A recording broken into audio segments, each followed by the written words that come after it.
Shameless fool. Thin as a rope, head like a pot lid, pretending to faint just to stick to Scholar Gu. Daong Dynasty, Jingdao Village. Luo, she opened her eyes. Above her was the blue sky. Before her the dirt road and a patch of wasteland, and around her a group of villagers in strange clothes pointing and whispering. As she quietly observed, a stream of unfamiliar memories poured into her mind. At the same time, a young man's scornful voice rang in her ears. Luo Shi, stop pretending. No matter what tricks you play, I will never like you. Give up already. Your feelings only disgust me. The memories settled, and she instantly understood what had happened. She quickly checked herself. After a moment, she curved her lips slightly. Good, her powers and her space were still there, though faint. Gu Qi, after speaking, noticed her blank eyes. She no longer looked sad or hurt, but rather lost in thought. He frowned, reached out to grab her, and warned, "Did you hear what I said?" Then impatiently added, "I'll let today's matter go, but don't ever use such cheap tricks to bother me again." As his hand was about to touch her arm, Luo Shi's lazy gaze suddenly sharpened. She moved swiftly. She caught his wrist and kicked him in the stomach. A muffled groan escaped him. Luo Shi looked him up and down, lips curling in a half-smile. "Bother you? You say you hate me and won't accept my feelings, yet you come crying to me, complaining that your hands are too tired from farm work to even hold a brush, hinting that I should help you with your chores. Guki. If you don't have a mirror, at least look at your reflection in water. With that face like a toad, you dare to act so proud?" This man was the one, the original Luo she had admired, a 16-year-old scholar, handsome and talented. But in truth, he was shameless and without principles. He never knew the original Luo she was actually a girl disguised as a boy. In public, he claimed he couldn't accept such affection and told her to stop pestering him. In private, he kept hinting that maybe there was still a chance. Despising her on one hand, yet enjoying her devotion on the other. And in front of the villagers, he painted her as someone with strange tastes who wouldn't stop clinging to him. He had completely made her into a fool for his own benefit. The poor young girl, who couldn't even read a single word, was tricked like a donkey chasing a carrot, never realizing she was being led in circles. With an empty stomach that hadn't had food or water for 3 days, she finished working her own land and then went to help clear fields for Gu Qi's family. Before she collapsed and drew her last breath, she never received even a trace of true affection from the man she cared for. Gu Qi, who had just been knocked to the ground, never expected Luo Shi, who had once loved him so deeply, to say such words. His pale face instantly flushed red. He loudly denied it. "Nonsense. Everyone in the village knows it was you, Luo Shi, who shamelessly followed me around every day, no matter how many times I told you to stop. Why would I need to meet you in secret?" What a joke. He was furious that Luo Shi had revealed their private matters in front of everyone, as if trying to ruin his reputation. The villagers, curious and whispering, fell silent. Indeed, everyone in Jingdao village knew Luo Shi had unusual feelings for Gu Qi. Whenever she saw him, her eyes seemed glued to him. To say that he had secretly encouraged her. Where was the proof? Just as the villagers were staring at Luo Shi with strange, uncertain looks, a sudden cry rang out. Gu Qi clutched his head and fell to the ground, blood seeping from his forehead. The villagers were shocked. "Luo Shi, what are you doing? Hurting someone could cost you your life." Some ran to call the village head, others rushed to fetch the doctor. Luo Shi, however, crushed the blood-stained stone in her hand and looked coldly at the frightened villagers and the pale-faced Gu Qi. A low laugh slipped from her lips. "I just wanted to see if the water in his head was as dark as his heart." Calling right wrong, pretending to be one thing in public and another in private, he's mastered all the worst habits of a so-called scholar. No wonder his handwriting is so famous at the academy. Turns out it's written with the dark water from his own mind. She glanced once more at the villagers around her and sneered. "Do you really think Gu Qi is some priceless treasure? Without his secret encouragement, why would I ever waste my time helping him?" With that, She turned and walked away. When the villagers met her sharp, smiling gaze, those who had wanted to block her path instinctively stepped aside. Treasure. Is that really what she meant? After Luo Shi left, one of the idle young men glanced at Gu Qi and couldn't hold back his laughter, doubling over. Wearing her patched-up coarse linen clothes, Luo Shi followed her memories and made her way home. Pushing open the courtyard gate, a yard built with green bricks and tiles came into view. The quiet evening sun hung in the sky, and in the yard a sweet osmanthus tree was in full bloom, filling the air with fragrance. No one was home. Following her memory, Luo Shi bypassed the front yard and went straight to the cowshed at the back. She pushed open the half-broken wooden door. The room was pitch dark, without windows. Not a trace of light could enter. Relaxing her body, she leaned against a simple bed made of wooden planks. With a turn of her hand, she took out 2 bottles of nutrient solution from her space and drank them in one go, her face expressionless. The burning pain in her stomach eased a little, but her head felt as if struck by a heavy stone. Strange memories flashed rapidly before her eyes. She had been born in the wasteland after the end of the world, where everything was desolate. Fighting against the heavens for survival, she earned countless achievements and became a war goddess, leading humanity through desperate struggles. The last image in her mind was the roar of a terrifying monster and the moment her chest was pierced by her own teammate. She had died. No matter how strong, she could not withstand betrayal from her own people. And now, she lived again. This body shared her name, Luo Shi, only 14 years old. Though a girl, she was dressed as a boy. The reason for this disguise was not clear in the memories. Because of her natural strength, her family had always treated her as a cursed child. From the age of 5, she washed clothes, cooked meals, carried a taller than herself to farm the fields, and chopped firewood in the mountains. At 7, when a drought struck Nanning Prefecture, a Taoist priest came to the city to perform rituals. He required a pair of children to serve as attendants. The reward was 100 caddies of grain. Upon hearing this, the Luo family sent her to the priest without hesitation. 3 months ago, disaster struck. The priest was attacked in the street by a butcher and later died after returning to the mountain. Her younger junior sister, half a year younger than her, was killed on the spot. Only the original Luo Shi, who was not present, survived. After being sent back home, instead of comfort, she faced even harsher treatment. Beatings, scolding, and being denied food became routine. Whenever someone in the family was upset, they would vent their anger on her. She was treated like a servant, forced to serve the entire household. Once, when she secretly ate wild vegetables she had gathered, her grandmother discovered it and punished her by starving her for 3 days. In the end, the original Luo Shi died from exhaustion, hunger, and cold. The merging of memories was not difficult to accept. Compared to the barren wasteland ruled by monsters, this ancient world of green mountains and flowing rivers was like paradise. Just as Luo Shi was planning her next steps and thinking about the future, a sharp, angry voice of a woman suddenly came from outside the courtyard. "You heartless thing! You hurt someone and then hide. I'm telling you, hiding is useless. Come out right now, kneel before Scholar Gu, and apologize properly." Luo Shi opened her eyes at once, the corner of her lips lifting slightly. Speak of the devil. Her dear grandmother had arrived. Luo Shi stood up and pushed open the door, coming face to face with a thin, fierce-looking old woman. The old woman's eyes flashed with malice as she raised her bony hand, ready to slap Luo Shi. Spittle flew as she shouted, "You little troublemaker! You dared to injure Scholar Gu. Even if you were sold, it wouldn't be enough to pay for his loss. Hurry up and apologize. If he doesn't forgive you, you'll kneel at the Gu family's door until he does. Otherwise, I'll beat you myself." Luo Shi tilted her head slightly, dodging the dirty nails of that claw-like hand. She caught the old woman's wrist and pressed it down hard, leaving the woman stunned.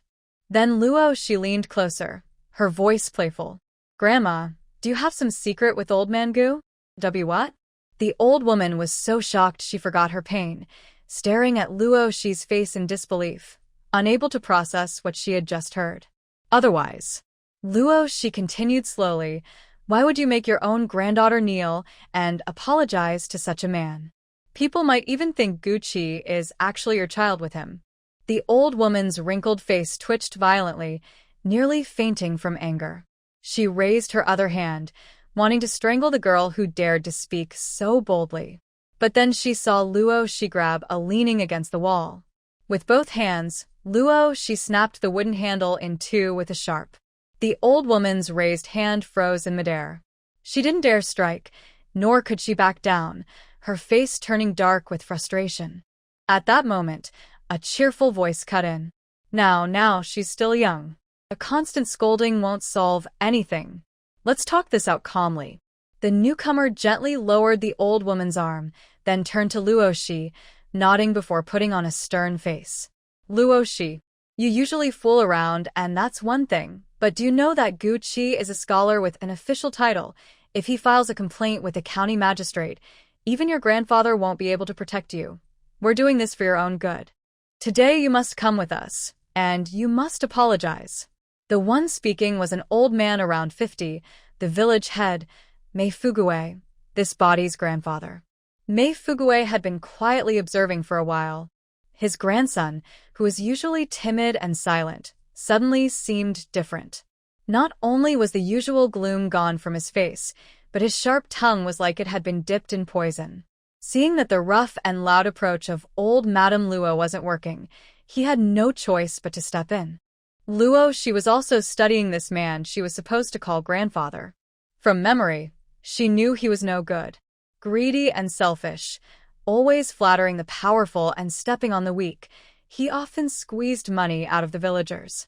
At over 50 years old, he had even taken in a young concubine last year.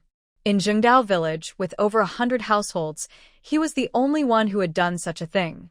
This so-called grandfather's family had never shown the original owner any affection, not even basic respect. Raising her brows, she said bluntly, "What? Could it be that grandfather also has some secret deal with old Gu?" Mei Fugue. Would it be too late to strangle this brat now? Seeing the two of them standing there with dark faces, Luo, she calmly poured herself a cup of water. Taking a slow sip, she finally said, "Let that Gu fellow go to the magistrate then. In front of the whole county, I'll tear off his fake mask for everyone to see. Let them all know that studying may filter out the uneducated, but it can't filter out the dishonest." Mei Fugue's hands trembled with anger. He believed it. This sharp-tongued grandchild dared to say anything. If they really went to court, who knew what might be exposed? His face darkened, his tone threatening. "Xiaoxi, are you really not going to think of family ties and make things difficult for your grandfather?" The empty bowl clinked crisply against the table. Luo, she blinked, her clear voice dragging slightly. "Family ties, huh? When Scholar Gu goes to the magistrate, have him bring an extra complaint form for me." Resting her slender fingers on her chin, her voice lazy. "All right. The village head's money for taking a concubine fell from the sky. What do you think, grandfather?" Mei Fugue froze, his eyes blazing. At that moment, he truly wanted to strangle this child. After taking a few deep breaths to calm down, she forced a smile back onto her face and shook her head as if helpless. "You child, your grandfather only wants the best for you. Since you don't want to apologize, then we won't go. It's just the Gu family. In this village, your grandfather can still protect you. Rest well, I'll leave first." With that, he turned and left quickly. No, he had to stop him. If Gucci really reported this to the authorities, and his eldest grandson said something wrong, he himself would be in trouble too. Luo, she closed the courtyard gate and fixed her cold, sharp gaze on the old lady. That look was so chilling it made her shiver. The old lady stepped back nervously. "W, what are you doing? You've already hit someone. Don't tell me you want to harm your own family now?" Luo, she ignored her and said calmly, "Grandma, you only worry that offending Gucci might cause trouble for fourth uncle at the academy." Seeing the old lady's face change, she knew she was right. Fourth uncle Luo Dahai was the old lady's treasure, the one the whole family had sacrificed for so he could study. He was a student at the same academy as Gu Chi Luo. She curved her lips into a faint smile. But you never thought if you push me too far, I might cause trouble at the academy and force fourth uncle back to the fields. The old lady thought of this troublesome grandson, reckless, stubborn, and unafraid of rules or reputation. If he could act so wildly, what else might he dare to do? She didn't dare take the risk. Scowling, she muttered, "You'll bring ruin to this family sooner or later." Luo, she could tell she had given in, though her habit of cursing at every turn really needed to change. So, just as the old lady was still grumbling, she suddenly noticed her eldest grandson smiling faintly. He tapped his finger lightly on the stone table in front of him. Then, with a sharp, fine crack spread across the tabletop like a spider's web, the old lady swallowed the words that had risen to her throat. Grandma. Luo Shi's voice drifted softly. The old lady kept a stiff face. "What is it?" She walked awkwardly into the kitchen. Luo Shi sneered and withdrew her gaze. A while later, she looked down at the coarse grain cakes and a plate of pickled vegetables set before her. After the old woman, who preferred not to see and thus ignored things, went back inside, Luo Shi quietly took a bite of the flatbread, clumsily picking up some pickles with her chopsticks. One bite, then another. The bread, pressed against the pan, had a crispy surface and a soft, chewy inside. Paired with the mildly salted pickles, it was simple but delicious. The rich fragrance of the grain mixed with the crisp freshness of the vegetables made Luo Shi's appetite grow, her eyes narrowing in quiet enjoyment. After the meal, Luo Shi returned to the shabby cowshed and took out a mirror from her hidden space. In the reflection appeared a thin-faced youth, his skin pale and sickly, yet his features still carried a natural sharpness. His brows lifted slightly, lips curved in a faint smile. The face looked about 80% like her own from her previous life, only thinner. The thick, darkened brows, drawn crudely with charcoal, looked like two caterpillars above his eyes. She casually wiped them off and redrew them with a few strokes. Now, the sharp brows slanted toward the temples, and the playful peach blossom eyes carried a cold glint beneath their charm. Satisfied, Luo Shi put away the mirror and rested her chin on one hand. In this ancient world ruled by emperors, where men were valued above women, she had no intention of returning to female dress. Staying as she was suited her just fine. Closing her eyes, she looked inward at her spiritual sea. As expected, her powers were still there. 3 tiny lights, each the size of a fingernail, flickered within her spiritual sea. Strength. Mental power. Space. But from the peak of level 9, she had fallen back to the very beginning. Luo Shi clicked her tongue, but she wasn't too bothered. She could train again. After all, 100 years into the apocalypse, humanity had already developed a complete cultivation system. No longer did powers rely solely on absorbing crystal cores from fallen creatures. What could be luckier than escaping the end of the world and getting to live again? When she opened her eyes, the sky outside was already dark. The courtyard was lively, filled with laughter and chatter. Luo Shi pushed open the door and saw the last hot dish being placed on the table. Without hesitation, she found a seat and sat down. Glancing at the table, she noticed both vegetables and meat. The Luo family was clearly living quite well. But the moment she appeared, the cheerful atmosphere froze. The old woman at the head of the table glared at her with sharp, cloudy eyes. Beside her sat the grandfather of this body, Old Man Luo. Further down were her father, Luo Dahu, and her mother, Madame Mei. The old woman had given birth to 4 sons, each named after rivers and seas. The eldest, Luo Dajiang, had gone to town years ago to do business, and his family only returned occasionally. Second Uncle Luo De was known far and wide as a local troublemaker. Causing disturbances and stirring up trouble had become his way of life. At this moment, he was sitting beside the mother of this body, his restless eyes shifting around, always sneaking glances at Madame Mei's collar. Fourth uncle, who studied in the county, happened to be home on a rare day off. He sat calmly next to the old matriarch. When he noticed Luo Shi looking over, a flash of disdain and disgust appeared in his eyes.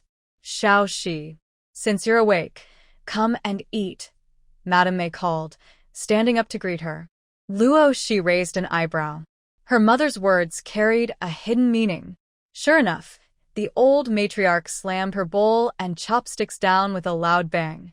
Her face darkened as she scolded the baby in Madame Mei's arms. Eat, eat, eat. All you do is eat and laze around.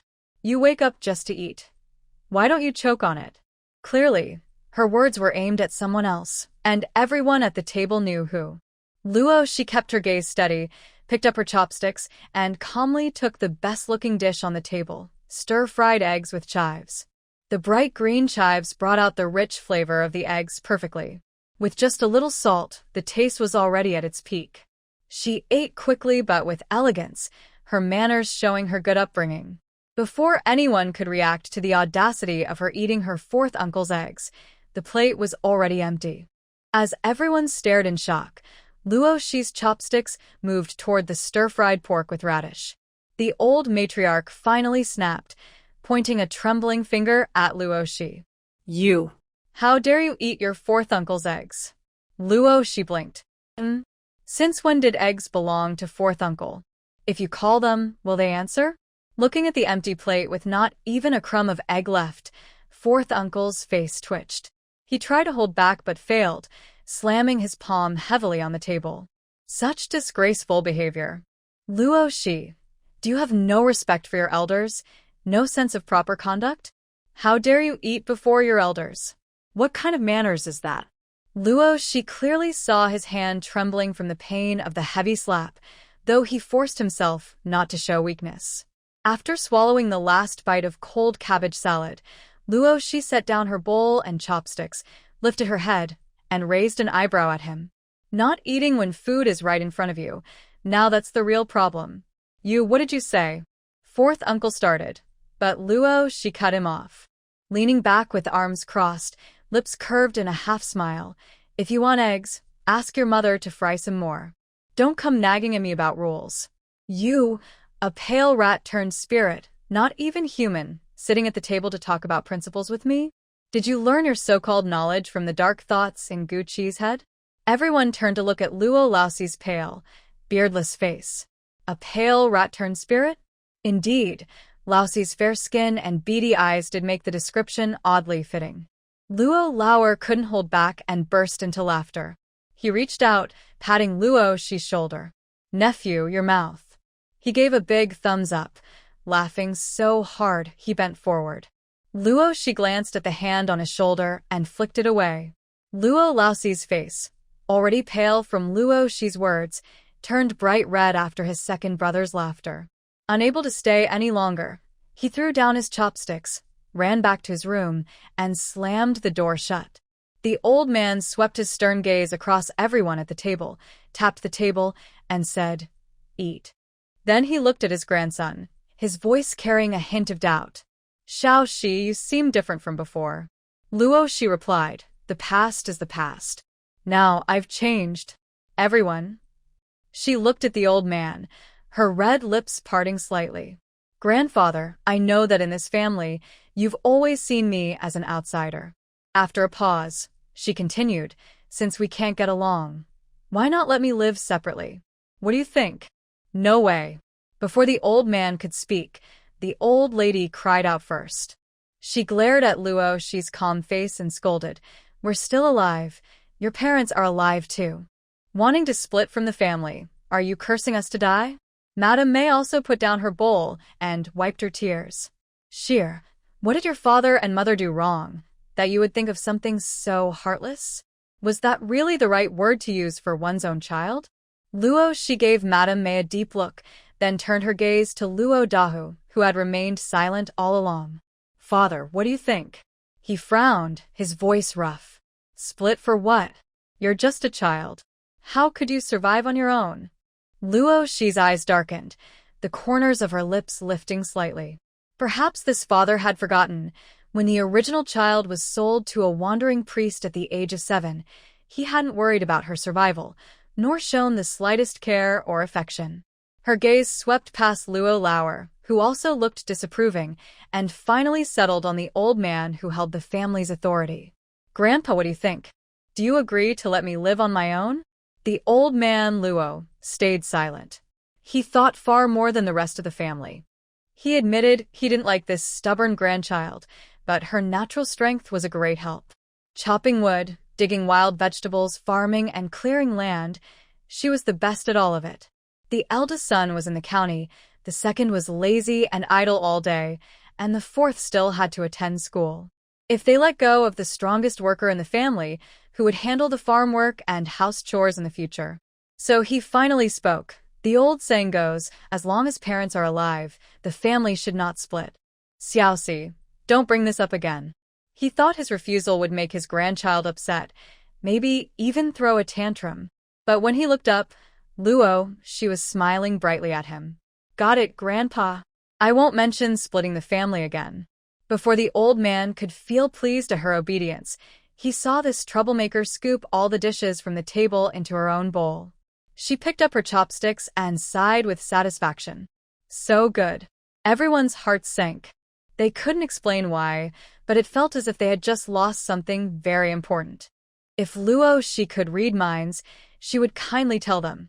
They had just lost their only chance to be free of her. Cooking, washing, farming, cleaning, don't all these things need someone to do them? Inside the house, Luo the Fourth slowly closed the half-open window, a dark look flashing in his eyes. As a scholar, not only in this family but in the whole Jingdao village, Luo, she was the first to ever embarrass him.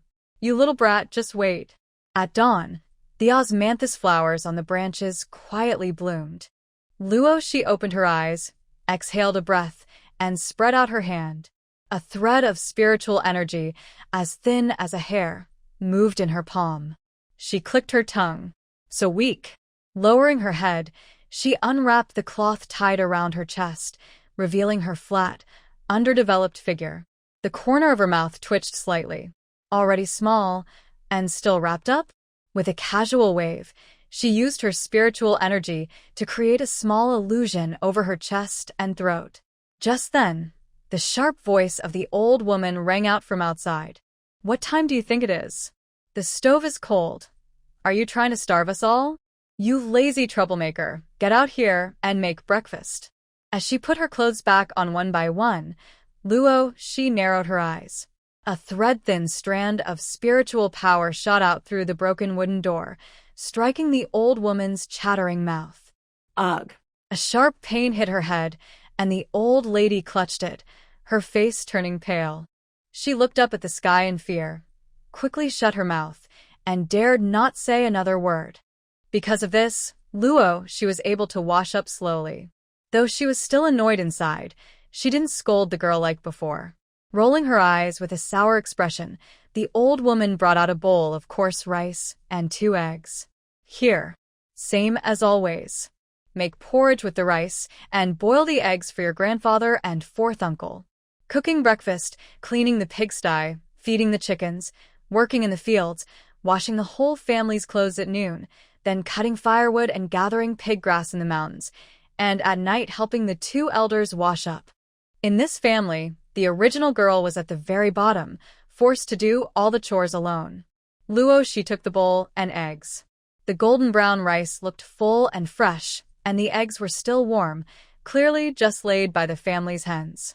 Seeing her obediently head into the kitchen, the old woman followed, muttering and watching closely, afraid this hungry ghost might sneak a bite.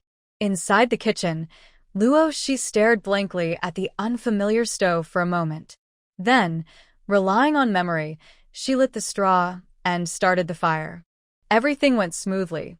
"Fool, you put too much water. The eggs should be boiled separately, not thrown into the porridge. Salt. Just a little. With that much, do you want to choke everyone?"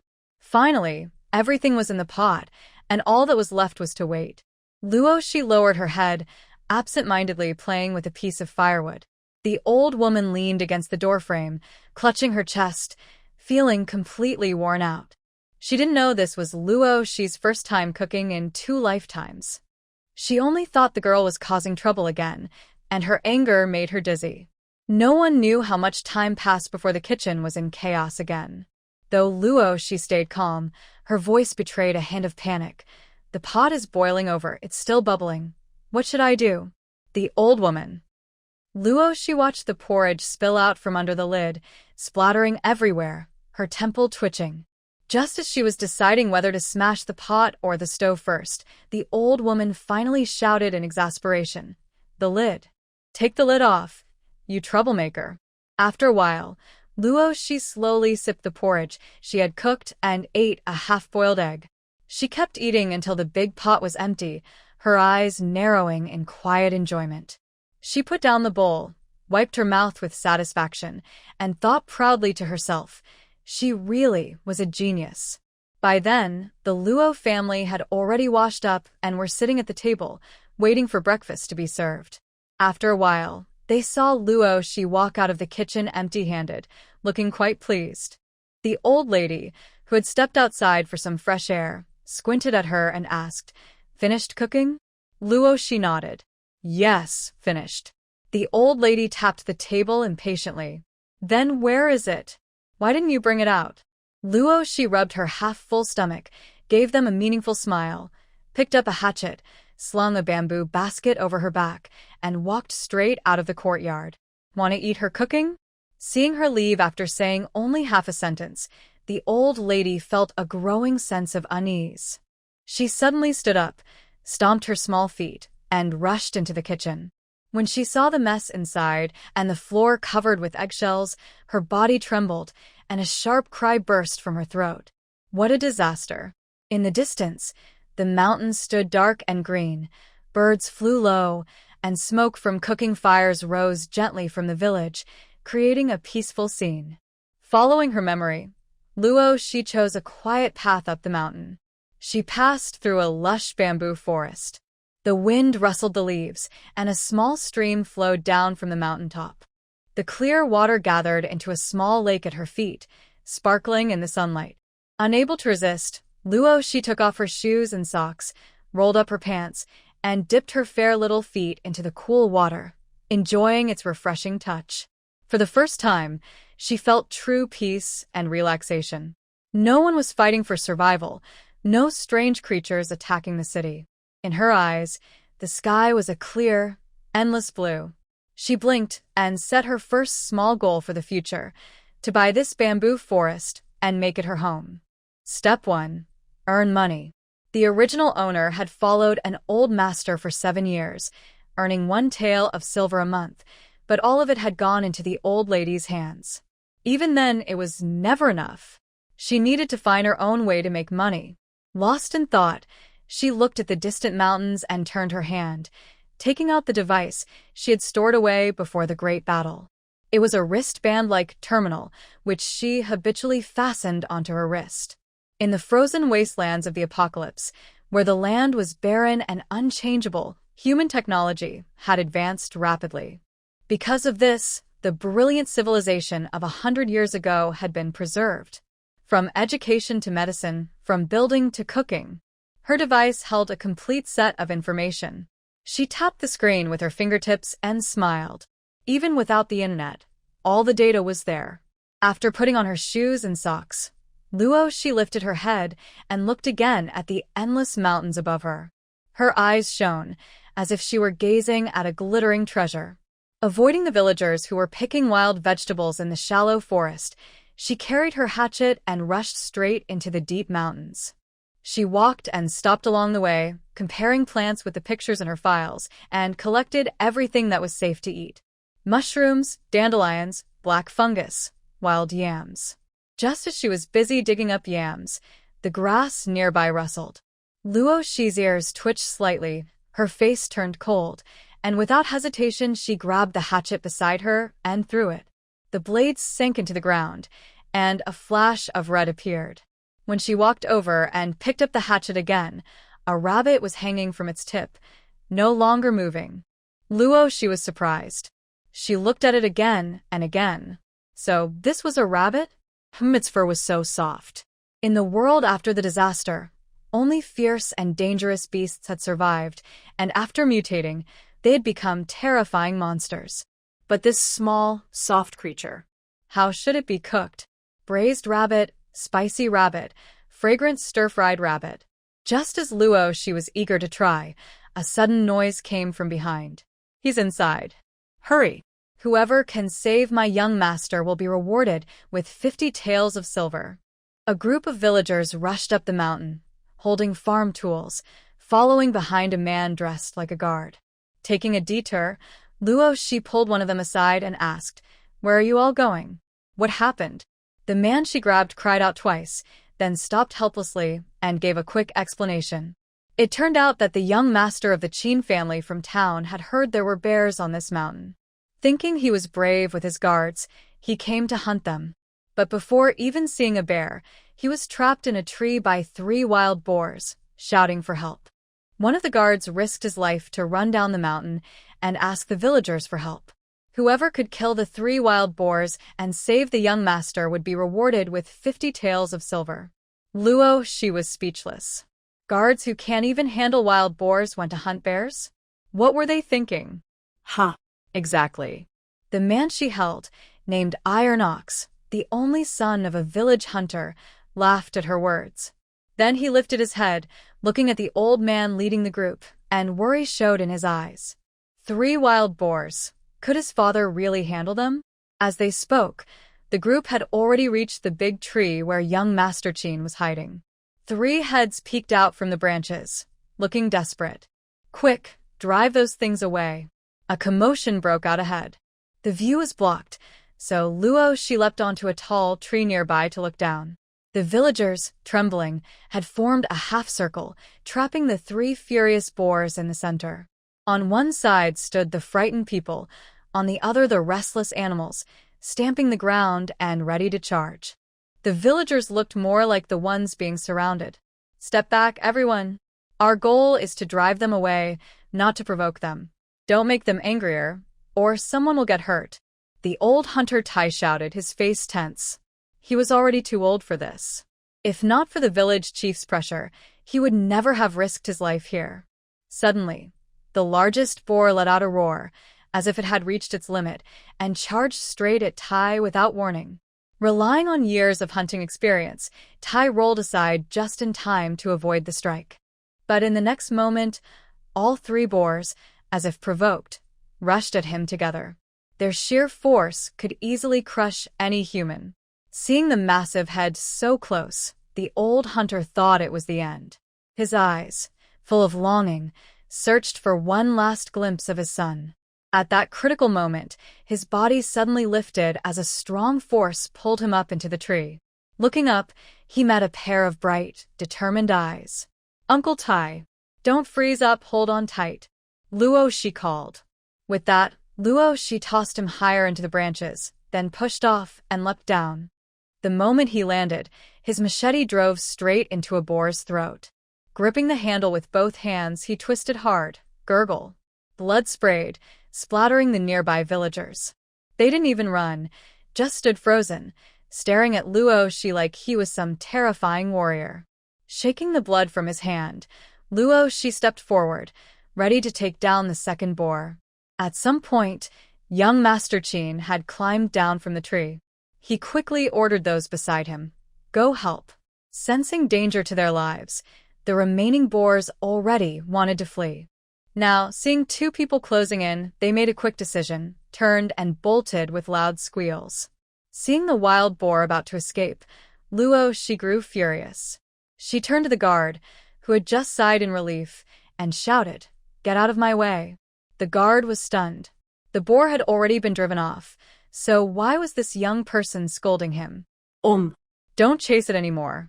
You may be skilled, but a wild boar in a frenzy is dangerous. We should. Qin Shuezheng, noticing the tense atmosphere, tried to smooth things over. But Luo she shot him a cold, sharp glance and said icily, "You two leave." Watching Luo she's swift figure disappear after the boar, Qin Shuezheng stood awkwardly, rubbing his nose. He hesitated, wondering if he should send his guards to help, when suddenly a flattering voice came from the side. "Master Qin, that one is a troublemaker in our village, known for being difficult. Please don't take offense." I apologize on her behalf. It was Maida, the eldest son of the village chief, Meifugue, bowing and smiling obsequiously. She's just a reckless girl who thinks she's strong. Please don't lower yourself to her level. Qin Shuezheng looked puzzled. She saved me. Why would I blame her? Maida was left speechless. Turning his gaze back, Qin Shuezheng ordered his 4 guards. Let's follow and see. I won't let my little benefactor fight alone. As Qin Shuezheng and his men went after Luo Shi, Maida's face darkened. A villager stepped forward with a fawning smile. That troublemaker doesn't know her limits. She surely won't return safely. Seeing Maid is still displeased, the villager's eyes darted, and he pointed at the dead boar on the ground. You're Luo Shi's uncle. Since she accidentally killed the boar, it should rightfully be given to you. Looking at the hefty animal, weighing over 200 pounds and worth several silver coins, Maida's expression finally softened. But Tai the hunter, whose life Luo Shi had just saved, grew anxious. These shameless people wanted to take her hard-earned prize with just a few words. Did anyone ask her opinion? Still, he didn't confront them directly. Instead, he chuckled and said casually, let's wait and see. Perhaps young Master Qin already has plans for the boar. Maida's face instantly darkened again. Without caring about the others' reactions, Tai the hunter took his son and hurried after Luo Shi. The remaining villagers chattered noisily. Who would have thought that troublemaker had such skill? Do you think she'll succeed? Some villagers nodded. Don't forget, her master is a skilled Taoist priest. There's no problem. So, the villagers began talking again about that Taoist from years ago. Only the village chief's lackey sneered with disdain, convinced that Luo Shi was just lucky and foolishly chasing wild boars, certain she would suffer for it. They were all waiting to see her fail. Qin Shuezheng, leading a group, heard the sounds of a fight in the distance, along with heavy thuds hitting the ground. When he reached a cliff, he saw his little benefactor sitting calmly on a huge rock at the edge. On either side of her lay 2 wild boars, one large and one small, both already dead. You. Are you all right? He asked as he walked closer. Luo Shi lifted her eyes and crooked a blood-stained finger at him. Qin Shuezheng suddenly remembered the villager's teasing description of her and, startled, quickly pulled his clothes tighter around himself, eyes wide.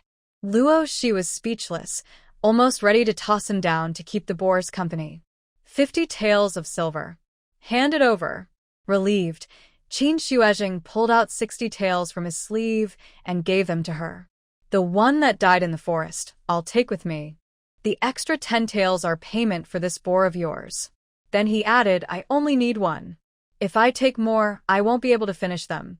Luo Shi gave him a long, meaningful look. She understood he was trying to prevent the villagers from coveting her boar and was helping her avoid trouble. He might be a bit silly, but he wasn't a bad person. After sending Qin Shuezheng and the hunters away, Luo Shi stood up, her eyes shining with excitement as she looked down the cliff. About 20 to 30 meters below, on a rocky ledge, something red was faintly visible. She checked her device again and again, finally certain of what it was. Her peach blossom eyes lit up with a dazzling smile. I've struck it rich. To be cautious, Luo Shi took a rope from her storage space, tied one end to a sturdy tree, and fastened the other around her waist. She climbed down toward the red object wedged in the cracks of the cliff. There, a dark red, umbrella-shaped lingji mushroom grew quietly from the stone, as large as a wash basin. She carefully picked it, weighed it in her hand. It was over 20 pounds, likely 100 years old. Overjoyed, Luo Shi quickly stored it away to keep it fresh. But just as she reached for a few smaller lingji nearby, a sudden change occurred. A thin red snake, no thicker than a thumb and the same color as the mushroom, shot toward her like an arrow, its tiny mouth flashing sharp fangs. It lunged straight at Luo Shi's face. Luckily, she was ready. One hand gripped the rope tightly, while the other shot out like lightning, seizing the little red snake at its weak spot. With a firm squeeze, the snake had no chance to resist and snapped in two. After this, Luo Shi became even more careful while picking. As the sun set, The golden light of dusk spread across the quiet village. Smoke curled from chimneys, and villagers who had worked all day in the fields walked home in small groups, carrying their hoes. Did you hear? That troublemaker from the Luo family got lucky today. Caught a huge wild boar in the mountains. Of course I heard. Old Luo came back early this morning. The whole family is waiting to eat meat. Luo Shi, passing by, caught every word. She couldn't help but laugh. That family, ugly in looks, yet full of wishful thinking. Not wanting to be disturbed by a swarm of greedy relatives while enjoying her food, she decisively returned to the mountain. She found a flat, open spot with few trees, built a campfire, cleaned the wild chicken and rabbit she had caught, and roasted them over the flames. By the time she reappeared, the sky was filled with stars, and the moonlight draped the quiet village in a soft glow. Well, look who finally remembered where the front gate is. What a miracle! Pushing open the courtyard door, she saw the entire Luo family sitting around an empty table, their faces dark and unfriendly. The old woman rushed over first, glancing at Shi's empty hands with sharp eyes. Where's the boar? Where is it? Lao Si chimed in from the side. She must have secretly given it away to some man again. Then, loud enough for everyone to hear, he muttered, "Born worthless, always causing trouble. You want wild boar?" Shi's smile didn't reach her eyes, which were cold as ice. Before anyone could answer, she stepped forward, grabbed Lao Si by the collar, and landed 2 solid punches on his pale face. Watching his face swell instantly, she turned him toward the rest of the family. "Here. This wild boar is for you." With that, she tossed him to the ground and walked straight back to her room.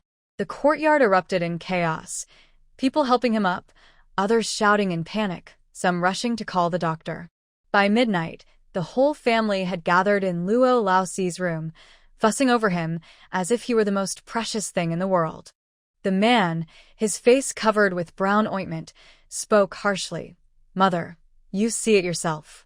This child is no longer under control. We can't keep her." The old woman looked at her son's swollen face, calling him her precious boy. She nodded firmly. "Later, we'll ask your elder brother. Maybe the town or county still needs workers. We'll sell her with a permanent contract and get more money." Luo's second son, lounging lazily to the side, poured cold water on the idea. "Mother, you dare sell her? With 2 punches, she could send our whole family to the grave." The old woman was so angry she hit him with her hand. The girl's father stayed silent, while Madame May kept her head down, coaxing the child in her arms. The couple acted as if the one about to be sold was not their own child, as if it had nothing to do with them. Only the old man's face was dark. He shook his head. "If she's sold, who will do all the work at home and in the fields?" His words made everyone fall silent. The 4th son was unwilling. "Then what about the beating I took for nothing?" A calculating look flashed in his eyes. "Father, if we sell her, I'll use the money to buy 2 servants to work for us. They'll serve you like a respected elder." Thinking of being waited on, the old man no longer objected. Clearly, he was tempted. Outside, She sat on the osmanthus tree in the yard, listening carelessly to their cheerful decision. She touched her chin without thinking. "Sell me? Not a bad idea." The next day, the Luo family suddenly became very busy, as if they had forgotten the unpleasantness of the day before. She liked to run up the mountain, and they all pretended not to notice. The only bad thing was that the family meals became worse, just thin soup and a couple of plain dishes every day. As for the fact that once she left, the family secretly cooked better food for themselves, she pretended not to know. Anyway, whatever they ate in secret, sooner or later they would have to pay her back double. Life was still easy and free. Every day she went up the mountain to train her abilities, hunt, and store food. Until one day, a stranger came to the house, a woman with a smiling face, sitting in the yard, watching she as she studied her in return. The woman's family name was Wang, and she introduced herself as Madame Wang. As if chatting casually, she asked, "Child, I heard you have a big appetite?" She casually threw a punch. shattering the teacup in front of the woman. She said bluntly, "I have great strength, so of course I eat a lot." Seeing this shocking scene, Madame Wang was not afraid. Instead, she smiled. Luo, she raised her eyebrows with interest. Were they planning to sell her off to work in the mines? They only picked the strong ones. Well, if there really was a mine, she wouldn't mind playing along once. At dinner, there was a new dish on the table, steamed egg custard. Its golden color with a sprinkle of green onions looked very tempting. Luo, she sat calmly, noticing how the whole family eagerly watched her, waiting for her to eat it. She didn't need to think hard to know something was wrong. When she didn't move her chopsticks for a long time, the old woman grew anxious, but pretended to be casual. "What's wrong, greedy girl? Did you already sneak some food earlier? Why aren't you eating?" Luo, she gave a half smile, scooped a spoonful of the custard into both the old woman's and Luo Laoxi's bowls, and said bluntly, like a fox pretending to be kind, "I'm afraid you put something in the food. You're impossible. Always thinking the worst of us, as if the whole family is out to harm you. Why don't you just stop living then?" The old woman stood up, pointed at Luo Shi, and scolded her harshly. Then she sat on the ground, kicking her legs and crying loudly. "Even in my old age, I still have to suffer this kind of treatment. I might as well end it all right now." She had tried this trick before when Luo Shi was first sent back, using the excuse of filial duty to force her into submission. Now she wanted to do the same again. She covered her face, pretending to cry, waiting for Luo Shi to kneel and apologize like before. But just as she was imagining her victory, a mocking voice cut through the air. "Fine then, let's end it." Luo Shi smiled faintly, gripped the edge of the table, and flipped it over. With a loud crash, all the dishes shattered on the ground. The tampered egg custard landed squarely on the old woman's head. Without hesitation, Luo Shi grabbed a handful and shoved it into Luo Laoxi's mouth, forcing him to swallow. Everyone froze in shock at the sudden turn of events. Only Luo Laoxi clawed at his throat, desperately trying to get the custard back out. There was sleeping powder in it. How could he eat it himself? Luo Shi shot him a cold glare. Try spitting it out. "If you do, I'll make you eat it again." Luo Laoxi froze. The old man closed his eyes, realizing their plan had failed, and said nothing. The old woman, still unwilling to give up, stammered, "You. What do you mean by this?" "What do I mean?" Luo Shi gave a cold laugh, went to the kitchen, and brought back a packet of rat poison. She pulled over a bench and sat down. "Go on, speak. You even used knockout powder. Where were you planning to sell me? That stuff isn't cheap." When the old woman opened her mouth to deny it, Luo Shi shook the packet in her hand. "If you don't tell the truth, I don't mind mixing this into the food and serving it to your whole family." Her words left everyone stunned. Madame May spoke weakly, "Sheer, don't be reckless. Taking lives is punishable by death." "Yes, punishable by death." The old woman didn't believe Luo Shi would really risk her own life. She clamped her mouth shut like a gourd, ignoring everything Luo Shi said. Luo Shi glanced at Madame May, then smiled carelessly.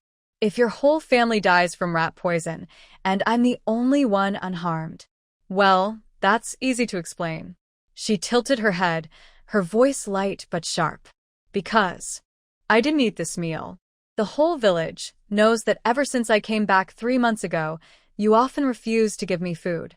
If the officials come to investigate, I'm sure there will be villagers willing to testify for me." With that, she bent down, pried open Uncle Luo's mouth with her fingers, and pretended she was about to pour the poison in. "Enough!" The old man suddenly roared, lowering his eyes without looking at anyone. Elfea. "The mayor's family is looking for a son-in-law. They're wealthy, live in a grand house, eat well every day, and have servants to attend them. Your grandmother was wrong to take extra betrothal gifts, but sending you there would truly give you a good life." Luo Shi sneered. "Grandfather, do I look like a fool?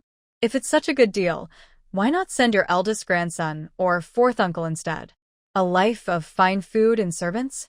She didn't believe a word of it. Her eyes turned sharp. "Since you've already taken the gifts, then let's send fourth uncle over right now." The old man's face darkened, and he fell silent. The old woman shrieked. How could that be? The mayor's daughter is enough. Fourth uncle snapped at his mother. Luo, she shot him a cold glance, making him turn his head away in shame. Then she looked at the old woman with interest. She is what? When the old woman still tried to hold out, Luo, she narrowed her eyes and warned, if you don't explain clearly, don't blame me for personally sending your son into that bridal sedan chair. Realizing the plan had failed, the old woman gave up and muttered bitterly, what else could it be? She's dying. They just want to arrange this marriage to bring some good luck. Once that chubby girl is gone, the mayor's huge family fortune will all be yours. With a cold snort, she added, you really don't know what's good for you. Luo, she also thought of the mayor's daughter, who weighed over 200 pounds. This girl was not only plain-looking, but also very jealous. Whenever she saw a woman on the street who was more graceful and beautiful than her, she would often cause trouble, ruining their families and forcing them into unhappy marriages. It was said that even the maids around her had their faces scratched by her, whether on purpose or not. She was cruel and malicious. The old woman rolled her eyes, looking completely shameless. This marriage is up to you. If you want to cancel it, fine. But the betrothal gift of 1 tael of silver and 2 pieces of cloth, you'll have to return it yourself. Anyway, that troublemaker knows how to hunt. She can slowly pay it back. She had already decided she would never return the silver. If they had the ability, they could try to take her life. No money, only her life. Luo, she laughed angrily. Fine, I won't cancel it. Get ready to send fourth uncle into the bridal sedan later. Luo Laosi, who had been drugged, felt dizzy. Realizing the trouble was now falling on him, he panicked. Forcing himself to stay steady, he said to Luo Shi, this really has nothing to do with me. It was Gu Chi, yes, go find Scholar Gu. It was his idea. Luo Shi narrowed her eyes, her gaze sharp. She grabbed Luo Laosi with one hand, dragged him to the well, and poured a bucket of cold water over his head. Speak clearly. Shivering, Luo Laosi stared at the dark well and felt a chill in his heart. He quickly confessed everything. It turned out that on the day Luo Shi arrived, she had embarrassed Gu Chi in front of the villagers. Her words made many people secretly laugh at him. Afraid that Luo Shi would completely ruin his reputation, Gu Chi found Luo Laosi, and the two plotted together. This way they could send Luo Shi away and also get some silver, 2 gains in one move. The mayor was not someone to be trifled with. Whether she ended up stuck in that household for life, or gained a bad reputation as someone who brought misfortune to her spouse and was controlled by the mayor, both outcomes pleased them. After understanding everything, Luo Shi looked down at the trembling Luo Laosi with a half-smile. Through clenched teeth, she said, "You really are a good uncle to me." Luo Laosi hugged his head and wailed, "Don't hit me. I've already told you everything." The idea came from Gu Chi, and he was the one who contacted the mayor. "If you're angry, go find him." Luo Shi ignored him and kept hitting until she was satisfied. When she was done, she patted Luo Laosi's twisted face and said, "No matter what method you use, trick Gu Chi into coming to my house. You want to teach him a lesson too?" Luo Laosi's eyes lit up. Since the plan was made by both of them, it didn't seem fair that only he got beaten. "What do you think?" Luo Shi asked with a half-smile. Luo Laosi fell silent, suddenly realizing things might not be as simple as he thought. Afraid he might refuse or mess things up, Luo Shi forced him to write a confession. On paper, he had to clearly explain how they plotted against her and who else was involved, then sign and stamp it. Afterward, Luo Shi stared coldly at his right hand, the one he used for writing. "Uncle, you know what I'm capable of. If you don't behave and ruin this, don't blame me if you can never write again. Understand?" Luo Laosi, tidying himself up to leave, felt like crying. "Ancestor, can't you at least tell me what you're planning, so I can be mentally prepared?" Her answer was a hard kick that sent him flying out the gate. In the dark, Luo Laosi stumbled to the Gu family's house on the west side of the village and knocked. On the way, he had already thought of an excuse. So when Gu Chi opened the door, he immediately said, "Someone from the mayor's house came and asked you to go over." Gu Qi frowned, his voice tinged with displeasure. Didn't we agree you'd handle everything? I wasn't supposed to show up. Luo Laozi spread his hands with an innocent look. It's not me, it's their request. Gu Qi thought for a moment, then closed the gate behind him and followed Luo Laozi. Before leaving, he casually asked, "How's Luo Shi?" Luo Laozi chuckled. "Don't worry, she's fast asleep." Gu Qi, preoccupied with what the mayor might want, didn't notice the guilty tone in Luo Laozi's voice. When they reached the Luo family's courtyard, Luo Laozi shouted loudly, "Here he is, I brought him back." Then, without waiting, he darted quickly inside. Gu Qi was very displeased with his loud shouting. With a dark expression, he had just stepped into the courtyard when a sharp pain suddenly struck his neck. His vision went black, and he collapsed to the ground. Luo Shi walked out from the shadows, holding a wooden stick. Glancing at the stunned Luo family, she ordered Luo Laozi, "Carry him inside." After all, Gu Qi had studied for a few years and even earned the title of a scholar. At this moment, if Luo Laozi still didn't understand what his niece intended, he would truly be a fool. His lips trembled. "Luo Shi, if you use him as a substitute, even if the mayor doesn't punish us, the Gu family will surely come after us once they find out." Knocking Gu Qi unconscious, it was clear she wanted to send him in her place to marry into the mayor's household. She really dared to do it. As she brushed past him, Luo Shi gave him a mocking smile. "Between you and him, one of you must go today. Choose for yourself." Thinking of the cruel and greedy man from the mayor's family, he knew that whoever went might not survive the wedding night. Looking again at the unconscious Gu Qi on the ground, he clenched his teeth and made up his mind. Better him than me. Scholar Gu, may you find your own way. The rest of the Luo family thought the same. Faced with the choice between their own kin and Gu Qi, they chose to protect themselves. Under Luo Shi's pressure, they busied themselves with preparations. They found the red bridal veil from May's wedding years ago, covered Gu Qi's face with it, and propped him against the osmanthus tree. "Mother, it's getting late. Please go inside and rest," someone said. Seeing May wandering in the courtyard, glancing nervously toward the gate, Luo Shi's mocking gaze fell on her, lips curling in ridicule. Meeting those sharp, icy eyes that seemed to see through everything, May bit her lip, said nothing, and went back inside.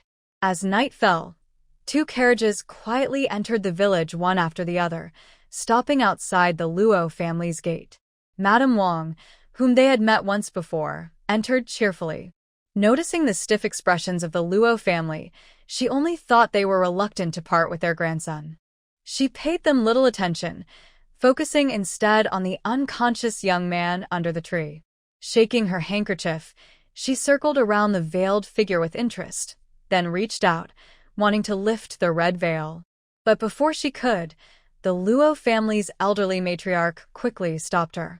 "Well now, dear madam, I believe that marrying into a family is the same as marrying off a daughter. The veil should only be lifted inside the bridal chamber by the spouse. That is the proper custom."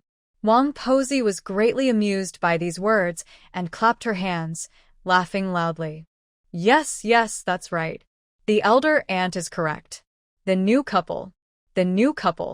With a hidden meaning, she added, "Our young lady will surely like him. In the future, your family will benefit from this." In her heart, however, she thought, this family really has many tricks. They've sold off their grandson, so clearly. Even with all her disdain, she still kept a smiling face. Who could say whether this boy might catch the master's eye one day? Before things became clear, it was best not to offend anyone. She signaled the guards she had brought along to carefully lift the future son-in-law into the carriage. Using the cover of night, they left swiftly. After sending them off, the old woman collapsed onto the ground, staring blankly as Luo Shi walked out of the house. "Are you satisfied now?" she asked. "Satisfied?" Luo Shi half smiled and stretched out her hand. "The betrothal money, hand it over." The old woman, who had been holding back her anger, finally exploded. She jumped up and shouted, "What betrothal money? Just take my old life instead." Luo she knew well that this grandmother valued silver more than her own life, so she didn't get angry. She slowly unfolded a confession letter that Luo Laosi had written when his mind was unclear. Her tone was calm and deliberate. "Grandmother, tomorrow I'll take this to the academy and ask the teacher about it.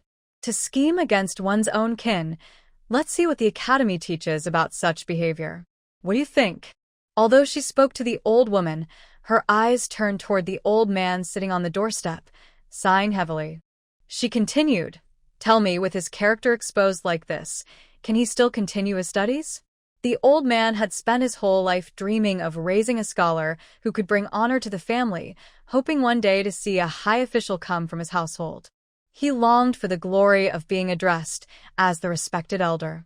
He had used the money the original Luo she earned through hard work outside to fund his son's and grandson's studies. Sure enough, these words struck right at his weakness. He raised his voice and shouted at the wailing old woman, "Give her the money." Though the old woman usually made a big fuss, the moment the head of the family spoke, she fell silent. Cursing under her breath, she went inside and brought out a few silver ingots. The look she gave Luo she was as if she were facing a mortal enemy. She shoved the silver forward harshly. "This is all there is. No more." The town mayor's family had given a total of 100 taels as betrothal gift.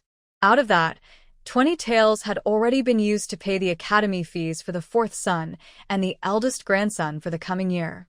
She had planned to use the remaining 80 taels to buy a few more acres of land, but that scoundrel snatched it all away without even blinking. The old woman, left with nothing, felt her vision go dark. She leaned against the wall, stumbling back into the house, and by nightfall she was burning with fever. It was as if losing money was the same as losing her life. Luo Shi, hiding her movements with her sleeve, slipped the silver into her secret space. Curling her lips into a faint smile, she turned to her fourth uncle, who was about to sneak away.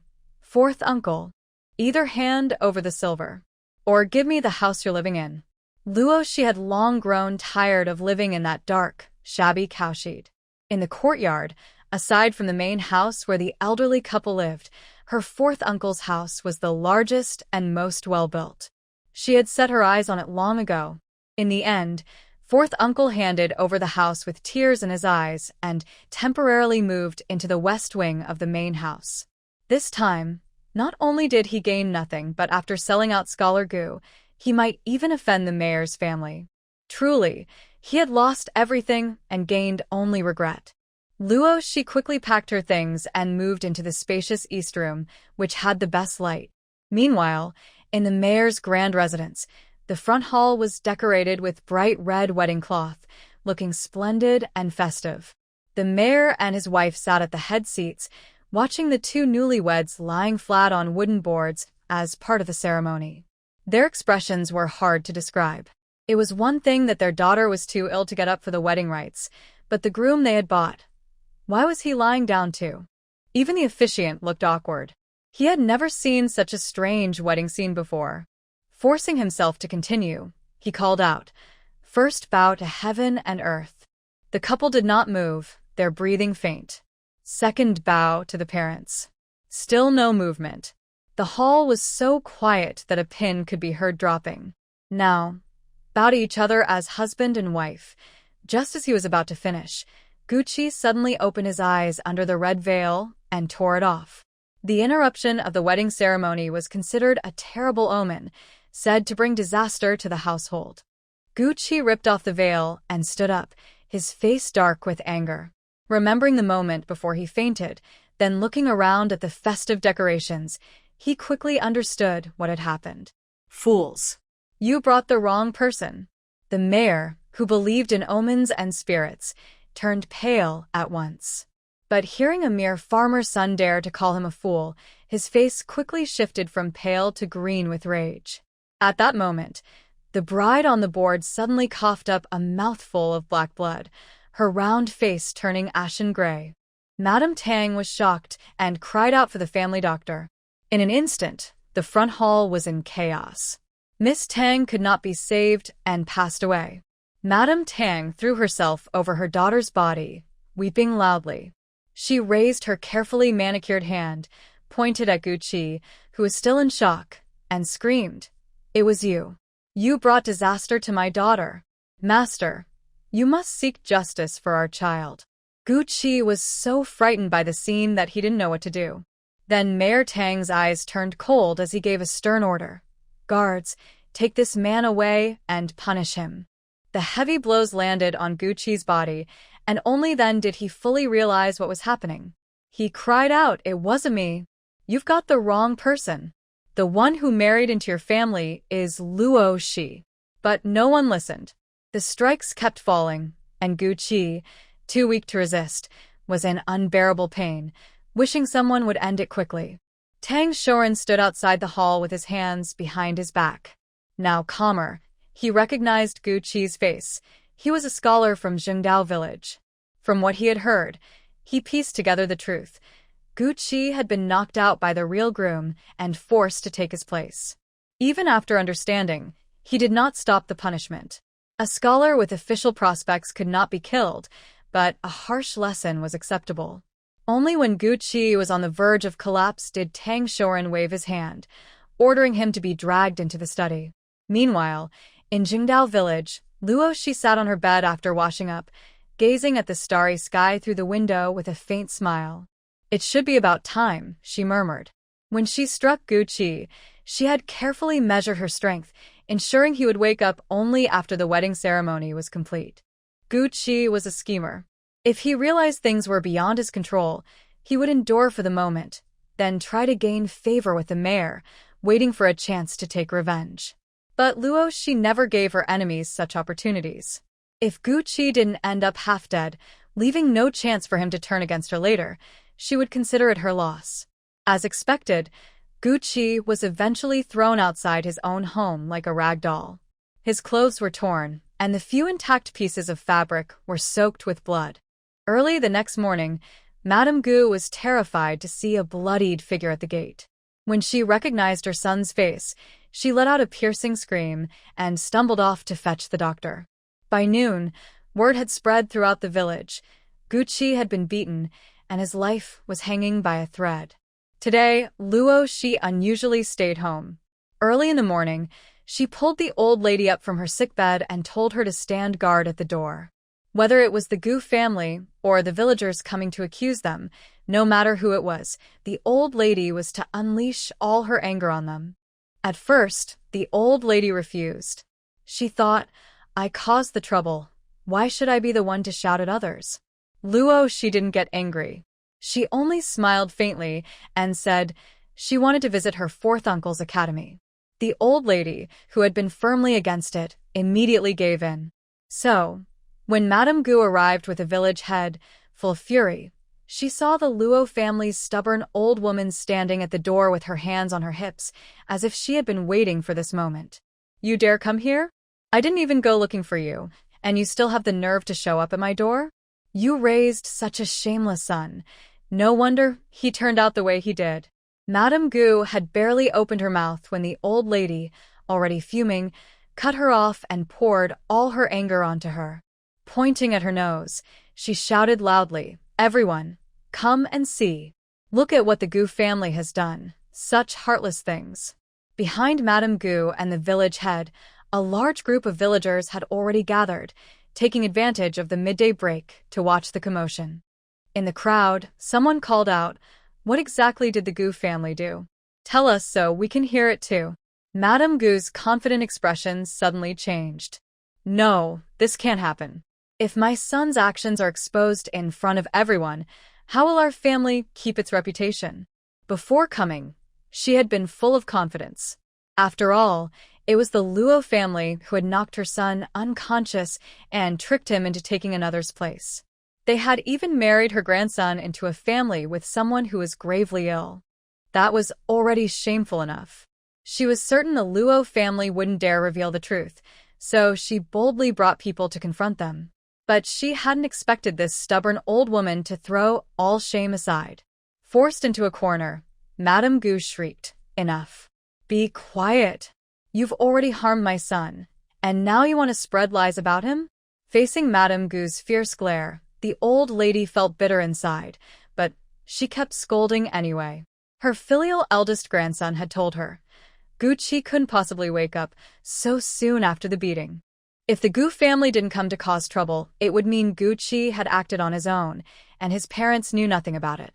But if the Gu family came while Gu Qi was still unconscious, it would mean they were fully aware of his schemes. In that case, she should just scold them openly. If anything happened, she would take the blame. Could that troublemaker really be a fortune-teller? Sure enough, everything had happened just as he predicted. The Gu family really was involved. The old woman rattled on, clearly explaining how Gu Qi had persuaded their family to sell Luo Shi to the mayor's household as a live-in son-in-law. You didn't see it yourselves, scholars really are different. His ideas were so sly, he left my shear with no way out at all. The villagers were stunned. Gu's mother was also shocked. Before she could stop her, the old woman had spilled everything like beans from a bamboo tube. Flustered and sweating, Gu's mother raised her voice to defend herself. What? At most my son only gave a suggestion. The final decision to sell Luo Shi was still made by her own family. The old lady rolled her eyes and snapped. The only reason we agreed was because your smooth-talking son tricked us. Bah. Heartless, shameless people. Your whole family will get no good end. Once the villagers understood the truth, their expressions changed. They looked at the Luo family with pity and sympathy. But when they turned to Gu's mother, who was trembling and unable to respond, their faces showed only disdain. They whispered among themselves, I always thought that Gu's scholar was fake.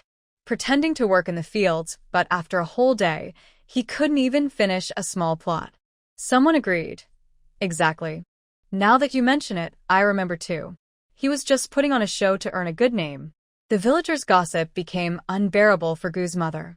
She tugged hard at the village chief beside her and whispered urgently, Say something, quickly. Pushed forward, the village chief coughed lightly.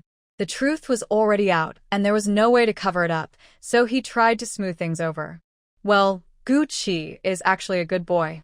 Maybe he was just pressured by Luo Shi and had no choice but to take such a step. We can't blame him entirely. Mei Fugue shot the old woman a warning glare, making her shrink her neck. But then she remembered the fear Luo Shi had caused her, and she couldn't hold back. She spoke again, her words sharp. Pressured? How can you say that? My shear followed him every day, helping with work in and out of the fields. And now you call that trouble? If he really felt annoyed, he could have come to me. As his grandmother, wouldn't I have disciplined my own grandson? This is nothing but using someone while pretending to push them away. Her words suddenly made everyone realize the truth. Yes. If Gu Qi had truly disliked Luo Shi, he could have asked her family to step in. But he never did. He really was pretending to resist while secretly accepting it. In the courtyard, Luo Shi leaned lazily against the window, listening to the old lady argue fiercely with the crowd, leaving them speechless and unable to fight back. Her eccentric friend once said, Don't keep jumping around in areas you're not good at. Step aside and let capable people take the lead. Well, it seemed that even this sharp-tongued old lady had her own use. After listening for a while, Luo Shi flipped over the courtyard wall. Now that she had a new house, she needed to go into town to buy some supplies. Outside the courtyard, Madame Gu could no longer endure the scolding. Her eyes rolled back, and she fainted into the village chief's arms. Mei Fugue, looking displeased, quickly supported her and shouted at the villagers who were still watching the commotion. Go back to your fields. What are you standing around for? Have you forgotten that your farmland is still registered under Scholar Gu's name? The villagers looked embarrassed and dared not speak further. In these times, land registered under a scholar's name was taxed at only half the usual rate. Last year, under the village chief's persuasion, many had placed their land under Gu Qi's name. With this reminder, no one dared to linger and watch anymore.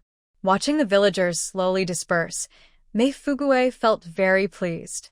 In Jingdao village, nothing could escape his control. Jingdao village was near the mountains. It took about an hour on foot to reach Taiping town and an hour and a half to reach the county seat. Luo Shi decisively chose the county, where supplies were more abundant and varied. Yongning County was divided into 4 main streets: east, west, south, and north. The east side was Dock Street, where ships unloaded their goods. The west side was where most common folk lived. The south side was filled with wealthy households, large mansions, restaurants, and shops. The north side was home to academies, big and small, and was known as Academy Street. After sorting out her recent gains, Luo Shi packed them into her bamboo basket and headed into the city. Her first stop was by Kaetang, a pharmacy in the south of the city. She pretended to be a customer and inquired about the prices of herbs. The shop assistant, seeing her shabby clothes, grew impatient. After answering briefly, he shooed her out. But Luo Shi had already gotten the information she wanted, so she went straight to the next medical hall.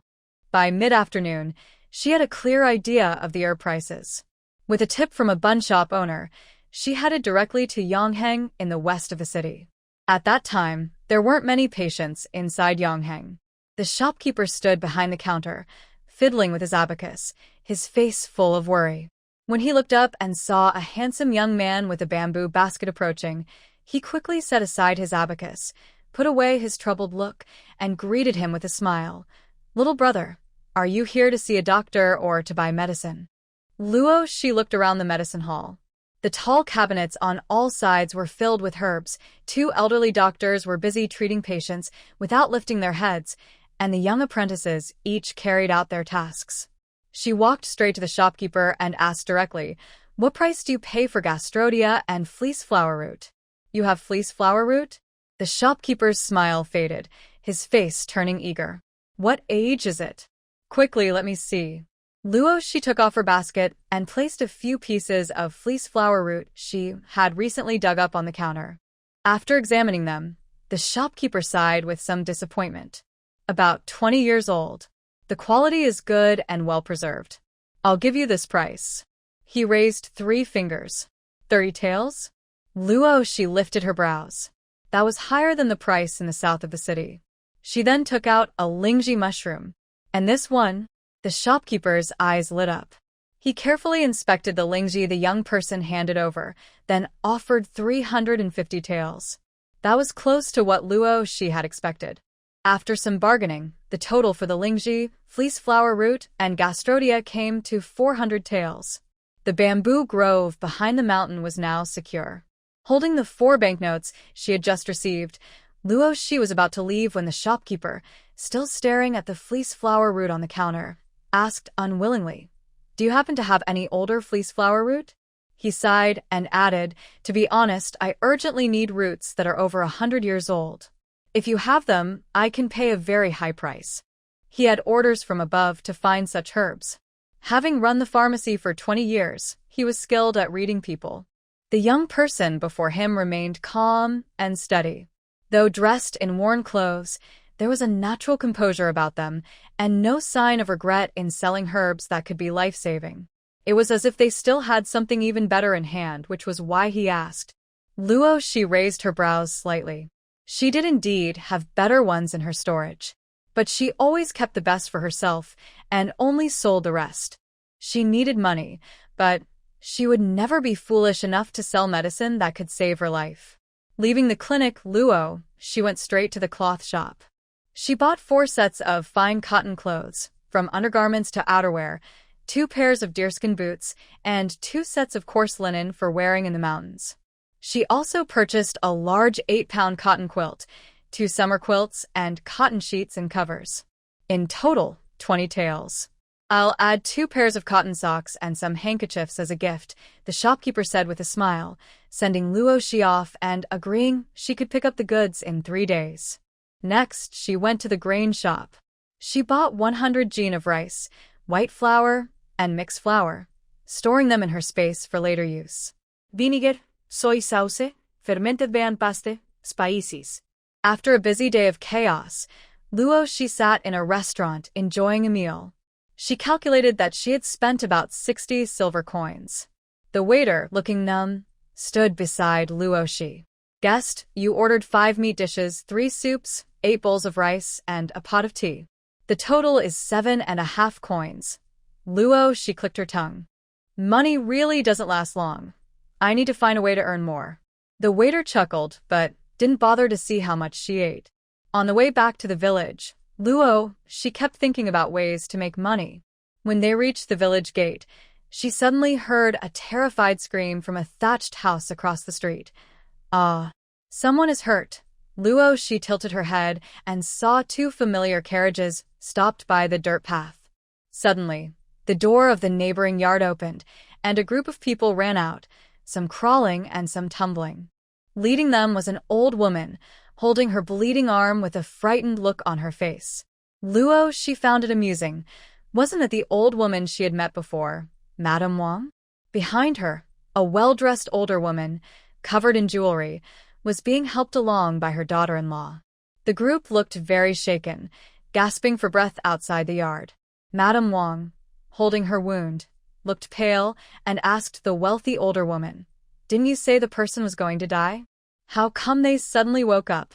The other woman, still shaken, took a deep breath and looked fierce. "You said we were going to be buried with the dead. Whether alive or dead, just take them away for burial." Luo, she watched from the shadows for a while and finally understood what was happening. The village chief's daughter died last night. The chief, an old man with white hair, was mourning his young daughter who had died before marriage. It was heartbreaking. Someone suggested that they find a good man for a ghost marriage so the girl wouldn't be alone after death. They heard that across the street, Lu Yunjin, who had been unconscious for half a month, was also near death. Both of them were about to die. They took her to a fortune teller to check her birth date. It was a perfect match, destined to be together in death. The village chief contacted the Lu family's old house and offered 200 silver coins for the two to have a ghost marriage so they could stay together after death. Basically, they wanted to take Lu Yunjin to be buried with the girl. Hearing about the 200 coins, the Lu family didn't hesitate to agree. Now, they were ready to take her away. When the time came, they would bury her immediately. Everything was going smoothly. When they came to take her, unexpectedly, the girl, who had been unconscious for half a month, suddenly woke up and went crazy, attacking people with a knife. Luo, she thought for a moment and dug deep into her memory for information about this person. At 14, he passed the imperial exam as a talented scholar and quickly gained fame as the top scorer. He was highly praised by the great scholars of Nanning Prefecture, and even the governor looked favorably on him. Yet he had a tragic life. His father joined the army when he was young, leaving only his orphan mother at home to care for his grandparents. 5 years ago, that man contributed to quelling a rebellion in the northwest and was now highly valued. He was appointed as a third-rank general. Returning home in fine clothes was a proud moment, but on the day he entered the court, he left his wife and children in the countryside, citing the dangers of political life. When there was good news, that man achieved another great feat, rising from a third-rank military officer to a noble titled Marquis of Pingxi. He was honored with a noble title and fame, bringing glory to his ancestors. Just when everyone thought Lu Yunjin's mother and son would rise quickly and go to the capital to live a noble life. However, the once esteemed Marquis now had a beautiful companion by his side. The beauty was from a prominent family, the youngest daughter of the Prime Minister's residence. As the saying goes, getting promoted and rich often means losing your wife. The Marquis of Pingxi wanted to demote his wife to a concubine to make room for the beauty. The original wife was strong-willed and asked to leave her husband's house, but the beauty refused. How could she let a commoner from the countryside take her rightful place as the wife's child? They had to demote the wife to a concubine, and Lu Yunjin had to change from a legitimate son to a commoner. In ancient times, children of concubines were like half-slaves, and marriage and career paths were controlled by the legitimate mother. Under pressure from power, the original wife couldn't bear it and hanged herself at home. In doing so, she became the widow of Marquis of Pingxi, sacrificing her life to pave the way for her child. But a woman who had never left Nanning Prefecture didn't understand how terrifying power could be. Her act of suicide deeply angered the beauty, and her bodyguards, in a fit of rage, broke Liu Yunjin's legs. This ended his career and condemned him to a life stuck in a small village, with no hope of rising again. As Luo Shi recalled this, she looked at the noisy crowd outside the door, her eyes turning cold. She suggested to the town chief to have Liu Yunjin buried with the dead. Such dirty and familiar tricks. Luo Shi knew without a doubt that they came from Gu Qi. She thought Gu Qi's return was too easy, and now he was up to some reckless scheme again. Luo Shi had no intention of just watching as someone was buried alive. After all, this matter involved her. She was the one who caused trouble by sending that scoundrel to the town chief. She took out paper and brush from her space and quickly wrote something. The parties over there have already reached an agreement. Whether the person inside is awake or not, they are now being taken away for burial. Two young servants forcibly restrained the thin boy, preparing to put him on the carriage. Luo Shi smiled as she stepped closer. "Everyone, before you move him, have you asked for my opinion? Who are you, and where did you come from?" Madame Liu, the second aunt, looked fierce, her flesh bulging as she angrily asked. "It's me." Luo Shi smiled faintly, pointing at the boy on the wooden boards. His creditor. Everyone present was stunned by her words. Aunt Lu's eyes rolled as she shouted, "What creditor? Who's this liar?" Then she added, "Do you know that our eldest uncle is a nobleman under the emperor? If you try to cheat us, you're asking for trouble." Luo Shi glanced at Liu Yunjin, who was moved onto two broken wooden boards. Their eyes met. The boy had striking black and white eyes, sharp features like a sculpture, eyebrows like swords, starry eyes, black hair, and red lips. When he looked at Luo Shi with a meaningful smile, Liu Yunjin slowly stopped struggling, lowered his eyelids, his thick, curled eyelashes hiding his emotions. Luo Shi waved the IOU in front of everyone, teasingly saying, "Killing someone to pay debts." She continued, "Oh, 500 silver taels, written clearly in black and white. Even in front of the emperor, you must pay me back." She looked him over as if inspecting goods, from top to bottom.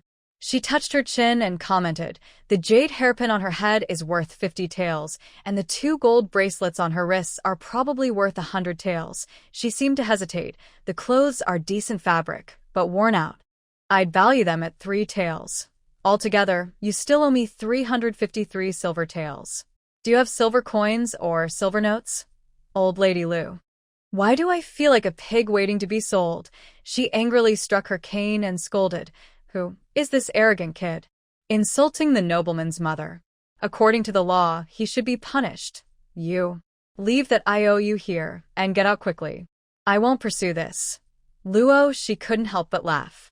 Only those with official titles are official wives and deserve respect. "Do you have one, madam?" Her gaze grew more playful. "As far as I know, your son, who is a high official, isn't interested in recognizing you as his mother anymore. Otherwise, why wouldn't I take you to the capital to enjoy life, instead of leaving you in the countryside?"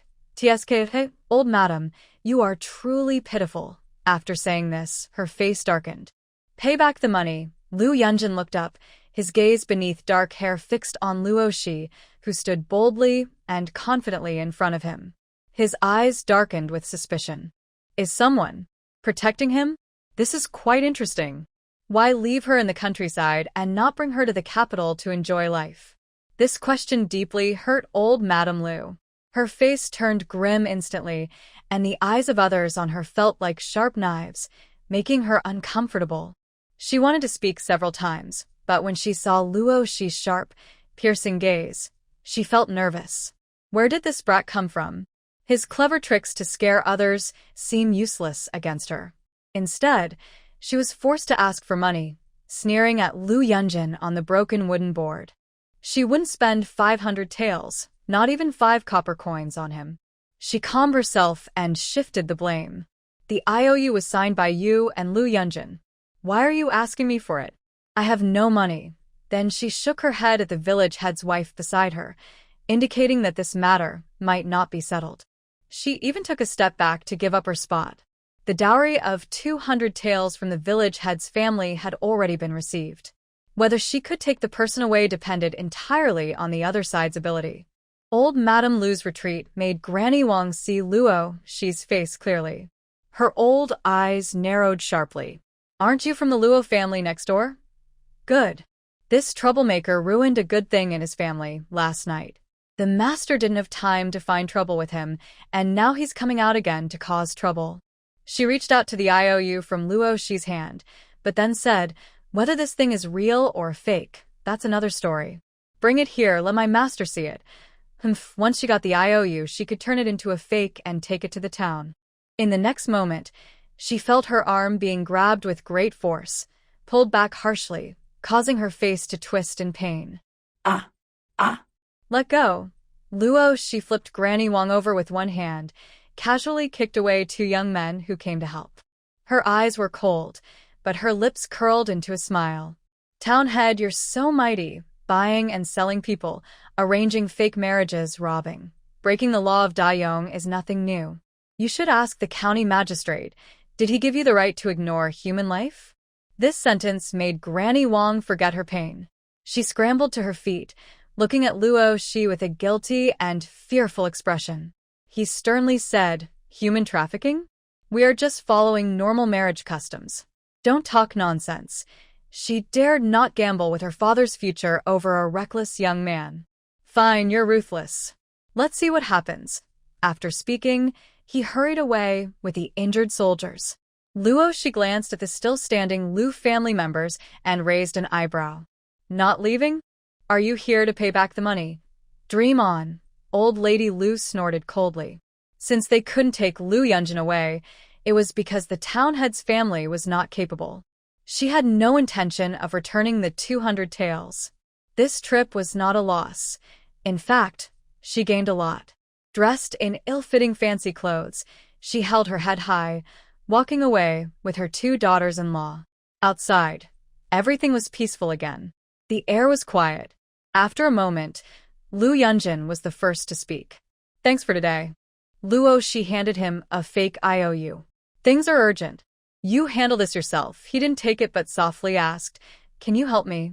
Carry me back to my room." Seeing him lower his head with a dull expression, Luo Shi casually lifted him up, walking briskly into the courtyard. As they crossed the threshold, Lu Yunjin tried to gently circle his arms around her neck. In his view, her face was striking and bold. He also remembered her identity, Luo's third daughter. It was said she liked the eldest son of the Longyang family, Luo Shi, but unfortunately, he was not the right person and died early. This person was still alive. What time was it now? He watched Luo Shi's delicate profile silently, his lips slightly parted. What year is it now? She had been unconscious for half a month and didn't know what day or night it was.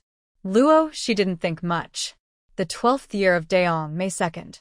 After saying that, she gently laid him on the bed. Lu Yunjin's dark, still eyes suddenly shrank sharply. The person in front of him should have died at the end of April. He couldn't help but mock himself. How could a person go back in time and start over? Sure enough, everything was just a hallucination before his death, right? Seeing him lying on the bed with his eyes closed and a dark, unreadable face, Luo Shi casually greeted him and left early to sleep.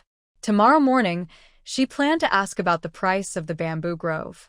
As Luo Shi turned away, Lu Yunjin suddenly opened his eyes. Watching her slender figure walk away, his fists clenched tightly, leaving deep finger marks. Feeling pain, it was not a dream or illusion. A strange, sinister look flashed in his eyes.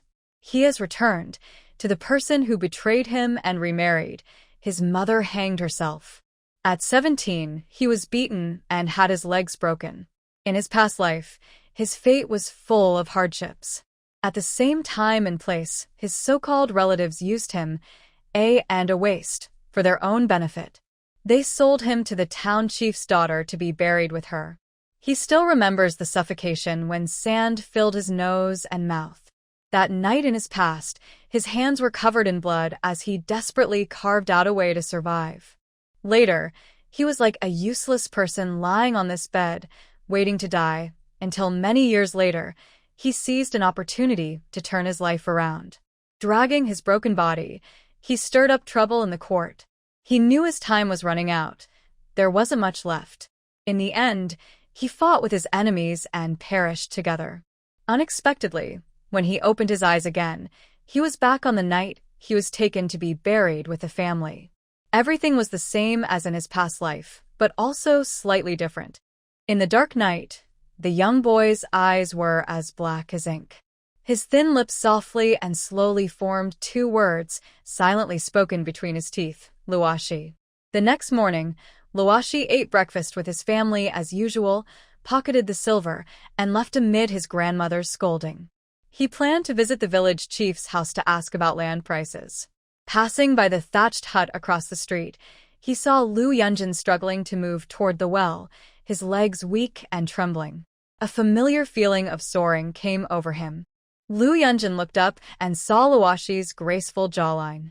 The person was expressionless, with a hint of disdain in his eyes. "Since you live across the street and your legs are not good, shouldn't you call if you need help?" Seeing him, Luoshi thought of a comrade who lost his legs in a battle against strange creatures. Stubborn as ever, he would rather fall and crawl than ask for help. Lu Yunjin lowered his eyes and whispered softly, "I'm afraid I'll cause you trouble." But even as he said that, his hands had already wrapped around Luoshi's neck. Luoshi rolled his eyes and said impatiently, "Trouble isn't that easy to cause." Then he added, "In the future, if you need anything, remember to call. Neighbors help each other, after all." He helped him back onto the bed, poured a basin of water for him to wash, and took some steamed buns and dumplings from his face to place on the bedside table, which was wobbly from his injured leg. He softly instructed, "I won't be here during the day. If you're hungry, just make do. I'll bring you good food when I return at night." A steamed bun was forcefully handed into his hand. Lu Yunjin looked up with calm eyes, wanting to ask why she was so kind to him. But as he opened his mouth, the words turned into, "Where are you going?" Then he added, "I'm familiar with the village and the town, but I can't help with actions. If you want to know anything, just ask me." Hearing this, Luoshi really had something to ask. She casually grabbed a steamed bun and took a bite. "Do you know the land prices in our village?" Watching her finish the bun in a few bites and still seem a bit eager, Lu Yunjin's eyelids twitched. If he heard correctly, she ate a pot of porridge and 5 eggs before leaving this morning. Her grandma's loud voice could be heard from 5 doors away, shouting and scolding. He couldn't help but chuckle quietly. "You have a good appetite." Switching the topic, he asked, regarding nearby villages of Yoning County, top-quality farmland costs 6 taels, medium-quality 4 taels, and low-quality 2 taels. "Do you want to buy land?" Luoshi raised an eyebrow, not convinced. The cost of cultivating supernatural powers can only be replenished with food. For those struggling to survive in the wasteland of the end times, isn't it just about having a full stomach? Now that meat and eggs are plentiful, she would be foolish to neglect herself. Thinking about the matter, she asked, "What about wasteland? How much does it cost?" "The area in the bamboo forest doesn't grow crops and is an undeveloped zone. It should be considered wasteland, right?" "Wasteland?" Lu Yunjin looked a bit surprised and pondered before speaking. "Real wasteland usually costs no more than 1 tael of silver." Luoshi raised an eyebrow, sensing there's more to this. Is land divided into proper and improper? Who knows? Lu Yunjin smiled faintly and reminded her. "The price of land depends on the village chief, which is your grandfather, and the town mayor's arrangements. The village chief and the town mayor are closely linked in interests. They control land prices, and the prices are what they say." He remembered that Luoshi didn't get along well with her family, and last night she had completely offended the town mayor. Buying land at this time would be a bit difficult. After the reminder, Luoshi also remembered the old rivalry between the village chief and the town mayor. Frustrated, she scratched her head. Killing people is illegal in this era, so annoying. Seeing her look fierce, almost like she wants to draw her sword and fight. Lu Yunjin hid his smile and suggested, "Maybe you should wait for a better time to buy. Wait a bit longer, until he deals with the Tang family first. Then she can do whatever she wants." Luoshi looked up, her expression innocent. "I don't want to wait. I want to replace the village chief." Hearing this, Lu Yunjin couldn't hold back anymore. A low laugh escaped his lips. How could this person be so perfectly in line with what he wanted? Seeing Luo Shi's unfriendly gaze, Lu Yunjin cleared his throat and carefully considered her suggestion. He slowly said, "It's not impossible. Uncle Mei is getting old. If he accidentally falls and breaks a leg, he can't be the village chief anymore." Luo Shi suspiciously looked at Lu Yunjin's legs. Maybe he has trouble walking, so he dislikes people with healthy legs? But I have to say, I like this idea. Luo Shi stood up and stretched lazily. Seeing her about to leave, Lu Yunjin asked, "Where are you going?" Luo Shi nodded. "Not to the village chief's house. I want to go to the city to make some money and buy materials." Then she casually asked, "Are you bringing anything?" "What to bring?" Lu Yunjin's calm eyes glanced at his legs. This time, without the pain of crawling out of a grave, maybe his legs can be saved. "If it's convenient, help me bring a set of silver needles." Luo Shi was surprised and looked meaningfully at the calm young man. She didn't ask more, and simply nodded and left. Every day there are ox carts going to the county. It costs 2 coins for a round trip. Luo Shi tightened her sleeves and pants and didn't take the cart. She chose a small path, jogging slowly then faster. Her strength and abilities need to be pushed to the limit repeatedly. Outside the city gate, Luo Shi supported her knees, panting heavily. After a moment, she took a deep breath and strode into the city. When she reached the grain shop outside the west gate, the ox cart from the village had just arrived. The shopkeeper remembered the boy who bought 100 jin of grain in one go and saw her pointing at a bag of black beans, asking for the price. Curious about its use, he noted that in the south, people prefer rice over beans and wheat. When they can't afford white rice, they prefer to buy brown rice for porridge. Yellow and black beans are less popular. Luo Shi flipped the bag and casually replied without looking up, "My grandma has a special taste. She likes black beans." The shopkeeper, such a filial grandson. After leaving the grain shop, she went to buy vinegar at the spice shop, then headed straight to the pharmacy. She remembered Lu Yunjin wanted a set of silver needles, and she also needed to buy some herbs. She arrived early today, so there was a long line inside Bao Hall. 2 senior doctors were working methodically. The shopkeeper saw her at a glance, parted the crowd, and warmly greeted her. "Young man, are you decided to sell the 100-year-old polygonum?" The shopkeeper's eager eyes made Luo Shi roll her eyes in annoyance. "I must say, this uncle has some good eyesight." With simple words, she confirmed that he had a 100-year-old Chinese knotweed, but she didn't really hide it. She deliberately used it as bait. She casually asked, "Do you have a patient with white hair who can't turn it back and urgently needs treatment?" Chinese knotweed is very valuable medicinally, mainly for hair health. Seeing how anxious he was, he might be desperate for something his employer needs. The shopkeeper looked awkward and didn't answer directly. He just stared at Luo Shi with eager eyes, hesitant to speak. Luo Shi turned her head away, unable to look directly at him, but her tone was meaningful. "You should forget about the knotweed." Before the shopkeeper could show disappointment, she continued, "I have a medicine that can turn white hair black. Do you need it?" "Can white hair really turn black?" The shopkeeper's face fell. "I've managed a pharmacy for decades, running Baoha Hall all over Danyang, and I've never heard of a medicine that can turn white hair black. Don't think I will be fooled just because I look friendly."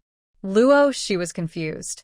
Seeing his obvious disbelief, she bought some silver needles and the necessary herbs and left, only saying, "See you in 2 days." The shopkeeper hurried after her. Hey, what's wrong with you? You leave halfway through your words.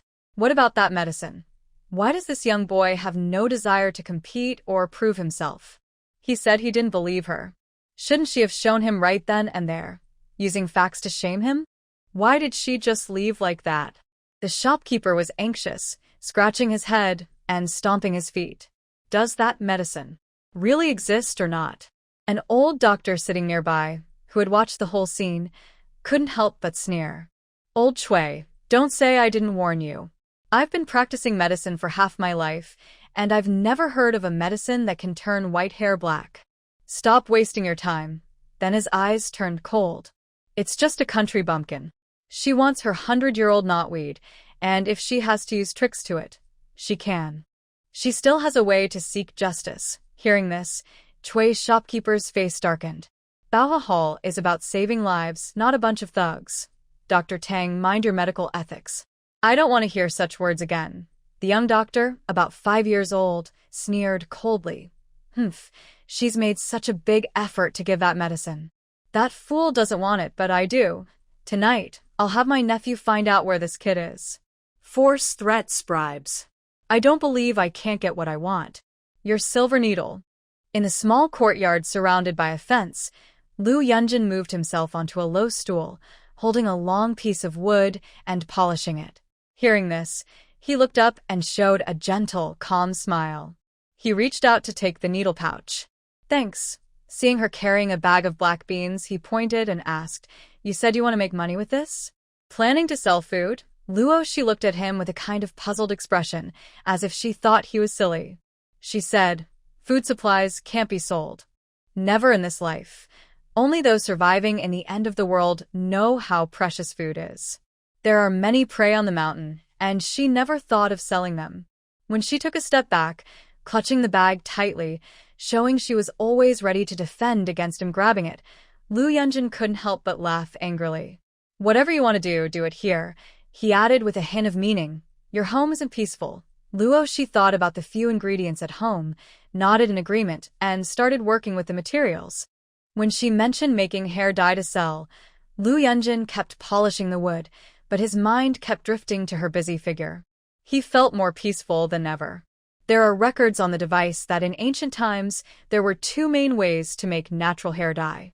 One method involved soaking black beans in vinegar for 1 or 2 days, then boiling them until soft, filtering out the residue, and boiling the liquid into a paste.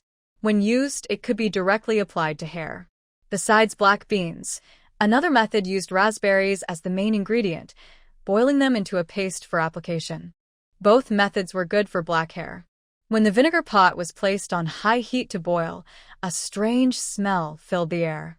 Lu Yunjin's nose twitched slightly. He asked Luoshi, Is the main recipe for making hair dye vinegar and black beans? How do you know? Luoshi was quite surprised. Lu Yunjin pointed to the soaked black beans in the yard, and then to the stove. With such a strong smell, it's hard not to know. People with a bit of cleverness can easily make a fake. Have you thought about that? Luoshi thought about it, and realized she was right.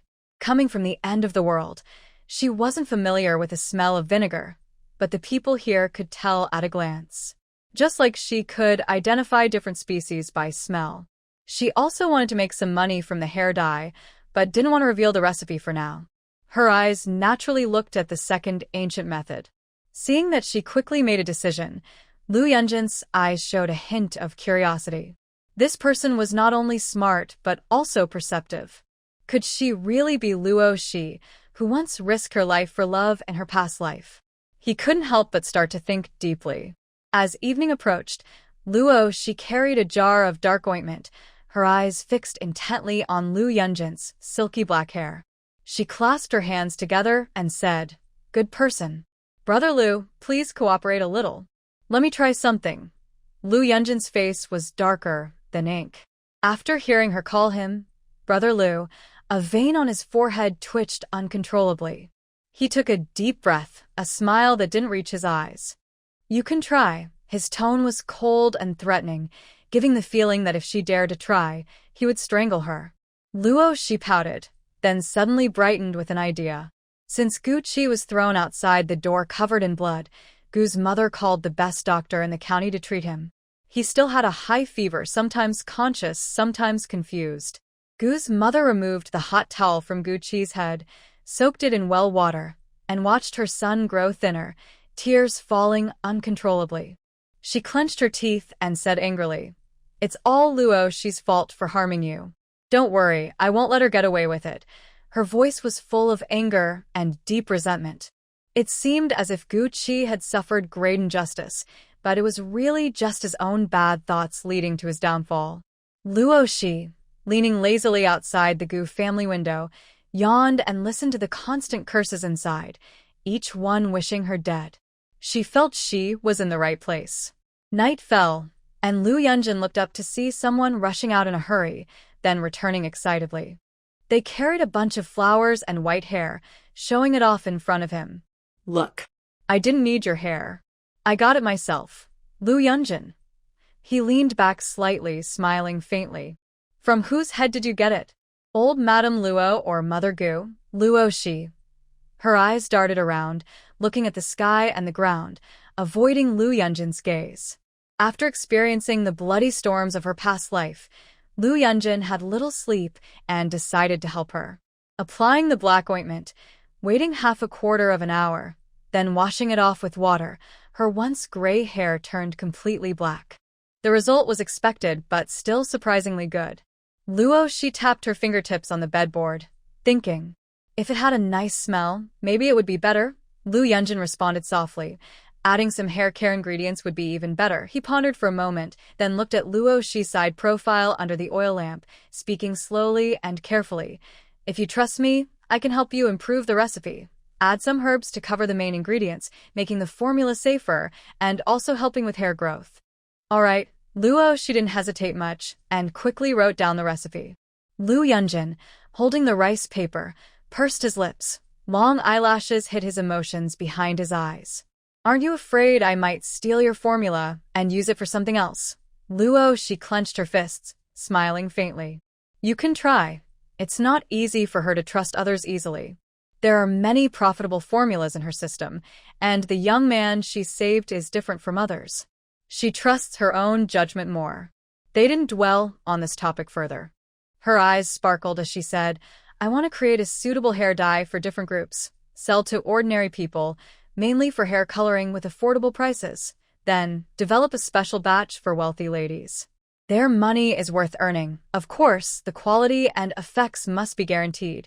Lu Yunjin smiled as he looked at the lively expression on the boy's face, counting on his fingers. He would not betray this trust.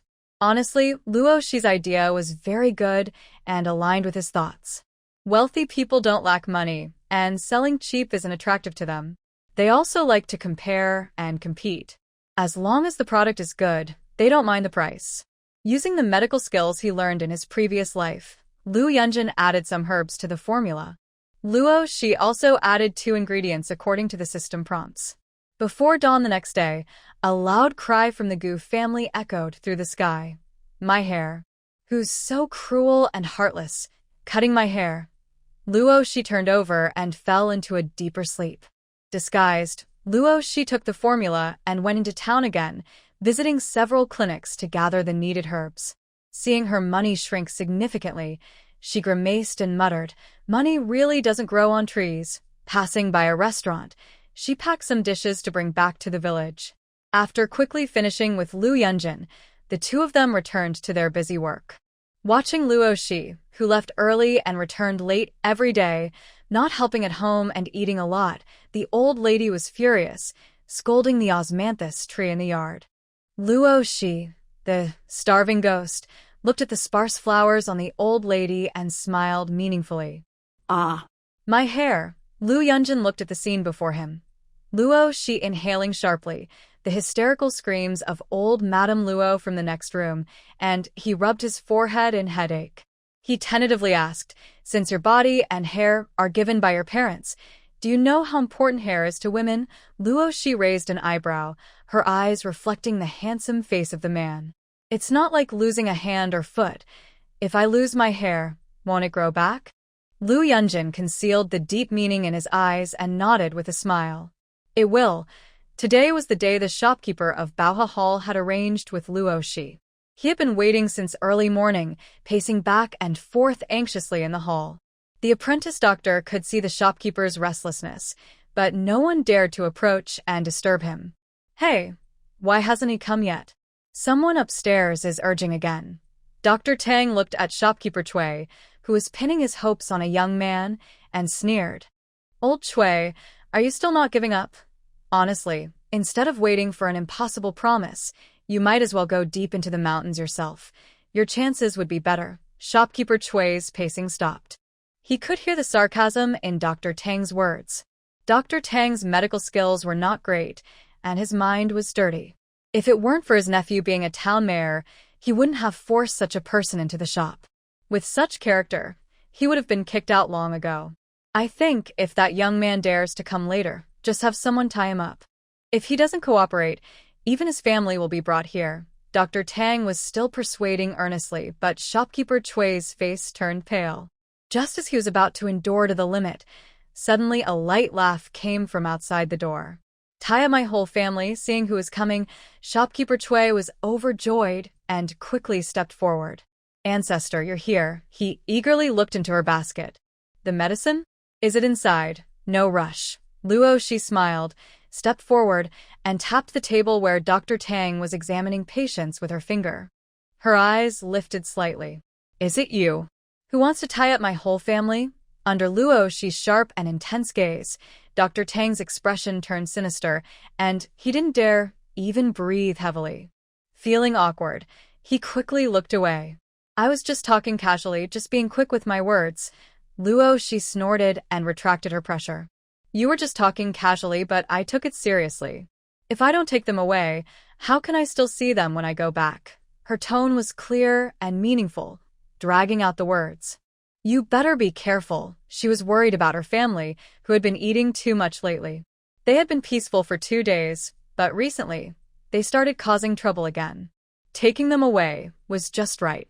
The young boy's lips curled into a smile, but only Dr. Tang, who looked into her eyes, knew how cold and icy her peach blossom eyes truly were.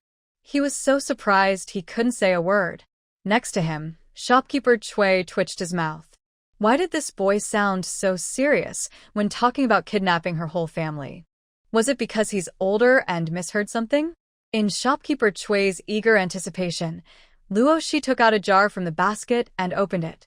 Instantly, a light, pure floral scent spread out. Is this the medicine that can turn white hair black? Before Luo Shi could stop him, shopkeeper Chui eagerly scooped a bit out, rubbed it in his palm, and licked his finger. Luo Shi. Polygonum multiflorum, goji berries, Sichuan lovage.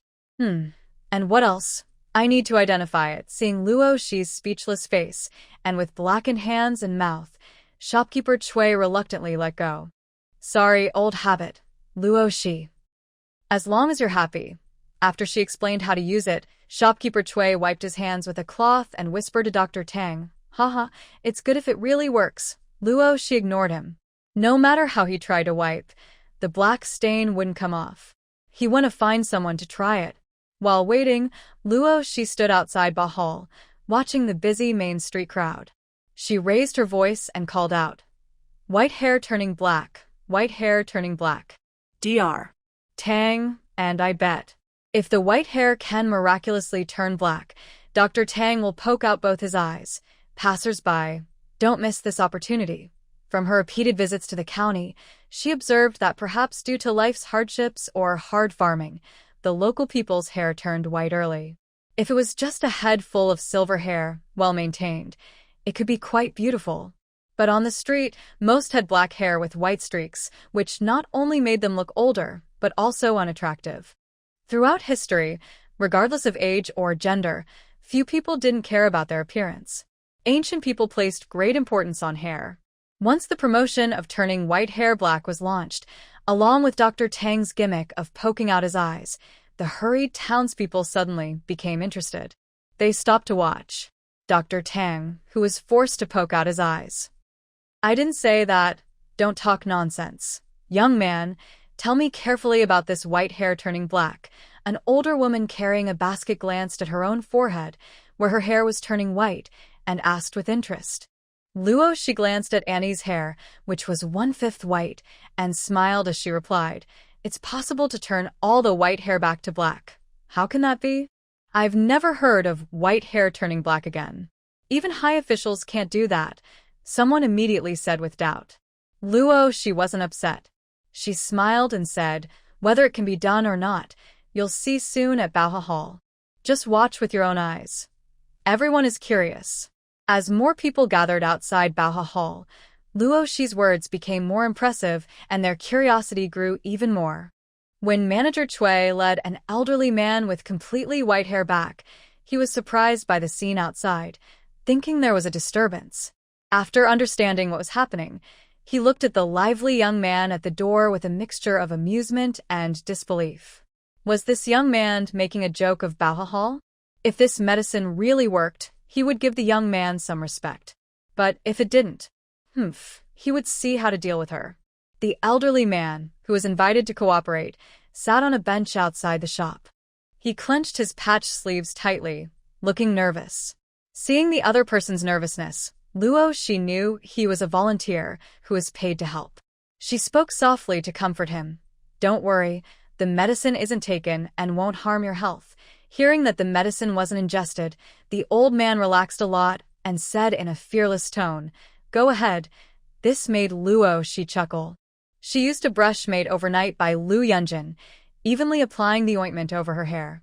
Don't ask where she got the horsehair brush. Definitely not from the village chief's old ox.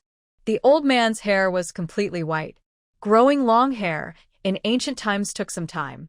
Once everything was ready, they just had to wait. The onlooker saw her stop and, with sharp eyes, said, Young man, is your hair dye the same as dyeing cloth?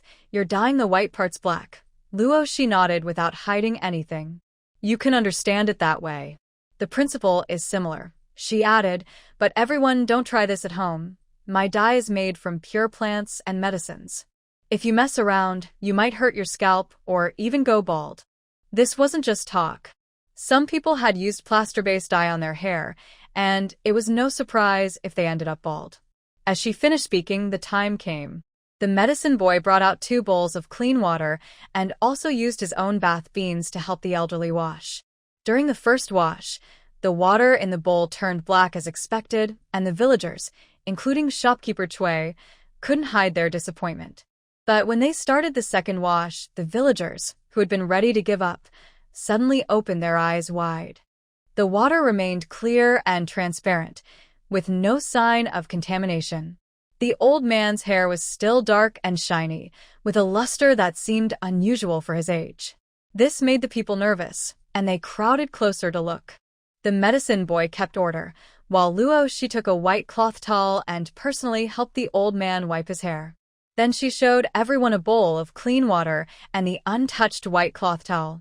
Shopkeeper Chui looked at the pure white, uncontaminated towel, then at the old man's jet black hair, and he almost cried with joy.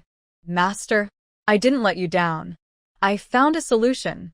The villagers reacted similarly, some very interested and reaching out to touch. The old man covered his head and sighed. Don't pull my hair. Don't pull my hair. Luo she stepped back and smiled at the lively scene. She knew that the market for hair dye was opening. Sure enough, some quick-reacting people rushed straight into Bao Hall. Shopkeeper, how much for this hair dye? I want one. Hey, you big man. What are you making a fuss about? Get lost. The shopkeeper was almost squeezed into a pancake by the excited villagers, but Luo she's light voice saved him. Everyone, today is just a trial. I will set up a stall across the street tomorrow morning to sell it. We don't have many in stock, so please come early. How much does it cost? Someone asked quickly. Luo she raised one finger. 100 coins per batch. The ordinary version didn't contain precious herbs. Main ingredient was raspberry. The cost of 100 batches was less than 1 tael. The hair dye was fresh, and 100 coins was just enough to make ordinary people feel the pain but still affordable. This product was a consumable, and the price would definitely fluctuate in the future. Her main goal was to earn money from the wealthy and powerful customers. As expected, the onlookers kept saying it was too expensive, but their eyes clearly showed they wanted to buy. After finally sending everyone away, shopkeeper Chui invited Luo she to the back hall. The medicine boy was responsible for serving tea. Little Luo, I'll pay 1,000 taels to buy your hair dye formula. How about that? Although he liked this young man in business, he naturally wanted to benefit himself. Seeing Luo she firmly shake her head, he felt a bit disappointed, but didn't insist. Instead, he suggested, how about selling your hair dye at Bao Hall? Luo she suspected that the old fox was just playing this idea, and she liked it too. Besides the price, she had only one other requirement. Consignment is fine, but not exclusive. Shopkeeper Chui understood, but didn't agree. He advised, Bao Hall isn't the only store in Yongning County. You handle production and we handle sales. That way, you won't have to run around so much. Isn't that good? Shopkeeper Chui's suggestion could help her reduce some sales trouble, but Luo she still politely declined with a smile. This was just the first step in expanding her business. She couldn't give away all her future clients and markets. She repeated, consignment is okay, but not exclusive. The contract was made in 2 copies. In 3 days, the first batch of goods would be delivered, and Baoha Hall would send them to other provinces, not selling in Nan'an Prefecture. After sending Luo Shi off, Shopkeeper Chui looked at the young, slender but upright figure and sighed, this kid has big ambitions. As usual, Luo Shi first went to Tongfu restaurant to pack some food. When she left the city around noon, she happened to meet a cart returning to the village. There was an empty seat on the cart. Luo Shi, tired from working late last night, didn't want to travel.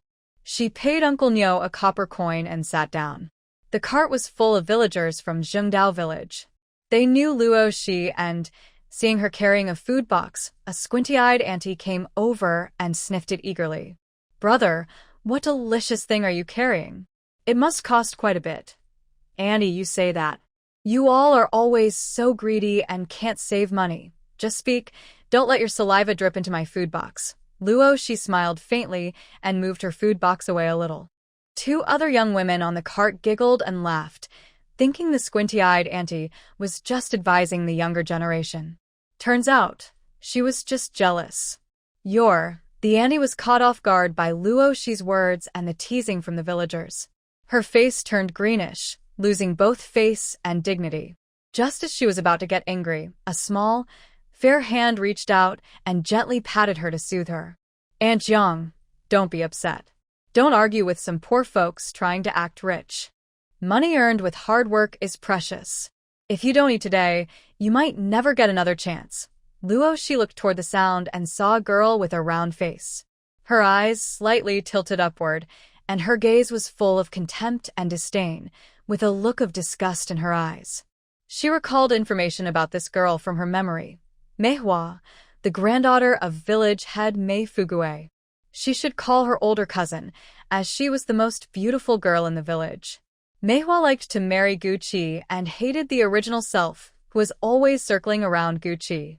In the village, she led others in isolating and bullying the original self. Last month, she pushed her into the river, nearly causing her to drown. Seeing Luo Shi look at her, Manhwa covered her mouth and giggled softly. Look at me, I was wrong. How could I curse my cousin to have a short life? I'm sorry. I didn't mean to say that. I truly apologize to you. That day, after coming down from the mountain, young Master Qin gave 50 taels of silver, dividing it equally among the villagers who helped carry things up the mountain. But her father came home and said that Luo Shi was mainly responsible for saving the person, and young Master Qin probably gave extra money to this kid alone. He had money, but didn't give any to his family to honor his grandfather. Instead, he was out there feasting and drinking. Who gave him the courage? No. She had seen a jade hairpin a few days ago and was determined to get that money no matter what. Just then, a loud slap sounded. Luo Shi slapped Manhwa across the face. Everyone was stunned. Manhwa covered her cheek, her face twisted with anger. You dare hit me, you. Luo Shi interrupted her. Sorry, my hand has a mind of its own. I truly apologize to you. His hand has a mind of its own. Looking at Luo Shi's expression, as if she had already sincerely apologized, and that pursuing the matter further would be unreasonable, Manhwa's hand trembled with anger. Knowing that this cousin was naturally strong, she didn't dare to fight back. On the way back to the village, she kept crying while Jiang Aunt comforted her. The ox cart moved slowly, and the villagers watched with amused expressions. The village head's family was not good people. They enjoyed watching dogs fight. Luo Shi watched the tearful scene all the way without paying. When the ox cart stopped, she carried her food box and left happily. Old Lu, come here. Eat first, then we'll open the shop. Luo Shi happily ran into the Lu family's small courtyard. She looked up and saw a young man inside, his forehead sweaty, biting his pale lips, with his head slightly raised. His open shirt was filled with silver needles. A few drops of sweat slid down, tracing the beautiful lines of his body and disappearing from sight. When he heard her call, he slightly tilted his head, revealing red-tinted eyes. The scene looked broken and fragile, hitting Luo Shi's eyes with a strong impact. She paused briefly, turned her head, and placed the food box on the stone table. She took a deep breath. The scene inside the room was too tempting to ignore. Did he have abs? Maybe I should check again? No, I must stay calm. She needs to be quiet. Knowing Lu Yunjin was giving himself acupuncture, the boy's hollow, numb eyes kept wandering in her mind. Luo Shi reached into her bag and took out a test tube. Inside the test tube was a milky white liquid, emitting a soft glow. Luo Shi stared at it for a long time, then put it back and took a deep breath. She told herself, hold on a little longer. At that moment, the boy's weak voice came from the room. Come in, I'm fine now. She gathered her focus and calmly entered the room. Lu Yunjin, leaning against the bed, looked up. His voice was steady. Luo Shi, my leg can't be cured. The boy's face was pale, but he was smiling. Yet, Luo Shi saw madness and despair in his deep eyes. At 14, he was top in a local exam, with a bright future ahead. If it hadn't happened, he would have secured a place in this year's imperial exam. Do you know? That scoundrel learned martial arts from his grandmother and rose quickly. His younger siblings were sold to a brothel by his little lover, and his mother was forced to hang herself on the beam. And my legs are broken, with no way to take revenge. I hate him. Luo Shi. At this moment, the boy was filled with darkness and violence. His eyes were bloodshot, and madness seemed to consume him. But because of his powerless legs, he looked like a trapped beast at the end of its rope. I want to show you something, Luo Shi said calmly, without showing sympathy or pity. She knew Lu Yunjin didn't need that. He just wanted to talk, to vent. She wiped her hands and crouched beside the boy, lifting his pant leg. There, she saw a twisted, terrifying pair of legs. She carefully examined them. Below the knees, the bones were shattered. Although she wasn't a skilled doctor, she had fought on the battlefield in the apocalypse, mostly seeing injuries and broken bones. She quickly understood the situation. These legs, unless a miracle happened, were beyond healing, even for a divine healer. Don't look, she said coldly, covering his legs with her 5 fingers. Lu Yunjin's dark eyes flickered with a moment of deep emotion, then quickly filled with panic. He didn't want to see. He didn't want the only light in his dark world to fade because of his ugliness and filth. He desperately tried to hide all his pain. Luo Shi saw that he was so exhausted from overexertion that his face turned pale. She scolded him gently and used one hand to hold him back, pulling him to the table and opening the meal she brought back. She clenched her teeth and shared her favorite braised pork knuckle, saying thoughtfully, "Eat well. Maybe there will be a miracle." At this moment, Lu Yunjin had calmed down. He only lost control when he realized that even if he were reborn, his legs would still not recover. But without these legs, he still had hands, a mind, and a calm gaze. A faint smile appeared at the corner of his mouth as he prepared to send his enemies to one by one. Eat your food. Luo Shi added a chicken drumstick to his bowl again. This guy has a small appetite and is picky.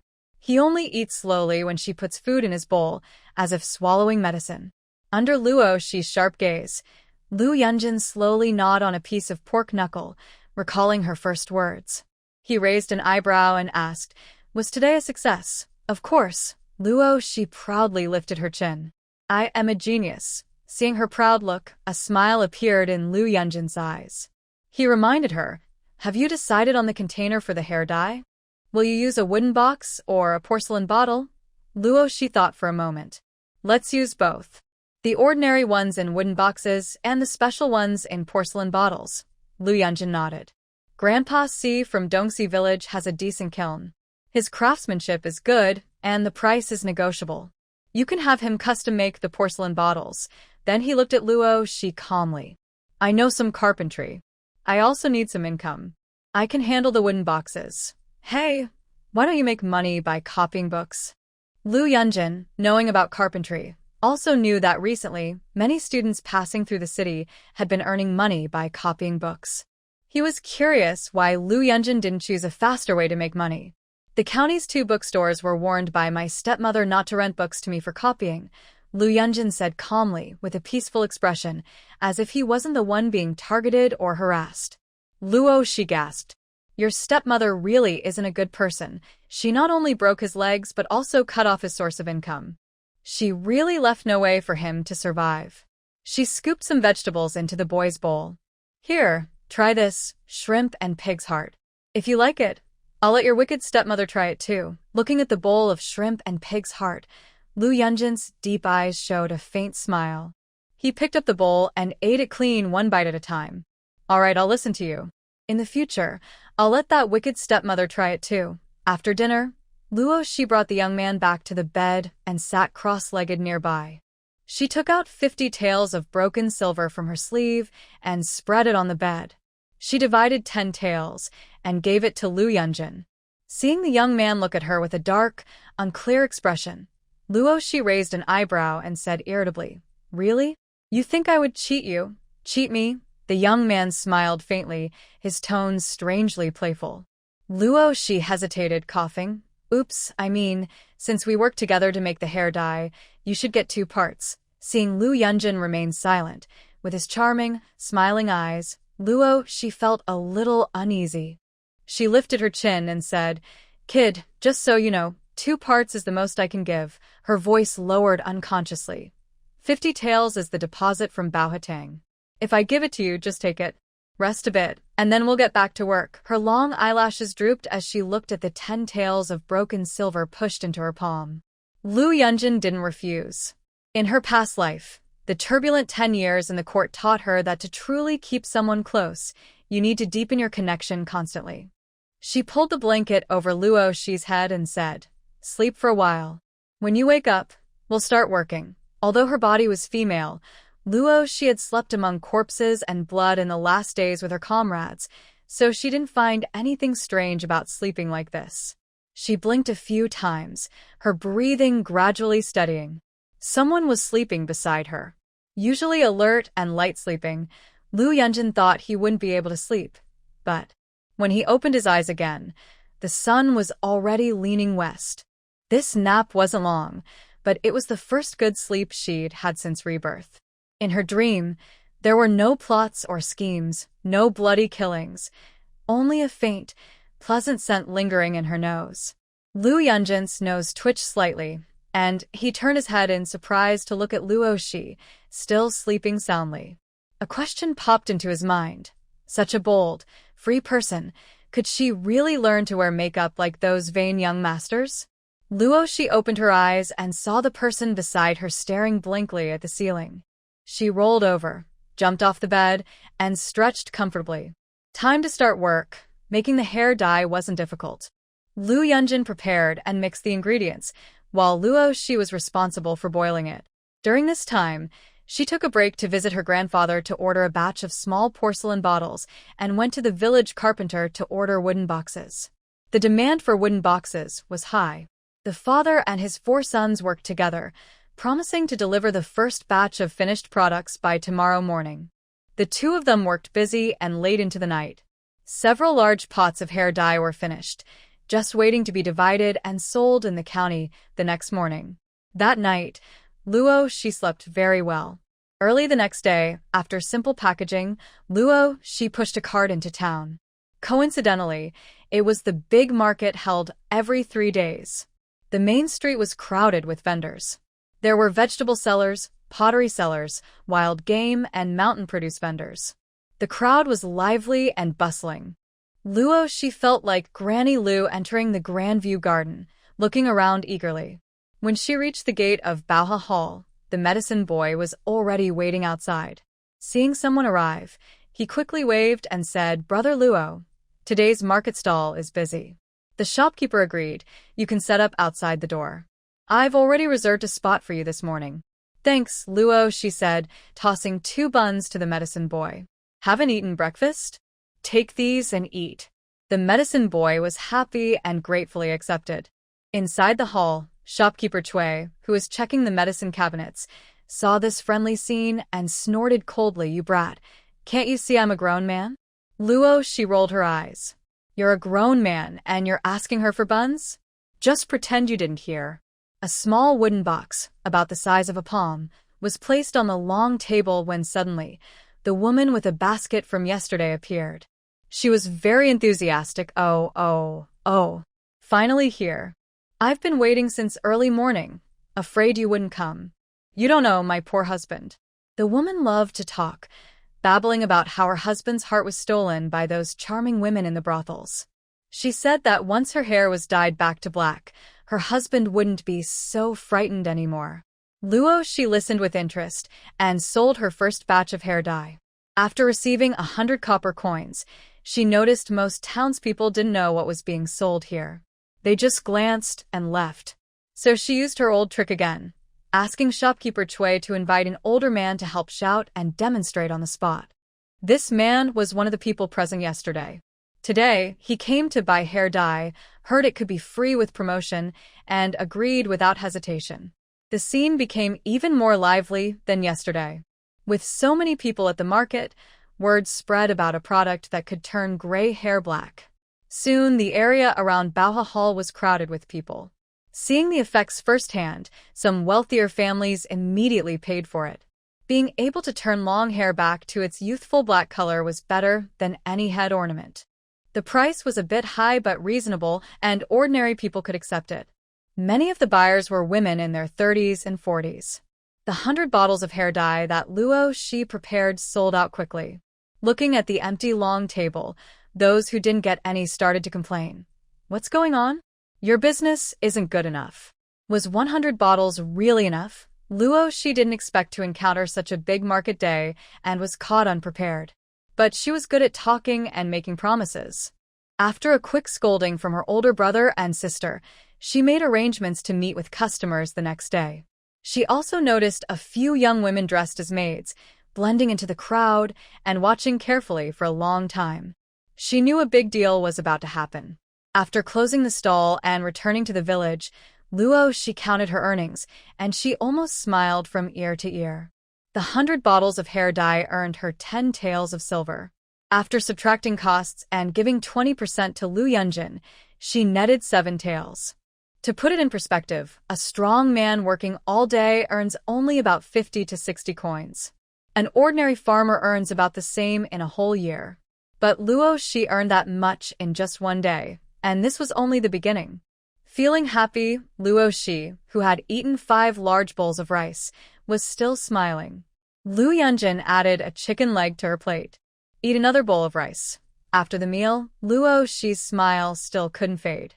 "Old Lu, if you need anything, I'll bring it back tomorrow. Help me bring 2 sets of clean clothes," Lu Yunjin said. Luo Shi's eyes flicked over to him. "What size?" "Tell me.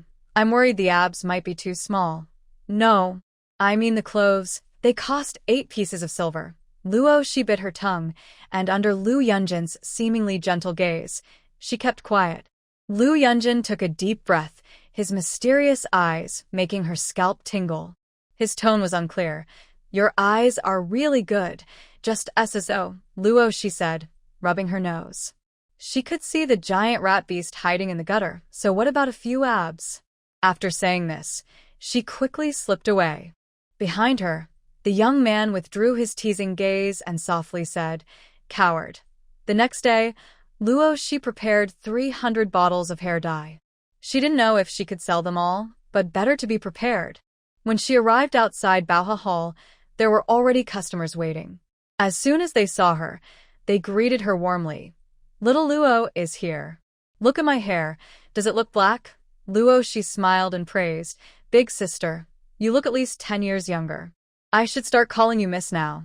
The older sister blushed and said, "Your little mouth is so sweet with honey. After using your hair dye yesterday, the neighbors all said it was good.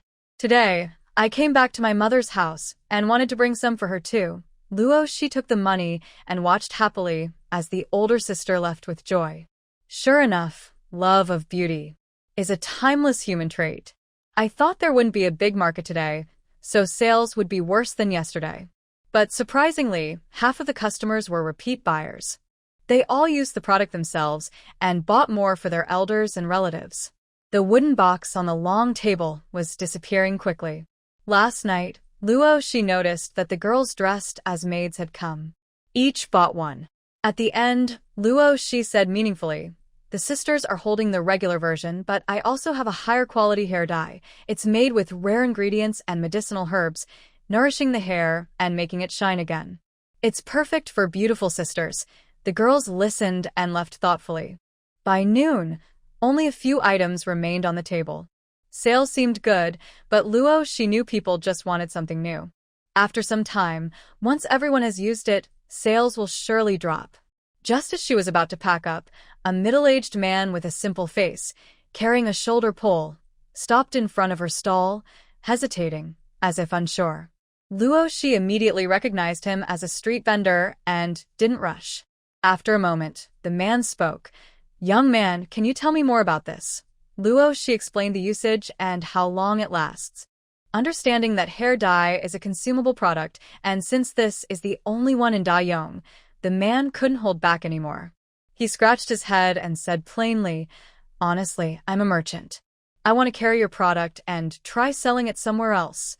He had been observing all morning. Having sold goods for half his life, he was excited by the potential and the audience for this product. He thought it could be profitable. Luo she was waiting for people like him.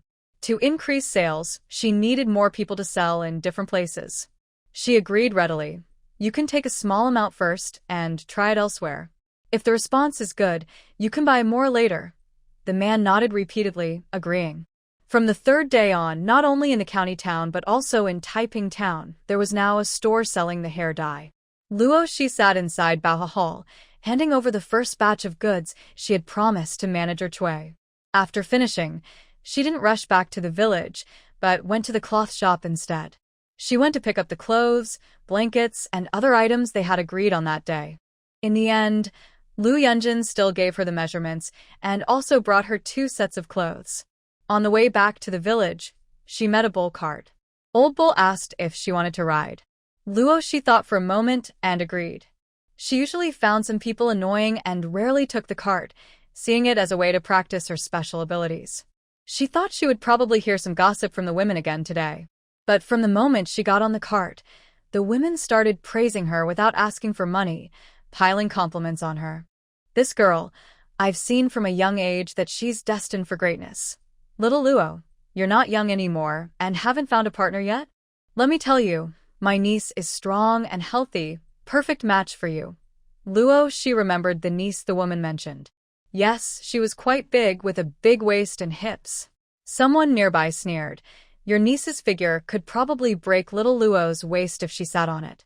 "How dare you say that?" Luo she was speechless.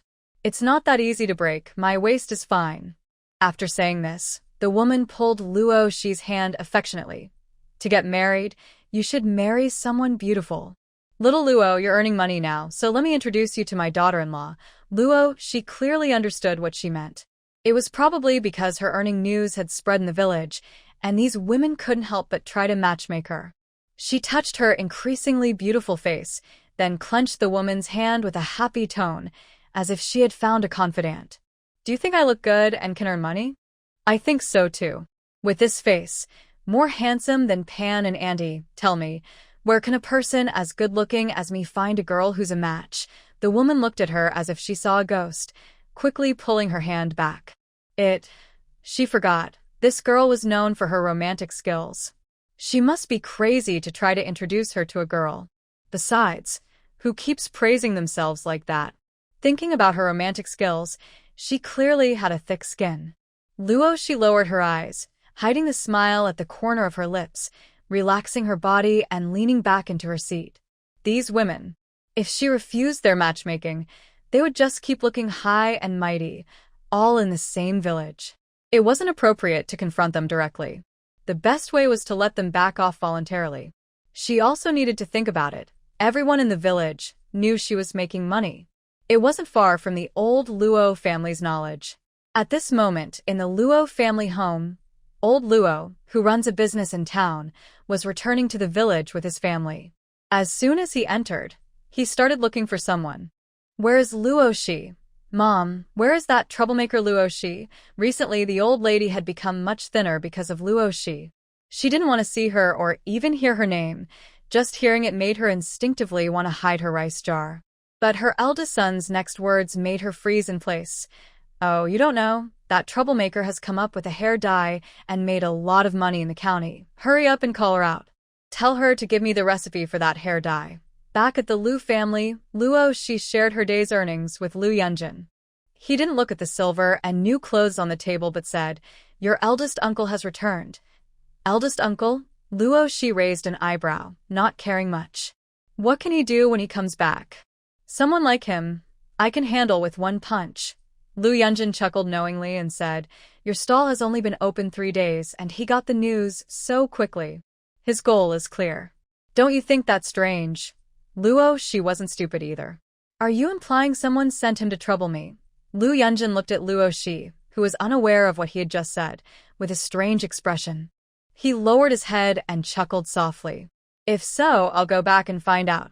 Maybe that family is just bored and looking for something to do. Luo Shi was also quite interested in her eldest uncle's family, who made a living by opening a shop in town and relied on blood from the original owner. After saying this, she turned and went back to the Luo family home. When she opened the courtyard gate, she was greeted not by her grandmother's sour face, but by her eldest uncle Luo Dajiang, sitting steadily under the osmanthus tree. In that moment, Luo Shi saw the sharpness and scheming in his eyes. She smiled indifferently and said, "Oh, uncle is back? What a rare guest." This made old Luo, who was about to say something emotional, choke and cough heavily. Auntie Hua, Luo Dajiang's wife, brought out a bowl of water from the kitchen to soothe her husband. She shot a quick, amused glance at Luo Shi and said, "This child, how do you talk? Your eldest uncle still has to support a big family. That little business keeps him busy day and night. His health, you know, it's quite him." Luo Shi looked sympathetically at her eldest uncle, who was only in his early 30s but already had half-white hair, and then changed the subject. "After all these busy years, can I pay back the money I borrowed from you?" Hearing this, old Master Luo stopped coughing and glared at Luo Shi. "What money did I borrow from you? When did I borrow money from you? You're talking nonsense." Luo Shi clicked her tongue and looked at this man, who was angrier than her own suffering. She didn't mind helping him remember where the money to open the shop in town came from. "Uncle forgot? During the drought years, our whole family was starving. It was my selling my body that helped us survive that famine. Over the next 7 years, I gave the old lady 1 or 2 silver coins each month. Isn't that the money you used to open the shop in town, old Master Luo?" He couldn't deny this, and he realized that from the start, this brat had taken the initiative to strike first. His anger eased a little, and he put on a caring tone. He advised, "We are all family. We should share both joys and hardships." "Sheer, are you trying to make the whole family cold-hearted by being so strict?" Luo Shi raised an eyebrow and asked cautiously, "Uncle, do you mean that since we are family, we should share everything?" "Yes, that's what I mean." After saying this, old Master Luo wanted to use this opportunity to get Luo Shi to hand over her hair dye formula. But just as he looked up, that troublemaker was strolling into his house casually, taking the gifts he brought for his parents and brothers without hesitation. She even turned to look at him. "Uncle said that since we're family, we can share everything." "Well, I won't hold back then." This included 2 good pieces of fabric, some snacks from Zhang's shop in town, 2 cans of lard, and the purse Luo old master left in the house when he entered. She pinched it. There were 2 taels of silver inside. Seeing her move, Luo old master almost couldn't breathe. But thinking about the town chief's strict order to get the formula, he could only grit his teeth and accept it. He forced a smile that was even uglier than crying. Don't be polite." He thought they could talk about the formula next, but the troublemaker entered his house again, heading straight for the son studying by the window. "Cousin, what use are these books?" Luo Chong didn't even lift his head. "Reading is for the imperial exams, to bring glory to our family. Are you trying to betray your teacher and ancestors?" "Fine, I'll take a look too." Luo Chong finally looked up, his eyes blank. When did he say he wanted to betray his teacher and ancestors? Old Master Luo watched helplessly as the troublemaker took away his son's book. He couldn't hold back anymore and suddenly threw the teacup in his hand. Luo Shi, do you think you can get away with this? He was trying to play mind games with her? Wanting to keep her uneasy forever? Luo Shi sneered coldly and clicked her tongue. This angry, helpless look suits you better, uncle. Trying to use family feelings to brainwash me? Do you think you're qualified? After saying that, she pointed at the nosy old lady in the kitchen who was always ready to interfere. Hit him. Go upstairs and give him a couple of good whacks. Let uncle taste what maternal love is. Taste maternal love? Has this troublemaker lost her mind? Only a crazy person would hit their own eldest son. As soon as she thought this, Luo Shi looked at her with a half-smile. Grandma, if you won't let uncle taste maternal love, I can only let fourth uncle take his place. Take the confession letter from fourth uncle and go to the school. The old lady let out a loud cry, grabbed the big broom by the door, and swung it toward Luo Dajiang. She hated this troublemaker to death. Recently, she finally stopped threatening her with confession letters. Everyone told her that her eldest son was hard to deal with, and she was grateful she didn't pick fights. But now, for some recipe, she dared to provoke her? She deserved it. When the first broom hit her, old Master Luo was completely stunned. Was his mother possessed? Did the troublemaker really hit her? She covered her face and ran around the yard, crying, "Don't hit my face. Oh, mother, please don't hit my face." Luo Shi leaned against the wall with her arms crossed, watching this scene of motherly kindness and filial piety. The old lady supported her knees with both hands, looked up fiercely at Luo Shi, and almost growled through her teeth. Enough? Then she softened her tone and begged, It's done. Can you destroy the confession letter that fourth uncle wrote?" Luo Shi responded with a muffled, That's not possible." Her slender fingers pointed at Luo Dajiang, who was covered in dirt and dust. Her tone, though clearly smiling, made everyone present feel a chill down their spine. "Look at him. If he dares to bother me again, I can only let fourth uncle take his place. And, Grandma, uncle said a family should share. Please take out the hidden food. If I come back tonight and see no food, you know the consequences." After saying this, she slightly smiled and left gracefully. "You're back." In the yard, Lu Yunjin looked at Luo Shi, who was carrying something taller than a person into the house, and spoke softly. "Where did you get this?" Luo Shi casually piled the cloth and other items on the shelf, then raised her chin and said, "My eldest uncle says that a family should share everything." "So?" Lu Yunjin looked at the pile of things on the bed. "Did you rob him?" Luo Shi didn't like hearing that and corrected his mistaken idea. "Old Lu, your understanding is not quite right." "What do you mean?" "It's not robbery. It's following the wishes of our elders, carrying out their instructions and respecting their teachings." "Wishes?" Lu Yunjin looked at her with a half-smile, sharp and direct. "Luo Shi, are you deliberately looking for trouble?" Just then, there was a knock at the door outside the courtyard. Through the fence wall, 3 strong men stood outside, looking fierce. "Your creditor?" Luo Shi asked casually as she got up to open the door. Seeing how stubborn and unwilling to suffer losses she was, Lu Yunjin secretly clenched his teeth, but then smiled to himself. He explained to her, the 3 brothers from the Wen family. A few years ago, they got burned while rescuing their mother in a fire. It's hard for them to find work now, so they probably came for you. Luo Shi understood immediately. Just then, she opened the door. The small fence courtyard wasn't soundproof, so the Wen brothers outside also heard Lu Yunjin's words. Their expressions didn't show embarrassment, only a slight awkwardness. Luo Shi, we want to come in and talk." Luo Shi guessed their purpose and interrupted them, making space for them. The 3 entered and nodded to Lu Yunjin before sitting on stone stools. "Just tell me, what's the matter?" Luo Shi sat opposite, her gaze subtly observing the 3 men. The skin exposed showed some burns, but that didn't mean they couldn't find work. The local shop owners in town and county were a bit picky, but this was too much. "Well, we saw today in town that your hair dye sells very well.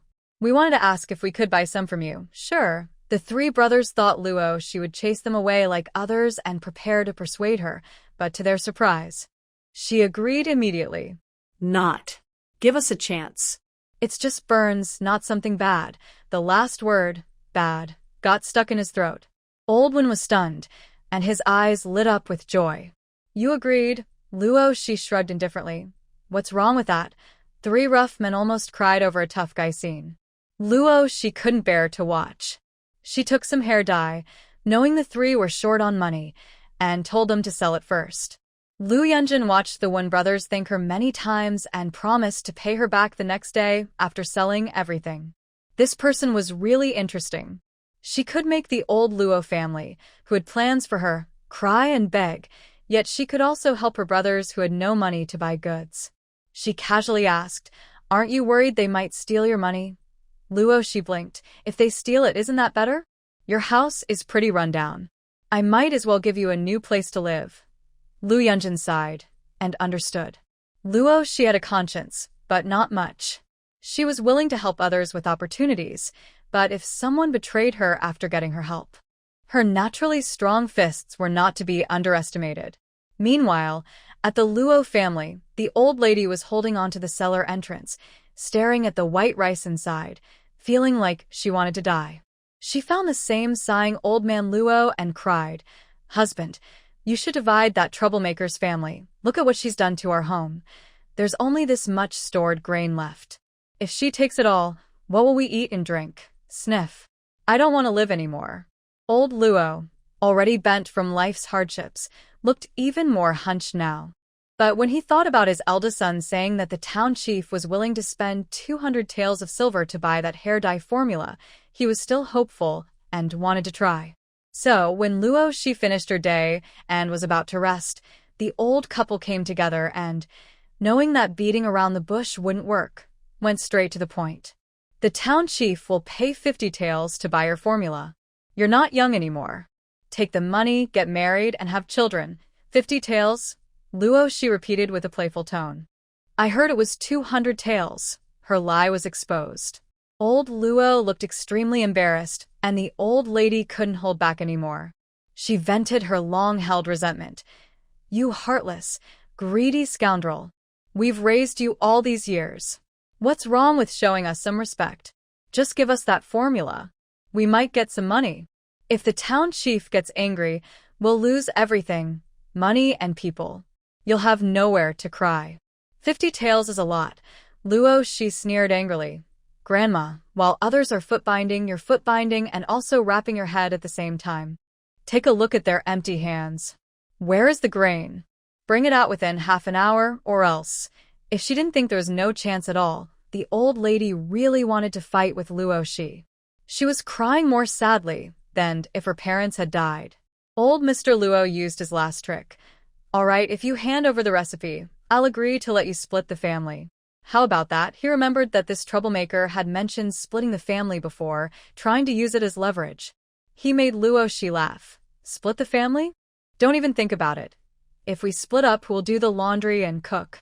Go home early and sleep. In your dreams, everything is fine." The elderly couple who were kicked out never expected this result. The old lady was heartbroken and felt pain everywhere. If I had known. If I had split her off last time, now I wouldn't be stuck with her. What should I do? Enough. Crying won't help. Go get the cellar key. If you don't give it to her on time, that troublemaker will definitely cause trouble at the fourth brother's school." Luo she played with the cellar key, clicked her tongue, and casually threw it into her space. Early in the morning, just as the sky was turning pale, there was noise outside the yard. Luo she put on her clothes and went out, seeing the fourth grandpa coming to deliver a porcelain bottle. She hurried to greet him. You're so old and still come here in person. Just let someone know, I could come to get it myself." Fourth grandpa was 60 years old, quite old for this place, but he was lively and full of energy. When he saw Luo she, he smiled. He clapped the cloth on the cart and took out the top 2 porcelain bottles. "Take a look. As you asked, the bottom is stamped with this strange pattern. The strange pattern he mentioned was Luo she's initials, LX. In Dayong, there were no letters, but she used a fancy script that looked like a pattern. She decided that her products wouldn't just be hair dye, and she wanted her name on her work. So she chose the signature. The fancy script with the initials helped prevent imitation. Fourth, Grandpa chuckled. Check if the bottles are the right thickness. If they're okay, we'll do it like this from now on. Luo, she didn't hesitate. After confirming everything was fine, she ordered 500 bottles. After packaging the hair dye, she took them to the county. Unexpectedly, she saw a familiar person running toward her from afar. Big brother. Luo, big brother. Luo, she. She looked at Qin Shuezheng rushing over, raised an eyebrow, and was a bit surprised. Did you come here just to wait for me? Qin Shuezheng clapped his thigh happily, as if he had found a long-lost half-brother, smiling brighter than a flower. Yesterday, I heard my maid say that the young man selling hair dye is very handsome. When I heard the description, I knew it was you. Lu Shi rolled her eyes. While packing up her stall to open, she said to Qin Shuezheng, who was enthusiastically helping, if you have something to say, just say it. This guy was overly eager, almost as if he had hidden intentions written all over his face. Lu Shi was straightforward, and Qin Shuezheng was also direct. They both felt they had a close bond, so he didn't beat around the bush. My father gave me a shop to train in. I originally planned to open a bookstore, but now I have a better idea. Lu Shi understood immediately and raised an eyebrow. You want to get supplies from me and also sell hair dye? Then a cold splash of water was poured on him. Your father's shop is on Academy Street, right? Do you think selling hair dye there would do well? Qin Shuezheng had indeed thought about it. Academy Street mostly sold writing supplies, ancient books, calligraphy, and paintings, things related to learning. But he didn't want to follow the old rules. He wanted to make a big splash. Without impressive results, how could he take over his father's large business? After hearing Qin Shuezheng's plan, Lu Shi also learned about the Qin family background. They were a wealthy family in Nan'an Prefecture, involved in business for generations, with many children. To stand out and compete for the next family head, he had to be the best among many siblings. Despite his baby face, Qin Shuezheng was friendly and smiled often. Coming from a noble family, he wasn't simple. From the last wild boar incident, it was clear he paid Lu Shi 60 taels of silver and, after going down the mountain, gave 50 taels to villagers who helped him. Not only did he help Lu Shi feel at ease, but he also left no room for criticism. His first impression was very good. Do you think pig fat tastes good? Lu Shi suddenly asked out of nowhere, catching Qin Shuezheng off guard. He thought for a moment and honestly replied, a bit greasy. Pig fat makes dishes tasty, but eating too much can be unpleasant and hard to digest. Ordinary people might like it, but I don't eat fatty meat. Just seeing it makes me feel sick. Lu Shi asked again, if there was a kind of oil that was fragrant but not greasy and cheaper to produce, do you think the common people here would accept it? Facing Lu Shi's meaningful gaze, Qin Shuezheng wiped the smile off his face and leaned in closer. Brother Lu, are you able to make that kind of oil? Considering it carefully, as long as the taste is good and the cost is lower, it can attract most people. Luo, she didn't reply but started talking about something else. You open a bookstore on College Street and I can introduce someone to you. You'll make a lot of money every day. How about that? Qin Shuezheng was confused. Why was the topic shifting back to the bookstore on College Street? Compared to the kind of oil Luo she mentioned, the small shops on College Street are not worth comparing. His family is in trade, and his sharp business sense immediately saw the potential of that oil. His mind was only filled with that idea. Then he doubted.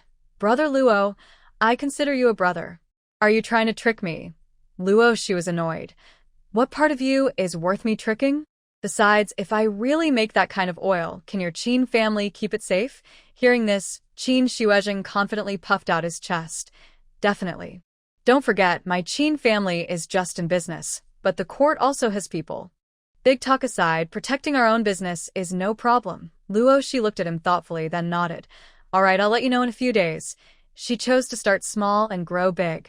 She hadn't taken further action because her identity in this body was that of a humble farmer with no background. Just a hair dye had already attracted local troublemakers. If she revealed her peanut oil recipe, it might cause even more trouble. Qin Shuezheng was decent, but if the other side had a backing, she might consider collaborating with them. She packed a bottle of hair dye for a customer, took the coins, and said with a meaningful look, "What about the bookstore?" Is it still open? Open, open, open. Qin Shuezheng hurriedly nodded. Was opening the bookstore her way of testing the waters? He did his best to get it ready. Testing the waters wasn't really her goal. She just wanted to give Lu Yunjin something to do. Someone as charming and talented as him shouldn't spend all day sorting herbs and being stuck in a small courtyard. Thinking of those delicate, white, slender hands, she felt they should be used for writing. She decided to go back and tell Lu Yunjin about her idea. At that moment, the maids from the households who bought the hair dye yesterday seemed to have agreed. They all stepped forward at the same time, exchanging subtle glances. When they saw the young master from the Qin family busy helping at the stall, their eyes widened in surprise. A clever-looking young maid stepped forward and bowed. "Greetings, young Master Qin." Then she tentatively asked, "Is this hair dye business yours, from the Qin family?" No, that couldn't be right. The lady had sent someone to investigate, and the boy selling hair dye was just an ordinary farmer's son. There was no mention of any connection to the Qin family. Qin Shuezheng casually draped his arm over Luoxi's shoulder and raised his chin. "My brother's business. Come and support us, little beauty." So, she was a friend of young Master Qin.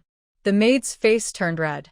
Looking thoughtful, she asked Luoxi, who was brushing off Qin Shuezheng's hand, "Last night, you said there was a better quality hair dye. I want 5 bottles. Then the others, a bit slower to react, spoke up one after another. "I want 5 too. I'll take 3, just 2 for me. 50 taels of silver, please." Luoxi placed 5 porcelain bottles into a wooden box and handed it to the excited maid. The other girl hesitated, then blushed with anger. "A wooden box costs 100 coins, and each porcelain bottle is 10 taels. Are you trying to cheat me?" Luoxi smiled gently. "Miss, you shouldn't say that. You only see the high price, but you don't see how much good medicine I put inside. 1 coin for 1 quality. Someone as beautiful as you. Use it once, and your hair will be smooth and shiny. Your husband will love it and never want to part." The maid's face grew even redder. She wasn't married yet, and the hair dye was bought for her lady. Considering her lady's noble status, she didn't think it was too expensive. The others also thought about their own master status. They agreed that only the best was worthy of their noble ladies, not something for common folk. So, they paid up. 1,500 taels of silver jingled into Luoxi's hands, making her smile even more genuine, despite her poverty. "Luo, my father told you to hand over the formula. How dare you set up a stall here? Do you want to die?"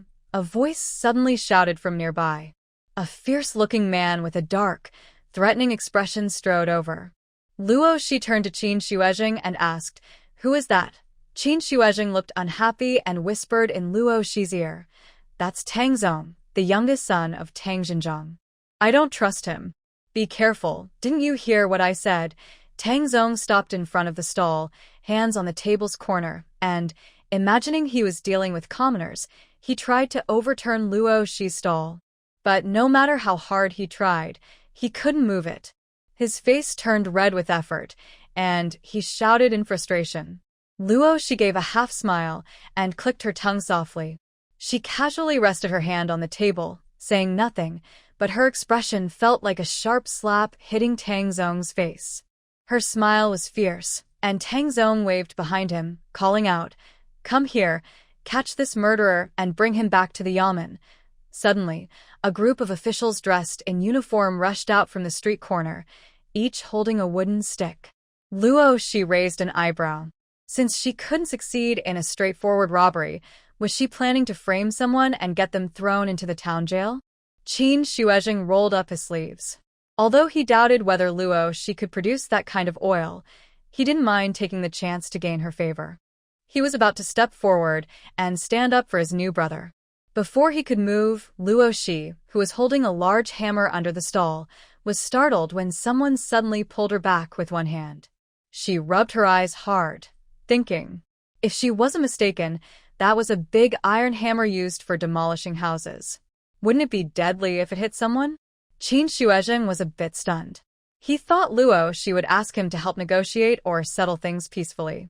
But this brother was willing to face danger head-on. Luo Shi's actions left Qin Shuezheng almost dazzled. She fought more fiercely and fiercely than any strong person he had seen before. She bent down, swept out with her body, then suddenly leapt up, smashing her hammer at the officials below. She kicked out while they were trying to block her, swinging her iron hammer mercilessly. Then she followed up with another kick.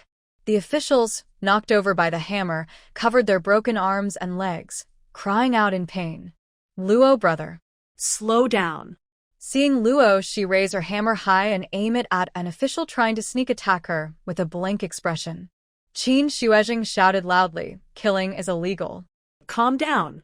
Luo Shi's lips curled into a slight smile. Amid Qin Shuezheng's cries, she shifted her action slightly, swinging her hammer along the attacker's ear and smashing it into the ground. In an instant, the ground trembled slightly. The officials who had narrowly escaped with their lives gasped for breath, feeling a tightness in their lower abdomen, and one of them wet himself in fear.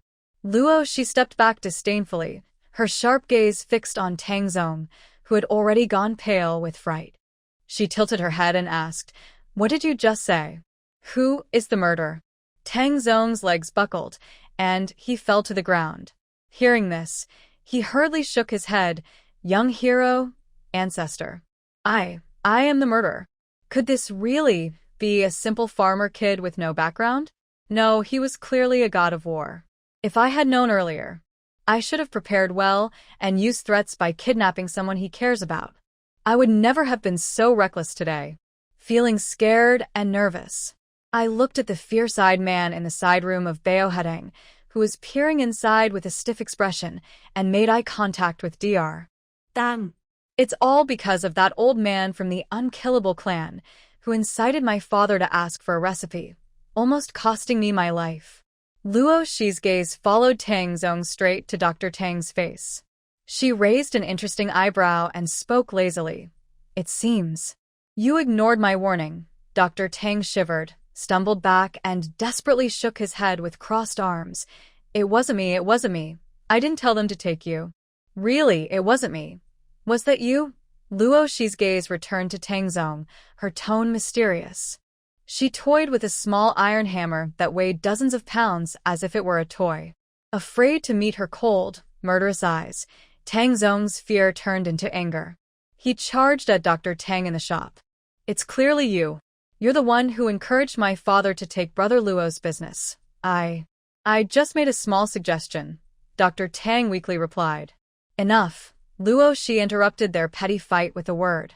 She tapped the ground with her hammer again and said meaningfully, "Young Master Tang, you're delaying my business."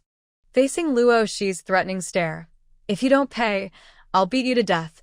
Tang Zong hurriedly took out 100 taels of silver and handed it over with both hands. "It's a misunderstanding, all a misunderstanding. Take this money and have a good meal." A cruel flash crossed his eyes. He had suffered a big loss this time because he wasn't prepared. Next time he would pay double. Seeing Luo Shi accept the silver, he thought the matter was over.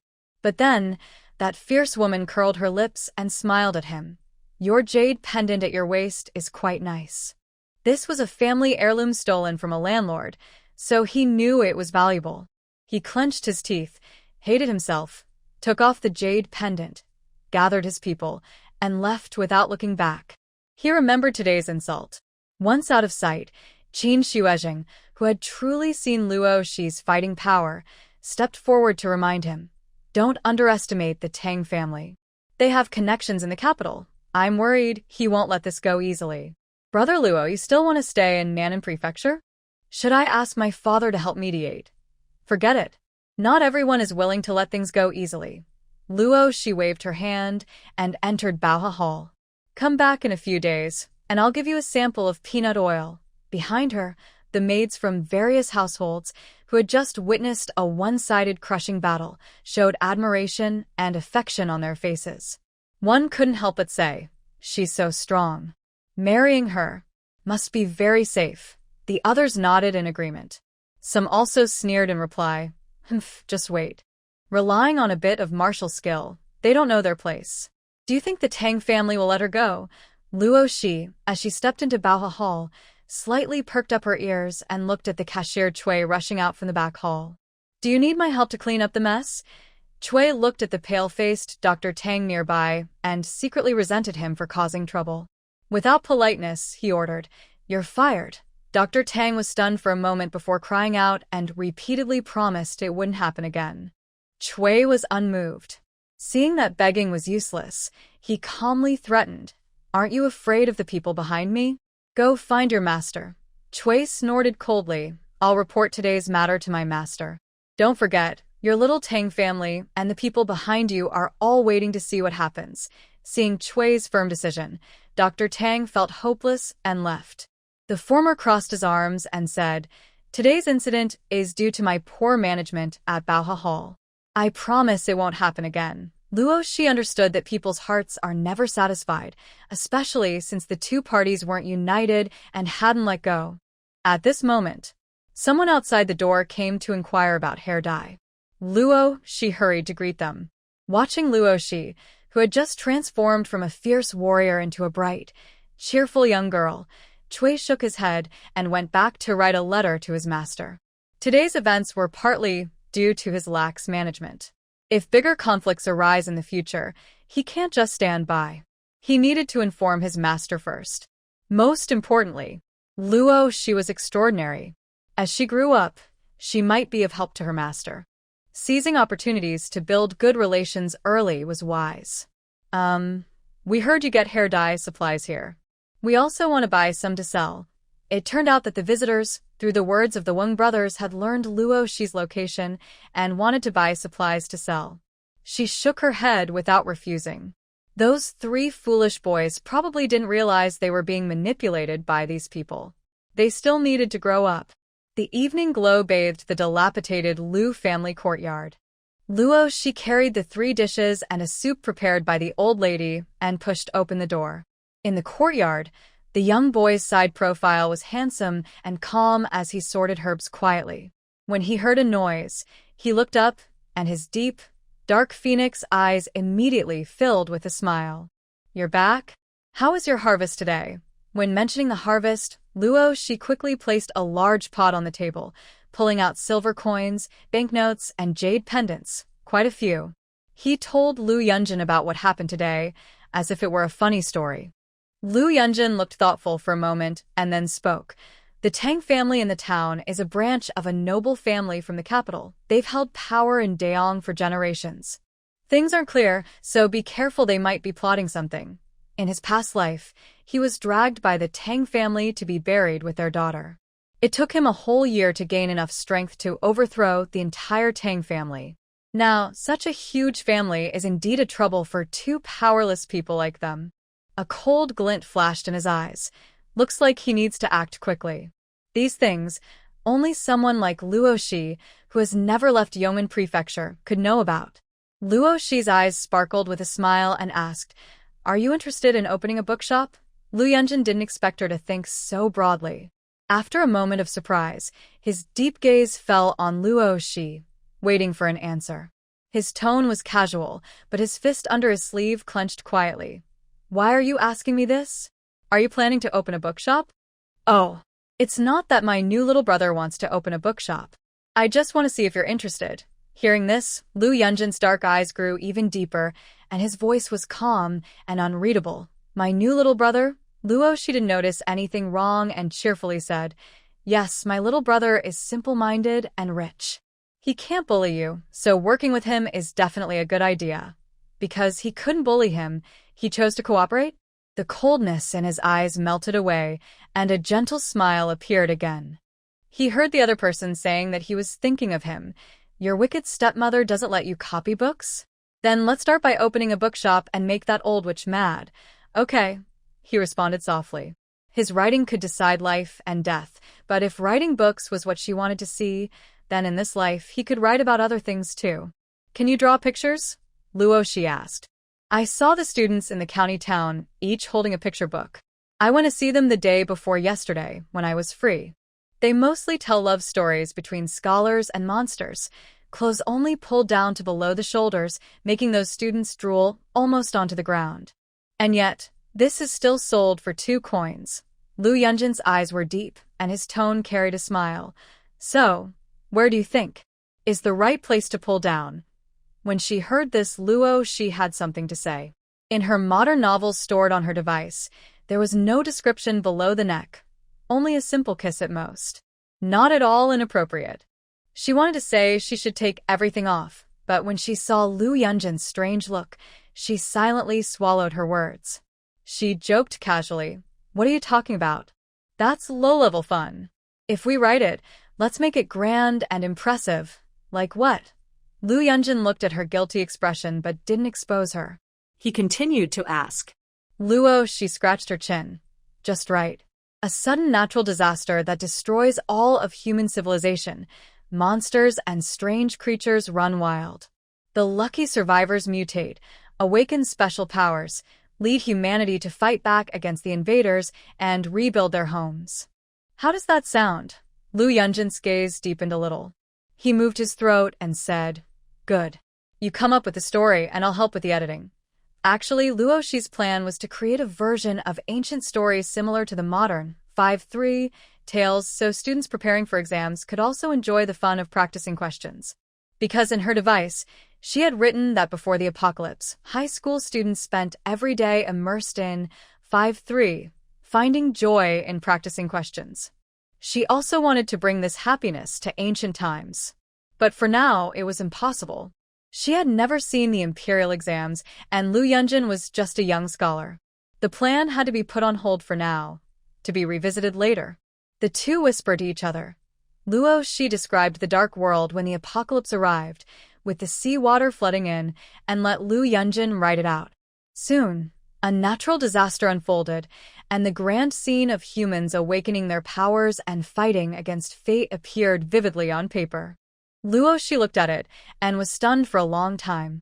She thought, maybe the beginning of Earth's end in her story was like this? A catastrophe that humans couldn't stop. Could she, through Lu Yunjin's writing, create a different ending? When she came back to herself, she looked up through the oil lamp. Outside, it was already dark. She greeted and got up to leave. Watching her distant figure, Lu Yunjin inexplicably sensed her emotions, something heavy and desperate.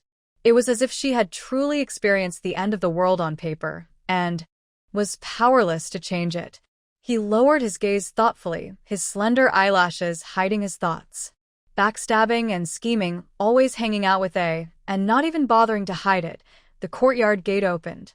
The old lady was annoyed to see this bandit, and wanted to scold him as she did before, but she looked up and met Luoshi's deep, dark gaze. His eyes seemed like a whirlpool, ready to pull her in. The old lady wisely kept quiet and ran away faster than her rabbit-like grandfather. The former snorted and went back inside. He took out an old battle uniform from the space and put it on, touching it with nostalgia. Under the cover of night, he flipped over the wall of the Luo family. Tonight, he was going to do something big. Since he was targeted by a local boss, he was not the type to passively accept being beaten. When he climbed over the wall, he habitually looked toward the Lu family. To his surprise, his gaze met someone else's directly. The young man seemed to be waiting for him. His voice was light, yet cautious, as it floated through the air. "Luoshi. They don't deserve to stain your hands." In the darkness, Luoshi waved his hand dismissively. He knew how clever Lu Yunjin was. He could guess Luoshi's plans tonight, which was surprising but not strange. In the town, Luoshi was here for the first time. The Tang family was easy to find, the biggest and most impressive house in town. At this moment, Town Mayor Tang sat behind his desk in the study, with his youngest son sitting in front of him. Tang Zong was crying as he exaggerated the day's events to his father. When he mentioned the farmer boy swinging a big hammer and injuring the officials, Tang Mayor's forehead twitched with a vein. Then, when he heard his son was threatened and his jade pendant stolen, he couldn't hold back anymore. He slammed his hand heavily on the desk. "This is outrageous. Absolutely outrageous. Take people there again tomorrow morning. I heard that the boy isn't close to his family, but has a good relationship with the disabled next door. Bring the disabled here and see how that little brat still dares to be so arrogant." Tang Zong looked eager, sneaking behind Tang Mare to massage his shoulders and legs.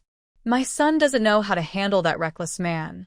You're wise, father. With a pinpoint strike, the father and son both wore the same sinister, malicious smile, not noticing that a tile above them was being lifted. A pair of cold, peach blossom eyes watched their every move.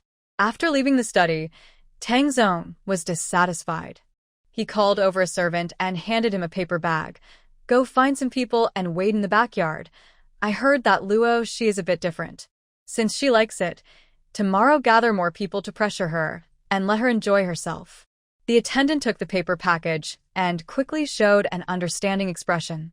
On the roof, Luo, she sat with one leg bent, her peach blossom eyes thoughtful as she looked down. Do you like being pressured? Good idea. The Tang residence is a large 3-entry mansion. Seeing that Tang Shoren had no plans to leave the study, Luo, she avoided the patrol guards and sneaked to the treasury.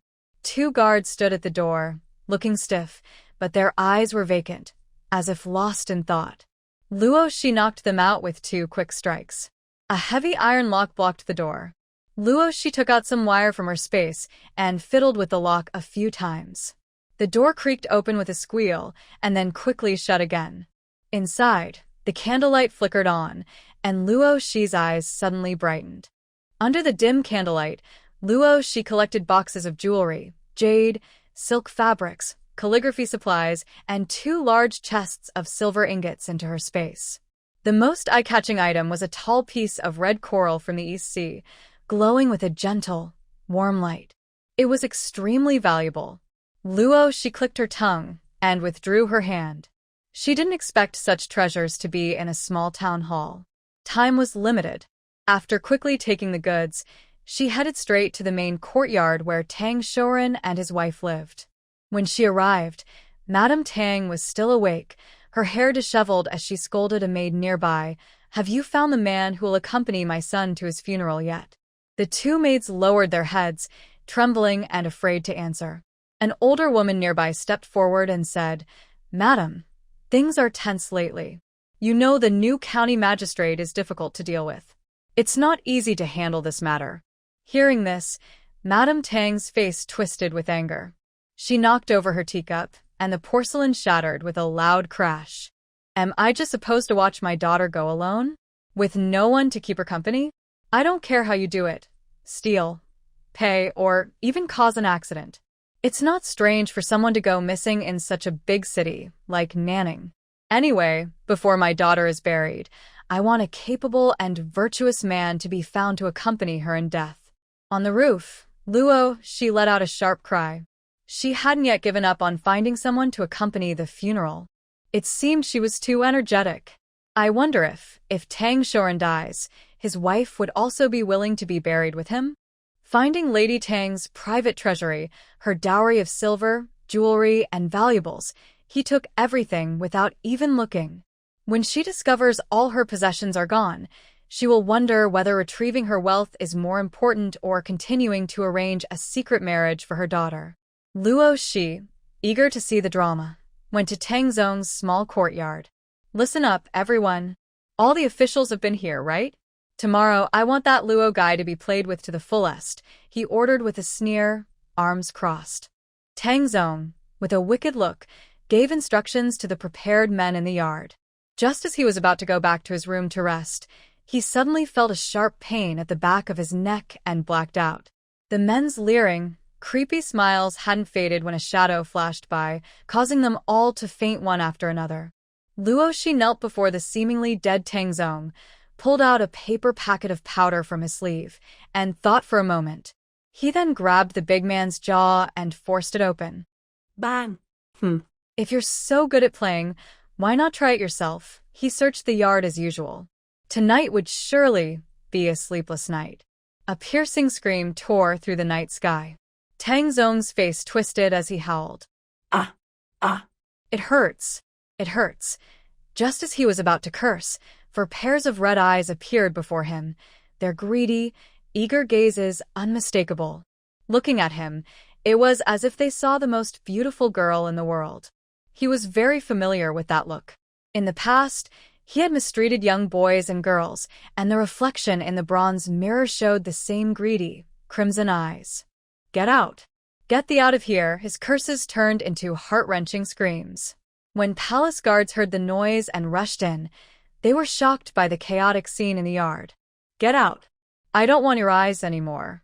Leave now! Tang Zong yelled, losing his mind as he screamed wildly in front of the guards. But when the guards turned to leave, Tang Zong suddenly regretted it. Come back.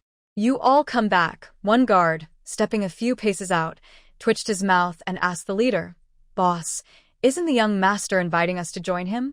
Thinking of that scene, the guard shivered and refused to stay, even wanting to run away. But the leader sternly stopped him. What are you thinking? Save the person. With great effort, they finally managed to rescue the young man, whose body was already badly injured and covered in blood. One by one, they gasped and turned their faces away.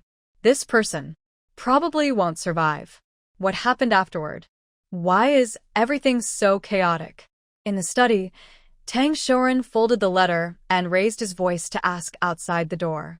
When the door was pushed open, someone came in to report, It sounds like the commotion is coming from the young master's courtyard. I will go check. After the person left, Tang Shoren felt restless. He put on his clothes and was about to go see for himself when the door creaked open again.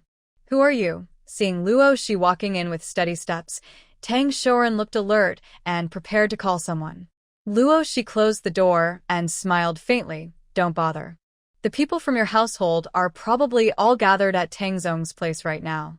Tang Shoren understood that he was being lured away, so he calmed down slowly. He sat back in the big chair, his hands clasped together, ready to delay. Young hero, are you after money, or do you have some other purpose? Just say it. Let me tell you, Luo Shi said lazily, approaching step by step. The silver needle pinched between his fingers suddenly stabbed into the man's rapidly dilating pupils. He leisurely finished his sentence. You should be thankful that this era forbids murder. Looking at the middle-aged man who had fainted, Luo Shi snorted coldly. The silver needle technique was learned from Lu Yunjin. The man wouldn't die, but he would be in a permanent coma.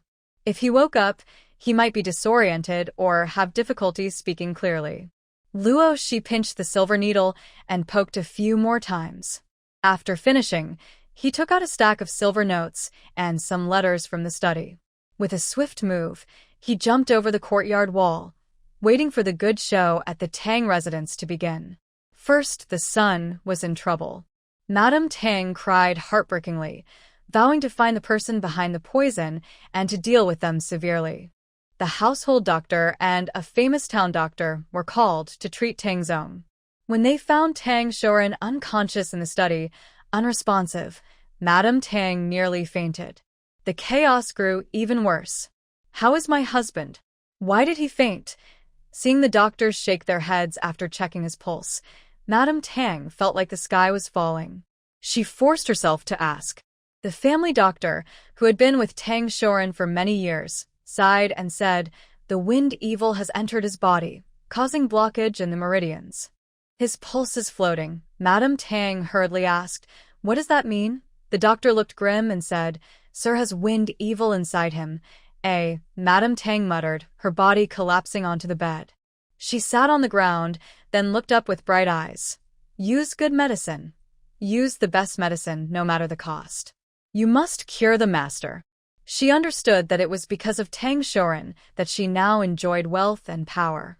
Over the years, the master had seized common people's land, colluded with officials and merchants, and caused many deaths. If he fell seriously ill, without a strong support, the Tang family would face great danger. Not only would good days be gone, but the consequences could be terrible. But this was not the worst part. Soon, a servant who went to fetch ginseng from the storeroom ran back crying and crawling, saying, Something's wrong, madam. You, madam, are very well.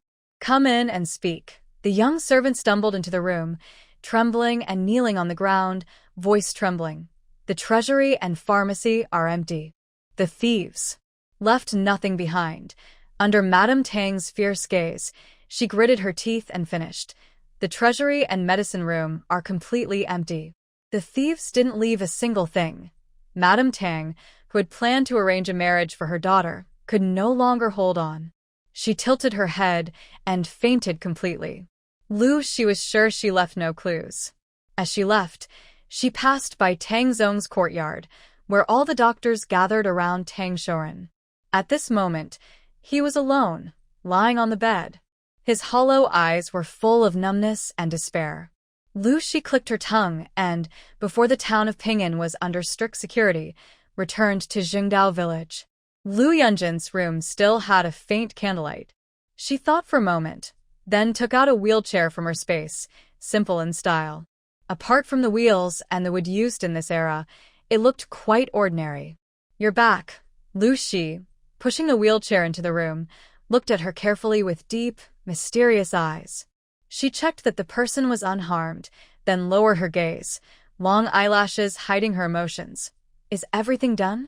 "Yes, everything is done. Not only that, I also brought back something good." Lu Shi reached out, helped Lu Yunjin onto the wheelchair, and smiled as she urged. "I tried it. This wheelchair can move on its own. You should try it." Her slender, fair fingers rested on the wheels. Following Lu Shi's instructions, Lu Yunjin tried it, and the effect was surprisingly good. On the rural dirt road, this wheelchair moved smoothly. Lu Yunjin's eyes flickered with admiration. Seeing Lu Shi, proud and raising her chin, she softly said, "Thank you." "Thank you so early." Luo Shi crossed her arms and snorted, then took out a blueprint from her sleeve and unfolded it. "The reward for the wheelchair. You need to make this." The handsome young man rubbed his forehead, seeming helpless. "I knew it. Your things are not easy to get." Although he said that, his gaze was serious as he looked at the blueprint. His past experiences had shaped his view. With just 2 eyes, Lu Yunjin raised his eyebrows and confidently said, "A threshing machine, used to separate corn and rice." He was genuinely surprised. Every detail on the blueprint was carefully drawn, with some parts marked clearly. He could understand it at a glance. He was sure that in his previous life, such a clever farming tool had never appeared. His gaze deepened for a moment, and his finger traced the edge of the blueprint. "Do you know the opportunities and risks that come with this invention once it's out?" The person on the imperial throne was a diligent emperor who cared about the people and their livelihood. If the threshing machine on the blueprint could be built and presented to him, it would benefit the people and be a great achievement. However, some officials would kill to take credit and keep the invention for themselves. He didn't believe this person hadn't thought about the consequences, but she still brought it out. "Sure enough." Luo Shi spoke. "I have a plan. You make the thing first. Hurry, the sooner the better." Lu Yunjin's eyes flickered, as if he understood something, and he nodded. "I'll start right now." Luo Shi rolled up her sleeve. "I'll help you." They immediately got to work. She went into the mountains to cut down 2 trees and carry them back. When some villagers saw her early in the morning, they almost dropped their jaws. One shook his head and said, "Old Luo's family really has shallow eyes. In the past, they mistreated others. If they had such a capable grandson, why worry about their family not thriving?" His companion nodded. "That's true. Recently, because of saving people in the mountains and the big sales of hair dye, Luo Shi's reputation in the village had changed completely. When she met villagers, whether sincerely or politely, she would smile and nod in greeting. On the way back, she happened to meet the hair dye merchant. As soon as he saw her, he was so excited he could hardly control himself. "Hair dye sells so well. Little Luo, you're such a good person. Wishing you lifelong peace." Luo Shi, who received a compliment, just smiled and asked about the sales figures, then offered a few suggestions. During the repeated blessings of "good person, lifelong peace," the person was driven out. Then, a few peddlers and the Warm family brothers arrived one after another. After distributing hair dye, Luo Shi asked Old Worm to help pass a message to Baoheteng. Today, she wouldn't go to the county. Luo Shi had skill and vision, while Lu Yunjin had strength and resources. They cut the wood into materials according to the drawings.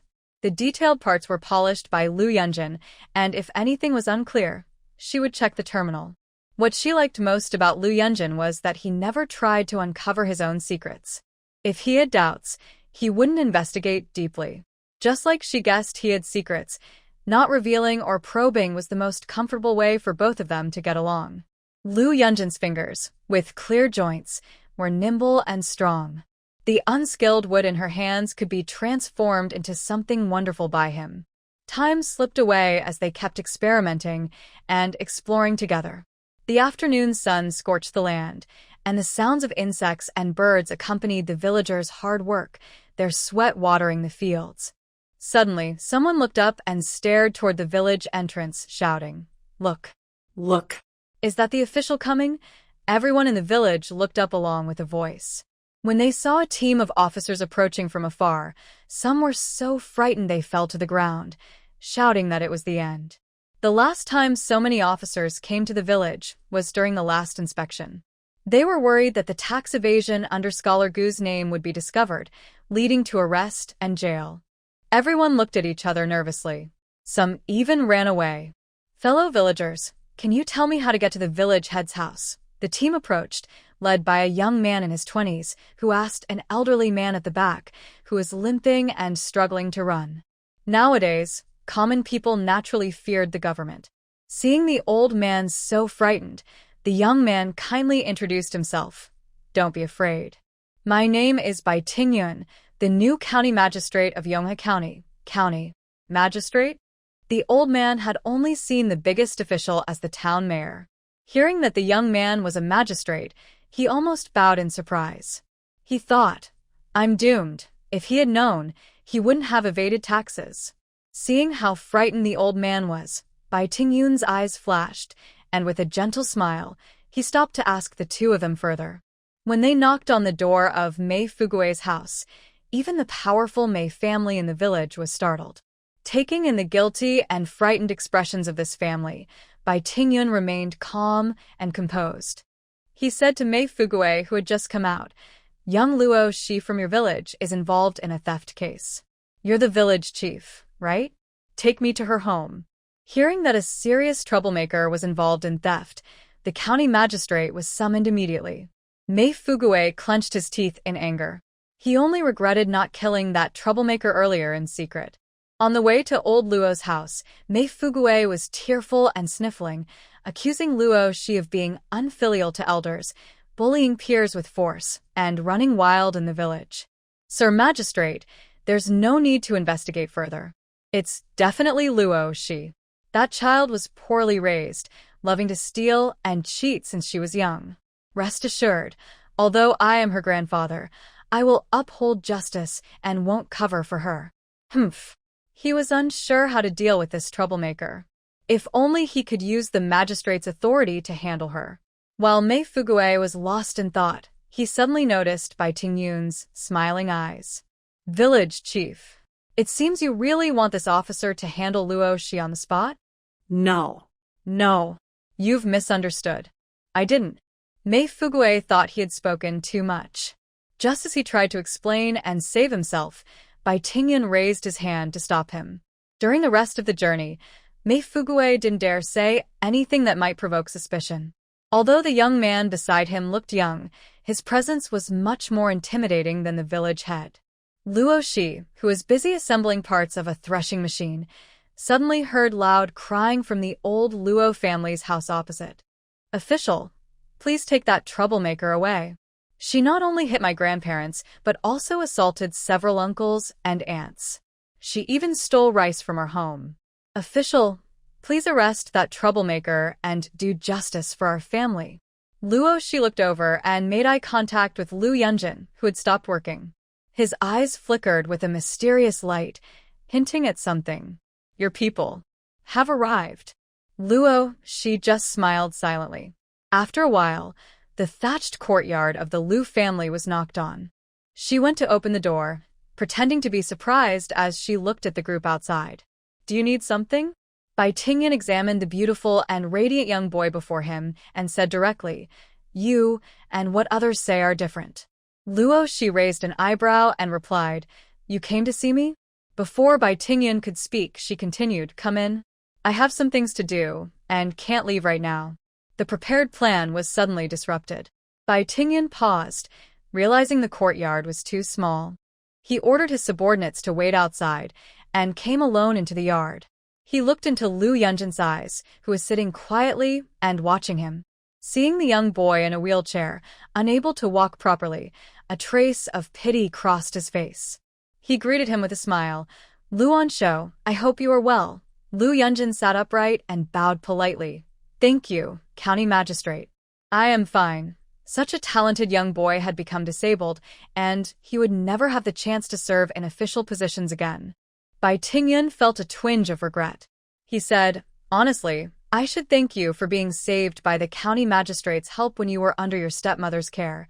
In their past lives, if Bai Tingyan hadn't heard about his situation and sent people to stop him in the countryside, he might have died early under his cruel stepmother's beatings. This life, he didn't want to follow the same old path. He wanted to repay this kindness if he could. It's nothing, just what I should do," Bai Tingyan said, not wanting to bring up the boy's sad past, and changed the subject. He looked at the piece of wood in Lu Yunjin's hands and asked curiously, "What are you making?" Lu Yunjin glanced at Luo Shi and answered confidently, "A threshing machine." Luo Shi smiled and added, "The rice yield per mu is about 100 jin and corn even more, around 500 jin. We harvest twice a year. When shelling the corn, it can wear out your hands." They wondered if there was a tool that could replace manual labor, so they researched threshing machines. Bai Tingyan, who had initially asked casually to change the subject, was surprised by the answer. He suddenly stood up from the stone bench, eyes shining as he looked at the semi-finished product in Lu Yunjin's hands. He asked eagerly, "So, what's the result? Did it succeed?" Lu Yunjin smiled and said, "In theory, it's fine. We are working on the practical part now." Next, Bai Tingyan completely forgot why he came and kept asking questions about Luo Shi and Lu Yunjin. Luo Shi answered based on what he knew about the principles, but he didn't reveal the core technology. Even so, Bai Tingyan was greatly impressed. His curiosity couldn't be contained anymore. He asked, "From what I've found out, whether it's the medicine used in hair dye or tools like the threshing machine, you've never been in contact with these before. Can you explain how you learned about them?" Luo Shi thought to himself. "Here it comes." Taking out a prepared excuse, he said meaningfully, "Since your excellency has questioned me, you should know where I learned my skills." He shrugged casually. "It's not surprising that I know these things." Bai Tingyan remembered that Luo Shi was sold to an old Taoist when she was young, and over the years, she had been learning from him. Legend said that the old Taoist could call the wind and rain and predict good or bad fortune, but according to his investigation, that Taoist was just a fraud. Otherwise, he wouldn't have been killed by a butcher 3 months ago. Could it be that the information he found was wrong? He tentatively asked, "I have never heard that the Taoist master also knew how to predict the future or read omens." Luo Shi proudly lifted her chin. "What does that count as? My master knows a lot. He is dedicated to the way, and both I and my junior sister have learned from him." Suddenly her tone turned sad. "Unfortunately, my junior sister followed our master and has gone to a better place." Watching Luo Shi animatedly tell her story, even Bai Tingyan, who was sharp and clever, was momentarily stunned. He stroked his fingertips, hiding the smile in his eyes. Thinking about hair dye, and then looking at the half-finished grain thresher, Bai Tingyan believed Luo Shi's words 3 parts. If someone hadn't taught her, such skills would be impossible for ordinary people to figure out on their own. He asked with some expectation, "Does your master have any written records?" Luo Shi pretended to be mysterious and shook her head. "Our family's knowledge isn't written down. It's passed from mouth to mouth, not recorded in words." Bai Tingyan thought about it and realized that truly remarkable traditions are often passed. Otherwise, important knowledge would be lost. He opened his mouth to ask more. But Luo Shi couldn't hold back anymore. "Your Excellency, I've told you everything I know, and you've been here all afternoon, but you still haven't said what you want from me?" Recalling the purpose of his visit, Bai Tingyan rubbed his forehead and suddenly spoke seriously. "Taiping Town's mayor, last night there was a theft at your home. Someone has accused you of being responsible. Today, I've brought people to investigate and gather evidence." "Luo Shi, is this true?" Luo Shi looked innocent. "Your Excellency." I'm innocent. I wouldn't steal from a big family in the county. Why would I steal from a small-town mayor's house? According to my investigation, yesterday outside Baoha Hall, Tang Shoren's son, Tang Zong, had a conflict with you. At night, there was a theft at the Tang residence, and Tang Zong was thinking of something. Bai Tingyan cleared his throat and grew more serious. Do you dare say it wasn't your revenge? After speaking, his sharp eyes fixed on Luo Shi's face, trying to find guilt or flaws on her beautiful, confident face. However, what he saw was Luo Shi's curious, charming eyes, blinking at him as if asking gossip. What happened to Tang Zong? Did he get his comeuppance? Cough. I ask questions, you answer. Don't say anything unrelated to the case. Luo Shi was still not satisfied and kept asking. Tell me. Quickly tell me what happened to Tang Zong. She then leaned her head on her hand and said, studying the threshing machine gave me a headache. I need some fun to relax. Seeing her curiosity and mischievous smile clearly, Bai Tingyan lowered his voice and whispered, Tang Zong was pushed down by 5 strong men, and that thing is broken. Luo Shi's eyes widened, and her joyful laughter echoed through the courtyard. 5. 5. Ha! Is it a gang fight? So exciting. Bai Tingyan's face turned completely dark. Lu Yunjin was worried Luo Shi might say something shocking again, so he quickly spoke before her. From last night until today, Luo Shi and I have been working on the threshing machine, and we haven't left. I can testify for her. Then he pointed to the unfinished threshing machine. This is physical evidence. Bai Tingyan nodded, but a villager said you have behaved badly since childhood and might have committed the crime.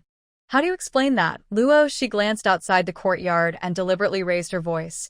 Gu Qi's mother really has a relationship with the village chief. Suddenly, her unrelated words made Bai Tingyan stunned. He said City Gate Tower, and she said big buttocks? But then, outside the courtyard, Mei Fugue, who had been waiting like a fool all afternoon, charged in like an angry wild boar. Pointing at Luo Shi's nose, he shouted abusively, You nonsense. Who said Gu Qi's mother has a relationship with the village chief? Clarify, or I'll sue you for defamation, Luo Shi retorted sharply. And how have I behaved badly? Please, report this to the elders. Mei Fugue's face turned red with anger. You hit an elder and made my cousin cry. Isn't that bad behavior? Why can't I honestly report to the elders? Oh, Luo Shi stretched out her voice and looked meaningfully at Mei Fugue. So, it was my own grandfather falsely accusing me of bad behavior. At this moment, Mei Fugue also realized that the troublemaker was deliberately tricking him. He was about to say that he was honest and not afraid of shadows, and if she hadn't done anything wrong, she wouldn't worry about what others said. But once again, that troublemaker had beaten him to it. Luo Shi smiled sweetly at Bai Tingyan and said, Sir County Magistrate, please don't laugh at me. My grandfather is the village head. He has always wanted to buy my family's good land cheaply, but my grandmother disagreed. That's why my grandfather is jealous and spreading false rumors about me. Mei Fugue was stunned. When did he plan to take her land? When these words reached the county magistrate's ears, he thought, isn't this village head going to ruin himself? He was so angry he was trembling. Falsely accusing someone without evidence is slander. Luo Shi suddenly turned serious, her eyes cold as ice. Spreading rumors costs a lot, and clearing your name takes even more effort. My grandfather also knows that without proof, he shouldn't say such things. Bai Tingyan now understood what was happening. He stood up, brushed his sleeves, and said, I understand now. Let's end this matter here. If needed later, Luo Shi, please cooperate with the county office's investigation. Of course. Of course. Luo Shi nodded with a smile, then suddenly asked, Sir, may I ask how much an acre of the wasteland in Jingdao village costs? Bai Tingyan answered without hesitation, the government encourages land reclamation. In many places, wasteland is free. After development, within 3 years, you only need to pay taxes on the land as if it were ordinary farmland, if not for farming or building houses. The wasteland in Jingdao village costs about 2 silver coins per acre. Luo Shi asked again, I want to buy the bamboo forest in the back mountain to build a house. The town mayor's family had some trouble recently. Can you still help me with the paperwork? Thinking of the chaos in the Tang family, Bai Tingyan hesitated for a moment and said, All right. Bring me the measured land, and the county office can handle it. Luo, she clasped her hands together and said, County magistrate, you are truly a kind person. Wishing you safety and peace. Lu Yunjin chuckled at this. He's quick to learn. Bai Tingyan waved dismissively and stepped forward. The sooner we produce a threshing machine, the better I consider it as my thanks. He understood well enough. This girl was using him as a shield, making him threaten the suspicious village head. He had to admit, she was clever. For the sake of the threshing machine, he was willing to use her. Behind her, the person's proud and carefree voice rang out, loud and bold. Grandpa, did you hear that? Tomorrow morning, measure the bamboo forest on the back hill for me. The county official is still waiting to handle it. Got it. Then came the village chief's angry and frustrated voice. He's waiting to handle it for her? The little girl really dares to say that. I chuckled softly and led my people away. Once everyone was gone, Mei Fugue looked at Luo Shi as if seeing his father's killer, his voice trembling. Great job, really impressive. Luo Shi relaxed into her most lazy look, raising an eyebrow. Likewise. Fuming, Mei Fugue's face darkened. He waved his sleeve and left. Now that this little troublemaker was in the county official's sight, he couldn't do anything about it. Not only that, he couldn't get any benefits and had to painfully help her measure the land. The more he thought about it, the more frustrated he felt.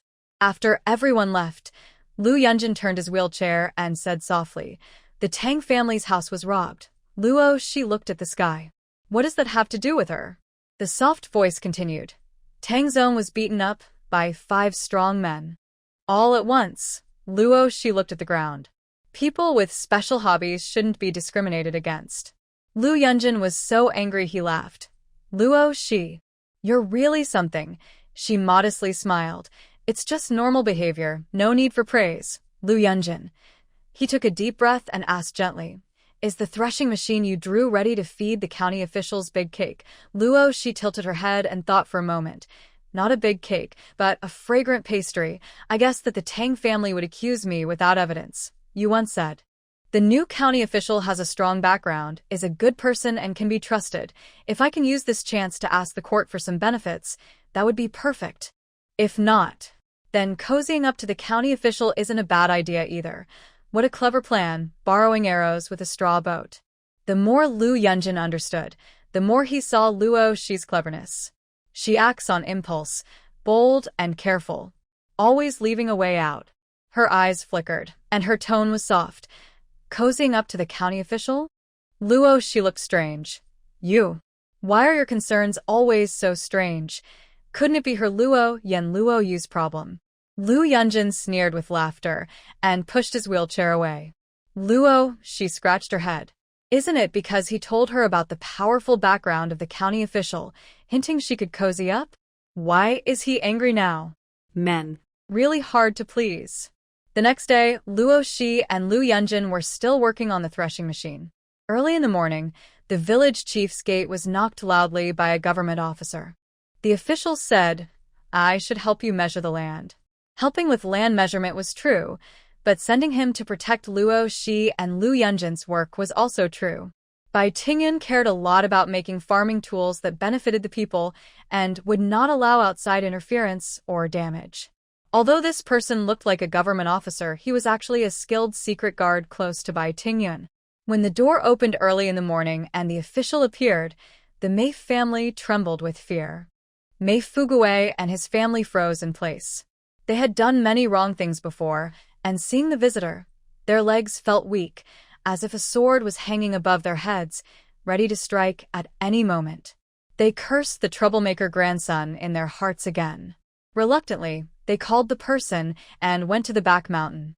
Big brother, I see you walk lightly and breathe steadily. You must be a master, right? Luo Shi, yawning and following behind the group, caught sight of the official and a strange look flashed in his eyes. My surname is Jean. What kind of nickname is Big Brother? The official nodded politely. His martial skills weren't the best, but they were good enough to rank in the capital, so he could be considered a master. Luo Shi's peach blossom eyes brightened instantly, and all his sleepiness disappeared. He had heard that in this era, people could cultivate internal energy. He had been here for over a month, but hadn't yet had the chance to see the internal martial arts. He wondered how they compared to the supernatural abilities from the end of the world. Big brother Jean, how about we spar later and have a friendly match? Before he finished speaking, Jean hadn't said anything yet, but Mei Fuguei, walking ahead, snorted with a sneer. His contempt was obvious. You? With just some brute strength, you think you can compare with the county magistrate's close aid? You're overestimating yourself. Jean replied, I don't spar. I only kill. He said this without contempt. His secret guard skills were meant for killing, not for friendly duels. Suddenly, Jean tilted his head just in time to dodge a punch aimed at his face. In his peripheral vision, he saw the punch brush past his cheek and hit the tree trunk behind him. His face showed shock as the punch left a clear mark on the bark. A gust of wind sounded in his ears, and a powerful, sharp kick followed. Jean poured internal energy into his arms, crossing them in front of his chest to block the attack. A sense of murderous intent unconsciously revealed itself, clashing with Luo Shi's powerful fighting spirit. He suddenly snapped to his senses and looked much more serious. You're not just about having two brute strengths. Luo Shi raised an eyebrow and withdrew her leg, saying, You believe in foolish talk too easily? Although they had only exchanged a few moves, Jean saw that it was not simple and straightforwardly said, I don't have a full confidence to kill you. He added, With your skills, why don't you try to participate in the martial arts competition? Luo Shi's eyes flashed. The village chief and others nearby were already stunned. When Mei Fuguei said Luo Shi only had two brute strengths, Jean immediately believed in her strength. He also said she could join the martial arts competition, but now he was afraid. His face felt especially painful. Inside, he felt both hatred and jealousy. He never expected that her strength was already enough to participate in the martial arts contest. Why was it that the naturally strong person wasn't his son or grandson? He felt extremely uncomfortable inside. Luo Shi always believed that relying on oneself was better than relying on others. Her background was low, so instead of clinging to Jean, she preferred to make herself stronger. From then on, she showed great interest in the martial arts competition and asked many related questions. As for her disguise as a man, Luo Shi was confident. She didn't want to reveal her true identity, and no one could find out her secret. Mei Fuguei's small eyes rolled around as if unintentionally asking Jean, Is the martial arts competition the same as the imperial exam?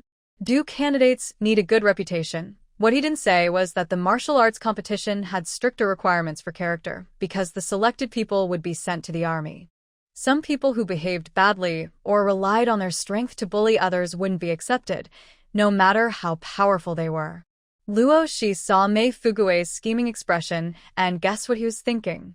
She smiled faintly, half smiling. He wanted to ruin her reputation and keep her from participating in the martial arts competition. She would give him a good punch in the forehead. While Mei Fuguei was scheming, he suddenly felt a cold wind blowing around him and a chill shot from his feet straight to his head. Here we are. The bamboo forest is right ahead. Endless bamboo swayed in the wind, casting mottled shadows that shimmered with beautiful colors. Luo Shi had liked this place at first sight, but the village chief and others didn't think much of it. What kind of scenery? What kind of beautiful view? They only knew that this place was far from the village center and had no farmland.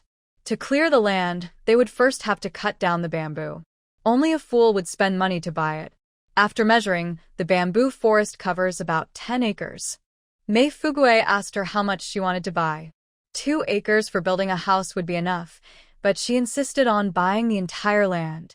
Next, they prepared the land deed for the county office to stamp. Jean watched closely.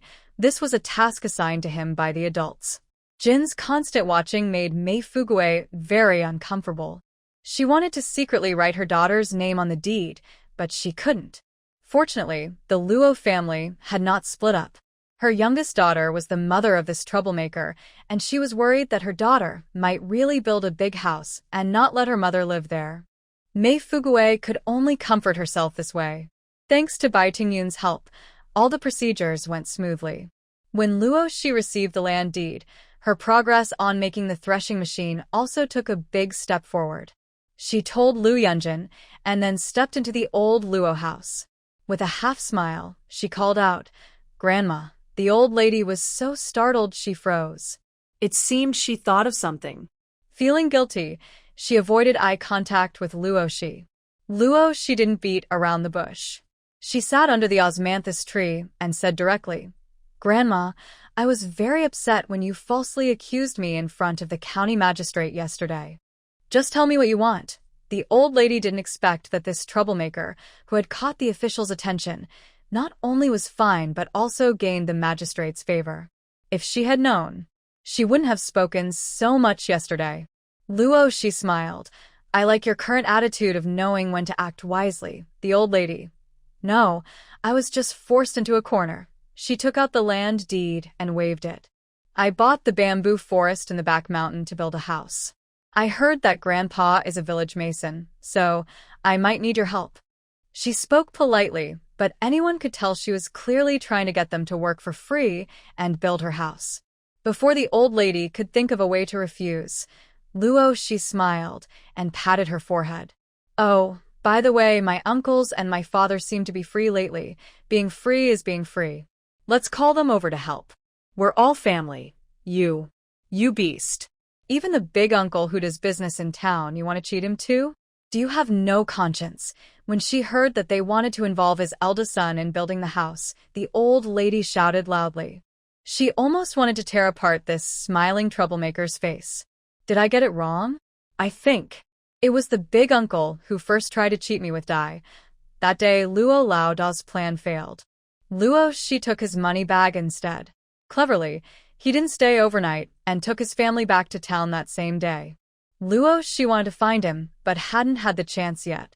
Perfect. Everyone was called back to help build the house for her. The old lady's crying suddenly stopped. This troublemaker is not only cruel and vengeful, but also remembers small grudges for a lifetime. Either call the whole family to help me build the house, or I will take Uncle Fourth's confession to the county official. You choose. I especially regret it now. Why didn't I separate from this troublemaker and cut ties back then? Is there still a chance now? Your grandfather is so old. If you keep pressuring him, do you think he has any life left?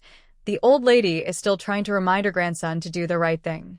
Luo Shi looks sadly at the old lady, who is calling out but gets no response. Her good-hearted grandson, who once had conscience, has already been worn down by them. She flicks her sleeve and stands up. I want to see the whole family in the bamboo forest tomorrow morning, especially the eldest uncle. Tell him that if he doesn't come, I don't mind going to invite him myself. Building a house is a big deal, so they can't rely only on this family. They can at most be some laborers. Digging the foundation and moving bricks is fine, but the main construction work must be done by professionals. Luo Shi doesn't trust them to do the big jobs. She casually picks up an old hen from the yard, pulls some vegetables from the backyard, and after leaving home, she also takes some good things from her space. She heads straight to her childhood friend's house. The door is opened by a woman in her 30s, looking sickly but with a very pretty smile. Is that Luo? Looking for Gu Yu? He's still not back from the city. Come in, Luo, come in and talk. Gu Yu, her childhood friend, is very smart. They have known each other since they were young. After the original owner was sold to the city 3 years ago, Gu Yu also moved there. They reunite and support each other. Gu Yu has an older brother who is quite capable, and he has his own team to build houses for others. She is very familiar with the Gu family and puts the things she brought into the kitchen. This family treats the original owner almost like their own child. Without the Gu family, she might have starved to death long ago. Old Lady Gu, don't be busy. How have you been feeling lately? I'm doing well. You, my child, I heard you've become successful. Tell me about it. Luo Shi briefly shares her recent news. Mrs. Gu listens carefully, her face showing genuine happiness. While they are talking, Gu Yu's eldest brother, Gu Fei, pushes the door open. He is about 20 years old, tall and muscular. Little Luo is here. Gu Fei nodded and went to wash his hands by the well. Luo Shi approached and asked, Big Brother Gu, do you have any work lately? Gu Fei, while washing his hands, tilted his head and said, I still have some finishing work to do. It will be done in 3 or 5 days. Why? Are you building a house? Yes, having inherited the memories and feelings of her previous self, she felt very close to the Gu family and spoke casually. I'm planning to build a house and want to ask Big Brother Gu for help. No problem, Gu Fei replied, shaking off the water on his hands. Once I finish here, I'll come help you inside. Luo Shi smiled and said, That would be great, Big Brother Gu. After thinking for a moment, she added, For payment, let's follow the county standard, 70 coins a day per person, including 2 meals. As soon as she finished speaking, Gu's mother was not happy. She hit Luo Shi lightly and said, Child, we're family. Why do you want money? Exactly, I'm helping you, no need to pay. Gu Fei also chimed in. But Luo Shi shook her head insistently. Our relationship is special. If it was just you, I wouldn't take any money, but you also have brothers to support. Old Lady Gu, we can't let Big Brother's brothers work for free. Luo, your mouth is getting more and more talkative. With everything settled, Luo Shi politely declined Gu's mother's invitation to stay for a meal and said she needed to go to the county. She promised to come back when she had time. After leaving, she headed straight to the county town. First, she went to the iron shop to pick up the iron discs they agreed on that day. After checking that everything was fine, she paid and then headed to the livestock market. Since she was busy building a house and needed materials, she wanted a vehicle for transportation. Luo Shi walked past the pig and cattle area at the front of the market and reached the back where horses and mules were sold. When she arrived, several horse traders sitting at the door quickly approached her, trying to sell their animals. But Luo Shi's stern expression scared them away. Without annoying flies bothering her, Luo Shi leisurely browsed the horse market. After dyeing her hair, she had also robbed the town chief's house. She wasn't short of money now. She didn't consider mules or donkeys. She wanted to buy a horse. Nanning Prefecture was an important route along the canal, rich in resources. Although she wouldn't find war horses or rare breeds, the horses available looked decent. She looked at several, but none caught her eye. Just as she was about to leave, she suddenly heard crying from a nearby direction. An old man with half-white hair knelt before a large, reddish-brown horse. Ancestor, I sold your little horse to give it a good home. Please don't be stubborn. Is that okay? Through the whispers of the onlookers around, Luo Shi roughly understood the situation. A few days ago, this group of Mares had difficulty giving birth. After delivering their foals, they were injured and could no longer have babies. The horse owner was very upset and lost a lot of money. He wanted to sell the foals first to recover some costs. However, the mother horses, having just given birth, were very protective of their foals. Anyone who tried to get close was kicked. Even the owner was not spared. The old man's fork was almost kicked apart. With no other options, he knelt before the horse. Luo Shi found this interesting and stepped forward. He asked, Uncle, are you selling this mare? If I want both, how much? The intelligent horse blinked its big eyes and snorted at Luo Shi, making him even more amused. The old man looked at the young man in front of him and sighed deeply. Young man, I won't hide it from you. This mare is a good breed I got through connections from another province. No one expected an accident during her delivery. It cost me most of my savings. I didn't want to sell her, but I would lose a lot if I did. If I ask for too much, no one will buy a mare that can't have foals. Luo Shi believed him. The people watching whispered that when the old man brought these horses to the market, he was quite proud. Now he was heartbroken. He reached out and stroked the horse's head. The reddish-brown horse wanted to dodge, but then obediently lowered its head. This scene surprised both the old man and the onlookers. Remember, after this mare had her foal, even her owner for a year wouldn't let anyone get close. The old man sighed again. Young man, this horse is destined to be yours. If you're serious, give me 200 taels and the little horse is yours. The crowd whispered, Crazy. A damaged horse, and he's asking for 200 taels. A middle-aged man at a nearby stall shook his head and spoke up for the old man. I've seen the receipt. It was exactly 200 taels when he bought her. If you agree to 180 taels, I can take her now, Luo, she said with his arms crossed, smiling faintly. The old man's eyes widened. This young man was really clever. 180 taels was the true price of the horse. If that was the case, he wouldn't make any profit at all. The people nearby advised him to sell quickly. Thinking the horse was no longer useful, he clenched his teeth and finally said through gritted teeth, "Fine, here's the money." After Luoshi paid the money, everyone around wanted to see how she would handle the temperamental horse. She placed her hand on the horse's head and gently comforted it, step by step. Soon after, an amazing scene appeared. Luoshi walked in front, leading a large red horse with a full following closely behind. This sight shocked those who knew the horse's temper well. Is she a horse trainer? Looking at the scene, the old man smiled bitterly. It seemed this horse was truly not meant for him. From now on, You will be called Little Red. The foal will be called Little Red, Luoshi said as she walked ahead, turning her head to speak to the red horse. When it tried to kick, Luoshi smiled. I don't mind trying horse meat if it comes to that. The horse, being very intelligent, tilted its big head and finally gave in. All right, Little Red it is. As long as you're happy. She took Little Red to buy a carriage. Clopping hooves echoed as she drove the horse back to the village. By evening, villagers out for a cool breeze looked at Luoshi driving the carriage with envy.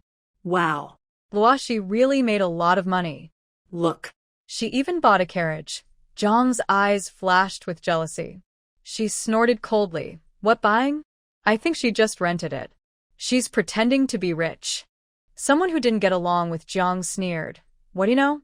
Little Lu has already bought land and started building a house. What's wrong with buying a carriage? Huh? Your jealousy looks so ugly, Zhang retorted, feeling a bit embarrassed. She quickly left in a huff. Hearing the noise, Lu Yunjin looked up from a pile of wood, his deep eyes catching sight of a person and two horses outside the courtyard. In his three big eyes, there was a sparkle of innocent foolishness. He supported his forehead with one hand and chuckled softly. Come in. There's no space in the yard. The shed nearby can be cleaned up for you to stay.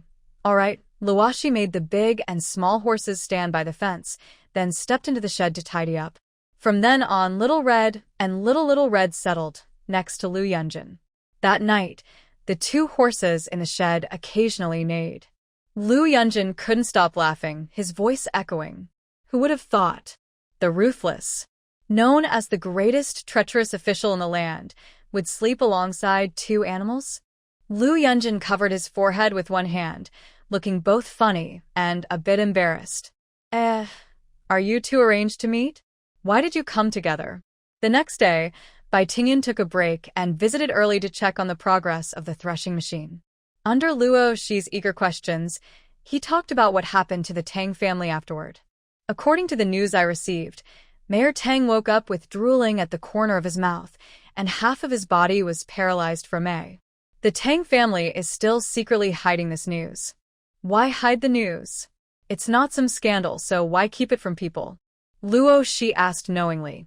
Faced with Bai Tingyun's curious and gossiping eyes, he hesitated for a moment. If it weren't for the Tang family's case and Luo Shi's complete innocence, and if she hadn't been pretending so well, he preferred the first explanation, but there was no doubt. Luo Shi was too open about everything. Just then, the courtyard gate opened again, and a noisy voice came in. Brother Luo, my dear older brother, the deadline is here. You promised me the oil. Qin Shuezheng rushed in hurriedly. When his eyes met Bai Tingyun's gaze, he froze. Luo Shi let out a sigh. Are you two arranged to meet? Why did you come together? the county. County magistrate, hello. In the town, no one didn't know Bai County Magistrate because of his unique personality. Qin Shuezheng was no exception. He moved a little closer to Luo Shi. Big brother, how do you know this lively official? Lively official? Bai Tingyan raised an eyebrow and spoke first. What oil are you talking about? Oil. The kind you can eat. Qin Shuezheng joked on the surface, but secretly guarded against someone stealing his business. Luo Shi ignored their teasing and turned to go inside. When she came out again, she placed a jar of oil on the table. Ignoring Qin Shuizheng's playful gestures, she said, "Come and see. How does the oil I pressed compare to lard?" Peanut oil. Lu Yunjin had already seen it last night, so besides him, the other two gathered around. Looking at the jar, which was much clearer and more transparent than pork fat, they couldn't help but taste some. Qin Shuizheng, a young master unaware of the hardships of the world, didn't feel much. Bai Tingyun, who knew quality, asked directly, "What is the raw material for this plant-based oil?" Luo she didn't hide anything and said openly, "Peanuts. I call it peanut oil." "That might not taste much," she added. "Who can cook? You can try it. Peanuts can be pressed for oil too?" Bai Tingyun raised an eyebrow and exchanged glances with Qin Shuizheng. "Cooking? Could they do that?" Gentlemen avoid the kitchen, as both are used to being served and are not skilled cooks. They both turn their eyes toward Luo Shi. Luo Shi shrugs, "Don't look at me. I can't cook either." While the three of them stare at each other, a gentle voice interrupts, "Let me do it. You can cook?" "I didn't know." Luo Shi turns to look at Lan Yunjin, who quietly speaks. Is he hiding his skills from her? Lan Yunjin's eyes flicker with a faint light, clearly understanding Luo Shi's thoughts. He points to his legs, indicating that without a wheelchair, he is just a disabled person with no strength. Luo Shi awkwardly smiles and goes to the backyard of the old Luo family to pick vegetables. She sees two big grass carp swimming in a tank and takes them without hesitation. "Old Lu, can you make water-boiled fish slices?" "I happen to have some yellow bean sprouts." Luo Shi squats on the ground, preparing to cut the fish, and asks Lan Yunjin in the kitchen. He gestures for her to bring the recipe. Luo Shi, with fishy hands, rushes into the kitchen and whispers softly beside Lan Yunjin. The scene isn't particularly beautiful, but the atmosphere between them. No one can really join in. In the courtyard, Qin Shui is lost in thought, with a strange expression, asking Bai Tingyun, "Do you think?" "They are very strange." Bai Tingyun, looking away, takes a sip of water. "What's strange about them?" Qin Shui scratches his head. "I can't quite say." Thinking about the records that Luo Shi likes men, Bai Tingyun remains silent. The dishes are served. Water-boiled fish, Chinese-style fried chicken, garlic bok choy, and braised green beans.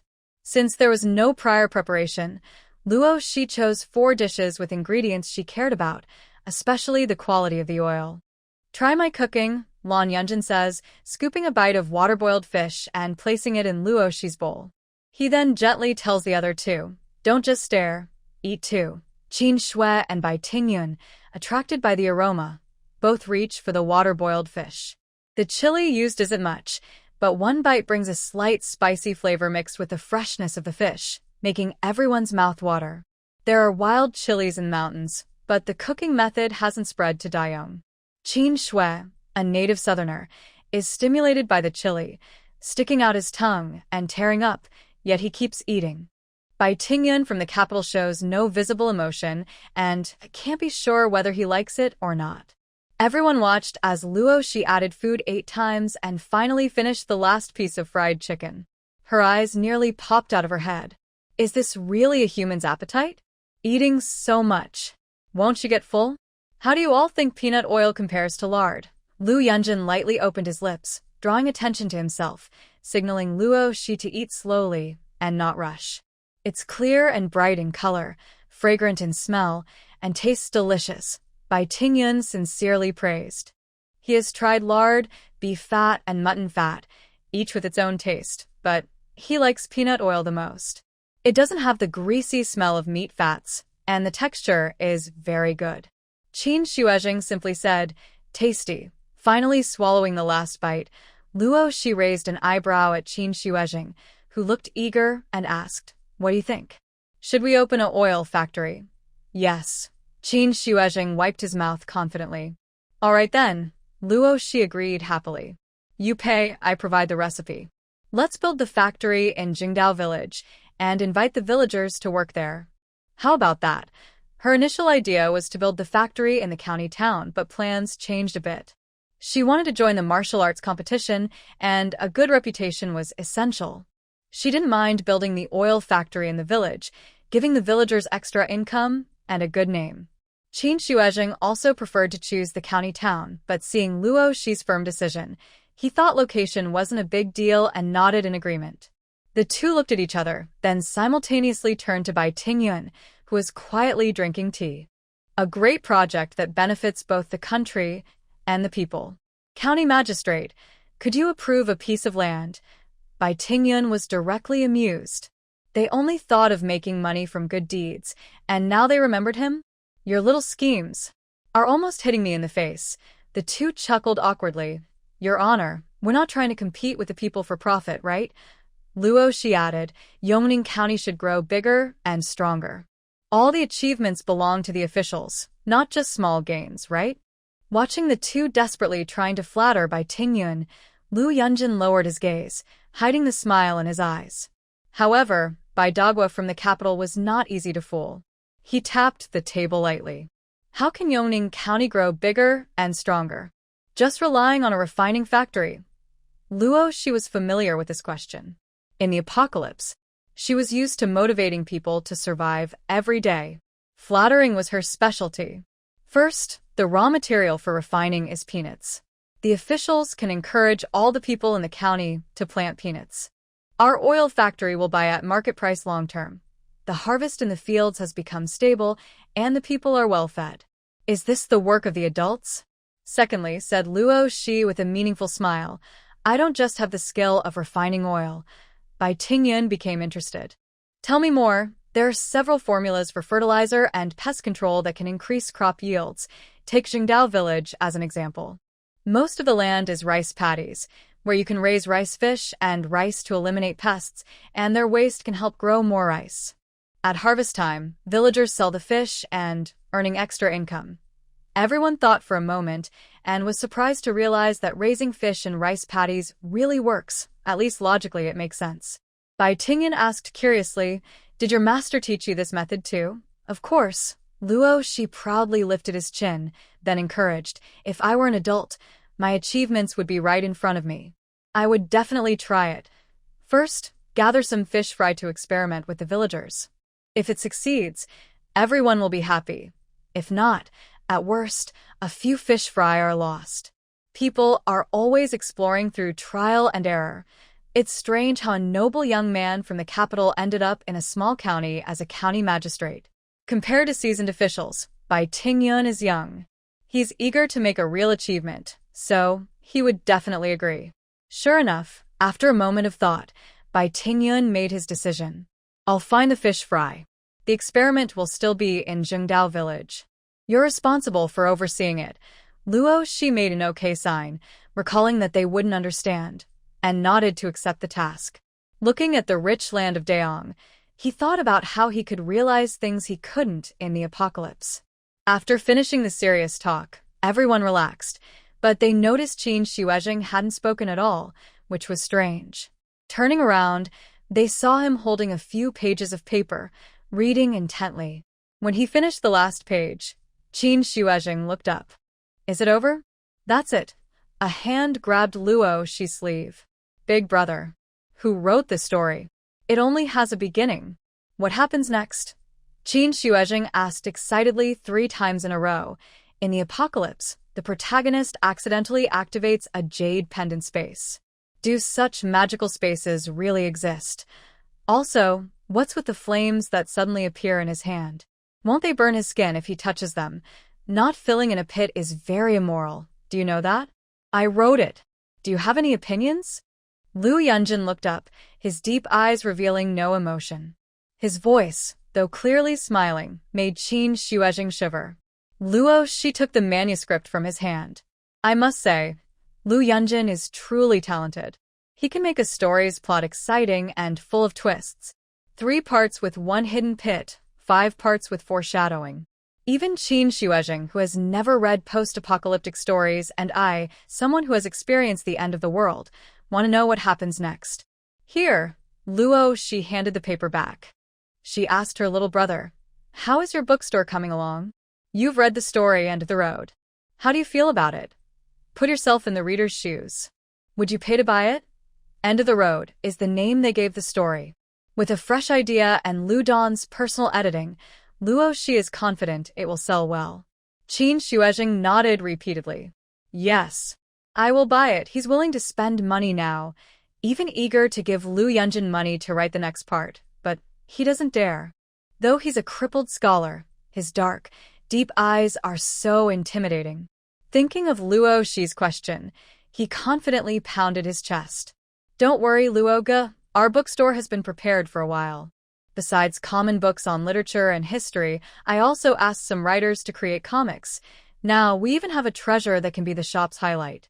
Our bookstore can open anytime. I get 60%, you get 40%. The shop and other books were all prepared by the Qin family. The 40% is for Luo Shi, showing their sincerity for future cooperation. No one expected that the book called End of the Road would become a huge hit in the future. Many people would stay up all night reading it. Once everything was settled, Bai Tingyun and Qin Shuezheng said goodbye to the two. Today's gains will keep them busy for a while. After they left, Luo Shi took out paper and pen to write and draw. Lu Yunjin, while polishing wood, asked casually, "Why suddenly want to build a reputation?" Luo Shi paused. He noticed, is this person a reincarnation of a literary star? His mind is too clever. Lu Yunjin smiled. Is it hard to tell? At first, you just wanted to make money. But today, the ideas you gave by Tingyun all come from caring about people's lives. The focus is on Jingdao village. The oil refinery, the rice fish. Whatever succeeds, I believe the villagers will be very grateful to you. Can I ask what made you suddenly change your mind? I want to participate in the martial arts competition, Luo Shi told him honestly, sharing her plan. We have no strong backing, and any local leader could threaten us. This is just the beginning. Every step forward involves dealing with malicious people. Without enough strength, we are no different from helpless lambs. Relying on others for support is an option, but we also need to have benefits that make people willing to stand up for us. Relying on others isn't a long-term plan. It's better to depend on ourselves. She patted Lu Yunjin's shoulder, who was quietly watching her. Alas, when I become the top in the martial arts competition, I will be my own support. And if I can get a general to help, Luo Shi suddenly smiled, help you get revenge and take down that terrible father of yours. Her long eyelashes fluttered vigorously as she looked at the spirited young man, who was being encouraged to seek revenge. It turned out, every step of her future plan included him. Lu Yunjin was smiling, but the bright, cheerful face in his eyes was becoming blurry. His pupils were dark and deep. Under his sleeve, his fingers clenched tightly. A dark feeling grew in his heart. For the first time, he wanted to hide someone and keep them close forever. Suddenly, a rough sketch on a piece of painted paper was pushed onto his face. A light, cheerful voice came through. Chief Lu, quickly. Take a look at my drawing. The house will be built according to this. Unconsciously, he took it and heard himself answer hoarsely. Okay, a person responded confidently. If there were such farming tools, I would be the first to buy one. Growing corn is simple, requires little land, and produces high yields. The only problem is that threshing is very difficult. Grain merchants only buy processed corn kernels. If you sell the whole corn cob directly, the price will be very low. Harvesting is always very tiring. Villagers took turns talking, from trying to stop Luo Shi from damaging the cornfield to complaining about the grain merchants being greedy and how hard threshing is. They spoke excitedly, gesturing and arguing. Luo Shi smiled and was about to show the threshing machine. From afar, the village chief approached with a stern face, walking quickly. Before he arrived, he started scolding loudly. You unfilial child. After wasting people's food, are you starting to waste land again? I, Mei Fugue, have lived my whole life and have never seen such a disgraceful child.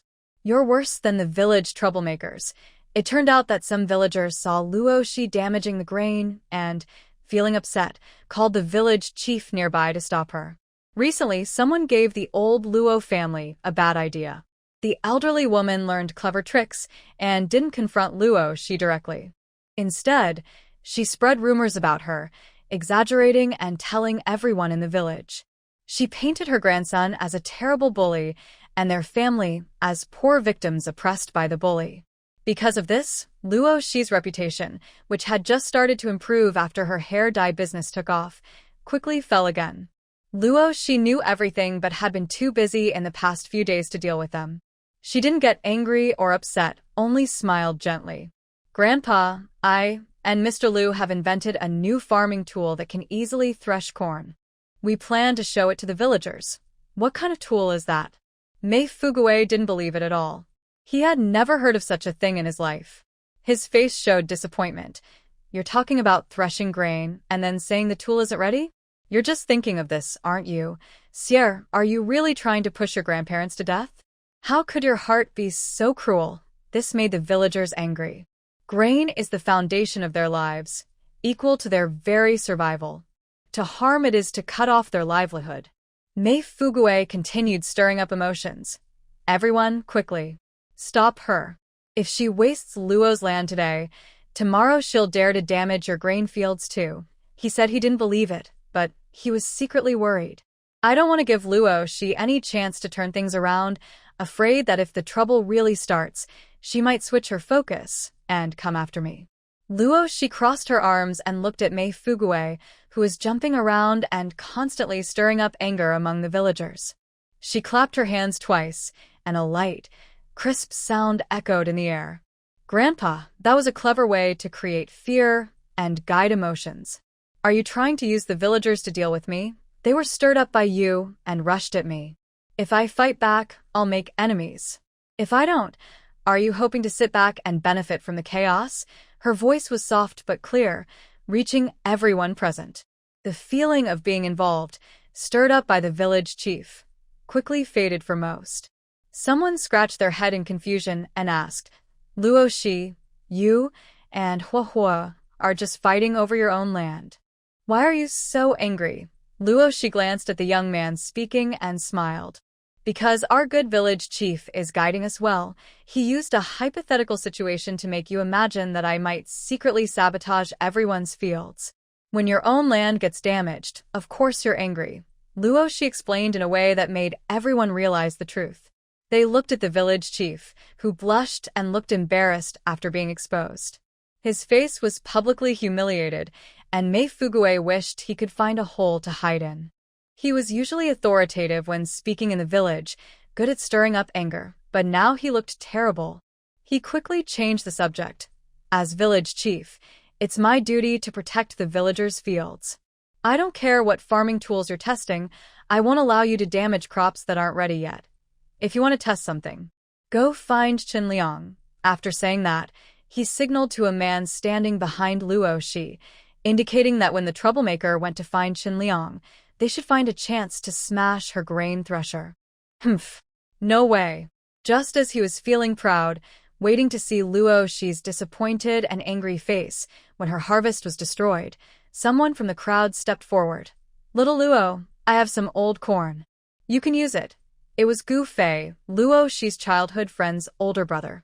He had just returned home and saw his mother hurriedly bringing out some old grain. Seeing how fast he moved, she asked him to support Luo Shi. Luckily, he arrived just in time. When he saw the village chief's dark, threatening gaze, he was completely unafraid and said fiercely, Old man, what are you looking at? Don't you want your eyes anymore? He had never seen such a difficult person. A village chief couldn't scare him. Mei Fuguei stepped forward to cause trouble, which Luo Shi did not expect. She was unprepared for the situation. The appearance of Brother Gu helped her solve the problem. Smiling, she took a corn cob. This machine doesn't work. The county magistrate will take it away later. I'll make another threshing machine and send this one to Mother Gu to use. Gu Fei didn't refuse. He and his brother had been away from home for many years, and their mother was not in good health. If this threshing machine really works, Mother won't have to peel corn until her hands are sore. In front of everyone, Luo Shi poured a basket of corn cobs into a funnel-shaped trough, then bent down to shake the wooden wheel handle on the side. Suddenly, there was a clicking sound, like grinding teeth. The gears turned, and at the bottom, the peeled corn kernels started to fall out. It's done. It really works, exclaimed a sharp-eyed villager. Everyone went to see. their faces full of excitement and joy. Really, look at this threshing machine, it's so useful. Now, they wouldn't have to painfully rub their hands raw to peel corn. They looked eager, as if they wanted to pull Luo Shi aside and try it themselves. Mei Fugue's face looked bad.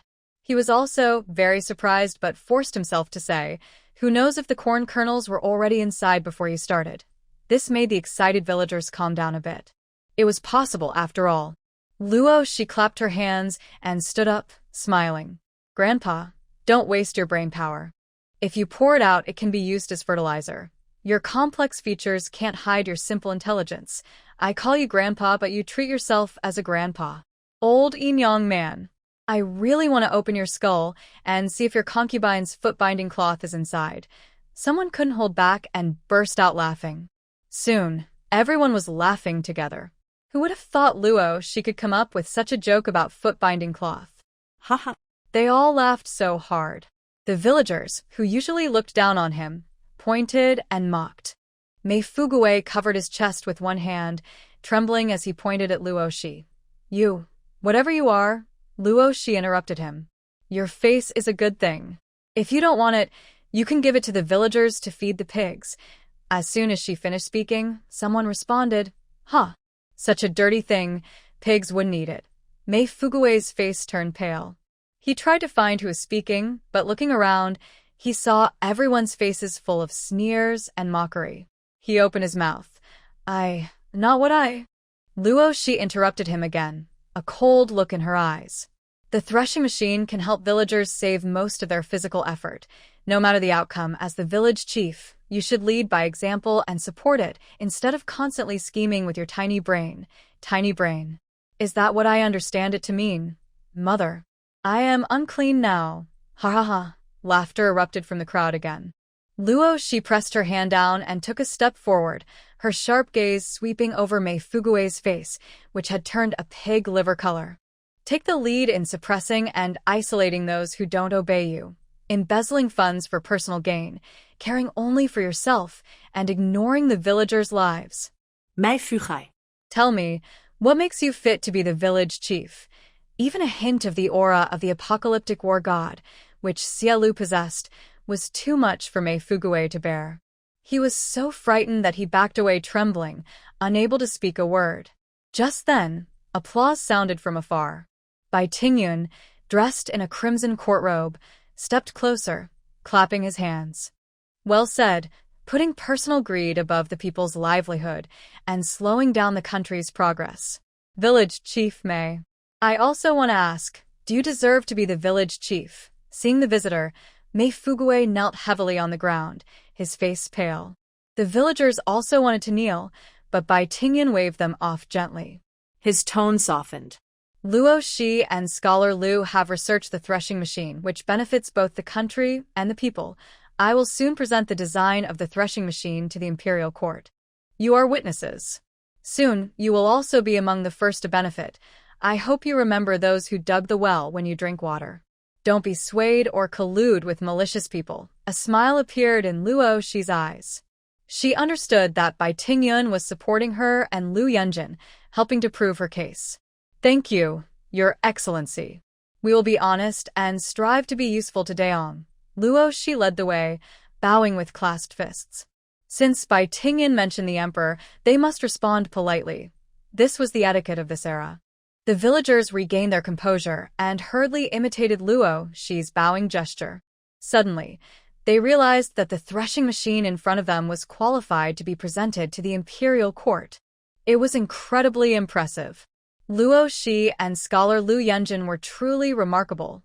Instantly, the villagers' eyes changed, filled with admiration and pride. Back at the Lu family courtyard, Luo Shi rubbed her forehead in pain. "Master Bai, you've set the bar too high for me. If His Majesty sees it and doesn't reward me, I'll feel a bit embarrassed." Bai Tingyun's gentle eyes flashed with a clever glint. "Then work hard and show him something that will definitely earn a reward." Luo Shi smiled warmly and, with her team, threw the drawings out. Seeing her still massaging her forehead, Lu Yunjin pushed his wheelchair forward to comfort her. "Don't worry. The current emperor is wise. Just present the drawings directly to him, and he will surely reward you. Luo, she looked strange. Luon Shou, do you even listen to what you're saying? Can the emperor's temper really be understood by a young scholar from Nanning Prefecture who's never been outside? Let me think. Since I want to pursue the martial arts route, I need to build good favor with His Majesty. Seeing that she understood everything, Lu Yunjin lowered his gaze and continued working on his novel, The End of the Road. The drawings and finished products of the threshing machine were sent away by Bai Tingyun. Luo, she wasn't in a rush to gain the emperor's favor. She wanted to see his reaction to the threshing machine first, then decide whether to take out more valuable things. She threw herself into her work and house building, even using her only sleeping time to practice her supernatural abilities. Recently, the Luo family's life had been very difficult. The whole family was driven into the bamboo forest by Luo Shi. The eldest and second brothers chopped bamboo, while their grandfather led her father and her fourth uncle to lay the foundation. Large stones were lifted and dropped repeatedly by everyone's combined effort, each strike exhausting their strength. Gu Fei, along with some brothers, watched the struggling Luo family and muttered in admiration, "This is how it should be done." Luo, she looked up, smiling softly, and nodded. People become lazy if they don't work. In the past, they just ate too much. Gu Fei clicked his tongue and stood up, calling his brothers to join in. He took the drawings and approached Luo Shi, building such a big house. "Little Luo, don't be foolish and let the whole family move in. Don't worry." Luo Shi smiled. Initially, she only planned to build a 2-story still house by the lake for herself. But Lu Yunjin said that the oil factory needed someone to oversee it, and it was best to buy some tenants with formal contracts. Luo, she thought about it too. Her business was expanding, and she couldn't do everything herself. She was stretched too thin. Buying people is necessary now, so the plans for the previous location are no longer enough. The 2-story bamboo house will be preserved, and a large courtyard will be built. The blueprint combines traditional Chinese courtyard design from this era. Gu Fei loved it at first sight and asked if she could use the drawings elsewhere in the future. The Gu family has taken good care of the original owner, and Luo, she is not a stingy person. More beautiful houses will appear, which will be pleasing to look at. Without hesitation, she agreed. "Big brother Gu, later, you should go to the village and ask the villagers who are willing to come. The pay is the same, 70 coins a day, including 2 meals. Gu Fei was surprised. "Are you eager to move in?" Luo, she shrugged. "There are many things to do next. The sooner the house is finished, the better. In mid-May, after planting season, villagers are usually free." After hearing Gu Fei, half the village's able-bodied men came to help. 70 coins a day, including meals, for a good job that's hard to find elsewhere. Only fools wouldn't come. Of course, Gu Fei didn't need everyone. Those who wanted to slack off and just get benefits were quickly sent away. When some tried to cause trouble, they saw Luo Shi under a green bamboo, smiling faintly, and remembered her natural strength. All their bad thoughts disappeared. Then, they invited Gu Nyang to organize a group of village women to cook, earning 50 coins a day. They bought vegetables from the village, and Luo Shi would bring pork from the county to improve everyone's meals. The villagers were happier and stronger than ever, working with smiles on their faces. Meanwhile, alongside the construction of her house, a oil press factory was also being built. It was much simpler and easier than building the house, and it would be finished soon. The village was busy and lively.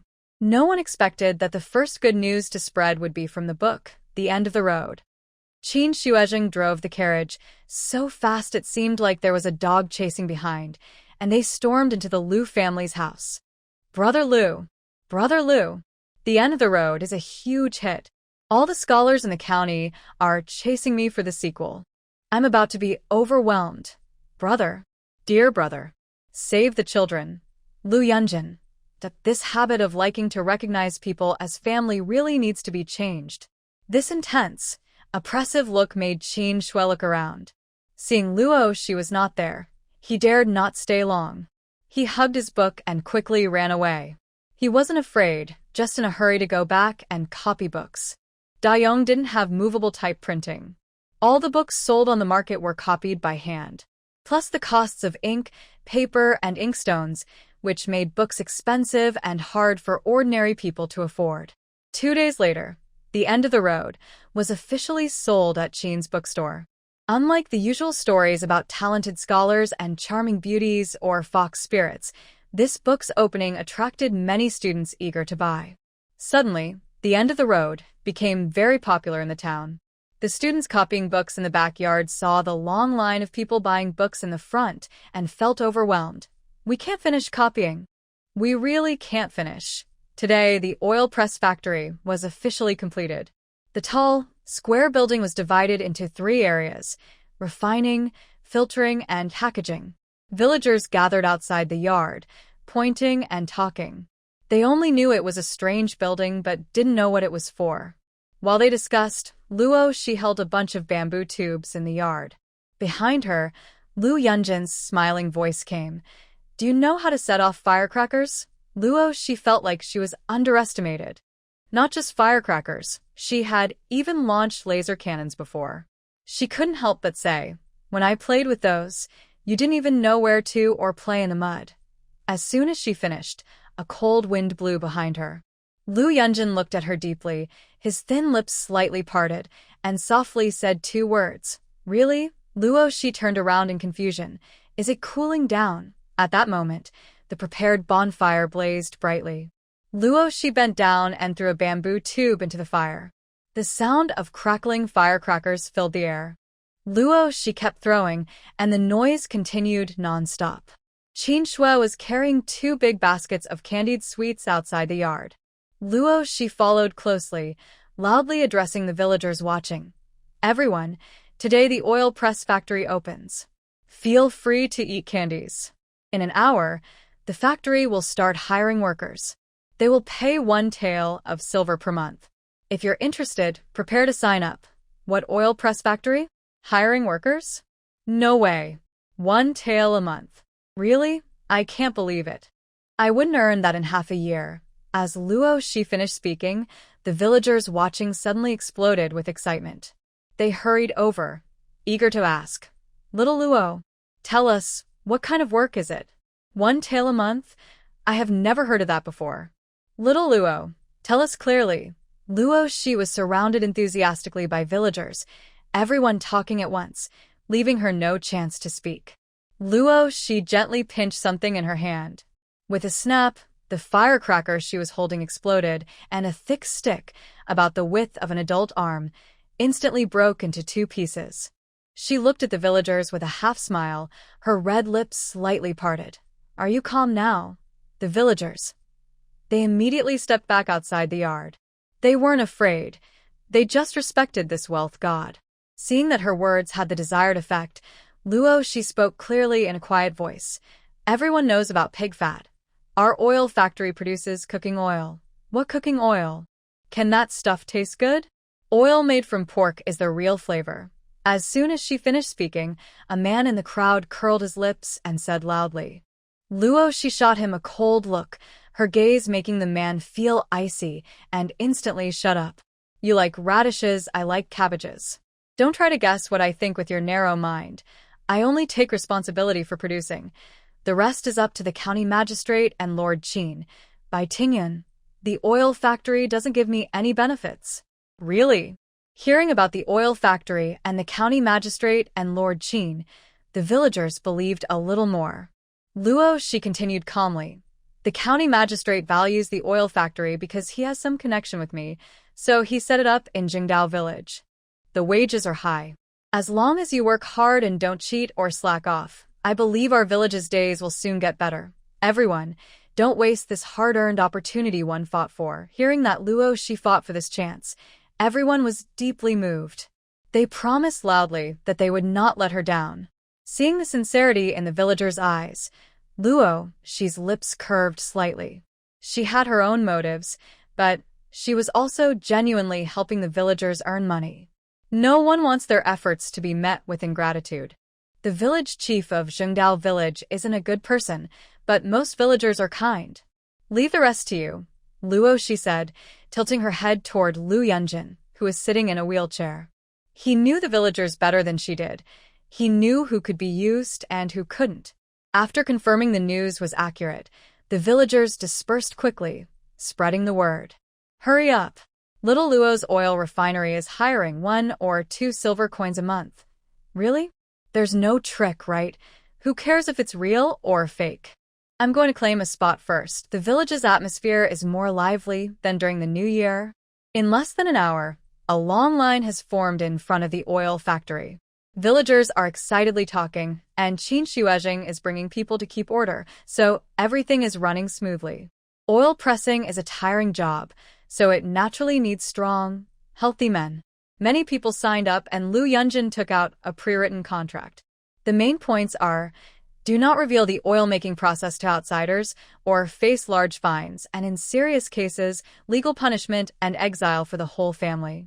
The contract has an official seal, making it a formal legal document. Exile for the whole family? That's too harsh. Wow, signing this contract is like selling myself to the oil factory. After hearing the contract, the villagers became even more worried. Punishments like reporting to officials and being beaten are already frightening to them. They can't even imagine exile for their entire family. Lu Yunjin, in a wheelchair, gently raised his eyes. His slow, calm voice carried a cold tone. Everyone, this punishment is only for those with bad intentions. As long as you work honestly and don't have any bad thoughts, this contract won't harm you at all. Although he said this, most villagers were scared off by the serious consequences written in the contract. Only a few very poor villagers who needed money remained firm and determined. This is exactly what Lu Yunjin wanted. Luo Shi didn't say anything nearby. Every era has its own ways of controlling people. Leaking secret formulas, whether in ancient times with collective punishment or in modern times with imprisonment, is a serious crime.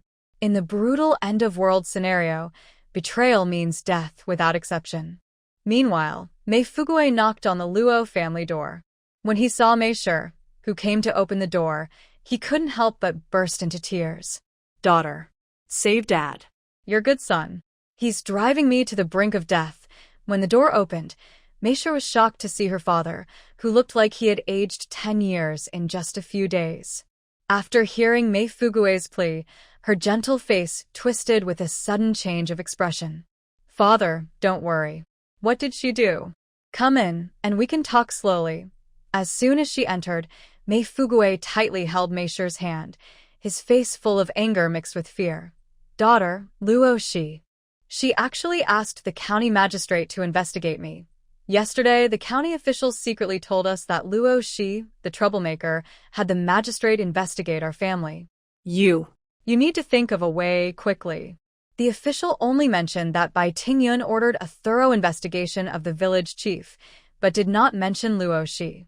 However, Mei Fuguei firmly believes Luo Shi is behind this. Otherwise, how would a high-ranking court official have time to care about a small village chief like him? Mei Fuguei feels both scared and angry. Over the years, he has sold land for personal gain, evaded taxes, forced villagers to leave, and done many wrong things. He knows his own actions well. When he heard about the investigation, he was terrified and helpless, with no way to deal with Luo Shi, so he had to ask his daughter for help. Mei Er, I am Luo Shi's grandfather. We are family, and family should help each other. You are her mother. Talk to her nicely. Since she can get close to the magistrate, she could help me get promoted. Why would she report me? After hearing the full story, Mei Shi remembered Luo Shi's piercing, charming eyes and felt conflicted. She bit her lip and said, Father, I will talk to Luo Shi about this. Seeing Mei Fuguei's happy expression, she quickly added, But you know, Luo Shi has been living alone outside for many years and is not under my control. I can only do my best. At this moment, Mei Shi didn't want to confront Luo Shi. Her words clearly showed she was avoiding the issue. Mei Fuguei's expression darkened. He looked at Mei Shi steadily. Are you planning to only look after yourself? Don't forget. Mei Shi knew what kind of person he was. As her father, he understood her well. Shut up. Seeing him about to say something, Mei Shi's face turned pale as she hurriedly interrupted. Just then, the courtyard gate opened. The old Luo family members, exhausted from working on the house all morning, came back cursing and complaining. When they saw the father and daughter arguing in the yard, they paused in surprise. "Father-in-law, why didn't you give us a heads up before coming?" Old Luo put down his tools, rubbed his aching back, and asked. Seeing the Luo family, Mei Fuguei changed his tone and pretended to be sympathetic, pulling old Luo to sit down. "Father-in-law, I just came to check on you. You said your grandson finally made something of himself, but you didn't get any benefit, and now you're being forced into slavery. That's really..." Old Luo immediately got angry and started complaining about many things. Mei Fuguei listened and then said with a flicker of his eyes, "I heard that Sheer is involved with 2 important officials from the county to build a refinery." She didn't ask her family to handle such an important matter, but instead invited villagers with no connection to work there, paying each person a few coins per month. What? Paying a few coins? Old man Luo was furious and slammed his teacup, cursing, backstabbing. "Ungrateful traitor." Mei Fuguei showed shared anger and continued, "Father-in-law, have you noticed that since Luo Shi started, your family has been getting worse? Maybe that child is draining all your family's luck," he added. Hearing this, old man Luo's eyes grew serious. The more he thought about it, the more he believed it was true. Then he looked a bit discouraged. So what if it is? The big troublemaker has used dirty tricks learned from somewhere, and now the whole family is suffering. My wife and I, we can't do anything about her now. Mei Fuguei had been waiting for this moment. He spoke as if trying to help. "Maybe we should call Nan Nan back. Sheer has listened to Nan Nan since she was young. If we bring her back to persuade Sheer and clear up the misunderstandings, the family could still enjoy happiness with children and grandchildren." Nan Nan, Luo Shi's twin sister, was last year noticed by a lady scholar from the city, who took her to learn music, chess, calligraphy, and painting. She rarely came home. "Father, no." Nan Nan, Mei Shi was anxious when she heard this. She didn't want her daughter involved in family affairs. But halfway through, she received a warning look from Mei Fuguei. Old man Luo thought about the 2-acre mansion in Julin and the oil factory. If he could reconcile with Luo Shi, it might not be impossible. He cleared his throat and looked at Mei Shi. "Send a letter to Nan Nan. She hasn't been back for a long time. Let her come home and visit soon." Seeing that her father-in-law had made up his mind, Mei Shi could only agree. She sighed deeply inside. She really didn't want Nan Nan to clash with Sheer. After leaving the Luo family, Mei Fuguei knocked on the door of a nearby household. When the door opened, he said, "Annie, I'm sorry. My granddaughter reported you to the county magistrate for tax evasion by putting land under Gu Xiucai's name." Hearing this, the auntie's fear turned to anger. Her lips trembled as she said, "Why? Why? We've never wronged her. How else?" Mei Fuguei sighed softly. "Just trying to flatter the county magistrate with achievements. I will go to talk to her." Seeing that the auntie listened and was about to go confront Luo Shi, Mei Fuguei quickly stopped her. "Old auntie, here's what I think."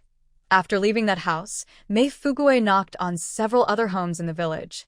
All of them were families who had their land registered under Scholar Gu's name. He even visited Gu's family to see Gu Qi, who was badly injured and not yet recovered. No one knew what was said. "Tainyo, you're not hunting anymore, but coming to work at the oil factory. Aren't you afraid of Uncle Tai giving you a big slap?" Luo Shi, with her charming eyes, teased Tainyo, who had just promised to come to work the next morning. Since she saved the hunter from the wild boar's tusks, Tainyo's relationship with her has grown closer. He was the first to help her build a house and cut bamboo. Tainyo grabbed a handful of candy and threw it into his mouth one by one. Hearing this, he pouted and said, "It's just my dad who told me to come. He said that hunting is a skill that supports life, and he said you're capable, so he told me to follow you." This surprised Luo Shi a little. People in this era value tradition very much. Hunting is also a craft. She didn't expect Uncle Tai to ask Tainyo to give up his skill and come work with her. She raised an eyebrow and smiled. "It's your dad's good judgment. Why shouldn't I be chosen? Everyone else is coming to see. Lu Yunjin used even the fool next door, but he refused to let me work." "Why?" While they were joking, a commotion came from the line of people registering. They all looked toward the source of the noise. A young man, about 20, with a dark face, was angrily shouting at Liu Yunjin behind the desk. Liu Yunjin ignored his shouting. He lifted his eyes, and his pen tip looked like a sharp dagger, slowly moving through the crowd. You. And you, no need to queue. Go back. What's going on? Luo Shi asked as she approached. Liu Yunjin gently wiped the ink from his fingertips with a cloth, then lazily looked up and said, They have issues. Hearing they have issues, the group that was called out showed signs of guilt. Although it was brief, Luo Shi caught it clearly. Everyone, please go back. She curled her lips and stepped forward, her bright but sharp peach blossom eyes making someone loudly protest. Why not? If you won't let us join, you should give us a reason. After she spoke, someone else quickly added, Yes, exactly. You can't explain, so you're just excluding outsiders. Many people were arguing loudly. Roughly counting, at least 10 families were involved, making the scene chaotic. Luo Shi's expression grew stern. Behind her, a cool, slender hand gently pulled her back and patted her reassuringly. Liu Yunjin, sitting in a wheelchair, slightly lifted his eyelids and softly said, Why? Don't you know in your heart? Using your land under Gu Xiaozai's name to avoid taxes. Huh. Disloyalty once, disloyalty forever. People like you are not welcome in my oil factory. According to Daiyong law, anyone with official titles could be exempt from forced labor and land taxes. This meant that from the day someone passed the imperial exam as a Xiaozai, they didn't have to pay taxes on their land. It was supposed to be a benefit for scholars, encouraging reading, but some clever people exploited it. Entire families or villages registered all their land under one person's name to avoid taxes. This was often why villages would work together to support a single scholar because when one succeeds, everyone benefits. Luo Shi's eyes widened. Compared to the previous dynasty's 50% tax, now during wartime it's 20%, and in peacetime only 10%. And people still try to escape? Liu Yunjin smiled and replied, Maybe it's because people's hearts are never full. Luo Shi scoffed, enjoying the protection of border soldiers, yet still trying to cheat even a 10% tax. Tieske. They've lost all shame. The two of them exchanged words, and the troublemakers blushed with anger, loudly defending. What's wrong with registering under Gu Xiaozai's name? Asked the villages within 10 miles. Who isn't doing the same? Oh. Selling morals is shameful, but what's even shameful is not getting a good price. Luo Shi looked expressionless, but her words hit like a slap, sharply striking the face of the loud protester. Wasn't she openly insulting them as cheap? Implying they weren't worth anything? The person was so angry they turned red and couldn't find a reply. From the crowd, a girl with sparkling eyes stepped forward. Luo Shi, do you need female workers at your oil factory? I'm strong and capable. Finally, she glanced at the group and added, Pure and honest taxpayers, don't worry. I'm very valuable. Haha, a sudden appearance of a young girl made everyone present burst into laughter. The tax evader, who had just been stabbed again, felt his face burning and couldn't stay any longer. He lowered his head and slipped away into the crowd. Luo Shi withdrew her gaze, her beautiful eyes shimmering like peach blossoms, and looked at the girl. She remembered that this was the daughter of the Qian family from the west end of the village, known for her fiery temper. Not long ago, her mother wanted to give her as a bride price to marry her brother, so she promised her to an old widower in the neighboring village. That night, Qian Tian disappeared.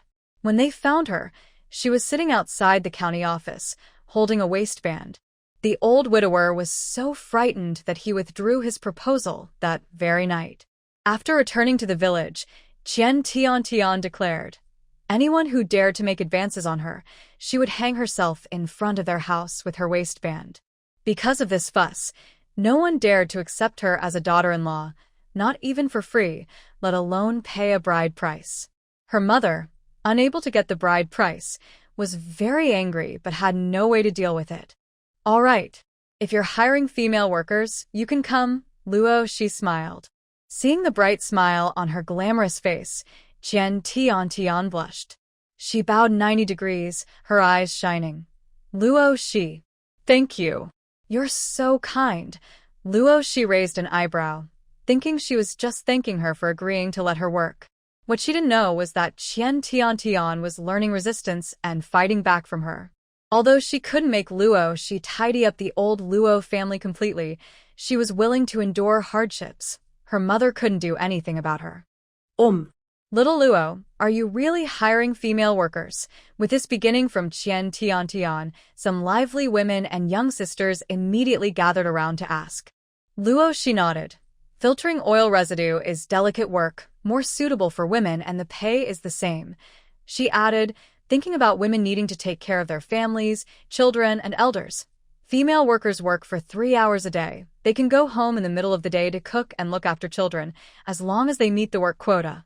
The schedule can be somewhat flexible. Really? Oh my. Luo, she is truly a living bodhisattva. Luo, she. She noticed a few elderly women in the crowd pinching and twisting their daughters-in-law's arms, urging them to sign up quickly. Her brow furrowed slightly. Women in this era had a hard life. They had to serve their in-laws, care for children, wash clothes, cook, and handle household chores. During busy farming seasons, she also works in the fields. She is a woman herself and naturally helps within her ability. She hopes to earn some silver herself, because having money gives confidence. However, paying taxes to the palace is a tradition of this time. Allowing them to work is not just helping, it makes their already hard lives even harder. Luo, she pounded the table a few times and raised her eyebrows. Women can work, but I have only one request. The silver they earn must not be paid to the palace.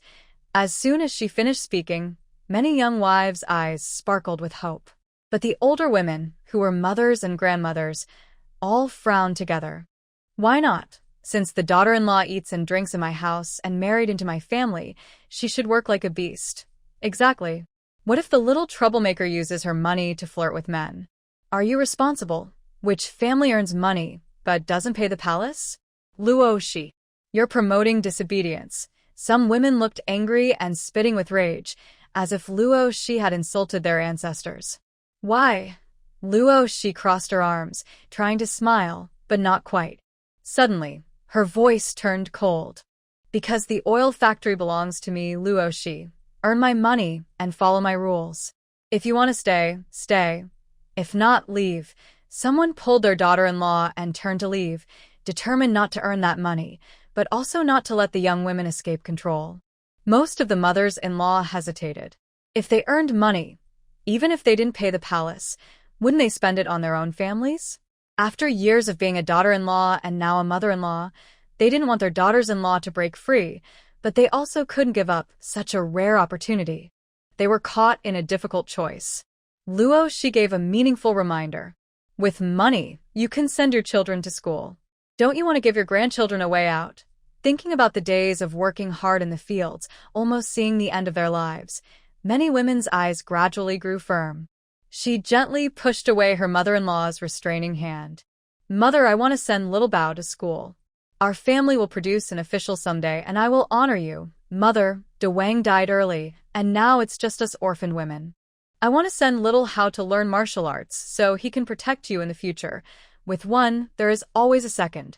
Seeing the young wives constantly making big promises to their own mothers-in-law, Lu Yunjin quietly smiled. To prevent some people from pretending outwardly and secretly opposing, Luo Shiliang raised her eyelids and said, if I find out someone is acting one way in front of me and another behind my back, don't blame me for showing up at their celebration. Everyone was speechless. They thought she might go as far as to cause trouble. After her words, more women looked at Luo Shiliang with gratitude. They were also afraid that the mother-in-law would agree openly and then pressure them to pay money later. Now that Luo Shiliang had spoken out, even the most difficult mother-in-law would think twice. Attending the celebration might have been a joke, and if such good things happen again, they definitely wouldn't bring her along. They would remember this kindness forever and never forget. The recruitment work was busy all day. In the end, they selected 60 men and more than 20 women, dividing into morning and evening shifts. Back at Lu Yunjin's house, Luo Shiliang slumped in a chair, completely exhausted. Lu Yunjin chuckled and poured her a glass of water. Luo Shiliang drank it in one gulp, then changed her position and sighed. Talking with villagers all day is more tiring than fighting small monsters. Small monsters? Tell me more, Lu Yunjin said leisurely. Luo Shiliang chuckled and got up to change the subject. Are you hungry? Today I didn't cook, so I'll go to the Luo family to get some food. Hearing the commotion from the Luo family, Lu Yunjin lowered his eyes slightly, hiding the smile on his lips. After dinner, Luo Shiliang mentioned some recent gossip from the old Luo family. I suspect that the internal helpers who evaded taxes are causing trouble, and it was my good grandfather who encouraged it. Stop doubting. Lu Yunjin knew Luo Shiliang didn't understand much about Dayong. He relaxed his body in the wheelchair and looked up. Did you do something that touched the village chief's bottom line? Luo Shiliang. She rubbed her chin. Not really, just hinted to Beidingyan that it's time to change the village chief in the proper way. Seeing her innocent and clear eyes, Lu Yunjin sighed and said seriously, there are many ways to replace the village chief. Why did you choose Beidingyan? What else? The free labor isn't going to waste, Luo Shiliang said nonchalantly. Lu Yunjin noticed she didn't understand and reminded her. Dayong practices collective responsibility. Since the village chief is your grandfather, if he's convicted by the authorities, you'll have a stain on your record, and the path to becoming a martial artist might be difficult. Martial arts exams, like the imperial exams, once you pass, the court will investigate your ancestors to prevent spies from infiltrating the court.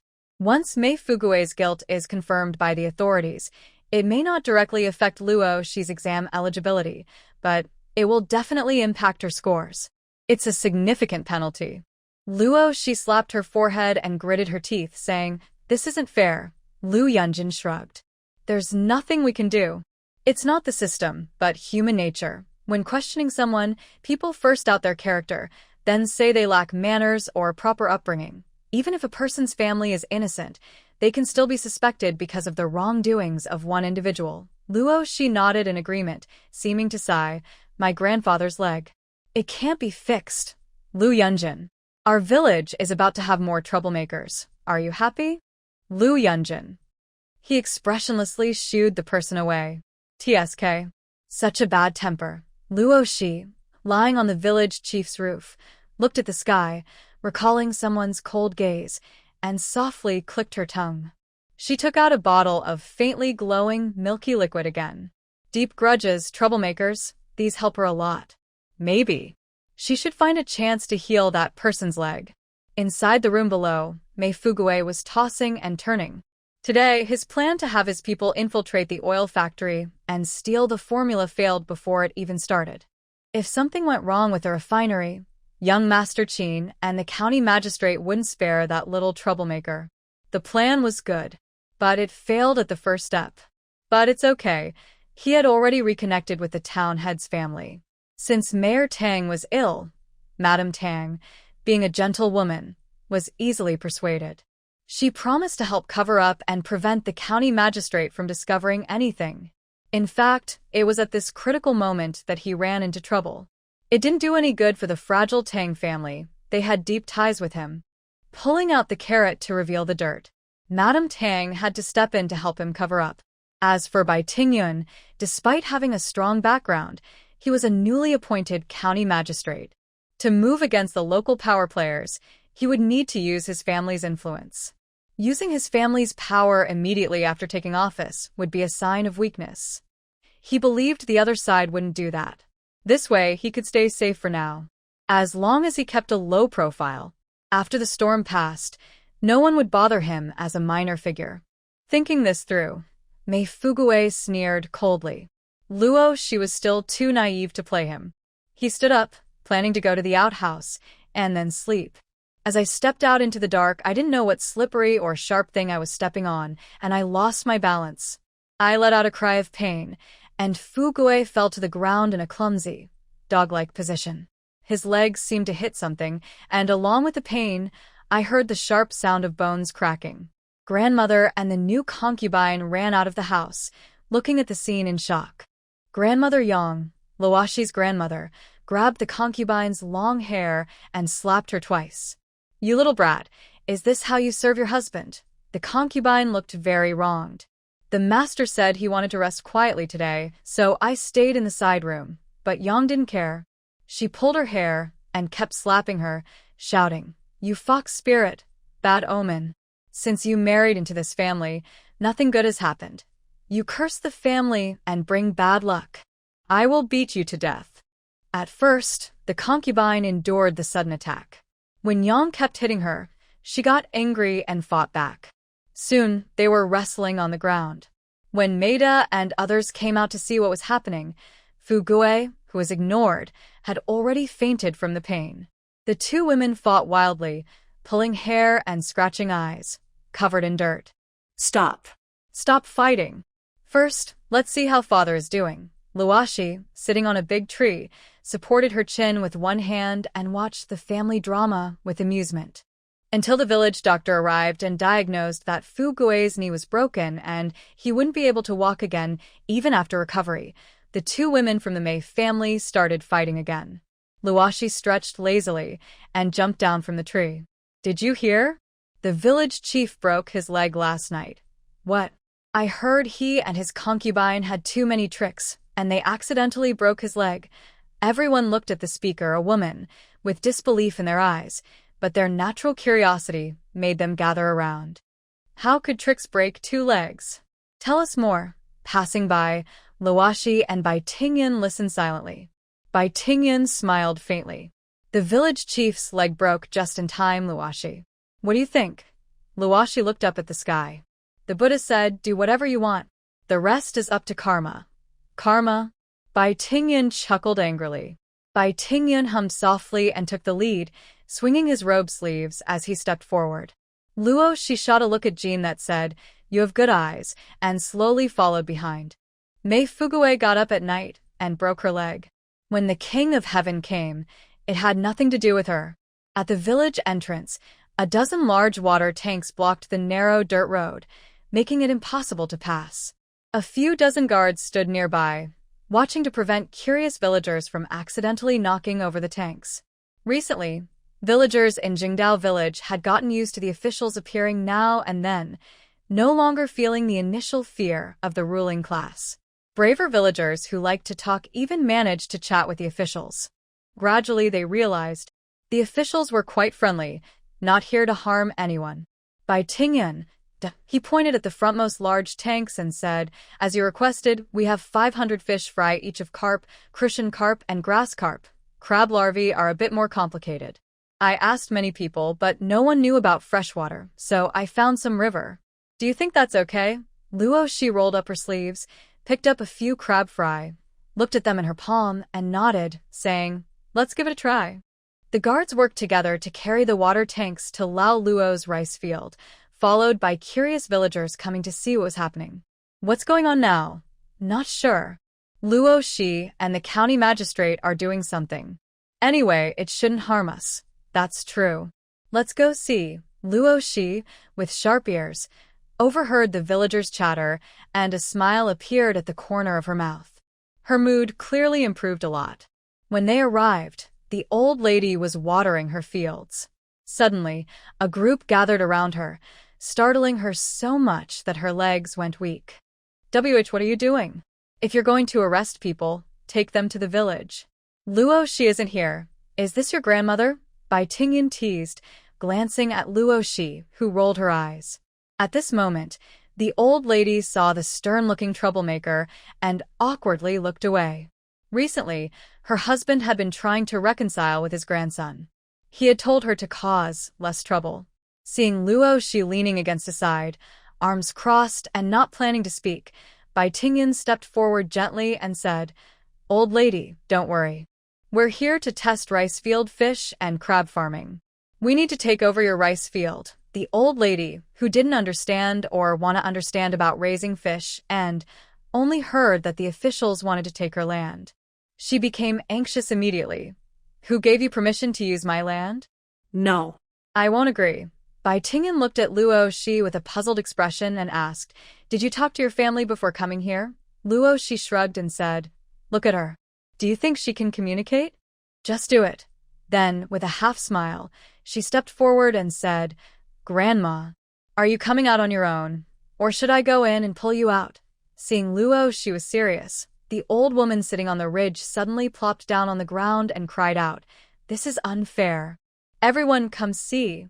The officials and my grandson are trying to take my land." She believed that the government was using some kind of forced requisition or experiment to steal her land. The saddest part was that the county magistrate was siding with the unworthy grandson. Overcome with grief, she burst into tears, as if her parents had just died. You are all in cahoots. Bad officials and bullies. I don't want to live anymore." She then hit her head on the ground and cried even louder. Bai Tingyan curled his lips, took a big step back. What was supposed to be a good thing for the people in her eyes had turned into an oppression by corrupt officials. It was simply unbelievable. Thinking about her family suffering under Luo Shi's pressure, the old woman's grief deepened.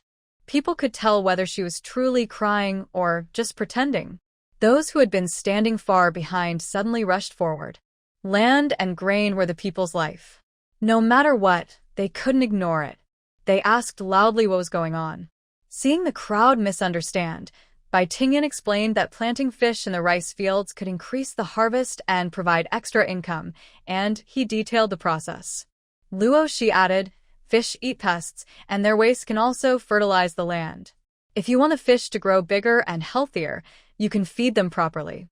The villagers thought about it carefully and found it feasible. But traditional ideas made most of them hesitant to try. A tall, thin man looked thoughtful and asked, "If the fish and die in the fields, will the land rot and smell, affecting the harvest?" Luo Shi knew that the people of Daong still didn't understand composting or irrigation. They hardly even ate meat, so how could they use it as fertilizer? She looked at the tall, thin man and replied, "When fish and die, their remains can be used as fertilizer, which can also enrich the land." The man nodded as if he understood, but was still a bit unsure. It was the first time he had heard such an idea. Next, Luo Shi explained everything from how to raise the fish, daily management, disease prevention, to precautions for rice field aquaculture. The young boy's face was calm, and his voice was gentle and steady, very different from his usual playful or sly manner. His side profile looked soft and beautiful. Bai Tingyan was momentarily distracted. Luo Shi's peach blossom eyes. They were truly beautiful. "Little Luo, your mother doesn't agree to use our land. How about using my family's land for rice farming?" said a stranger woman. She smiled and said, "I am the mother of a simpleton. Thank you for giving my son a job. My family doesn't have much land, only 2 acres. You can take it and use it." She was genuinely grateful to Luo Shi, not minding that her son was slow, and was willing to let him work at the oil factory. As long as nothing goes wrong, she wouldn't worry about her son being poor in the future. She decided to offer her land not only out of gratitude but also because she believed rice farming could work. Their family didn't have much land and needed money. If it succeeded, selling fish and would bring in a lot of extra income. Even if it failed, with her son's wages, she and her son wouldn't go hungry. Luo Shi thought that her reason for wanting to use the family's land was to make it easier to eat fish, and once they were raised. Since the old lady seemed to be forcing her to marry for money, Luo Shi was fine with changing plans. After exchanging glances with Bai Tingyan, she nodded softly. "All right, later I will teach the woman the detailed method for releasing the fish fry." Seeing that everything was settled, Bai Tingyan took out 5 taels of silver and a contract from his purse and handed them to the simpleton woman. "This is the rent for using your land. Raising fish in rice fields is generally fine. If anything goes wrong, the government will compensate you at the proper value, as stated in the contract." The simpleton woman looked confused, holding the silver and the contract. She just wanted to repay Luo Shi's kindness and take a gamble. She didn't expect such a good deal. She immediately knelt down, repeatedly bowing to Luo Shi and Bai Tingyan. Thank you, sir, and little Luo. May you have a safe and peaceful life." Bai Tingyan was momentarily speechless. The words sounded very familiar, but he couldn't remember where he'd heard them before. He quickly helped her up and called the officials behind to go release the fish fry. The villagers watching the whole scene were all stunned. What kind of experiment was this? Not only did they pay for the fish fry, but they also got guarantees. What was the difference from a gift from the sky? Everyone regretted it deeply, pounding their chests and feeling remorseful. 5 taels of silver. If only they had known. They would have been willing to do the same. Their land was just sitting there, waiting to be used. Everyone's teasing looks turned at the same time toward Grandma Luo, who was staring in shock between the rice paddies. Once, a lucky break fell from the sky and hit her, but she didn't eat it. In fact, she kicked it away twice. Sure enough, she was a person with a shallow mind and no luck. Grandma Luo also felt regret.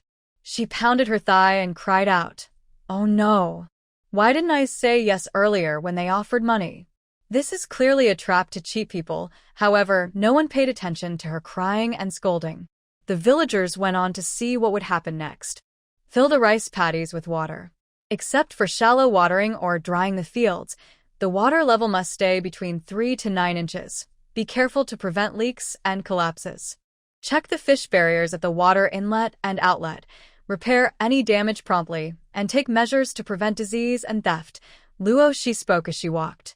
Not only was she a simple girl, but the villagers behind her also listened carefully. A few uncles volunteered to help check the water channels and the dikes. The villagers are stubborn and find it hard to accept new things, but they understand what is good and what is bad. Everyone working together made the task easier. In just half a morning, they managed to clear the rice field belonging to the simple-minded man. They filled in the holes and leveled the ground where needed. When the fish fry were released into the pond, everyone cheered. Bai Tingyun brought over more than 5,000 fish and crab fry. The 2 acres of land at the simple-minded man's home could only hold about 800 to 1,000 fish. Everyone looked at the remaining fry with bright eyes. Little Luo, when I was a child, your aunt used to hold you. Look at what's left. Can I put some in my family's field? Aunt Jiang rubbed her hands, looking eager and friendly. Luo Shi shot her a quick look and said calmly, "Aunt Jiang, if I remember correctly, last time you scolded me on the ox cart." Hearing this, Aunt Jiang didn't hesitate. She slapped herself twice on the face. "In the past, I depended on others and was not in the right. Please give me a chance. My brother is sick and needs money for treatment. I'm begging you." After slapping herself, she even wanted to kneel, which startled Luo Shi. She quickly stopped her. The brother Aunt Jiang mentioned was her youngest son. He was also a childhood friend of the original owner. When the owner first returned to the village, she was enslaved by her grandparents and had no food to eat. Her brother often gave her something to eat. "Fine, you can take 800 fry." Seeing Luo Shi agree, Aunt Jiang thanked her profusely, feeling that this girl was kind and unresentful. She also began to genuinely regret her previous rude words. With the beginning set, the other villagers followed suit. "Little Luo, I also held you when you were a child. Do you remember?" Luo Shi, "Little Luo, I have to choose someone who has held you." "Uncle, is it okay if I hold you now?" Luo Shi. Seeing the good show, Bai Tingyun cleared his throat and stepped forward. "Everyone, don't make things difficult for her." The rice field farming was suggested by Luo Shi, and it's a benefit she fought for your village. If the first batch is successful, more fish fry will be sent later. No need to rush. Ahem. And well, no need to hold her. Oh, so it was little Luo who brought us this benefit. I knew from the start that this child is lucky. See, it worked. Yes, yes. Luo Shi will be our village's lucky charm from now on. The villagers chattered excitedly, deciding that from now on, they would follow Luo Shi's lead without question. They also chose a few hardworking families to participate in this fish fry experiment. As the wind calmed and the rain stopped, Luo Shi and Bai Tingyun arrived at the oil factory, which was bustling with activity. Men were turning their arms as they hammered iron discs and golden, shiny peanut oil flowed from the mold's bottoms. One bucket was filled and carried to the next room, where women repeatedly filtered out residue and then divided the oil into containers. Qin Shuezheng, the young master, was busy in his soaked clothes, helping out enthusiastically. He called someone to entertain Bai Tingyun, while Luo Shi found a spot to sit and took out paper and pen. Bai County Chief had spoken highly of her in front of the villagers many times. To repay his kindness, Luo Shi decided to give him a gift. After Qin Xuejing showed Bai Tingyan around the factory, he returned to see Luo Shi still writing. He asked casually, "What are you writing?" "A gift for you," Luo Shi replied without looking up. Hearing this, the other person's expression stiffened slightly. Giving someone a gift and only writing a few sheets of paper? "Thank you very much." But once the ink dried, Bai Tingyan looked at what was written and smirked with a playful expression. He glanced at Luo Shi, who was leaning in her chair eating snacks, and asked, "Is what's on the paper true?" "Yes," Luo Shi nodded. "I'm not asking for money, so I'm not lying." What she gave was a few plans for composting to increase crop yields. In the post-apocalyptic world, the land was frozen and barren. Restoring the Earth's vitality was a dream everyone longed for. Upon arriving in this fertile land, she saw that poor farming techniques led to low crop yields. She couldn't help but want to do something about it. Bai Tingyan, a kind-hearted man with connections, was given the recipe. He could use it more quickly and effectively. Lu Yunjin said confidently that Bai Tingyan was close to the emperor, so trusting him was the right choice. Soon, Bai County Magistrate, who hadn't even sat down comfortably, hurried away with a few bottles of finished peanut oil and the recipe. 5 days later, the peanut oil was officially launched. It received great praise, especially from wealthy people tired of eating pork fat, who loved it most. It was sold throughout Nan'an Prefecture and also sent to the capital by the Qin family. In the capital, early June, flowers were in full bloom, and it was the day for ladies and wives to hold flower viewing parties. At the Duke's estate, today was the 60th birthday of the Duke's wife. Officials and scholars came to celebrate, and the front hall was lively and joyful. In the backyard, women gathered. Some tried to flatter and please, while others looked at each other with sharp eyes. But when the old lady of the Duke's family appeared supported by 2 maids, the garden suddenly fell silent. The women looked on in disbelief as the elegant and noble old lady stepped out. They rubbed their eyes in disbelief. "Did I see that right? Grandmother is 60 years old. I saw her last month, and her hair was all white. How did it turn black so suddenly?" Amidst many doubts and some envy, the women looked at her. The calm and composed old lady of the Duke's family even smiled slightly. All women love beauty, regardless of age or status. Even if they were curious and eager, no one dared to ask the old lady directly. Only her old friends knew the real reason. After the celebration, while the ladies tried to find out the secret to turning white hair black again, the old friends at the banquet all proudly showed their dark hair. They had learned that Baoha Hall was selling a hair dye that not only turned white hair black, but also helped grow hair and protect the scalp. Within half a day, Baoha Hall was crowded, with long lines forming outside. Everyone was there to buy hair dye for their mistresses and maids. The shopkeeper of Baoha Hall was both suffering and happy. A few days later, street vendors appeared, walking through neighborhoods selling the hair dye. Unlike Baohedang, the street vendor's hair dye is more affordable and ordinary people can afford to buy it. Suddenly, a hair dye craze swept through the capital. Even the palace ladies wrote letters home to ask about it. At the morning court in the Golden Throne Hall, officials looked silently at the emperor, whose hair was shiny and black on the throne. While they were thinking about dyeing their own hair black when they returned home, the Minister of Works excitedly stepped forward to salute. "Your Majesty, the grain thresher you designed has been made."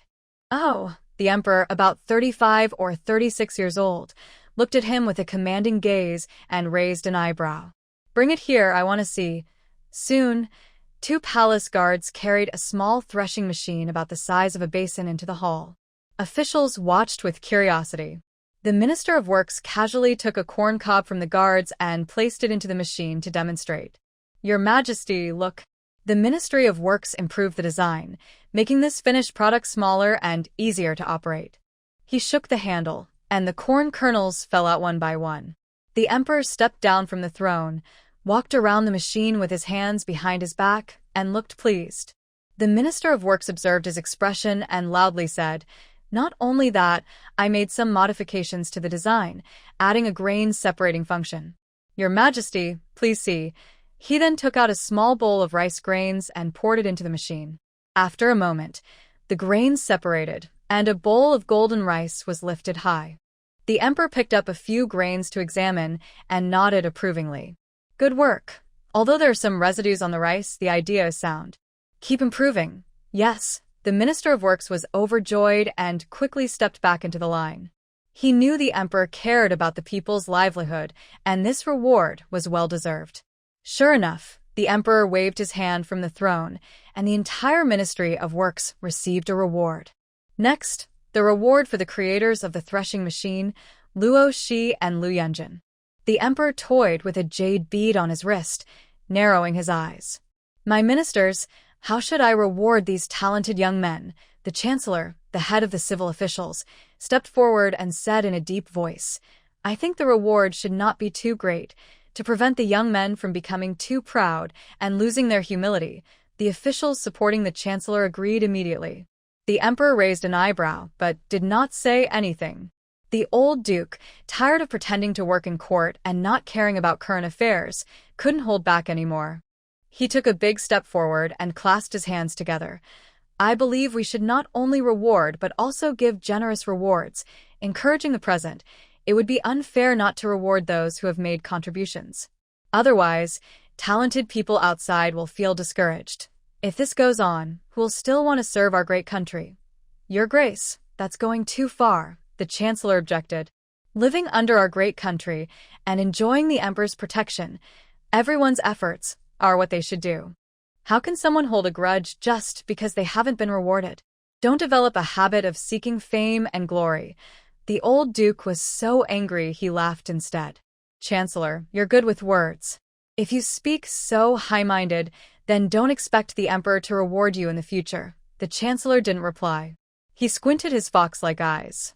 Are you comparing a common village person to me?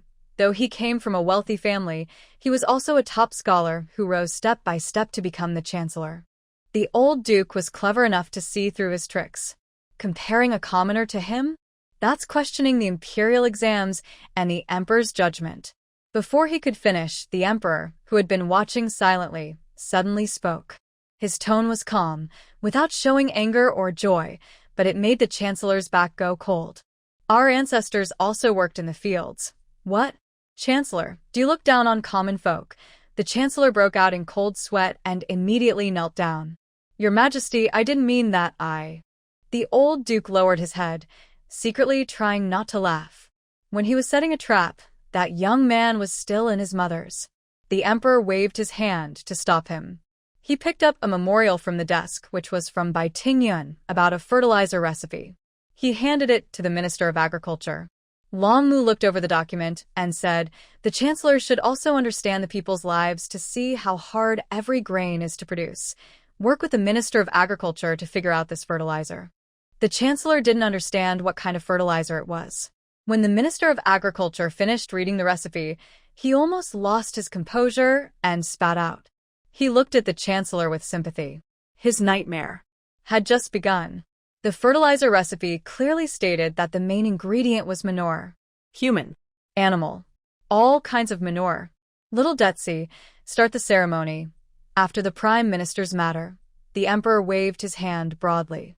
He rewarded 500 taels of gold, 2 jade rui scepters, and a special order allowing the person involved to produce and sell. No one dared to challenge this anymore. Luo Shi ran back just in time to meet Gu Fei, who came looking for her. Little Luo, I just asked the village elder, and tomorrow is the only good day soon. Prepare yourself to put the house's beam. Luo Shi knew that putting up a beam in a house was a big event in Dayong, and it had to be handled by the head of the family. She nodded. Okay. Gu Fei added, don't forget to prepare the celebratory wine. Please notify the guests in advance. He knew Luo family members weren't very involved, but he cared for Luo Shi like an older brother, so he earnestly reminded her. Luo Shi listened carefully and took notes one by one. Brother Fei, I think we should invite the workers who helped build the house to have a meal, then we can celebrate more grandly once everything is settled. Gu Fei thought that was a good idea. The next day, Luo Shi took out a whole pig store to her space and handed it to Aunt Gu and other women helping with the cooking to prepare a pig-killing feast. At the auspicious time, the villagers helping and Gu Fei's friends gathered in the yard, watching Luo Shi lift the main beam with a confident and graceful posture, stepping onto the scaffolding. Everyone was stunned, almost dropping their jaws. Luo Shi single-handedly completed the task that usually required many people, making the candies and snacks in their hands suddenly taste less appealing. The young man in the wheelchair slightly tilted his head, his deep black eyes reflecting that strong figure, his emotions swirling. He was also seeing Luo Shi's divine power for the first time, and it was impossible not to be surprised. With a few loud clangs, Luo Shi used her hand as a hammer to fit the main beam into the mortise and tenon joint, once again shocking everyone. The Luo family members who had followed her with shameless faces turned pale. In the past, the great troublemaker had shown mercy to them. Otherwise, with one punch, their heads could have been smashed open. The old woman's lips trembled. A different kind, a different kind. Is this really our Luo family seed? After the surprise, cheers and applause erupted from below. Amidst the lively celebration, Luo Shi placed the ancient talisman to ward off evil, then leapt down from the beam. Let's go. Time to eat. Everyone rushed forward, crowding around Luo Shi as they headed to the yard. The house was now roughly built, covering 2 acres. A cleared area was prepared, with several large tables arranged on it. Thank you all for your hard work over such a long time. This first cup of wine. I toast everyone. Luo Shi picked up her wine bowl with one hand and drank it all. We also thank Lord Luo for his generosity. May your house stand firm like a rock and never fall. Ha ha! Cheers! Old Lord Luo's family was seated in the corner, away from the joyful celebration, watching Luo Shi happily drinking with everyone. A twinge of sourness filled his heart. Why is it that the little brat who is looked down upon now suddenly can turn things around? Not only has she made friends with important people in the county and earned money, but now even villagers are trying to flatter her. Everyone's eyes are filled with jealousy. Just as the atmosphere was lively, a group of uninvited guests arrived outside the door, approaching from afar. Leading them was an elegant old lady dressed in fine clothes, her head adorned with jewelry. Before she even entered, her sharp voice rang out. Hey, such a lively gathering, and you didn't invite my Lu family? Do you look down on my son who's a nobleman? The scene fell silent. At the main table, Lu Yunjin suddenly looked up, his scarlet eyes flashing with a deadly intent. His 5 fingers subtly pressed on the mechanism of his wheelchair. Just then, a strong, slender hand covered his large palm and gently patted it. Lu Yunjin closed his eyes, and the intense killing intent gradually faded. Old Lady Lu, proud and haughty, walked over to Luo Shi, glaring down at the young boy who was raising his eyebrows at her. Her tone was both warm and angry. Nowadays, young people don't know to give elders a seat. That's really lacking manners. You want me to give you a seat? Luo Shi's lips curled into a playful smile. I'll let you ascend to the heavens. Cough, cough, cough. The villagers at the table, pretending to eat and drink, suddenly spat out their drinks, looking at Luo Shi with strange expressions. It ascending to the heavens? Only she could think of such words. Ever since her son was granted noble titles and became an official, no one in the village dared to speak to her so impolitely. She was like an ancestor to them. But Luo Shi was the first to dare to challenge her. She pointed her finger at him, hesitating for a moment, then finally turned to Lu Yunjin. With a fierce look, she said, Come home with me. Home? Lu Yunjin raised his eyelids, his voice calm and steady. Aunt Lu probably forgot that I, Lu Yunjin, have already been removed from the family tree. So, where is this home you speak of? Family tree? I'll write it from you. Luo Shi suddenly spoke up, slightly pouting. How come I never meet such a good thing? Lu Yunjin's dark eyes deepened, and he smiled with relief. Family tree? I'll write it from you. These simple words, however, are the nightmare he couldn't shake from his past life. A disabled person who was disowned by his family tree, even if he held great power, was still seen as a rootless drifter to be mocked and ridiculed. Today, though, a young boy's words eased his mind. Casually resting his hands on the armrest, he lazily lifted his eyes and spoke with a deep, smiling voice. Well, Grandma Lu, do you have anything else to say? Old Lady Lu was already angry with Luo Shi, and when Lu Yunjin called her Grandma Lu, she finally snapped. You, unfilial descendant, a wild orphan no one wants. It's no wonder your legs are broken, and you're a useless person. It's all karma. Luo Shi protected Lu Yunjin like a mother hen, her voice clear and sharp. Stop calling him a or a. Lord Ho's family is well educated. Old Lady Lu spat out her words, insulting Luo Shi along with her. You just like Lu Yunjin's face, don't you? Shameless. Then she took out a silver note worth 500 taels from her sleeve and slapped it on the table. Didn't you say last time that my grandson owed you 500 taels? Here's the money. I'll take the person and leave. She signaled to her maid to push Lu Yunjin's wheelchair. Luo Shi calmly put away the silver note, then looked up with a half-smile. 500 taels was the past. Now, the price has changed. What do you mean? Old Lady Lu was anxious as she saw her maid struggle to move the wheelchair, but to no avail. Luo Shi chuckled softly. 500 taels is just the principal. Don't you read? The IOU clearly states 5% interest. With compound interest, you still owe me 3,700 taels. What? 3,700 taels? Why don't you go rob someone? Old Lady Lu exploded, but her gaze fell on Lu Yunjin's calm face. Well, just give me the money first, and we can discuss this later. She returned the 500 taels to Luo Shi, only wanting to openly take Lu Yunjin away. But 3,700 taels was too much. She needed to go back and discuss with her people. Luo Shi's eyes flickered, exchanging a look with Lu Yunjin, understanding each other's meaning. In just a moment, they decided to wait and see what this old lady would do. She blinked, then quickly wrote a receipt for the principal repayment and handed it over. Here you go. When you pay off the remaining interest, we'll be even. Old Lady Lu finally realized that Luo Shi never intended to return the 500 taels. She was about to get angry. During the gathering, Ji Fei led a group of burly men who stood up, their muscles and faces fierce and intimidating. She was so scared, she kept stepping back. Seeing that the situation was not good for her, she spat out a harsh warning and turned to leave. Just wait and see. Today, she lost both her pride and her money. She didn't take the person away and lost 500 taels for nothing. She was determined to get her money back. After she left, the room remained quiet. Many people secretly thought, Luo Shi is really brave. She dares to offend even the Marquis's family. Lu Yunjin's delicate face showed a slight smile, and his throat moved nervously. He hadn't expected that the Lu family would come on such a big celebration day to cause trouble. Suddenly, someone patted his shoulder and looked up at him with bright, starry peach blossom eyes. That person squinted mischievously and said, Lu Yunjin, you're amazing. Just sitting here earned me 500 taels.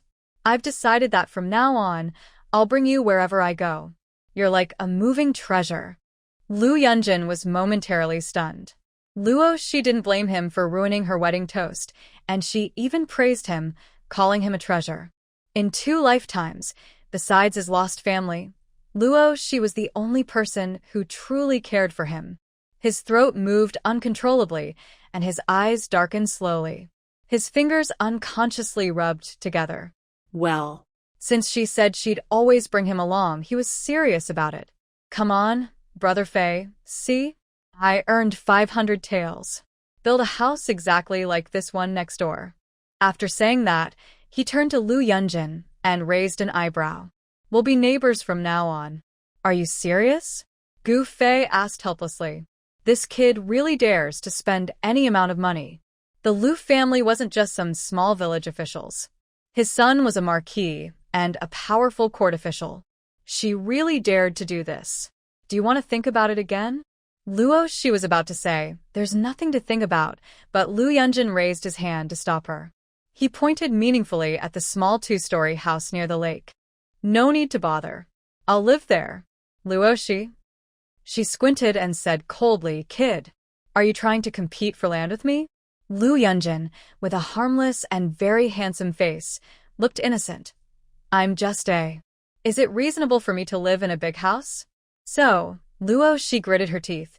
Is it reasonable to live in a bamboo house that requires climbing stairs, even if you're disabled? The originally awkward atmosphere caused by visitors at the Lu family's old house began to become lively again as the two argued back and forth. Tainyo, the mischievous boy, secretly took out a jar of wine from under the table.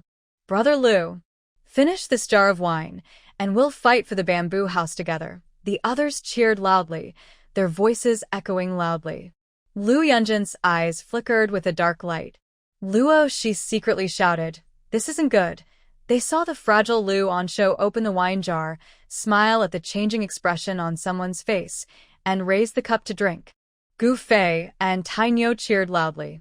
Luo, she's vision darkened. She thought the bamboo house was lost. This sneaky guy.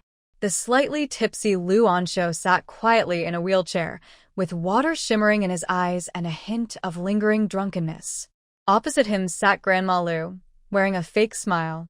Grandma Lu. Visiting late at night, if you have something to say, just say it. Grandma Lu was very displeased with how she addressed Lu Yunjin. Thinking about her purpose for this visit, she held back her anger. She forced a smile. Yunjin, have you seen a doctor? Your legs. Under the moonlight, the young man's jaw was tight, his face as cold as ice, and his index finger tapped rhythmically on the wheelchair's armrest. After a moment, he let out a faint smile, interlaced his fingers, and rested them on his stomach. Bones below the knees are shattered. There's no hope for recovery. Grandma Lu, are you satisfied with this answer? Looking into Lu Yunjin's dark, mysterious, and flickering eyes, Grandma Lu felt a chill run down her spine. She swallowed hard. I know a divine doctor who might be able to heal your legs, but Lu Yunjin didn't interrupt her. He just looked at her quietly. In his past life, he had visited every famous doctor, had his bones broken inch by inch and reassembled, soaked in medicinal baths filled with poisonous insects and rodents. He had tried every method, from digging out flesh and breaking bones to opening alchemy cauldrons. In this life, even with the combined skills of many doctors, he couldn't fully recover. Now she claims there's a divine doctor who can save his legs? Lu Yunjin waited calmly to hear more, eager to see what her good grandmother was up to. Since her grandson didn't speak, Grandma Lu continued on her own. But the divine doctor charges a lot, and I am also powerless. You have the recipe for peanut oil and hair dye, right? I can help you find a way to sell it at a good price. Once you get the money, you can also get your leg treated. This was a test to see if Lu Yunjin had the recipe. Someone in the county was willing to pay a lot for it. A so-called miracle doctor is just a bait for fishing. He's really just a traveling doctor pretending to be a healer. As long as this kid hands over the recipe, no one will care about his life or death. Lu Yunjin smiled, seeming interested, and asked, Really? I don't know how much it could sell for. Oh, forget about the price. The key is whether it can cure your legs, old Madame Lu said, not wanting to reveal anything about the buyer. She was very cautious, afraid this brat would bypass her and contact the buyer himself. Her eyes sparkled with anticipation as she quickly took out paper and pen, spreading them on the table. Write down the recipe, and I'll contact you tonight, she added kindly. The sooner your legs are treated, the better. A low, warm laugh came from the boy's chest. If he were desperate in his past life, even knowing it was a trap, he might have risked everything. This good grandmother really knew how to control him. His eyes turned cold. Just then, a lazy voice interrupted. Want to know the recipe? Ask me. Luo, she strolled out of the woodshed, followed by Xiao Hong and Xiao Honghong. The red horse snorted at Madame Lu as she tried to get up and step back, showing no friendliness to outsiders. Luo, she loosened her grip, letting the two horses wander freely in the yard.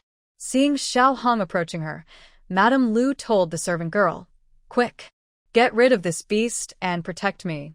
Lu Yunjin's gentle gaze fell on her and he asked with a smile, "Are you done feeding the horses?" "Yes," Luo she nodded. While they talked, Xiao Hong moved closer to Madame Lu, seeming very interested in her jewelry, and the horse's mouth kept trying to get closer. Ah, ah. "Get away. Do you know how expensive my clothes are?" The tall, skinny servant grabbed her from beside the fence, ready to hit the horse's head. Luo she didn't blink and commented, "He's reckless." Before he could act, Xiao Hong saw the beast trying to hurt her foal. With a quick kick, she used a series of deadly strikes. A tall, thin person was harshly kicked in the chest by a horse hoof, causing them to stumble backward, their chest heaving with anger and pain. They suddenly sat down on the ground. "Huh? Get out of here." The horse's head turned, and its big eyes showed a mocking expression, as if saying, "You think you can compare?" It even spat. Luo she covered her face, unable to watch. From the corner of her eye, she saw another short, chubby man with a fierce look on his face. He quietly slipped a dagger from his sleeve, trying to attack Little Red. Luo she quickly moved, slashing with her hand to the chubby man's neck. She looked up and saw two maids blocking Old Lady Lu. She turned her wrist and knocked them out. Old Lady Lu and her two daughters-in-law behind her were panicked. "What? What are you trying to do?" "I'll tell you, my husband's brother is a nobleman. Be careful if you hurt someone, or he might punish your whole family." Luo she looked at them as if they were silly and softly said, "I'm so scared." Everyone else, can you be more fake?" She sat next to Lu Yunjin and smiled at Old Lady Lu. "The property is mine. If you want it, come ask me." "Why bother, worker?" She pointed her finger at her chin. "I'm a businessperson. As long as the price is right, I can talk." "Really?" The three of them looked excited and asked together, "Are you really selling?" "As long as the money is enough, I can even give you my kidneys." "What is property to me?" "Luo," she said curiously. "Old lady, your eldest son is a nobleman. Why don't you bring him to the capital to enjoy life? At least ask your two uncles for a job. Why should your family struggle on your own?" Maybe it was the beautiful moonlight, or maybe Luo Shi's gentle tone was different from usual, but Old Lady Lu felt a sting in her heart and lowered her guard. "Officialdom is like a battlefield. My son started from nothing. He has no connections in the court. In the capital, even a single strike can defeat 3 officials. It's not a good time for the whole family to go there now." She then became confident again. "My son said once he stabilizes himself, he'll bring me to the capital to enjoy life as the lady of the house." Luo she looked at Lu Yunjin and raised an eyebrow. "Don't you think this sounds familiar?" Lu Yunjin's eyes flickered with a deep light. He nodded and said, "Exactly the same words. That's how he tricked my mother back then." Luo she turned her gaze toward the stunned Old Lady Lu and said, "Is it possible that what the Marquis said was just a delaying tactic? To stop you from going to the capital? Impossible." Old Lady Lu suddenly stood up from her seat, glaring fiercely at Luo Shi as if she had been stepped on by a cat. "Being granted a Marquis title and a high official position is also my son's doing. Why wouldn't he let me go to the capital?" "Impossible." Luo Shi raised her hand and gently sat her down again. "Madam, let me speak honestly. Our villagers' habits are different from the officials in the capital. Maybe the Marquis just doesn't like you." Seeing her getting upset, she continued patiently, "Think about it. Are you a kind mother-in-law? The young couple in the big Marquis residence are so happy and carefree. Why would they invite you to join them? Is it to make things difficult for you?" Luo she looked away from her two daughters-in-law, who were clenching their fists in anger. "The Marquis isn't doing the right thing. If he didn't want to bother with you, that's one thing. But even if you haven't enjoyed wealth and honor, you raised a son who became a Marquis. His carriage is so loud it shakes the ground, and he's still alive and well. But what about his 2 brothers and their wives? Why aren't they being taken care of? At least they should be given some work to support themselves. This isn't right. It's really not right." These words hit Zhang and Ma's hearts hard. That's right. Their family had a prominent figure who could bring great honor. The whole family could rise quickly and become successful. But things didn't go as planned. Their eldest brother-in-law not only refused to bring them to the capital to enjoy good fortune, but also didn't even pave the way for his 2 brothers. Although their family was respected in the village, and even in the county, no one dared to offend them. Still, She knew that behind their backs, people often mocked and looked down on them. Old Lady Lu was so disgusted by Luo Shi's words. What does it mean to not have enjoyed wealth and honor, but to raise a son who became a marquis? What does it mean that the carriage shakes the ground, and he's still alive and well? Despite feeling sick, she felt a strange mixture of emotions in her heart. He raised his son just to enjoy old age. Why, even though her son is a high official, she can't enjoy the wealth and honor she deserves. Luo Shi smiled as she took the water handed to her by Lu Yunjin and took a small sip. I've heard that the truly powerful families at the foot of the imperial city are thriving and prosperous. Have you heard the saying, a lonely hand cannot clap? To start with, let's talk about our local Qin family. Old Master Qin is a businessman and Second Master Qin is a scholar preparing for the civil service. Third Master is still young, but I hear the Qin family is already planning to send someone into the military.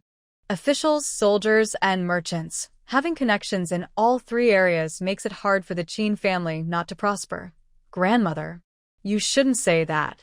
For the family to stay strong forever, the Marquis can't ignore his two younger brothers. Everyone working together is the real strength. Lu Yunjin lowered her eyes, hiding the smile in her gaze. This little talker almost convinced me. He makes a lot of sense. Mrs. Zhang and Mrs. Ma nodded repeatedly, their fingers clenched with excitement. Mother, Xiao Luo is right. Mrs. Ma also said, exactly. When everyone works together, it's truly good. If your husband and second brother step up, they can help the eldest. Mrs. Zhang is Lu's second wife, and Mrs. Ma is Lu's third wife. The sisters-in-law usually don't get along, but now they are united. They kept encouraging and persuading the grandmother. Grandmother Lu felt a bit moved. I'll send a message to the eldest and ask him to help bring along his two younger brothers. What kind of message are you writing? Luo, she scolded, disappointed. What good jobs are there in Nan'an Prefecture? If I were you, I'd take the whole family to the capital. In the future, Uncle Lu Heir and Uncle Lu San will stand out, and you'll have 3 sons serving as officials to honor you. That would be real glory. Grandmother, you can't put all your eggs in one basket. Right now, if your eldest son says he won't help, there's nothing you can do. If today the second and third uncles succeed, they definitely won't ignore you. Exactly. Mother, your husband is smart and hardworking, unlike the eldest, and he's the most filial to you, Mrs. Ma quickly said. Mrs. Zhang secretly clenched her teeth, but her sister-in-law, the lively third wife, beat her to it and quickly added, Mother, your husband is steady and diligent, not as tricky as the eldest. If you come with us to the capital, life will be easier and more relaxed. Grandmother Lu was already tempted by Luo Shi's words, and with her 2 daughters-in-law's persuasion, she thought it over carefully. The second son is the easiest to handle, obedient and easy to please. The third is clever and charming, and both are better than the unkind eldest. Her gaze gradually firmed. All right, we're going to the capital. Seeing this, Luo Shi and Lu Yunjin exchanged glances, both smiling silently. Old Lady Lu is greedy and selfish, a rare and outstanding person. Second Aunt Lu is a spoiled boy who always listens to his mother, doing things her way and not bothering with others. Third brother Lu is sly and smooth-talking. The 2 daughters-in-law are also difficult to get along with. If they plan to target her, they won't give up easily. It's better to send this whole family of troublemakers to the capital to be with the Marquis of Pingxi and his young love, living happily together. She wants to see whether the young love is more cunning or the Lu family is more difficult. She looks forward to the family reunion. The Lu family is quick to act. Once they make a decision, they prepare to go home and discuss the details. Luo Shi quickly stopped them, hesitating, and said, Are you sure about this? The Marquis's wife is not an easy person. She might not agree to you going to the capital. She dares. Old Lady Lu said sharply, like a hen with its feathers ruffled, with a fierce expression. A woman dares to be unfilial to her mother-in-law. That's not certain. Luo Shi replied coolly. The Marquis's wife comes from the Prime Minister's household. To say something you might not like, your son might have to listen to her. Thinking of how that woman forced her original wife to death during a family ancestor worship and even broke Lu Yunjin's legs with a smile, Old Lady Lu's body shivered, and she looked at Luo Shi for help. What should we do? Luo Shi gave her a helpless look. Talking too much might reveal their true intentions, so they should think for themselves. Troublemakers never disappoint. Sure enough, Ma Shi's small eyes twinkled, and she whispered, Mother, let's go straight to the capital without telling our eldest brother. Not telling her son and going straight to the capital? Old Lady Lu had never thought of that. The farthest she had traveled was to the city of the estate. The journey to the capital was thousands of miles, and she was a bit scared. She just wanted her son to send someone to pick her up. Third Aunt Lu's idea is good. Once you arrive in the capital, it's settled. With filial piety pressing down, even if the Marquis's wife doesn't recognize you, she will have to accept it. Luo Shi smiled approvingly, giving them a reassuring boost. The higher your position, the more you care about reputation and appearances. Lady of a noble family not only has to report to her mother-in-law morning and evening but also serve her for dressing and meals.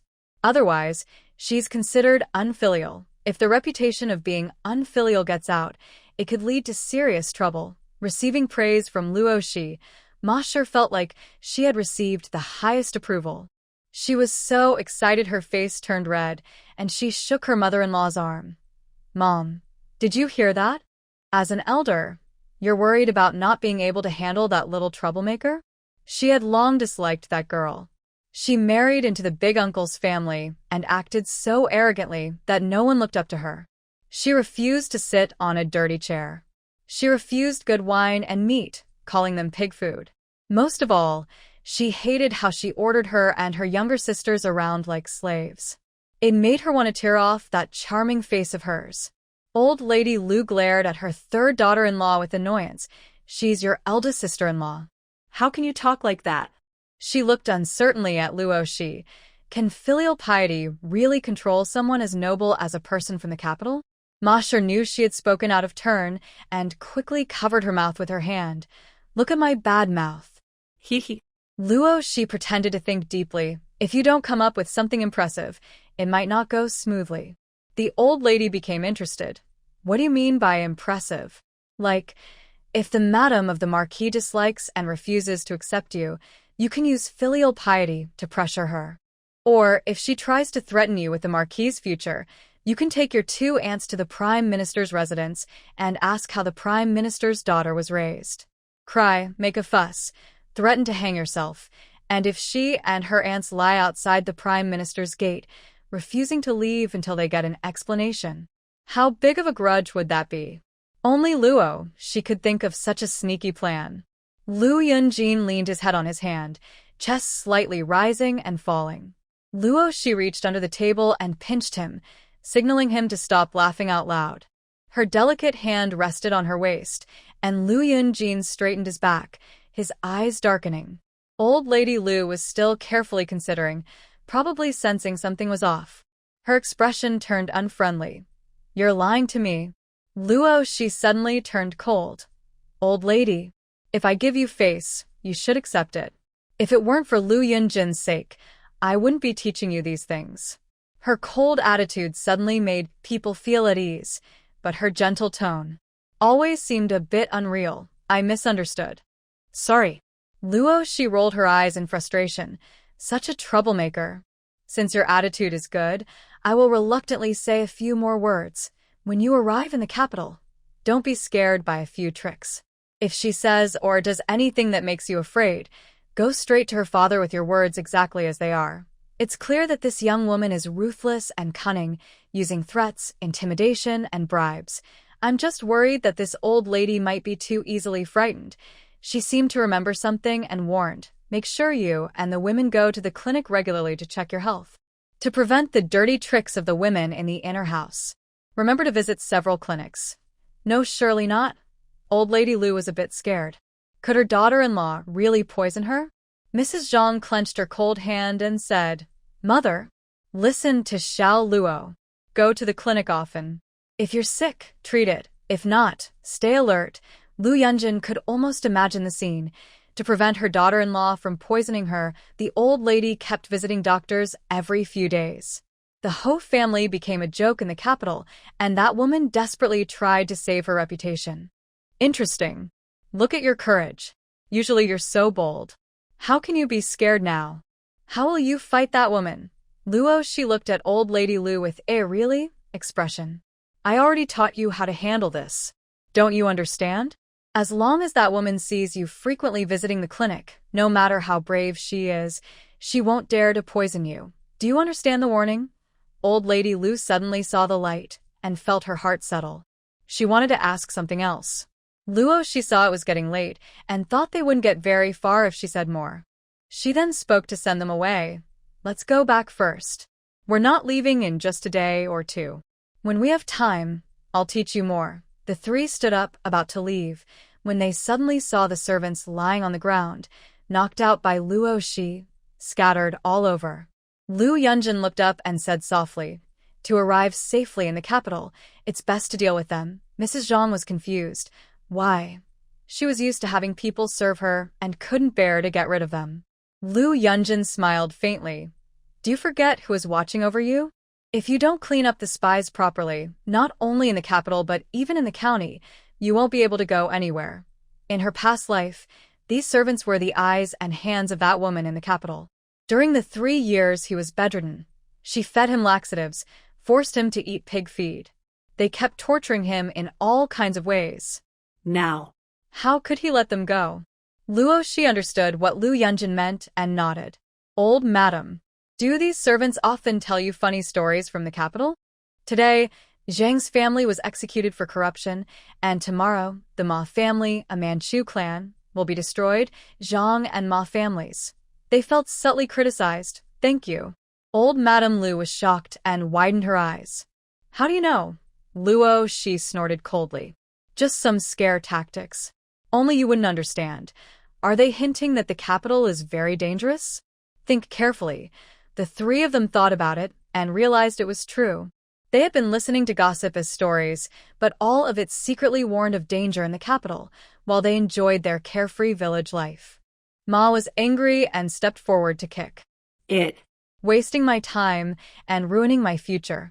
It, the skinny, tall man in a coma, let out a muffled groan. Old Madame Lu quickly asked, What should we do? She made a gesture, as if to cut her throat. Luo, she raised an eyebrow. Lu Yunjin's voice was calm but pointed. Send him to the oil factory. Make good use of him. Luo, she looked at him in shock. This kid is quick.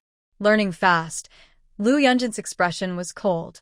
The shame from his past life was too much for them to die easily. The oil factory still needed strong workers, so let these people work there. Until they die. A basin of clear water was poured over his head. The night in early June was cool. The maid and young servant, who just woke up, trembled, facing the unusual cold gazes from the Lu family. The servants felt tense and quickly stood up. On the way out of the Lu family courtyard heading to the old house, the long-faced maid flattered and asked the old lady, Did you personally get the formula? Old Madame Lu thought to herself, I forgot the main purpose of coming tonight. She pretended to be calm and looked at the long-faced maid. I told them, starting tomorrow you will work at the oil factory. The maid's face changed. She held back her anger and forced a smile. What do you mean? Old Madame Lu snorted coldly. What do I mean? How else can we get the peanut oil formula without going to the oil factory? Hearing this, the maid felt a little relieved. So they didn't get the formula, and were taking their anger out on them.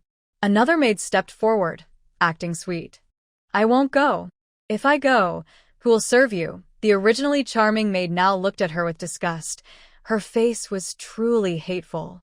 She gave Ma a meaningful look. The latter understood and gave a big slap across the face. It's the old lady's order. How dare you disobey? The maid was stunned by the others were angry, but dared not speak. Only when they reached their own door did old lady Lu speak kindly. Starting tomorrow, go work at the oil factory. Whoever can bring back the formula will be greatly rewarded. The old lady's small copper coins of reward, used to seeing the bustling life of the capital, didn't impress the young maids and servants. Thinking of her young lady's instructions, she could only respond softly. To prevent alerting others, Lu Yunjin decided to send someone directly to the oil factory. It would also make their next steps easier, the old lady thought. After the person left, Lu Yunjin spoke strangely. I thought you would beat them like you did with the old Luo family. In his past life, his revenge started from crawling out of this thatched hut and destroying the old house. That woman's small gains, hidden in her fingers, easily bought the unworldly top-tier people of the old house. Just watch. He handed over a letter. Luo she took it, opened it, and read quickly. She gasped. This is so cruel. What does it mean to give you daily doses of castor bean for nourishment?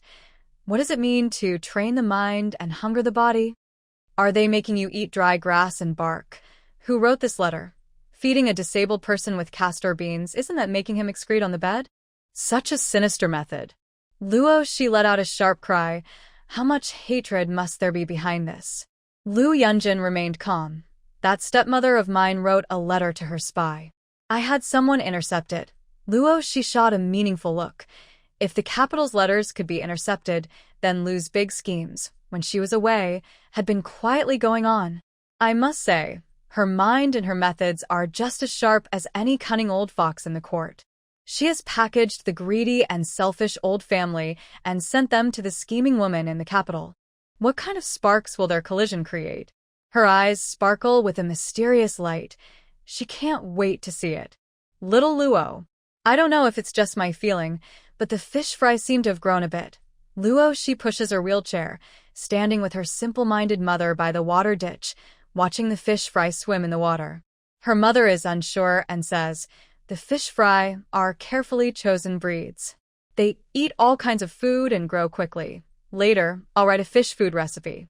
Feed them once every 2 days, and the fish will grow even faster. Hearing this, Aunt Jiang, who is eavesdropping with her ears perked up, quickly sidles over and asks, that fish food recipe, can I get a copy too? Luo she looks at her quietly and asks, is Brother Zhang's illness better now? And Jiang nods repeatedly.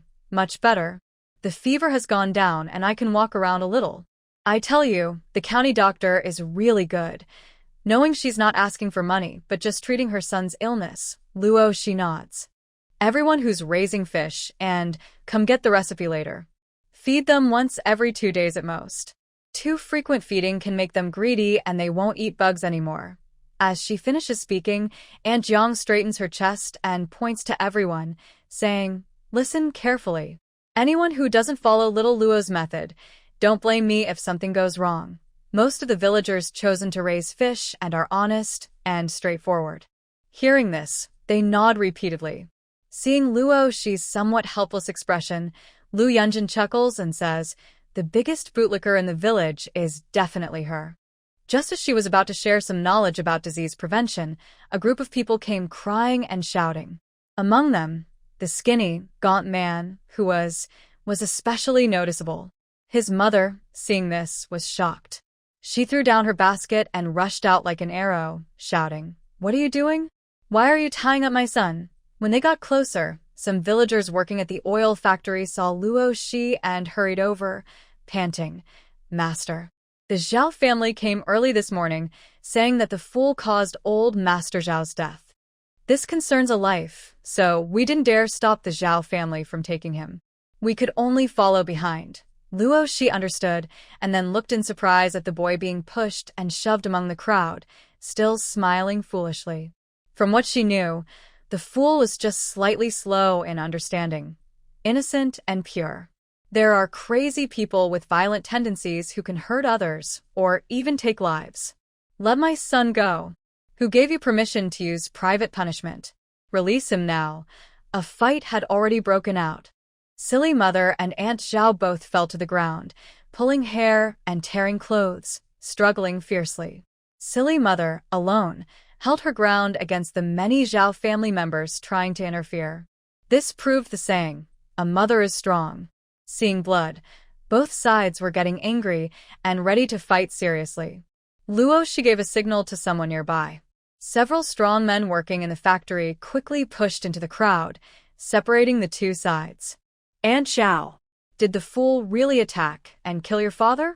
What's going on? Explain clearly before you start. Someone grabbed her collar from behind. Aunt Zhao, eyes red with anger, spat out, "Bah. The big fool came to my door early this morning, clapping his hands and saying my father was going to die. Just now, my healthy father suddenly clutched his chest and collapsed. He took a few breaths and then stopped breathing. Tell me, if it wasn't the fool who caused my father's death, what could it be? He is a murderer."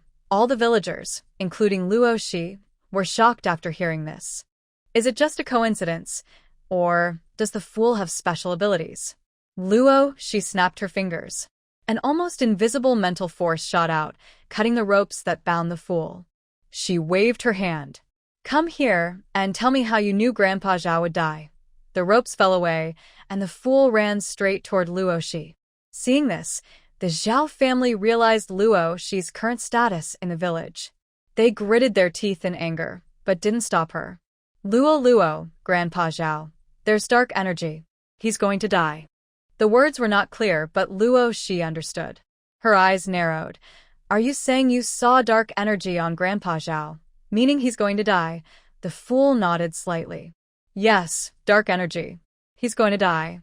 "Bah. That's nonsense. My father has always been healthy." The eldest son of the Zhao family couldn't accept this and stepped forward to hit the fool. Faced with Luo Shi's cold stare, he froze with his hand in the air.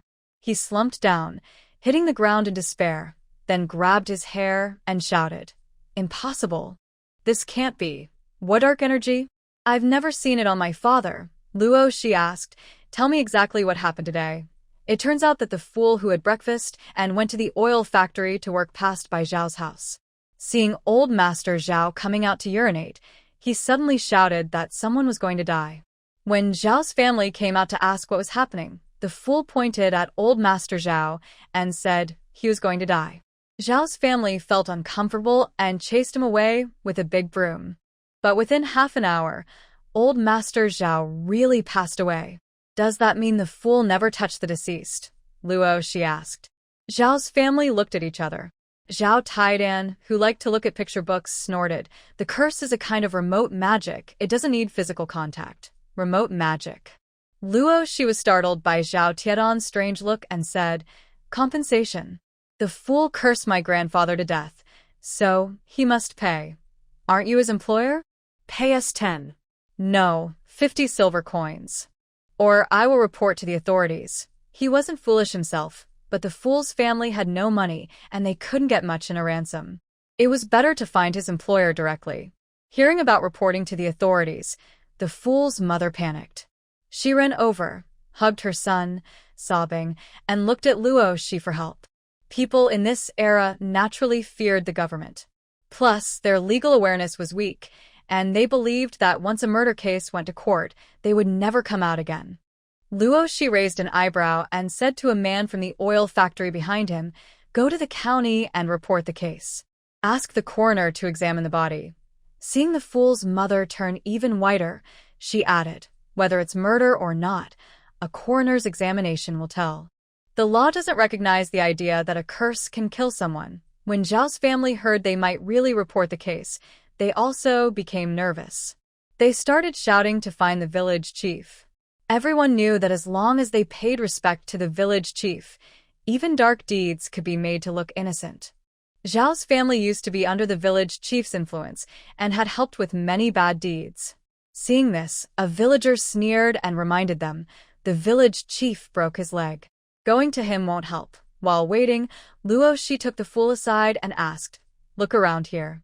Is there anyone else with black aura? Are they going to die?" The fool shook his head, indicating no. Luo Shi couldn't tell whether today's events were just a coincidence or if the young fool really had some special talent. After a long wait, Bai Tingyan had something to do and couldn't stay. Jean arrived with officials and a coroner. After clarifying the situation, he took the fool aside for a private talk. Luo Shi comforted the worried mother. "Don't worry. Everything will be fine. As long as it is not intentional murder, the law does not recognize remote magic." The coroner went to Zhao's house to examine the body. The family blocked his way aggressively, but the officers brought by Jean suppressed them.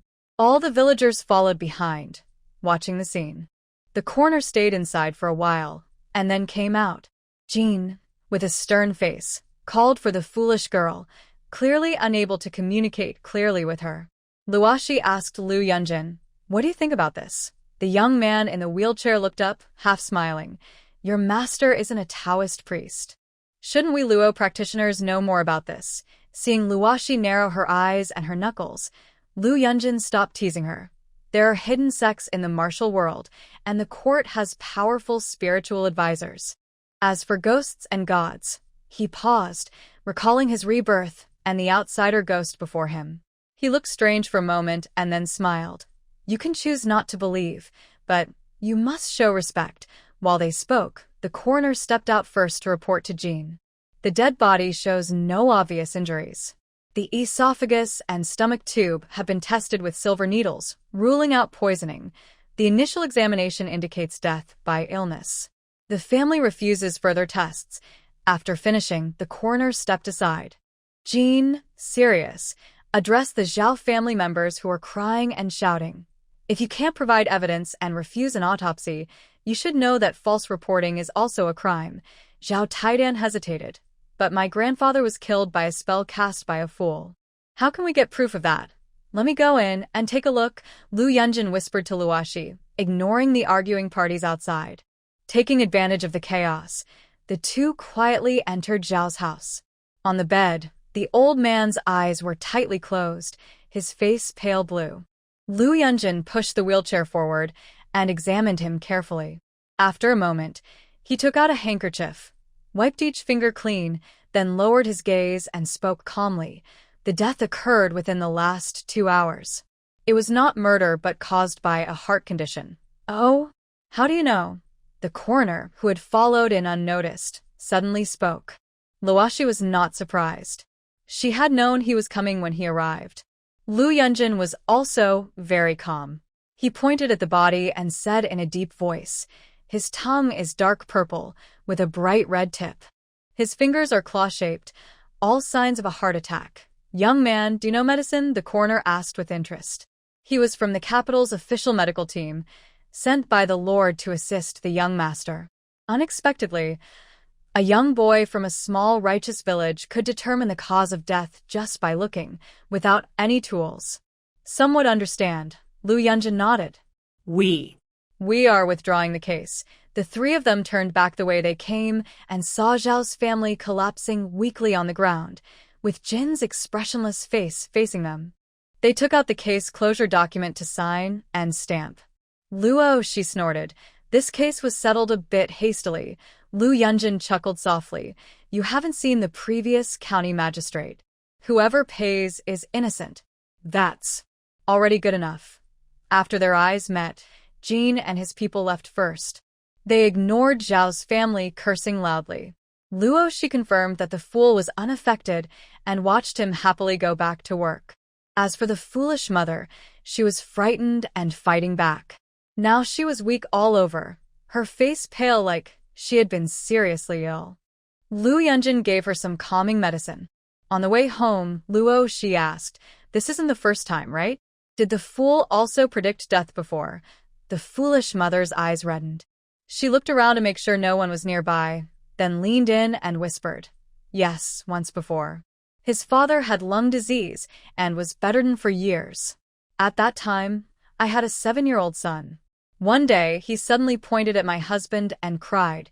He said his father was going to die. Because our son is not fully mentally developed, my husband and I thought he was just talking nonsense again. But within 3 days, his father really died. After dealing with the funeral, I kept thinking it was strange. I forced my son not to say the word death anymore. Nothing happened for years, but today, this was something the foolish mother had never told anyone, not even Jean during questioning.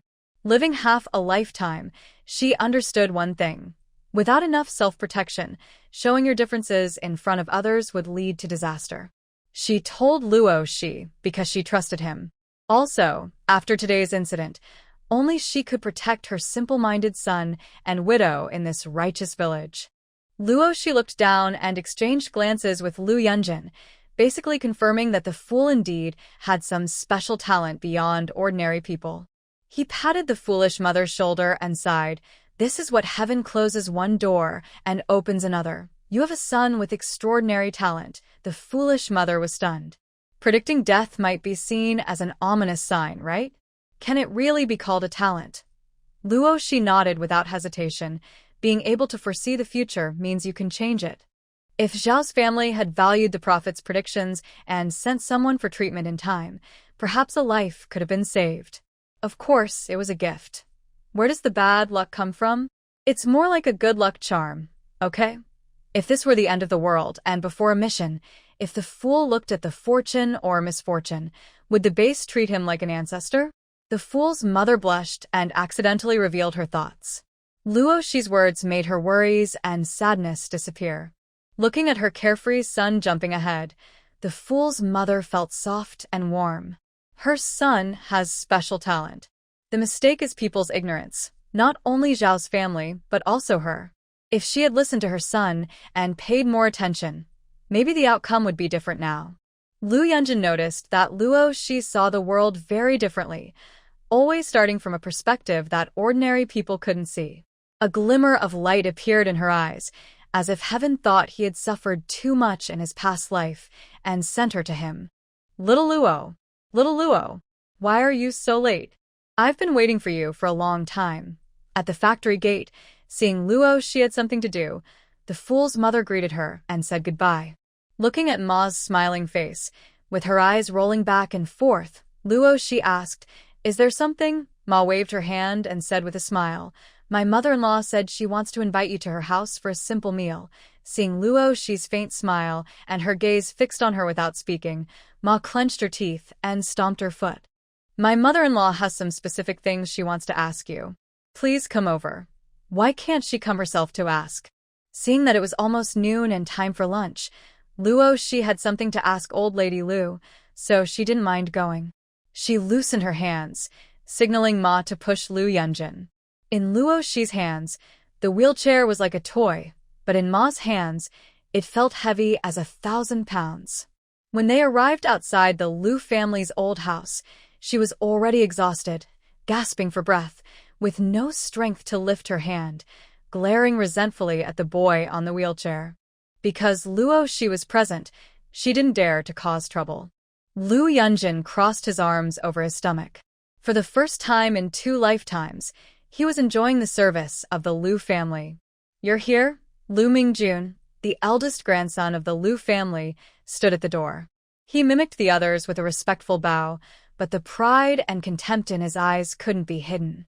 Seeing this behavior, Luo Shi thought it was inappropriate and out of place. "I want to give him a good scolding." The old house of the Lu family is grand.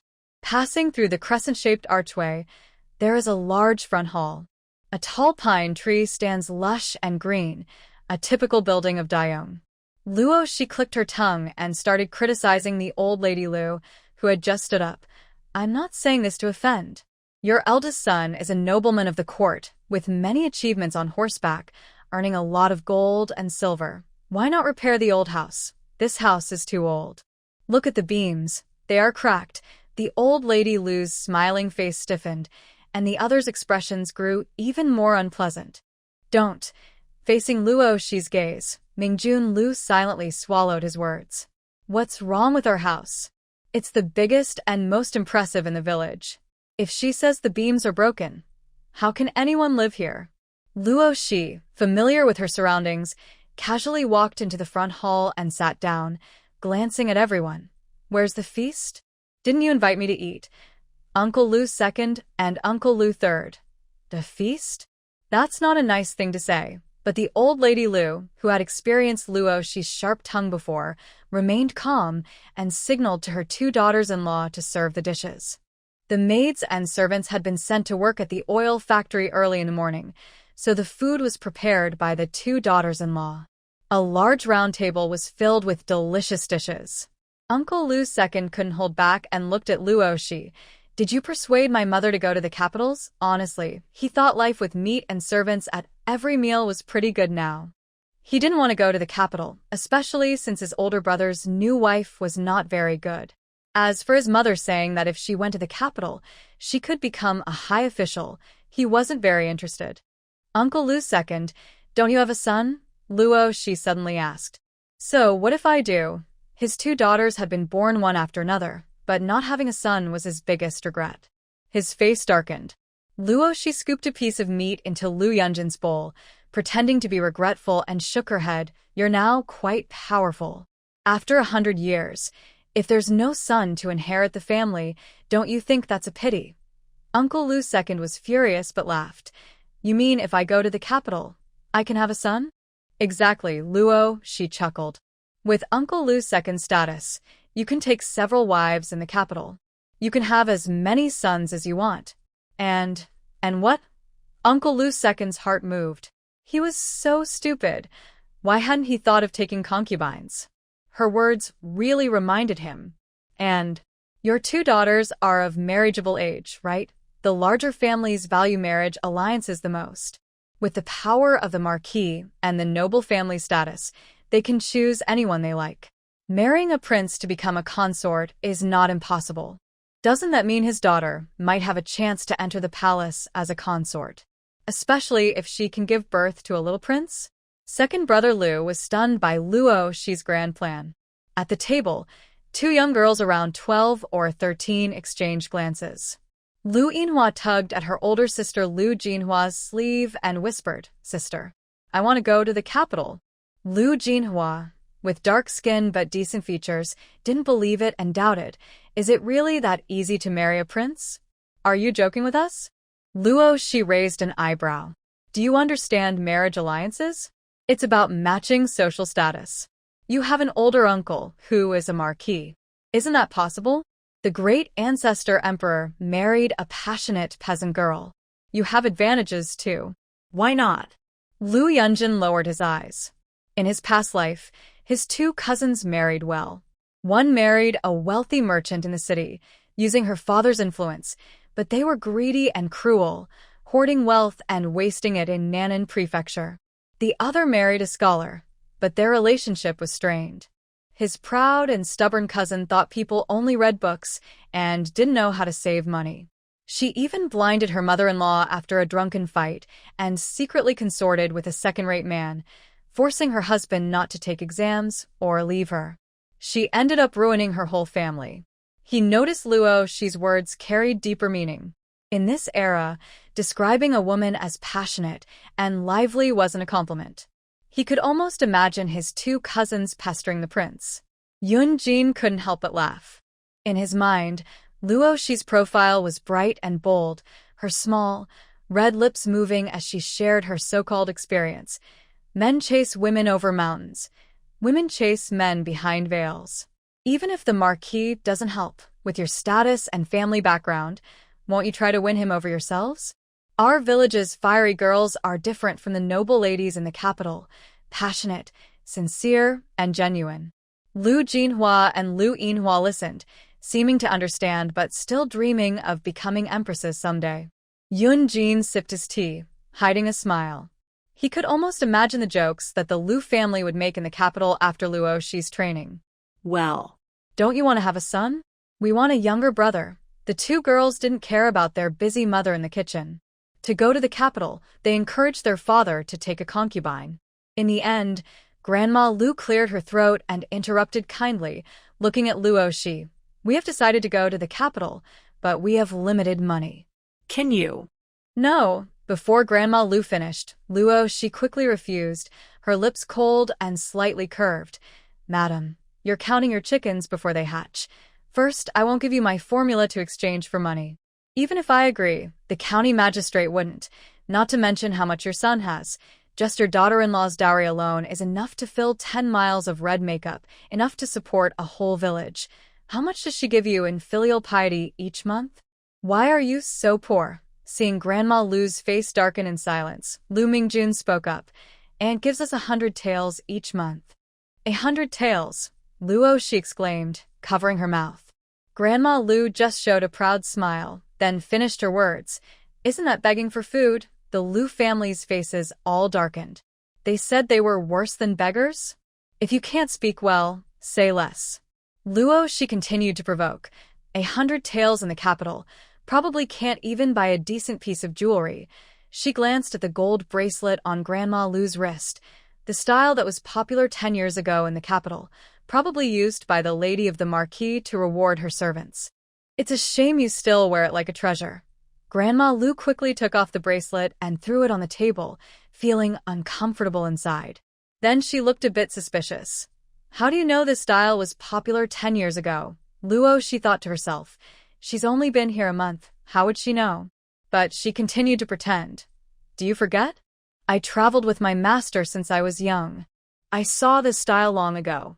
It's not just me saying this. The jewelry shop owner told me. If you don't believe it, ask Uncle Lu. Lu Yunjin said his third uncle was fond of women and generous, often a guest at brothels and entertainment houses. Suddenly called out, receiving a sharp look from his mother, Uncle Lu coughed lightly. Mother, this bracelet is indeed outdated. Grandma Lu was furious, her face darker than a pot's bottom. Uncle Lu really has good taste. Who doesn't love to hear kind words? After being praised by Luo Shi, Lu Laosen couldn't help but add, these days, people like delicate, fine enamel jewelry even more than hair strands. Your style isn't even charged extra at the gold tower. Old Lady Lu's face turned from red to green. She was proud of showing off her bracelet as a gift from her daughter-in-law. Looking at the expressions of the older women in the county, full of pity mixed with disdain, they seemed to realize they had made a fool of themselves without knowing it. Seeing her mother look so upset, Lu Laosen knew he had spoken out of turn and quickly tried to fix it. The design isn't important. The weight is what matters. Mother, your bracelet is quite heavy, Luo Shi said. Yes. Just like the local landlord's wife, Luo Shi added with a teasing tone. The old lady was speechless, feeling a rare resentment toward her daughter-in-law from the capital. She decided she would make that little girl look good next time. Luo Shi saw her opportunity and knew to stop before going too far. She changed the subject and asked about her purpose for this trip. Do you know who bought my formula? And how much they paid? With our close friendship, you wouldn't hide it from me, right? Old Lady Lu hesitated, realizing she had already said too much. Thinking about future uses for Luo Shi, she decided to be straightforward. Madame Mi from the Mi family came to me the other day and offered 2,000 taels to buy 2 of your formulas. Wow, 2,000 taels. She hadn't even earned that much yet, and she almost felt tempted. But the Mi family? Who are they? Seeing her tilt her head in thought, Lu Yunjin gently set down his chopsticks and explained, the Mi family is one of the 4 big families in the county town. They mainly focus on civil service exams, with business as a side. They are related by marriage to the prefect of Nannan Prefecture.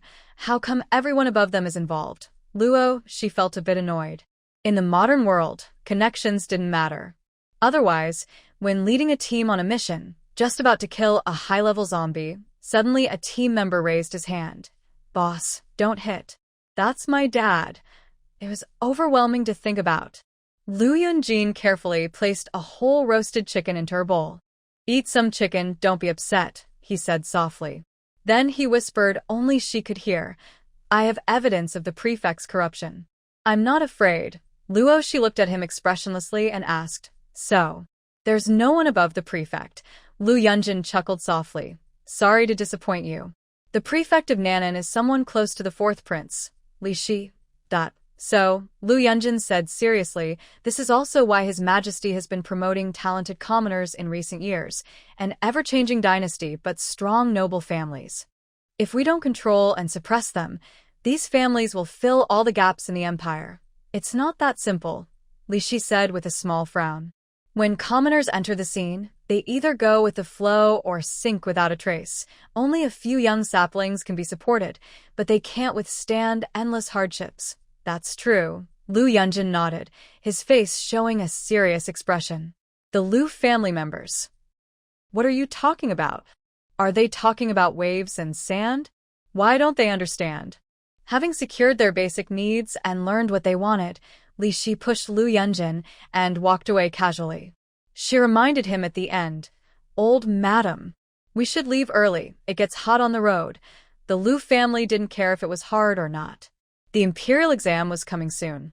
If this family's opportunists left, she could also help Lu Yunjin recover his leg and avoid missing the imperial exam.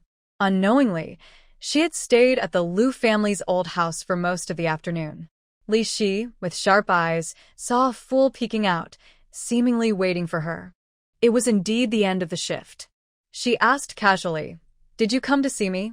The fool happily ran over. Li Shi was the only person in the village who meant no harm to him, and she had a kind aura that made him want to get close. "Mother told me to tell you." Li Shi pushed her wheelchair and asked with interest, "What did your mother tell you to tell me?" The fool tilted his head, trying hard to find words, then finally pointed towards the old Liu family house, saying, "Colorful light, blessed land, blessed land." Li Shi gasped and stopped, turning back. "Are you saying the old Liu house is a blessed land?" Liu Yunjin's pupils shrank slightly. In his previous life, that scoundrel was a marquis, and he was a high-ranking official. If not for deep-seated revenge, the old house that produced 2 generals would indeed be a blessed place. He thought of this, and Li Shi also understood. She stood still for a moment, then raised her eyebrows and looked at him. She softly said, "Old Liu, your grandmother doesn't have money to go to the capital. We good people shouldn't just stand by and watch, right?" Liu Yunjin nodded understandingly. "Exactly. Good-hearted and generous people should help others." Liu Shi clasped his hands and said, "Please, Lord Liu, lend us your help." The fool happily watched the 2 exchange words. He didn't understand, and didn't want to understand. Liu Shi looked curious and pointed at a nearby farmyard, asking, "What color is this place?" The fool looked and replied without hesitation, "Green." Liu Shi asked about several other places, and each time, the answer was green. Finally, she pointed to herself and asked, "What about me? What color am I?" "White, like rice." Then she pointed to Liu Yunjin and asked, "And him?" The fool seemed annoyed and ran away quickly. Liu Shi teased him, "You're so silly. Even fools don't like you." Liu Yunjin said nothing. After some thought, they concluded that the fool couldn't predict death, but could see colors that ordinary people couldn't see. People near death are black. Ordinary people are blue. She, being white, remains a mystery. Liu Shi clicked her tongue and said, "Such a talented person, it would be a pity not to give him to the Empire." "Where's the Empire?" Liu Yunjin asked. "It's the country, not practical. The fool isn't mentally complete. If sent to the palace, he wouldn't last 3 days." Liu Shi thought to herself, the empire she rules isn't like Dayong, where talented people are treasured and well cared for. "You're back." Outside the Liu family gate, Bai Tingyan got off the carriage. "I brought you the emperor's reward." Liu Shi's eyes lit up. When she received 500 taels of gold and 2 jade rui scepters, she rolled her eyes and said, "Let's split it equally, 250 each. Is the emperor insulting us?"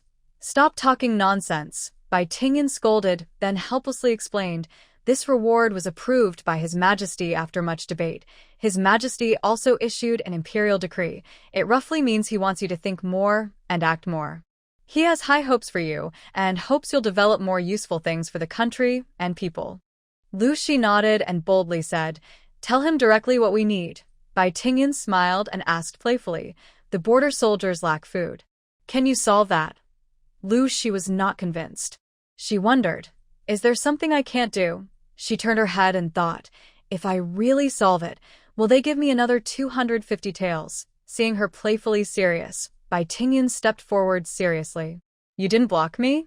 Do you really have a way to solve the soldiers' food supply at the border?" "Who knows?" Luo Shi shrugged. "Solving the urgent wartime food needs shouldn't be a problem." Bai Tingyan calmed down a bit, his gaze fixed steadily on Luo Shi's face. "There are 50,000 troops in the north alone, and the consumption during war is very high." Still doubtful, he asked, "Do you really have that much grain? Do I look like a fairy?" "I can make grain out of thin air," Luo Shi replied bluntly, breaking his daydream. "Come on. We're not on the same page. Go get me some quicklime. The rest will be proven by facts." Bai Tingyan didn't know what Luo Shi was up to, but getting quicklime probably wasn't about providing grain directly to the court. He guessed she had some other plan. He nodded. "Quicklime is available at the pharmacy. I'll have Jean bring it later." He stepped onto the carriage, then suddenly remembered something and turned back. "By the way, Your Majesty is kind. So I grant you permission to make and sell threshing machines. He withdrew his foot, stood still, and took a blueprint from his sleeve, presenting it carefully to Luo Shi. This is an improved combined threshing and grain cleaning machine, modified by the Ministry of Works. Your Majesty, consider it a gift. Don't reveal it. Thank you, Your Majesty. Long live the Emperor. Luo Shi bowed solemnly. She was a bit surprised. The Ministry of Works blueprints were confidential, and the Emperor probably gifted her because he saw her as the inventor of the threshing machine. As long as she had the idea, making a threshing machine wasn't difficult. Any skilled carpenter could research and produce a similar model. The improved blueprint was both a return gift and a gesture of goodwill from the court. Luo Shi smiled as she accepted it, watching Bai Tingyun board the carriage and leave. Then she turned to Lu Yunjin and said, Your Majesty is really clever. He took my blueprint, made some changes, and returned it.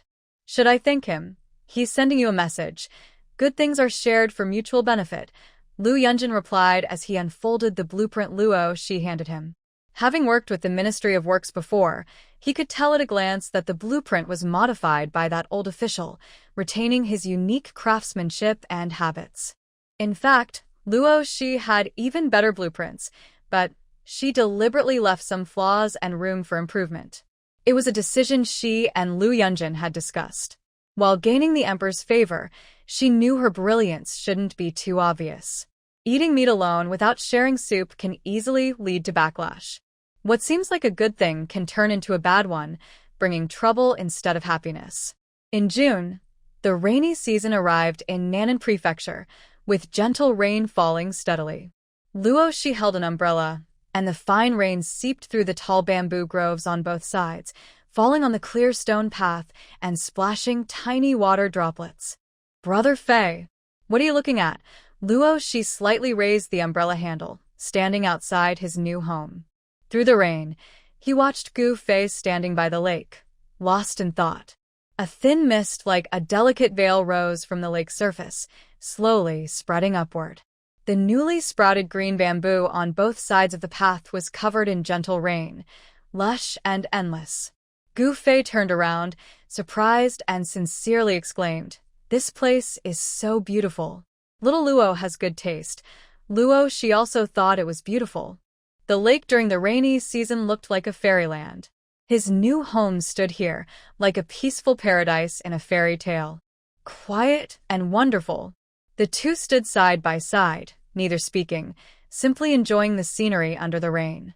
After a moment, Luo Shi broke the silence first. Brother Fei, are you interested in expanding your business? Expanding business? Gu Fei tilted his head, thinking for a moment, then asked, Where do you mean to expand? Is the master coming? A brother under Gu Fei's roof, who was taking shelter from the rain, saw the two talking outside and quickly brought out a small table and 2 mats. He also carried a small clay pot, smiling cheerfully. Come, come. Master and Brother Fei, try some. This is my family's homemade tea. The tender green tips floated up and down in the cups. Luo Shi pushed his clothes aside, sat on a mat, and took a sip of tea. How does it taste? The man asked eagerly. Luo Shi raised an eyebrow. It has a rustic charm. Then he asked, What's this tea called? The man scratched his head, thinking. The name? He hadn't thought about it. It was just some wild tea from the back mountain, picked and roasted by his mother during the season for their own drinking. He thought for a moment and said, I heard that the emperor loves to drink something called Yuqian Longjing. I'll call this Yuqian Little Green. Gu Fei almost spat out his tea. Yuqian Little Green. Luo Shi was quite interested and looked at the man more closely. This also served as an indirect reminder that in Jiangnan, growing tea was a must. The man was playfully slapped by Gu Fei and then ran away laughing. The two returned to the main topic. Gu Fei had personally seen the threshing machine, and Luo Shi then mentioned the imperial reward and her permission to produce and sell it. With a bright smile, she looked directly at Gu Fei and asked, You should know carpentry, right? How about it? Interested in working together. It was hard to deny she was excited. The tall man's voice trembled as he replied, Yes, yes. Building houses definitely needs carpentry skills. My men all know a bit. He thought for a moment and gave a cautious estimate. 5 master carpenters and 37 apprentices. A master carpenter is someone with over 20 years of experience and skill. The apprentices cut wood and made furniture without problem. In this era, there was no steel or concrete. Houses were built with jointed wood structures, so mastering carpentry was essential. All right. You handle the manufacturing. I'll find ways to sell it, Luo Shi decided quickly. We split the profits 50-50. Gu Fei waved his hand. 3/10 for me is enough. 50% is too much. He understood clearly. Luo Shi could have someone else make the threshing machine himself.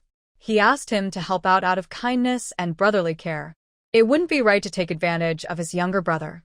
Luo Shi pretended to be upset. Before I was 7, I was almost raised entirely by Gu Nyang. I treat you like a real brother. Do you really want to argue over 2 points of profit? No. Gu Fei was practical and straightforward, never complaining. You know I mean no harm. That's good. Luo Shi's expression softened. The brothers embraced. Luo Shi patted Gu Fei's shoulder. I eat at your family's table, but I've never eaten my fill. We're not real brothers, but closer than brothers. If you treat outsiders better than your own family, I'd be really angry. All right. Gu Fei made a fist and bumped Luo Shi's fist. Thanks, little Luo. In her eyes, the Gu family was more important than the Luo family. She wanted to give more, but she knew 50% was Gu Fei's limit. No rules. There would be plenty of chances to earn money and get ahead later. Seeing this brotherly, harmonious scene, the Luo family's elders, caught in the rain and gathering stones by the lake, felt jealous and their eyes turned red. Why was this troublemaker so kind to outsiders, but refused to share good things with his own family? Watching the family stand by the lake like water spirits, Luo Shi squinted and listened carefully. Her voice was clear and sharp. Hurry up and gather. If we don't fill 5 baskets today, no one will get to eat. Lu Yunjin pushed his wheelchair and knocked on a village house door. A young man in his early 20s opened the door. Lu Yunjin refused to let him come inside and simply explained his purpose. The Lu family is about to go to the capital. Before leaving, they should sell the old house and land. The young man looked surprised, then nodded in understanding. The next day, some elderly women in the village, known for visiting and chatting, knocked on the old house door. They glanced at the big bags and bundles in the yard and loudly asked, "Old sister, are you going far away?" Yes. Old lady Lu proudly puffed out her chest. "I'm taking the whole family to the capital to enjoy life." A few maids and servants, who were spies sent by that woman, had already been locked in the oil factory by Lu Yunjin, working tirelessly with hammers. Now that they mentioned going to the capital, old lady Lu didn't need to hide her excitement. Seeing the envy in her friend's eyes, she became even more proud. When I return to my hometown, I'll bring back some trendy things from the city. Everyone was delighted to hear this and praised her more eagerly. But a thin old woman disagreed and spoke up, "You're going, but why do you still talk about coming back? I'm not saying we're this old, but among you, your son is the most promising. The rest of the years, you should enjoy a peaceful life." Old Lady Lu thought this made sense but shook her head. "Several nearby villages have my land. If I don't come back now and then, how can I be at ease?" In the end, Old Lady Lu was a native villager. In her traditional beliefs, land and grain were much more important than money. After her son gained power, she bought a lot of land and fields. Over the years, her land spread across 10 or more villages. The thin old woman snorted, "Land, land, land. That's all you care about. Why are your eyelids so shallow? If you want to farm, why not buy some fields in the city? Wouldn't that be better than the countryside?" Can you farm in the city? Old Lady Lu asked for the first time. "Of course. I heard that the land outside the city is divided into estates by high officials and nobles, raising fish and flowers, selling directly, looking out over it. TSK, how beautiful. Isn't it better than your village's scattered fields?" The thin old woman longed for this. Seeing Old Lady Lu move, she continued to encourage her. "I'm telling you, once you settle in the city, you should put down roots. Once you leave, It won't be easy to come back. Mrs. Lu didn't like hearing this. She said, "My son's house. I want to live there however I like. Why can't I go back?" The thin old lady sighed and said, "Am I not a living example? The girl married to the next village. I took care of her for 2 years after she had her baby. When I went back to the village, the daughter-in-law who is used to being in charge didn't give me a good look." Talking about her daughter-in-law, all the older women present had something to say. They started gossiping and complaining. Mother-in-law and daughter-in-law are naturally in conflict. They didn't argue all the time, but most of the time they did. Each woman criticized her own daughter-in-law. Someone asked Mrs. Lu, "What about your eldest son? Is the new wife in the home mansion also in charge?" Probably, right? Since her own mother wasn't around, she didn't want that charming woman to be in control. The more she thought about it, the more upset Mrs. Lu felt. Her eldest son worked hard to earn his honor. Why should that woman be in charge? "I think you should sell all the land and houses in the countryside," the small old lady suddenly said. Seeing everyone look at her, she cheered up. "I mean, take more silver to the capital. That way, you'll have more confidence. Also, to prevent your daughter-in-law from causing trouble or trying to send you back to the countryside, you might as well sell all the land and houses, so you have no way back. One day, if you go back to the countryside, that woman will have to pay to buy you a new house." Mrs. Lu was even more tempted. In her plan, she would only stay a little while when she returned to her hometown. After hearing what these people said, she decided she couldn't go back easily. Seeing this, someone else spoke up, seemingly thinking of Mrs. Lu. "Lu Yunjin seems to be doing well lately. Why not sell the house to him? You could make some money. The price should be higher. He wouldn't refuse his own mother, would he?" Mrs. Lu's mind moved. Selling the land and house at a high price to Lu Yunjin might be a good idea. She was worried about money. Although her family looked prosperous on the surface, in reality, the little money they had was not enough to spend freely. They were already in debt. When Mrs. Lu and her people arrived, Luo Shi was at her new home, helping Lu Yunjin put up bamboo sheets on the small bamboo house. She liked the atmosphere of the bamboo house but didn't want to live in a house made of bamboo. Gu Fei suggested a compromise. The second floor of the small building would still be built with blue bricks, and a layer of bamboo sheets would be attached to the outside. This way, it would have the feel of a bamboo house but also be safe and sturdy, 2 birds with 1 stone. Luo Shi agreed and took the rare opportunity of no rain to come and help. When Grandma Lu arrived, Luo Shi was crouched on the roof, leaning forward. Lu Yunjin was at the table making bamboo slips. She looked up, gave her a blank stare, then lowered her eyes and continued her work. Grandma Lu wanted to get angry like before, lifting her cane, ready to hit the wild child a few times, just like in the past. But thinking about her purpose for this trip, she held back. Without beating around the bush, she said plainly, "Our family is about to go to the capital. I heard you have money now. Give me 1,000 taels, and I will sell the old house to you." Her commanding tone made Lu Yunjin laugh. He raised his eyes and said, "I don't want it. You can sell it to whoever you like." The big, beautiful house in front of him was worth less than 1,000 taels. Even the broken old house with crumbling bricks and tiles was not worth that much. Grandma Lu was caught off guard by his cold refusal. She choked, then suddenly said harshly, "I don't care. You have to give me the money, whether you want to or not. Otherwise, I'll go to the county magistrate or the governor and tell them you're unfilial, and they'll you of your reputation." Seeing Lu Yunjin finally lift his head, his deep black eyes fixed on her, Grandma Lu thought her threats would work. She spat and spoke more forcefully. "You little brat, think carefully. Right now, you're a scholar, and the court still gives you 2 silver coins every month. But if you lose your reputation and you're disabled, your life will be over." Lu Yunjin's eyes flickered, but his face showed no emotion. "I don't have 1,000 taels." Grandma Lu heard this and thought she had a chance. She hurriedly said, "Ask Luo Shi to lend you some. You're close to that kid, aren't you?" At that moment, a tile from the roof fell with a bang, smashing at Grandma Lu's feet. She was startled and quickly stepped back. Luo Shi looked down from above, her tone half smiling, half serious. "Are you trying to involve me in your plans with Lu Yunjin?" "Grandma, I think you shouldn't go to the capital either. Grandma Lu panicked, forgetting that this formidable person was present. Lu Yunjin rubbed his forehead as if giving in. 500 taels. That's all I have. This grandson was very stubborn, and Grandma Lu knew it. 500 taels was definitely his limit. He wouldn't give more. She reluctantly stretched out her hand, saying, "Where's the banknote?" "Hand it over." But inside, she was already laughing wildly.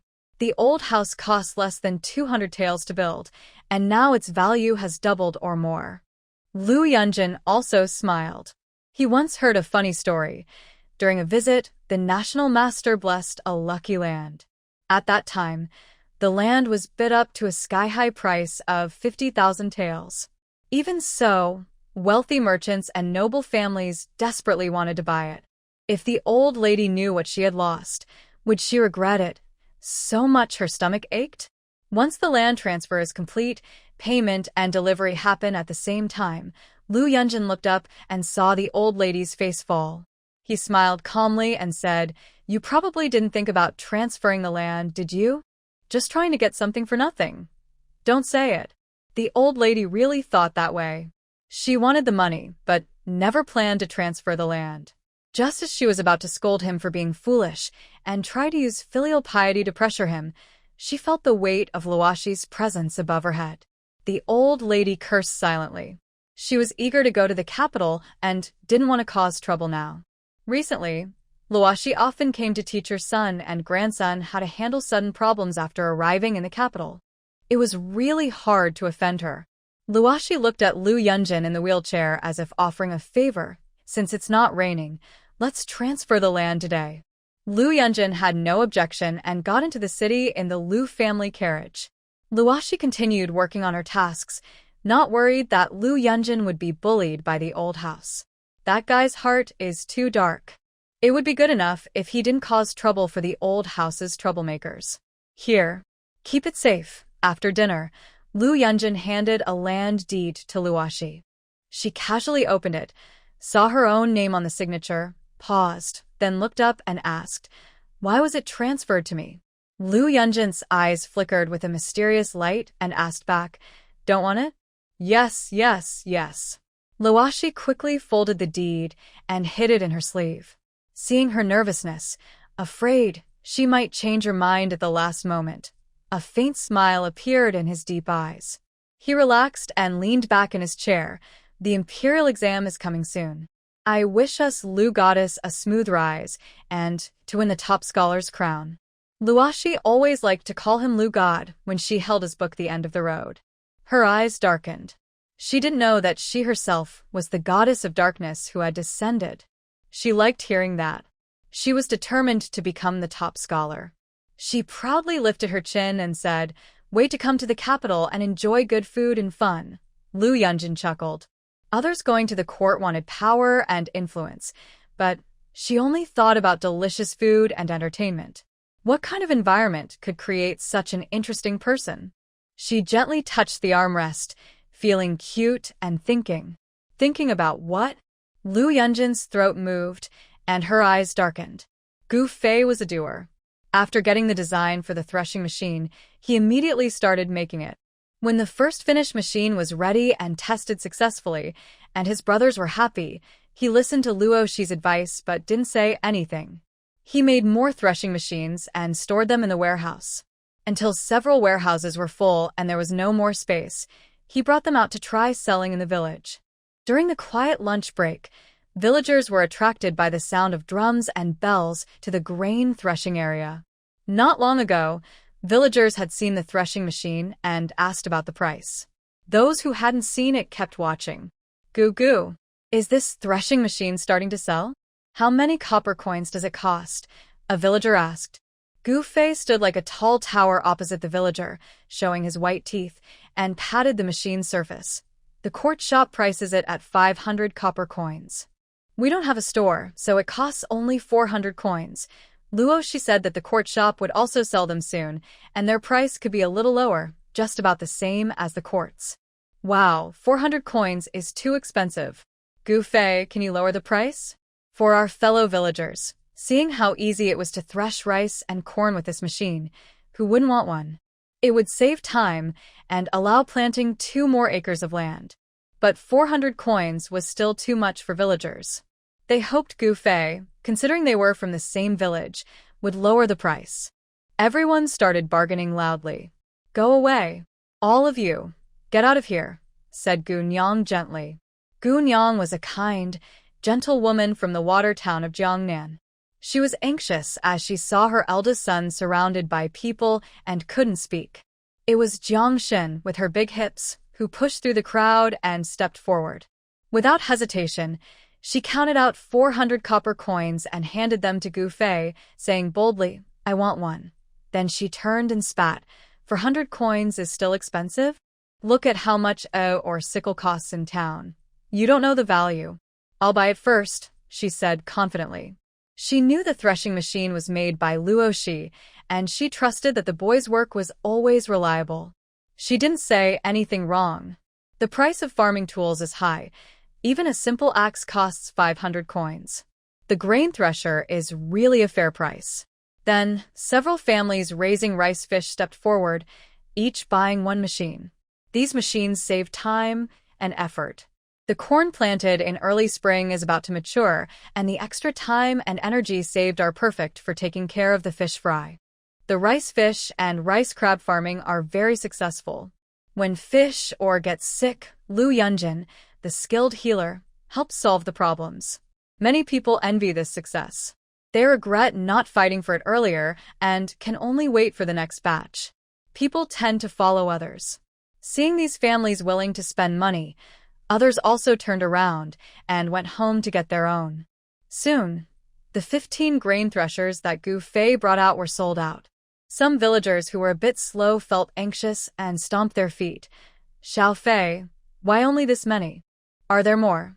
Some clever villagers, unsure about how long the threshers last, asked.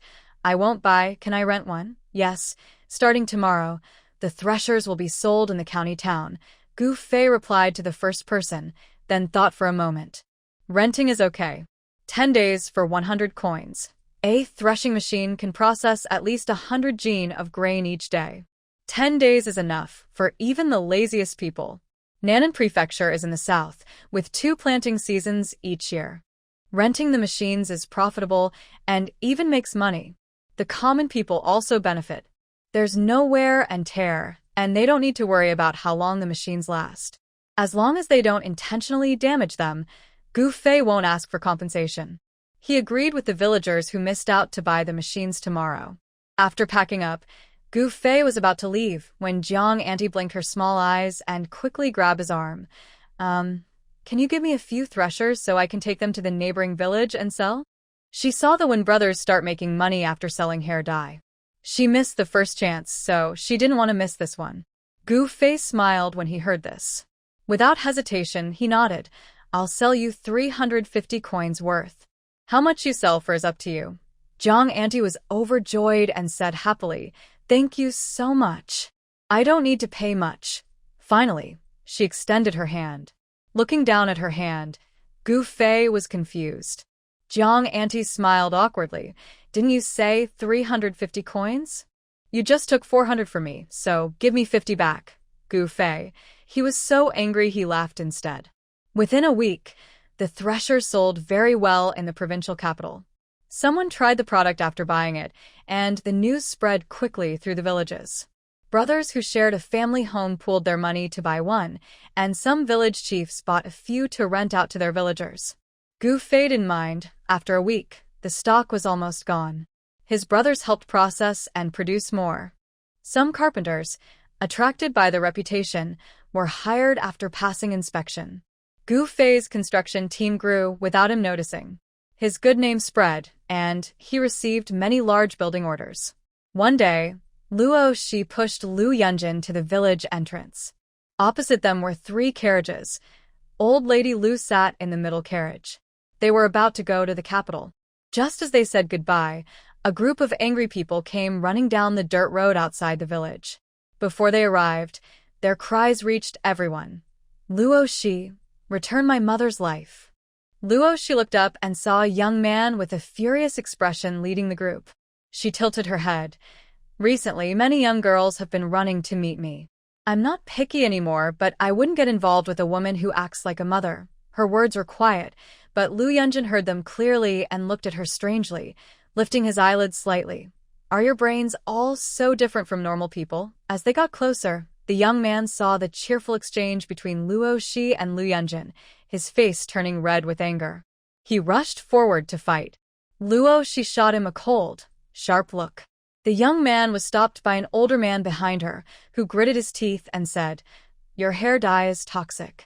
After my mother used it, she developed large red rashes all over her body and died within 2 days. Luo Shi, return my mother's life." Seeing the commotion, old lady Lu didn't want to leave yet. This troublesome thing had often given her bad advice, and hearing those words made her uncomfortable. She was happy to watch her get embarrassed. Hearing this, Luo Shi and Lu Yunjin exchanged looks, their faces growing serious. Luo Shi stepped forward, her expression turning serious. She looked at the group and noticed behind them a door covered with a white cloth. It was probably the deceased. She straightened her face and asked, "You say your mother died from using the hair dye. Do you have proof?" The young man couldn't hold back anymore. He broke free from the old man's grip and punched Luo Shi in the face. A strong wind hit her, and Lu Yunjin, in his wheelchair, changed color. "Xinqi. Luo Shi, be careful. You've already caused her death, and now you want to shift the blame.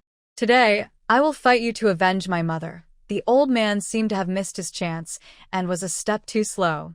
The punch was coming straight at her, and Luo Shi could feel a strong energy. She tilted her head to dodge, but then quickly used one hand to block, catching the young man's fist and stopping his force. What is inch force? This was the first time she saw Lu Yunjin change his expression. The young man was caught by Luo Shi with one hand, his arm twisting at an awkward angle. He grimaced in pain and kicked at Luo Shi's stomach, about 3 inches below her. The old man narrowed his eyes and silently stepped forward. Suddenly, a bony but strong hand stopped his step, and he looked down to see Lu Yunjin's cold, fierce face. His voice was icy, like winter frost, a small inch force user who hasn't reached the perfect stage. "Do you want to die?" The old man was startled. He hesitated for a moment, and then quietly stopped. Luo Shi lightly tapped the young man's calf, which was attacking her stomach. With a loud, her entire right leg seemed to be crushed by something heavy, and she instantly lost all strength. He groaned and knelt on one knee in a twisted position. Luo Shi looked down at him from above and suddenly smiled. "Young man, your moves are pretty dirty." However, the other person's face was pale, and his lips trembled uncontrollably, too pained to speak. Seeing this, Lu Yunjin relaxed his grip slightly, returning to his delicate, helpless appearance. "Young master, are you all right?" The old man stepped forward quickly. When he saw the twisted arm and leg of the young man, his eyes flashed with anger as he glared at the culprit. "You harmed my wife first, and then seriously injured my young master. Kid, do you think the Lu family is easy to mess with?" Luo Shi's originally lazy eyes suddenly narrowed. She remembered that the person who instructed old lady Lu to get her formula was from the Mi family. That surname was uncommon. There were no prominent families with that surname in the county. At first, she thought the red rash caused by the hair dye was an allergy. She didn't want to shift blame, only wanted to find out the truth. Now she knew the attacker was from the Mi family, who wanted her formula. So, the cause of the death of the deceased needed to be investigated. The old man quickly checked the young man's injuries, trembling slightly. You actually broke the young master's limbs." Suddenly, the internal energy within him was blocked, and a cold, domineering aura locked onto him. He turned his head to look at Lu Yunjin, who was smiling faintly with mysterious eyes, as if daring him to make a move. He thought it would be easy to forcibly take a rural outsider, but he didn't expect to hit a wall. The old man regretted not bringing more people. Luo Shi's thoughtful gaze withdrew from the two of them. She heard the old man gritting his teeth in anger. "Little six, go inform the head of the family. We need to report to the authorities." He then picked up the pale young man and strode out of the village. Luo Shi ignored Lu Yunjin's innocent and pleading smile and calmly approached the carriage of the Lu family, which was about to leave after watching the show. Old Madam Lu, come with me to the county town. We can leave early tomorrow morning. Why should I go to the county town with you? Old Madam Lu looked confused. Luo Shi smiled. The Mi family is trying to steal my formula. Please go to the government office to give a statement. Why should I do that? They had become close enough to testify for each other? Why? Knowing that testifying would offend the Mi family, old Madam Lu was reluctant. It's fine if you don't go. Luo Shi's smile remained unchanged. I can help you deal with that person in the capital. Guess what? Maybe I can team up with him to help you get a quick send-off and give someone a position. Old Madam Lu. Before she could get angry and curse, Luo Shi continued. Think carefully before you decide. Don't try to pressure me with the marquis either. These days, there are plenty of stories about wives forgetting their mothers.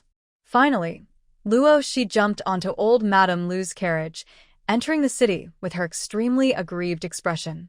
If she had known, she should have just left and not watched the drama. Before leaving, Luo Shi bent down, pinched Lu Yunjin's innocent-looking face and looked around. She smiled happily. Good kid.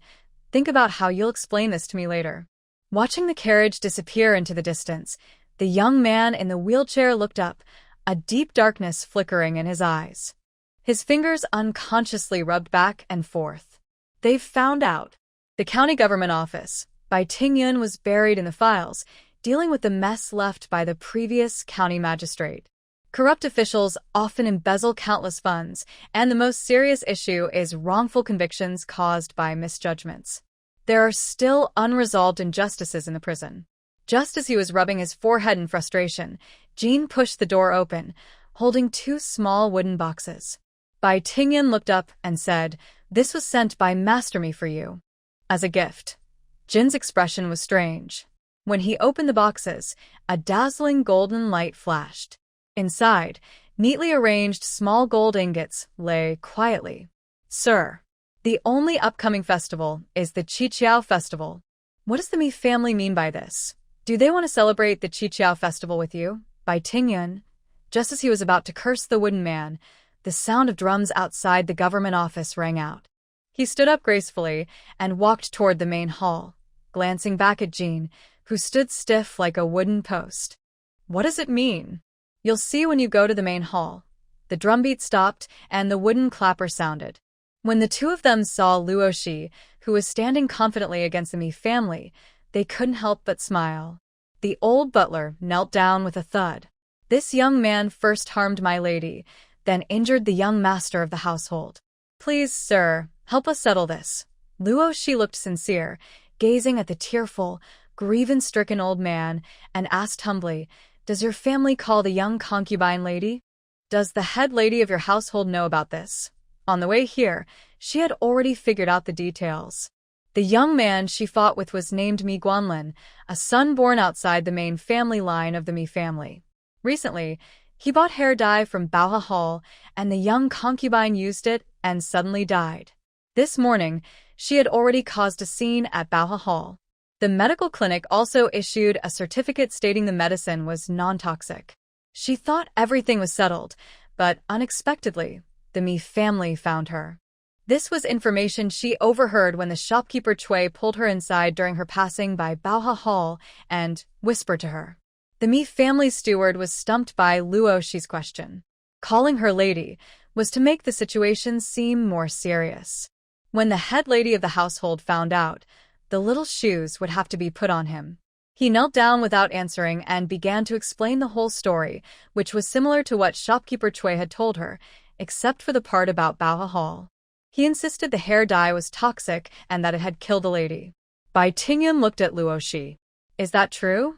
Did you poison and attempt to harm the Mi family's lady? Luo Shi looked innocent. I'm innocent, sir. Why would I poison an older woman with normal taste? That's nonsense. The old steward stood up angrily, pointing at Luo Shi. It's obviously your hair dye that has the problem. My lady is weak, and that's why she was harmed by your unscrupulous business. Luo Shi didn't argue but clasped her hands and said to Bai Tingyun, Sir, You heard them admit that my lady's health was already fragile. This is slander. The steward choked and wanted to speak again, but Bai Tingyan struck the wooden block and commanded silence. He looked at both sides in the hall and said in a deep voice, "You each have your own story. Do you agree to have the cause of death examined openly?" Agreed. The steward nodded without hesitation. Luo Shi glanced at the old man confidently. The body shouldn't fear an examination. Soon after, a coroner she had met before arrived to report. Death occurred within 10 to 12 hours. Cause of death: allergic reaction to pollen. Luo Shi's eyes darkened. To make the hair dye smell better, she had added distilled floral water. The steward looked proud and bowed low. "Sir, I request to examine the formula of the hair dye to see if it contains any flowers or other allergens. The formula is private property. Examination requires the owner's consent," Bai Tingyan said, glancing at Luo Shi. She sneered. "So much trouble just to see my formula, huh?" It was a firm statement, not a question. The old man wouldn't admit it. The hair dye was popular in the city and even in the capital. The owner was known to be in Yongning County, a commoner with no background. At first, they planned to buy the formula with money, but the commoner refused to give in. So, they resorted to sneaky tricks. They found a doctor who discovered the dye contained flower ingredients. Coincidentally, one of the lady's concubines in the estate suffered from severe allergies and was already near death after years in the back courtyard. She volunteered to sacrifice herself, using her life to help her son find a way out. Thinking of last night's woman, screaming in pain in a bath filled with flowers, the steward felt a chill run down his spine. Women can be fierce when they want to be. It was also pitiful for the young master, who watched his biological mother die. It must have left a shadow in his heart. He put on a haughty look and snorted. "The Mi family is powerful. Do they need to covet the formula of a commoner like you?" Luo Shi waited for this moment and raised an eyebrow. "Are you sure?" The old man scoffed dismissively. "Of course." Luo Shi lowered her eyes, gently smoothing the wrinkles on her sleeve with her fingertips, then softly smiled. "Remember what you just said." Outside the hall, many villagers had gathered to watch. The newly appointed county magistrate was a good official, and recently, the county office had been re-examining many old, wrongful cases. Seeing good people regain their innocence and villains be punished was very satisfying. Most of the villagers were from the county town. Many had bought hair dye from Luo Shi and were familiar with her. Now, someone was accusing the dye of being toxic. They were very concerned about the result because many in the crowd had used it. One person angrily cursed, "Selling toxic stuff is so heartless. Shameless merchants, shameless merchants." Others were worried and almost crying. "My mother's 60th birthday is coming. I bought a bottle as a gift, and now it's all used up. What should I do?" "Yes. Make this shameless merchant pay." Hearing that the dye might be deadly, the villagers were anxious, worried, and hated the situation. Of course, some still believed in Luo Shi. "Stop making noise," a woman loudly interrupted. "My whole family and neighbors all used it and no one had any problems. In my opinion, it's the Mi family's greed and false accusations against little Luo. Everyone here knows what kind of people the Mi family is. Haven't they used similar tricks to seize good land before?" The villagers quieted down. Indeed, they were all native residents of Yongning County. The Mi family wasn't known for great virtue, but they certainly weren't kind-hearted. The woman was Luo Shi's first customer. She remembered her and nodded with a gentle smile, giving her a reassuring look. Initially, the villagers' accusations made the Mi family very proud. But when different voices appeared, the family's members secretly signaled to others in the crowd. They wanted to keep the momentum going. "So, the powerful Mi family, explain why you paid for my formula." Luo Shi looked up at Bai Tingyan, who was sitting on the high platform. "Sir, half a month ago, the Mi family sent someone to ask if I was willing to sell my formula. I refused. Now I have good reason to believe this was a trap. After murdering my aunt, they tried to frame me and steal my formula." "That's nonsense," the butler angrily denied. "Empty words. If you have proof, show it. They only made a symbolic gesture by asking a question, but where's the evidence?" The butler was very confident. Bai Tingyan nodded and asked, Luo Shi, do you have any proof? Luo Shi smiled and loudly called out to Grandma Lu outside the court. Grandma Lu, it's time to see justice. Inside the carriage, Grandma Lu looked angry. She kicked Ma Shi out of the carriage and said, Go and testify for that innocent person. Ma Shi's small eyes moved slightly. She quickly pulled off the jade bracelet on her grandmother's wrist and ran into the county office. She knelt down and bowed deeply. When she recognized the person, the butler's face finally changed. Ma Shi hurriedly explained how the Mi family found her and was willing to pay 2,000 taels to buy the formula. Bai Tingyan struck the wooden block again. The Mi family, do you have anything to say? The butler bit his lip and stubbornly refused to admit anything. He kept saying, empty words won't do. Show us the proof if you have it.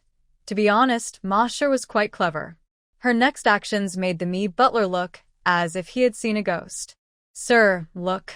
The jade bracelet in my hand is the best proof. Ma Shi handed the jade bracelet she took from Grandma Lu's wrist to Bai Tingyan. To help her grandmother do them a favor, Lady Mi personally gave this jade bracelet as a deposit. It was bought at the silver shop. You can check it. After receiving the bracelet, she took it to a jewelry shop in the town to ask about the price. She knew it came from the silver shop. Who bought it, when, and for how much? These details were recorded in the shop's books, and a simple inquiry would reveal everything. With Bai Tingyan's approval, a constable quickly returned and confirmed that Ma Shi's words were true. The jade bracelet was indeed purchased by Lady Mi a few days ago at the silver shop.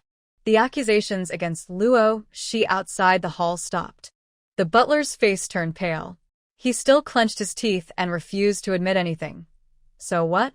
Gifting a jade bracelet only shows that the two families are on good terms. Social relationships and exchanges among ladies are common. Who doesn't give gifts to each other? Seeing his stubborn attitude, Luo Shi smiled and called out to Manager Cui, delivering a deadly, Sir. For someone with allergies, using hair dye is out of the question. Even daily eating and living habits must be very careful. That's common sense. Manager Cui carried a scroll of medical records into the hall. After bowing, he said calmly, Please look. This is the pulse record of the deceased when she was alive at Baoha Hall. Just kidding, hair dye is selling very well across Dayong. I wonder how much money the master has made, and how these little people are not damaging the reputation of the dye. I have repeatedly warned the deceased about important precautions. Do not use rouge or powder. Wear only fine cotton clothes, do not eat spicy foods, and avoid anything that could cause allergies. Bai Tingyan listened while checking the deceased's medical records, nodding slightly to show that what shopkeeper Cui said matched the records. Luo Shi stepped forward and asked, If a patient cannot use rouge or powder, why did they use my hair dye? She chuckled softly. It's like knowing rat poison is deadly, but still choosing to eat it. Who can you blame if you die? Housekeeper Mi was asked and fell silent, standing there sadly. Based on all the evidence, Bai Tingyan declared Luo Shi not guilty. Knowing it was wrong but doing it anyway was a personal choice. People thought the matter was over, but suddenly Luo Shi stepped in front of the departing Mi family members, bowing to the county magistrate. Sir, I now want to accuse the Mi family of tampering with the formula and ignoring the murder. The evidence is here. Everyone paused, turning back. Accusing the Mi family again? How could this be? First, the Mi family coveted the formula. Lu family can testify to this. Second, the deceased knew they had allergies and had no reason to seek death. Based on this, I strongly suspect that the Mi family used pollen or similar substances to harm the lady and then blamed me. I ask the Lord to thoroughly investigate the cause of death and have the Mi family compensate for my damaged reputation. The housekeeper opened his mouth in shock. He didn't expect this rural girl to not know when to stop and to dare to accuse the Mi family. Just then, an angry voice interrupted, You're talking nonsense. My parents treated me and the lady very well. They would never kill anyone. Mi Guanlin was first taken to the clinic for treatment after Luo Shi broke his limbs. Now he was wearing splints on his arms and legs, limping into the hall. The housekeeper hurried forward. Young master. Mi Guanlin waved him off, glaring at Luo Shi. with intense hatred. If it wasn't for the fact that there was no warning about allergies with the dye, that's your fault. Faced with his furious eyes, Luo Shi remained silent for a moment and asked sincerely, "So, young Master Mi, is this trip just to show off your intelligence?" There was no warning on the large iron pot about not eating from it. "Why didn't you take a bite? There is water in the mud pit. Are you so thirsty that you just lie down and drink?" You. Mi Guanglin was so angry that his hand trembled uncontrollably. What are you talking about? Luo Shi interrupted him. "I thought things used by patients should be handled carefully. It's common sense." She continued with a flicker of her eyes. "The truth is clear. Your family killed your biological mother for the formula. You didn't seek revenge for your mother and instead became an accomplice. If her spirit in the afterlife could see this, she might be so angry she would overturn her coffin." "Stop talking!" Mi Guanglin suddenly shouted loudly, recalling the terrifying and fierce scene last night when his aunt was slowly dying in front of him. He rushed madly toward Luo Shi, blaming her. "It's all your fault. If you hadn't been so blind, my aunt wouldn't have chosen such a tragic way to end her life." A faint smile appeared in Luo Shi's eyes. She stepped forward and pushed him aside, causing the irrational Mi Guanglin to stumble. She turned to the crowd outside the court and asked, "Does everyone understand now?" Young Master Mi admitted that the death was caused by hanging. Initially confused villagers, after Luo Shi's explanation and hearing Mi Guanglin's words, quickly understood the situation. So it was all a conspiracy for the formula, staged and framed. My goodness, setting up a trap over a life. This family is too ruthless. The most frightening part is that even his own son was involved.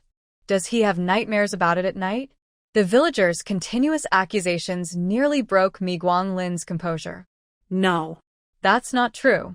His aunt didn't get the father's love and couldn't compete with the main wife. The only way to pave her path was through her life. She chose it willingly. Yes, she died deservedly. His father had promised to help him build connections for the upcoming martial arts exam. His face gradually regained calm.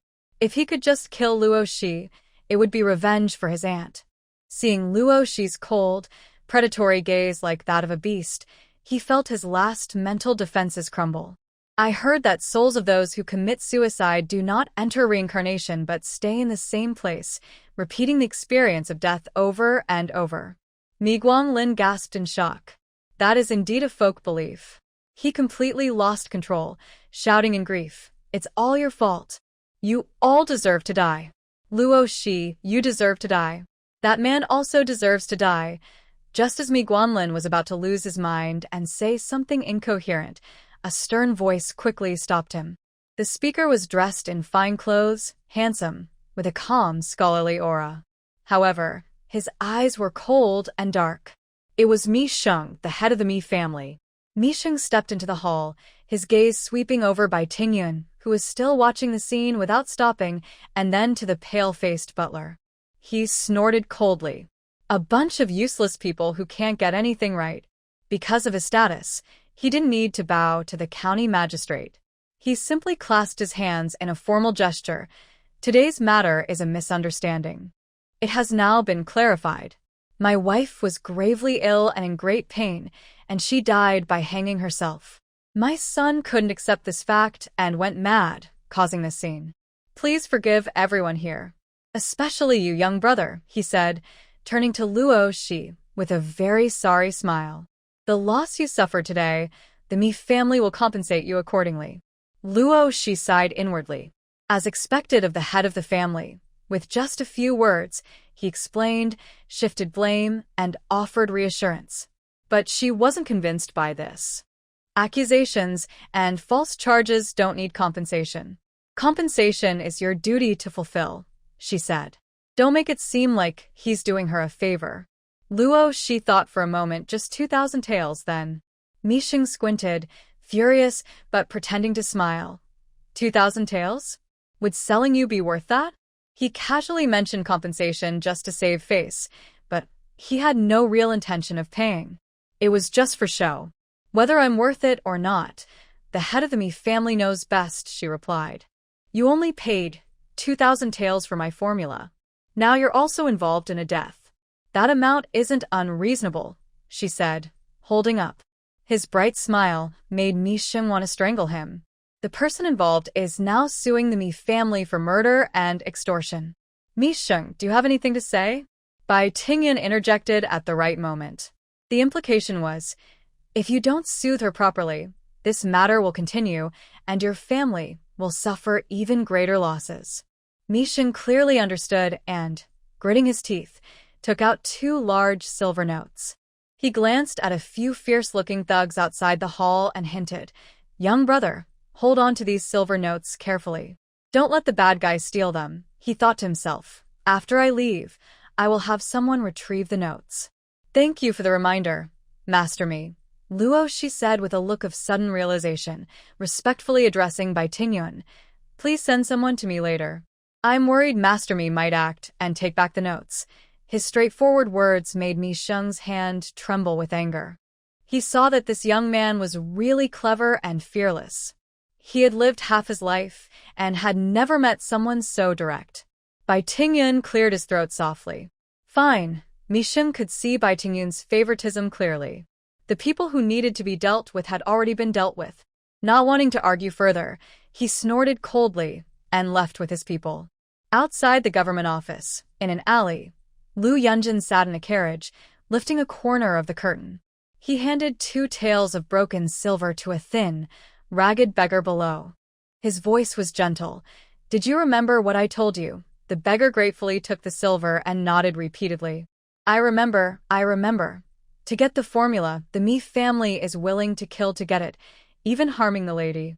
I promise I will spread this news everywhere in the streets and alleys. You can rest assured." Lu Yunjin gently nodded, lowered the curtain, and signaled Gu Fei to go and pick up Luo Shi. "Grandma Lu, won't you stay one more day?" Luo Shi stepped out of the county office. Madame Ma said goodbye, saying she needed to leave immediately. Old Lady Lu snorted softly.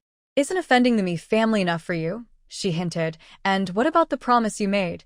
"Don't worry." Luo Shi smiled and lowered her voice. "When you go to the capital, you can write me letters. If there's anything you don't understand or can't solve, just write. Grandma Lu." Safe travels. After hearing Luo Shi's assurance, the old lady was completely at ease. She shouted, and it was time to set off for the capital. On the way, she thought she needed some benefits to agree to testify. Luo Shi said that if she encountered trouble in the capital, she could help solve it. They happily reached an agreement. Watching the carriage go away, Luo Shi looked away and took a detour to the back door of the government office. Jean, holding a sword, was already waiting there. "Sir, I knew you'd come back for another round. Follow me." Gold took her into a side hall, while the main hall next door was filled with the sound of knocking and breaking objects. "What do you mean, Mr. Bai? You took so much gold from me, but you didn't make that young man hand over the formula, and you didn't speak up for my family. Are you trying to break the rules?" Mi Sheng's big hand slammed heavily on the table, his voice angry and frantic. Bai Tingyan calmly sipped his tea. The teacup made a loud noise as he casually set it down on the table. "You and I both know the real cause of your wife's death. I already helped you cover it up today. What more do you want?" Mi Sheng didn't say anything. Today alone, he spent 4,000 taels of silver, enough to cover his household expenses for a whole year. Isn't Bai Tingyan known for being honest and clean in his official duties? He was very strict when accepting gifts, and if he was unhappy with how things were done, it was hard to get a refund. What a loss. Truly a big loss. "Gold. Send the guest away." Bai Tingyan raised his voice. Jean Chonluo nodded, hurriedly went outside, and gestured for Mi Sheng to leave. After the person disappeared from sight, Bai Tingyan walked over to Luo Shi, smiling straightforwardly and asking, "Are you unhappy with the verdict?" Luo Shi raised her eyelids slightly. "What do you think?" Bai Tingyan didn't mind her indifferent attitude and sat down opposite her. "When I first took office, I met an old lady selling things at a stall. Knowing I was the county magistrate, she trembled and took out all her copper coins wrapped in a handkerchief, forcing them into my hand. I naturally refused. Do you want to guess what happened next?" Luo Shi shook her head, indicating she didn't want to guess. Bai Tingyan suddenly smiled. When I refused, the old lady picked up a stick from the ground and swung it on her 5-year-old grandson's back. She hit him while crying, asking if her grandson was mischievous, if he was disobedient, or if he wanted to force her to die. The more I tried to stop her, the harder she hit, until I had a moment of realization and accepted her 5 copper coins. Only then did she stop and smile again. Later, I understood that refusing gifts meant not agreeing to let that grandparent and grandchild continue their stall. I don't know where this rule comes from, but if you want to change it, you can't be stubborn and fight head-on. It needs to be done gradually. There's one more thing you might not know. Even if the deceased truly was killed by Mi Sheng under the law, he is not guilty. Mother killing her child is not a crime. Husband killing wife is also not a crime. What's wrong? You've been feeling down since we got in the carriage. Here, have some snacks. Sitting on the return trip in the carriage, Lu Yunjin picked up a piece of her favorite crabapple cake and offered it to Luo Shi. Luo Shi took a bite, her cheeks puffed out as she mumbled, "It's nothing. I just think women here are too difficult." Lu Yunjin nodded understandingly. During the previous emperor's time, the emperor was very suspicious and often suppressed generals. The court was full of chaos. This led to enemies invading, and our country had no capable generals. At that time, the crown princess, only 15 years old, put on armor and fought in battle. She was talented in both literature and martial arts, defeating the enemy and capturing 5 cities, pushing the invaders back to their stronghold. The crown princess could have easily taken over the enemy country, but the former emperor summoned her back to the capital with many imperial edicts. During the award ceremony, the officials united in writing a petition, saying that as a woman, she should focus on family and child-rearing and take back her military power. Luo Shi, women can read and govern and fight on horseback. They can also have children with any man they choose. If we don't set rules to restrict them, what if one day they suppress the men? Look, women are not dependent on men. It's that men can't survive without women. For personal reasons, to pass on the family line or to keep power from falling, women must stay in the back courtyard. Countless customs and teachings are like chains. Luo Shi didn't expect Lu Yunjin, who was educated in traditional ways, to say such things. He didn't hold old-fashioned, male chauvinist ideas. "You're smart, kid. Hiding your martial skills without me noticing, I won't hold it against you." Lu Yunjin took a deep breath, feeling relieved that he had passed the test. But he didn't want any distance between them, so he explained, "My grandfather used to run a martial arts school. He passed down all his knowledge to me." Then he quickly handed Luo Shi a carefully chosen martial arts manual, like a treasured gift. "This is a special technique I picked out just for you. I've been waiting for the right time to give it to you. In martial arts, there are levels. Practicing energy is called Siyuan at the beginner stage. Most ordinary people stay at this level in their whole lives. When you reach the perfect Siyuan and break through to the Huajing Grandmaster level, you'll be a top expert in both the martial world and the court. Beyond that are innate experts, rare and unique, like phoenix feathers and Qilin horns. There's a legend about a higher realm called the Heaven and Human Realm, but no one has seen it. And ancient texts mention it very little. It is a legendary level." While listening, Luo Shi opened her cultivation manual and tried to follow the instructions to guide energy into her body. She felt her breath flowing downward, returning to its root, and gathering in her dantian. In an instant, a subtle connection formed between her dantian and her supernatural ability, like an invisible thread linking them together. She seemed to sense something, and Lu Yunjin's deep eyes narrowed slightly. Luo Shi often talks about being a genius, and now Lu Yunjin fully believed her. Without needing others to guide him, he quickly understood how to sense energy on his own. Her talent in martial arts was unprecedented. As she often said, she was truly a genius. "Here we are. Take your time to understand it at home," said Ma Che, who had already stopped outside their house and left first after greeting them. Lu Yunjin had no choice but to disturb Luo Shi's practice. She opened her eyes, realizing that this manual complemented her supernatural ability perfectly. She was eager to continue practicing. Before leaving, she paused and didn't look back. Her voice was soft as she asked, "What happened to the princess who lost her throne?" "She died," Lu Yunjin sneered, with a look of sharp sarcasm in his eyes. The princess was already badly injured on the battlefield. After returning to the capital to help her brothers seize the throne, she died soon after.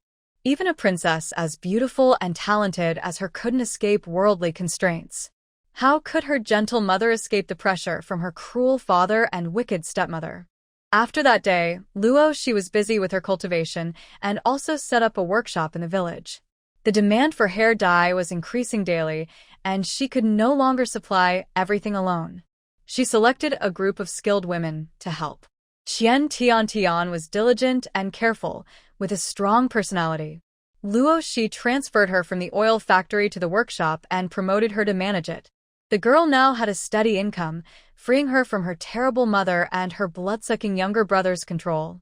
She was full of energy and very motivated every day. Since her true identity was exposed, Luo Shi no longer treated Lu Yunjin like a delicate flower. With no more benefits, he spent his days sliding around in his wheelchair, like a ghost following behind her. In contrast, the reputation of the Mi family, involved in schemes and crimes, plummeted. The teachers at the academy used their stories as negative examples to teach students. They held a free clinic and distributed porridge, trying to restore their reputation. They didn't have time to bother Luo Shi. In the distance, a call was heard. Luo Shi quickly put down her green bamboo and ran over. The young man in the wheelchair struggled to bend down, completing the last part of the formation. Suddenly, a white mist rose from the entire bamboo forest. The mist blurred their figures. Only the young man's deep voice could be heard. The 8 gates golden lock array is complete. Did you remember the opening and closing methods and steps carefully? The new house was almost finished. Lu Yunjin said that there were many wild beasts near the mountain, and the natural environment of the bamboo forest was suitable for setting up the array to prevent disturbances. Luo Shi said she was not afraid of wild animals. Running down here was just right to attract some for meal. Lu Yunjin also softly said, I'm afraid. So, one directed while the other dug bamboo and planted it. After many days of effort, the array was finally completed. When the array was activated, sharp bamboo blades and leaves turned into deadly knives, capable of taking lives unexpectedly. When closed, the bamboo forest was still covered in white mist. Anyone who entered recklessly would lose their way and eventually return to the starting point. To enter safely, there was only one safe path, which required specific steps. It must be said, Lu's skills were truly versatile. He could easily manipulate the 8 trigrams and other mystical arts, which Luo Shi loved very much. Under the layers of mist, she bent down, pinched Lu Yunjin's fair chin and brought her face close, her voice filled with a tempting tone. Little scholar, do you want to regain your legs? The young man was forced to look up, gazing at her stunningly beautiful face so close, his throat involuntarily rolled. His eyes darkened slightly, and his thin lips softly uttered one word. Yes, since crossing over, Luo Shi had never neglected herself. She ate well and took good care of herself. Her face was becoming more and more similar to her previous life. Beautiful and bold, attractive to both men and women. Hearing his clear answer, she smiled gently, her red lips curling slightly. Good, I will help you. She then lifted him from the wheelchair, flashed to the bamboo house, where sunlight pierced through the white mist, casting a golden glow on the 2-story building. They passed through the first floor, which was temporarily empty, and then climbed the spiral staircase directly to the second floor. The sheer curtains fluttered in the wind. Near the window was a bamboo stool, which Luo Shi often used for rest. She placed him on it, took out a prepared milky white test tube, and her smile faded as she spoke seriously. This is left by my master. There is only this one in the world. It can revive the dead from bones. Do you want to try? Inside the test tube was not a potion, but her healing crystal core. Since birth, she has been a special ability user. Wind, fire, lightning, wood. Normally, she should have been highly valued and trained by the Empire. Unfortunately, her unkind parents sold her to a laboratory. She watched helplessly as scientists took her core. She endured dark, inhumane torture. When she was young, After a brain operation to extract marrow, she fell into fake death. Cold machines declared her dead, and she was thrown out of the lab like a rag. With strong willpower, she survived. 5 years in the wild rekindled her power ability. There are no useless abilities, only people who can't use them. She spent 5 years fighting for her life and raised her power ability to level 8. When she returned to the Empire, she first destroyed her parents and then smashed the entire laboratory with her fists. 5 years later, her 3 ability cores, wind, fire, and lightning, had been mostly used up, but her mutated healing core was still intact. Try it. I believe in you, the young boy said confidently, pulling her back to reality. Luo, she smiled, and without warning, she opened Lu Yunjin's mouth and poured her core inside. She was afraid she wouldn't be able to stop if she hesitated even a second longer. The core entered his throat, and an indescribable powerful force spread inside his body. Lu Yunjin broke out in cold sweat on his forehead, his body curling like a shrimp. His pale skin quickly turned faint pink, then redder. Luo, she kept her eyes steady, her fingers instinctively tightening. Even the gentle healing core had a level 6 power. Could an ordinary person handle it? Don't worry. Lu Yunjin tried to sound calm, but the bulging veins on his hand betrayed his pain. The power surged wildly inside him. The process of destruction, reorganization, and repair was beyond normal people. Only sheer willpower could carry him through.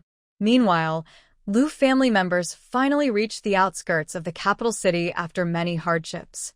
They looked exhausted and pale, dressed in torn clothes, blending in with the refugees. The 3 grand carriages they had when they left were gone. Standing under the imposing city gate, the family hugged their heads and cried loudly. "We're here, Mom.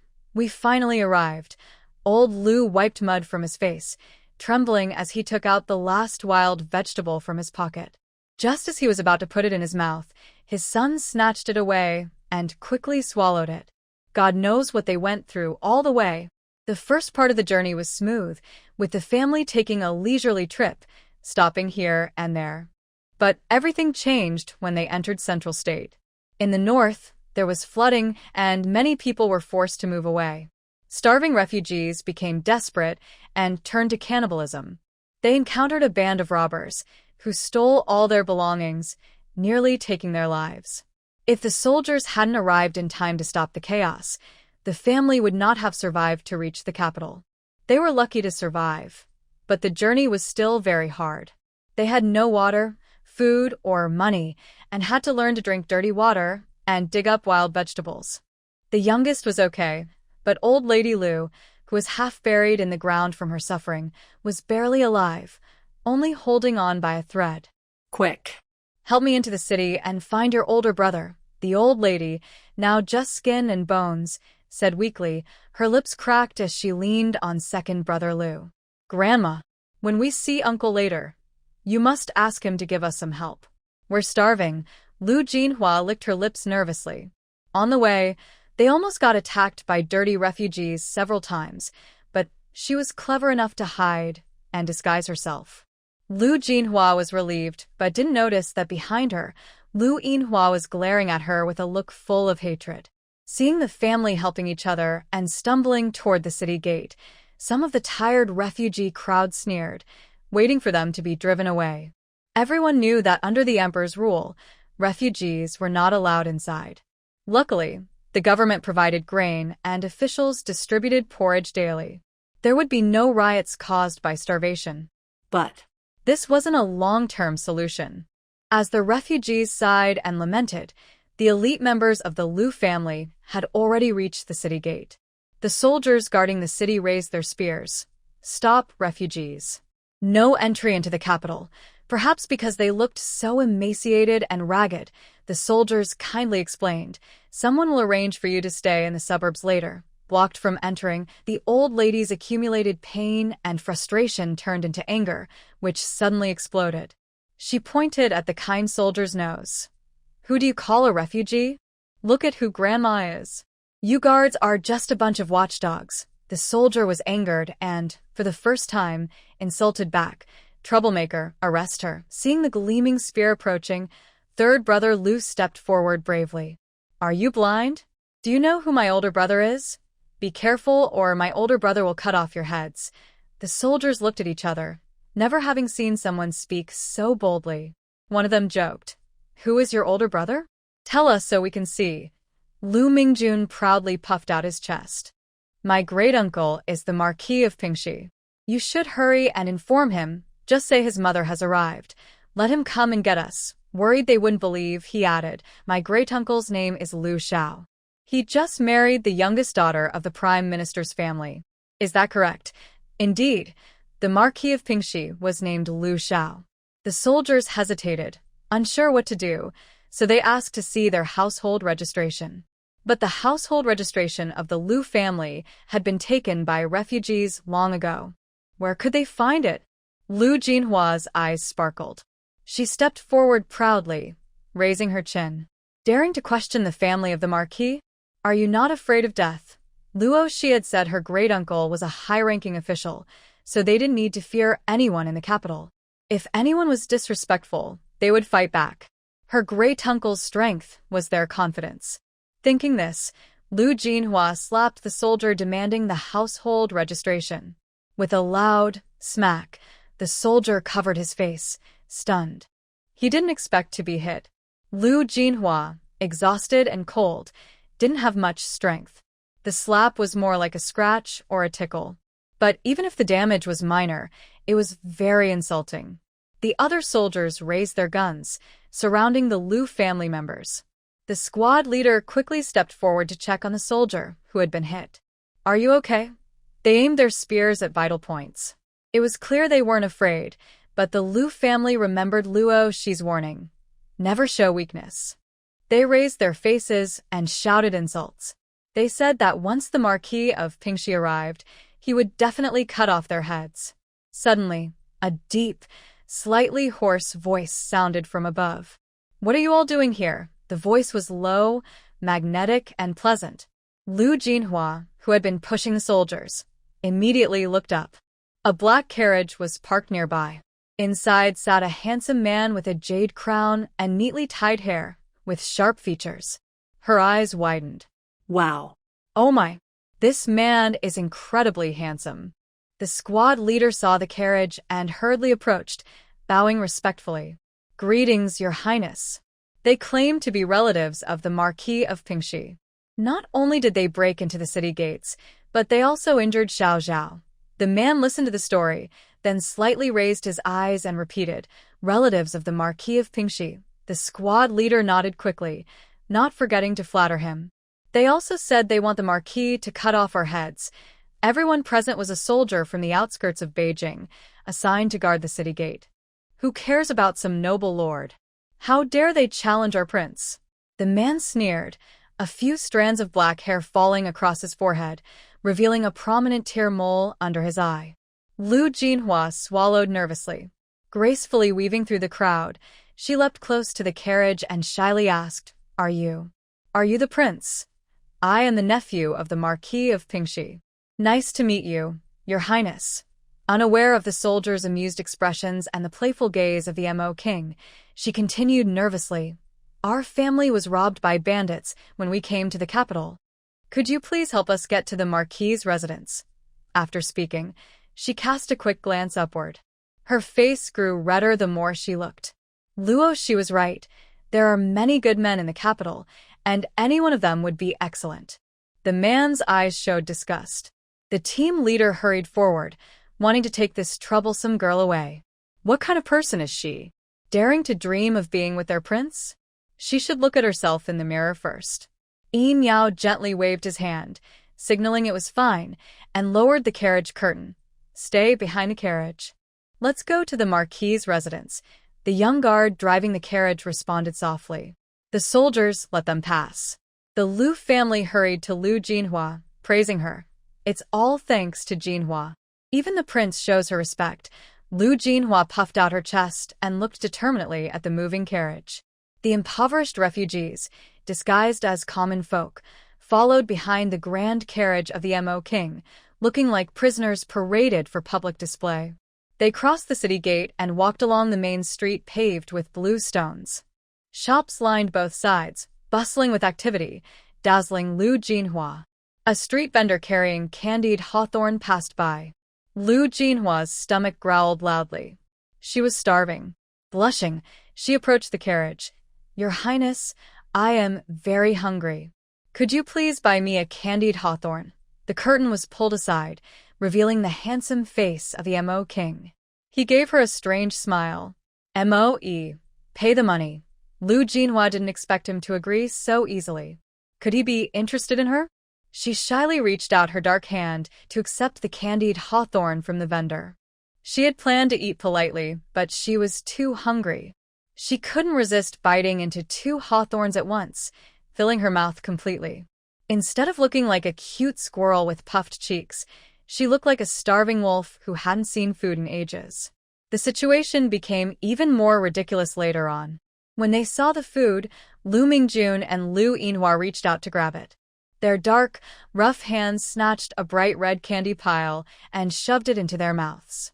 It's not that they are useless. They haven't eaten proper food for nearly 10 days. The elders almost joined in the grabbing, but luckily, they regained their senses and held back their impulses. Looking at their empty hands, Lu Yinhua's eyes turned red. This was the candied fruit bought for her by the King of Desolation. Why should they eat it? Nearby villagers and passing officials stopped to watch. A beautiful woman holding a 3-year-old child pointed over and asked her mother, "Mom, is that a beggar? Who are you calling a beggar, you little brat?" "Say that again." Surrounded by many people watching like monkeys, Lu Yinhua, already feeling wronged, ran over angrily, her finger almost poking the child's eye. The frightened woman backed away with her child, and 2 sharp maids stood in front of them. Lu Yinhua wouldn't give up. She looked fiercely at the crying child and said, "Where did that little brat come from? Believe it or not, I'll have my big uncle sell you to the traders." The woman was stunned, her lips trembling with anger. Her husband was a 3rd-rank official, and her son was being called a brat by strangers? She was so angry she laughed instead. "Fine, which big uncle are you talking about? I want to see how he plans to sell my son to the traffickers." Just as Lu Yinhua was about to proudly reveal her family, distant horse hooves sounded. A tall, brave figure rode over on a horse, looking more anxious than ever. Seeing the rider, old lady Lu burst into tears and hurried forward, stumbling to her feet. "My son! My son! Mother has finally seen you." Lu Xiaotong, over 30 and still handsome, shrank back in surprise and quickly dismounted. It was really her son. This family was truly extraordinary to have come to the capital. He got off the horse and helped his mother. A foul smell mixed with sweat hit his nose, almost making him on the spot. He subtly tilted his head and asked, "Mother, why didn't you say hello before coming?" Old Lady Lu's face darkened, her tone tinged with displeasure. "What? You don't welcome your mother coming to the capital. Mother, I missed you, so I came to see you. Isn't that okay?" Seeing her, "What kind of words are these?" She immediately questioned her. If this unfilial son hadn't refused to let her come to the capital to enjoy her life, she wouldn't have had to travel with her family, risking her life. Lu Xiao shook his head quickly. "Of course you can come anytime. I was just asking why no one informed us in advance, so I could send someone to pick you up from the countryside." He looked again at his 2 younger brothers and their wives. "Why did you all end up like this?" Although he didn't want to bring this troublesome family to the capital, he wouldn't neglect them financially. Still, how did they manage to make such a mess of themselves? They looked like refugees fleeing a disaster. Thinking of something, he hurriedly asked, "Mother, did you encounter bandits on the way?" The 2 daughters-in-law were about to nod and complain about the hardships they faced, but the old lady quickly stopped them. "No, we didn't meet any bandits." Her eyes softened with kindness. "On the way, we did meet some refugees. I thought about you becoming an official, caring for the people, and I decided to share our belongings with those who were starving." Her words made the surrounding people quiet down and stop pointing fingers. At first, everyone thought it was just some poor relatives trying to get money, but it turned out to be the mother of the Marquis of Pingxi. The old lady wasn't an unreasonable woman from the countryside. She was generous and considerate, sharing her wealth with starving refugees. Lu Hai awkwardly said, "Mother, you've worked hard. Thank you for thinking of your son and the people." But he didn't believe a word of her words. He knew his mother's greedy and selfish nature too well.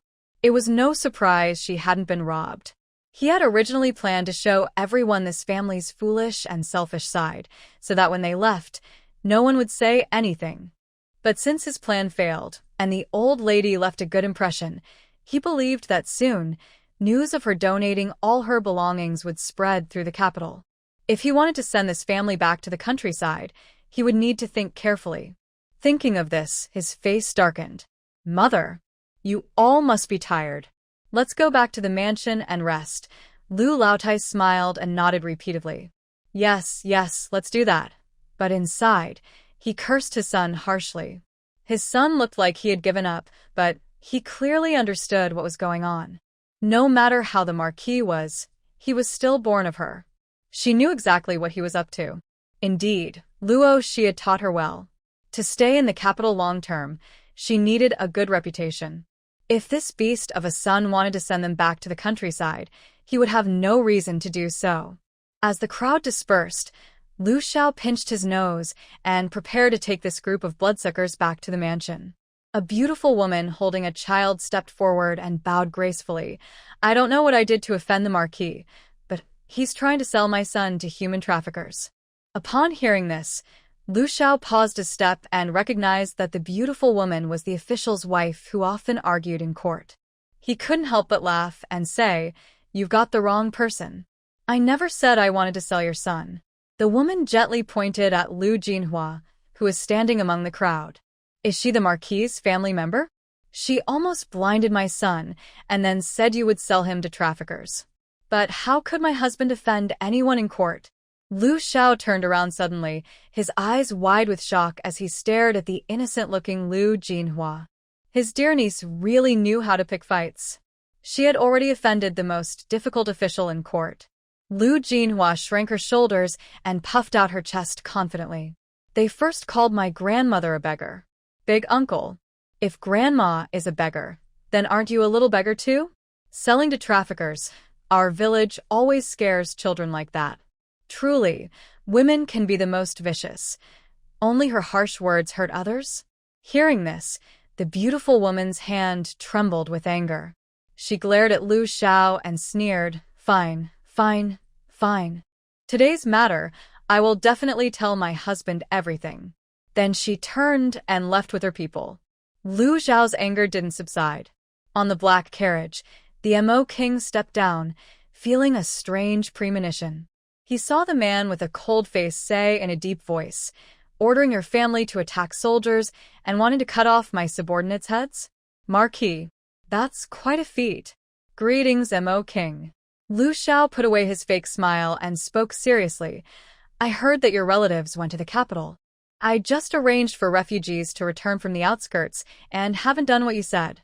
He had a suspicion that these unruly people had provoked this unpredictable ruler. They really dared to do so. The Mo King was known for his strange temper. He was the only foreign prince in Daiyong and highly trusted by the emperor. When he lost his temper, even the emperor had to lower himself to soothe him. Yet they had managed to offend him. Lu Xiao felt like his world was collapsing and just wanted to strangle this troublemaker. "Montaki," Yin Yao softly called, and the young man riding the horse, along with Xiao Zhao, who was slapped at the city gate, stepped forward. He sneered, "You, Lord Marquis, should look for yourself." Little Zhao looked embarrassed as he raised his swollen, disfigured face. Lu Jinhua let out a sharp scream. "I only slapped him once. How could he end up like this?" Yin Yao looked half smiling, neither admitting nor denying anything. Lu Xiao took a deep breath and asked in a serious tone, "I don't understand what the prince means. If it's just because he's young and naive, please be clear with us. No matter how much he disliked this troublesome family, if they still carried the label of the Marquis of Pingxi, he couldn't just ignore them." Without waiting for Yin Yao to speak, Moe spoke for his master. "Miss Lu just ate a string of candied hawthorn. The money was paid by the Marquis's estate, and you, Lord Marquis, need to pay it back. Lu Xiao understood. He had been cheated by Mo Wang. He clenched his teeth and bowed his head deeply. I understand. I will bring the apology and the debt tomorrow and visit in person. After saying that, he cast a glance at Mo Wang, whose expression was changing from cloudy to clear. Then he heavy-heartedly left with the estate's old treasures. Behind him, little Zhao touched his disfigured face and chuckled foolishly. These 2 punches were worth it. They helped us exchange a lot of food for the refugees outside the city. Lu Xiao slipped on the stone steps and nearly fell. The refined people who saw he was in a bad mood wisely didn't bother him. The quiet atmosphere lasted until they reached the gate of the Marquis' estate. The large, golden plaque with flowing calligraphy read, Marquis of Pingxi. The heavy, red-lacquered gate was so solid that even the stone lions at the foot of the stairs looked lively and majestic. The Lu family members suddenly felt sour. Compared to this grand estate, their old rural house was like a pit. Old Lady Lu suddenly wiped her tears and said, Son, I know your wife is noble, but I, as her mother, traveled thousands of miles just to see you. Isn't it worth her coming to greet us at the door? Just then, a proud and sharp-looking beautiful woman, leading a group of maids and young men, came out of the estate. She overheard this. The smile that had just appeared on her face because she saw her husband return froze instantly. She forced out a stiff, distant smile and said, Mother and younger brother's third brother.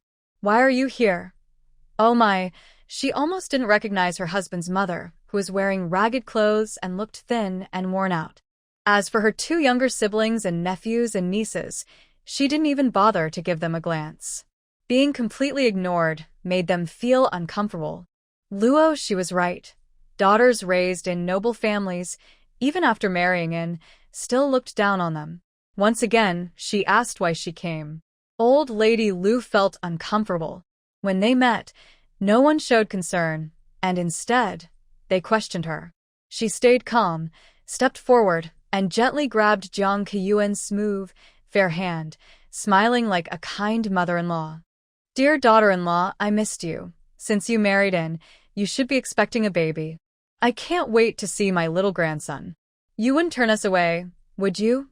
Her withered, yellowed fingers, stained with dirt in the nails, clenched her hands. Jiang Keyuan didn't even hear what her mother-in-law said and instinctively pushed her away. Old Lady Lu's eyes flickered. She let out an "oh" and fell to the ground. She looked pained. The villagers gathered outside the house gasped. They whispered among themselves. Pushing the old lady down, this is too much for the wife to do. Exactly. Her mother-in-law gave everything to help the refugees. Why does she look so disgusted? Lu Xiao quickly reacted, stepped forward, and helped his mother up, giving his wife a stern look. You're happy and excited, but be careful not to hurt your mother. Jiang Keyuan also responded quickly, kneeling down to check on her. Mother, are you okay? I was just too excited and didn't control my strength, but inside, she was angry. She suspected the old woman deliberately fell to insult her. It's fine, Old Lady Lu said, using her son's hand to stand up. She brushed off her already torn clothes, looking cautious. So, it was an accident? You pushed her, and I thought you disliked her. Her words made Jiang Keyuan's explanation seem useless. The villagers nodded. Who would push someone out of excitement? It looks more like she was showing dislike. Hearing the gossip around her, Old Lady Lu half-closed her eyes. She used gentle words to control the situation. This trick of pretending to be innocent worked well against her proud daughter-in-law.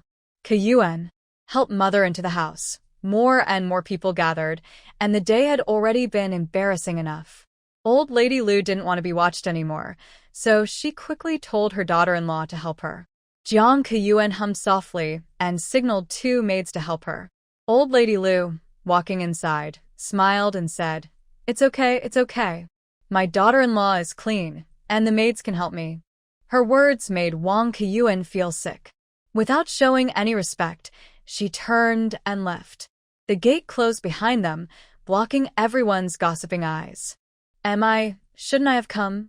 Old Lady Lu walked through the fake mountain and pavilion, under the shade of tall trees in the large marquee estate, nervously fidgeting with her clothes. She looked up with tired, sad eyes at her son, who had a serious face. For the first time, she saw her strong mother show this worried expression. Lu Xiao rarely softened his tone, feeling a strange guilt inside. No. Don't say such silly things. This is your home. Stay as long as you want. After saying that, he saw his wife stop in her steps and turn around to glare at him fiercely. Lu Xiao looked awkward, realizing he had acted impulsively. He couldn't stand to see the old lady act pitiful like a scheming fox. Jiang Keyuan asked casually, "Mother? Where are the servants I arranged for you? Why didn't they come?"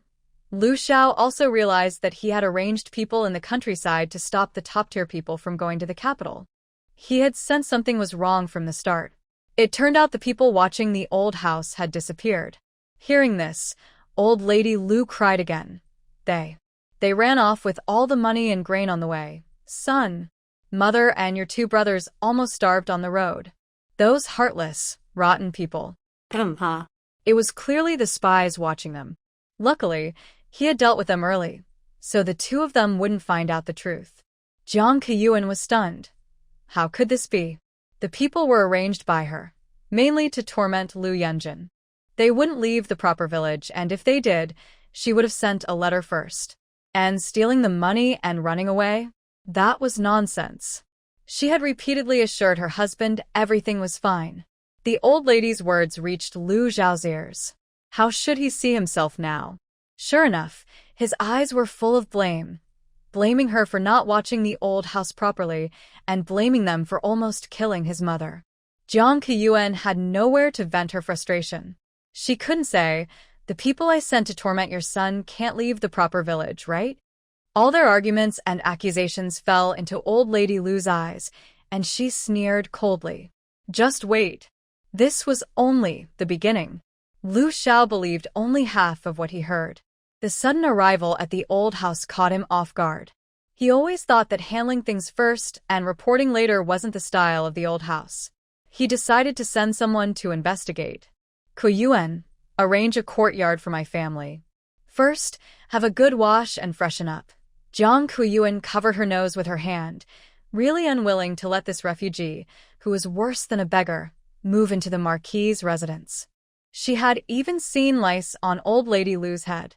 She felt so disgusted, she almost wanted to. She planned to clear out a small courtyard next to the servants' quarters for them to live in, far from the main house, so she wouldn't have to see or be bothered by them. She gave a dismissive nod to a few people.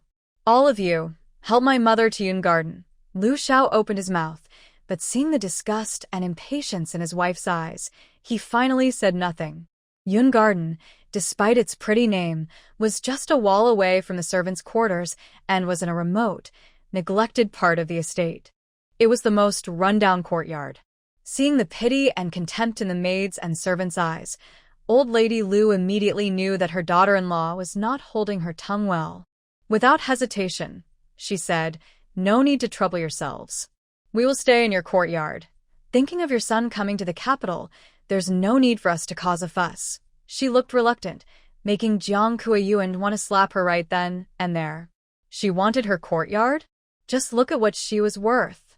Seeing old lady Lu was determined to take Jiang Kueyuan's courtyard, claiming it was to avoid trouble for the estate, she was surprised. When did her mother learn to speak so bluntly? Jiang Kueyuan sneered in anger.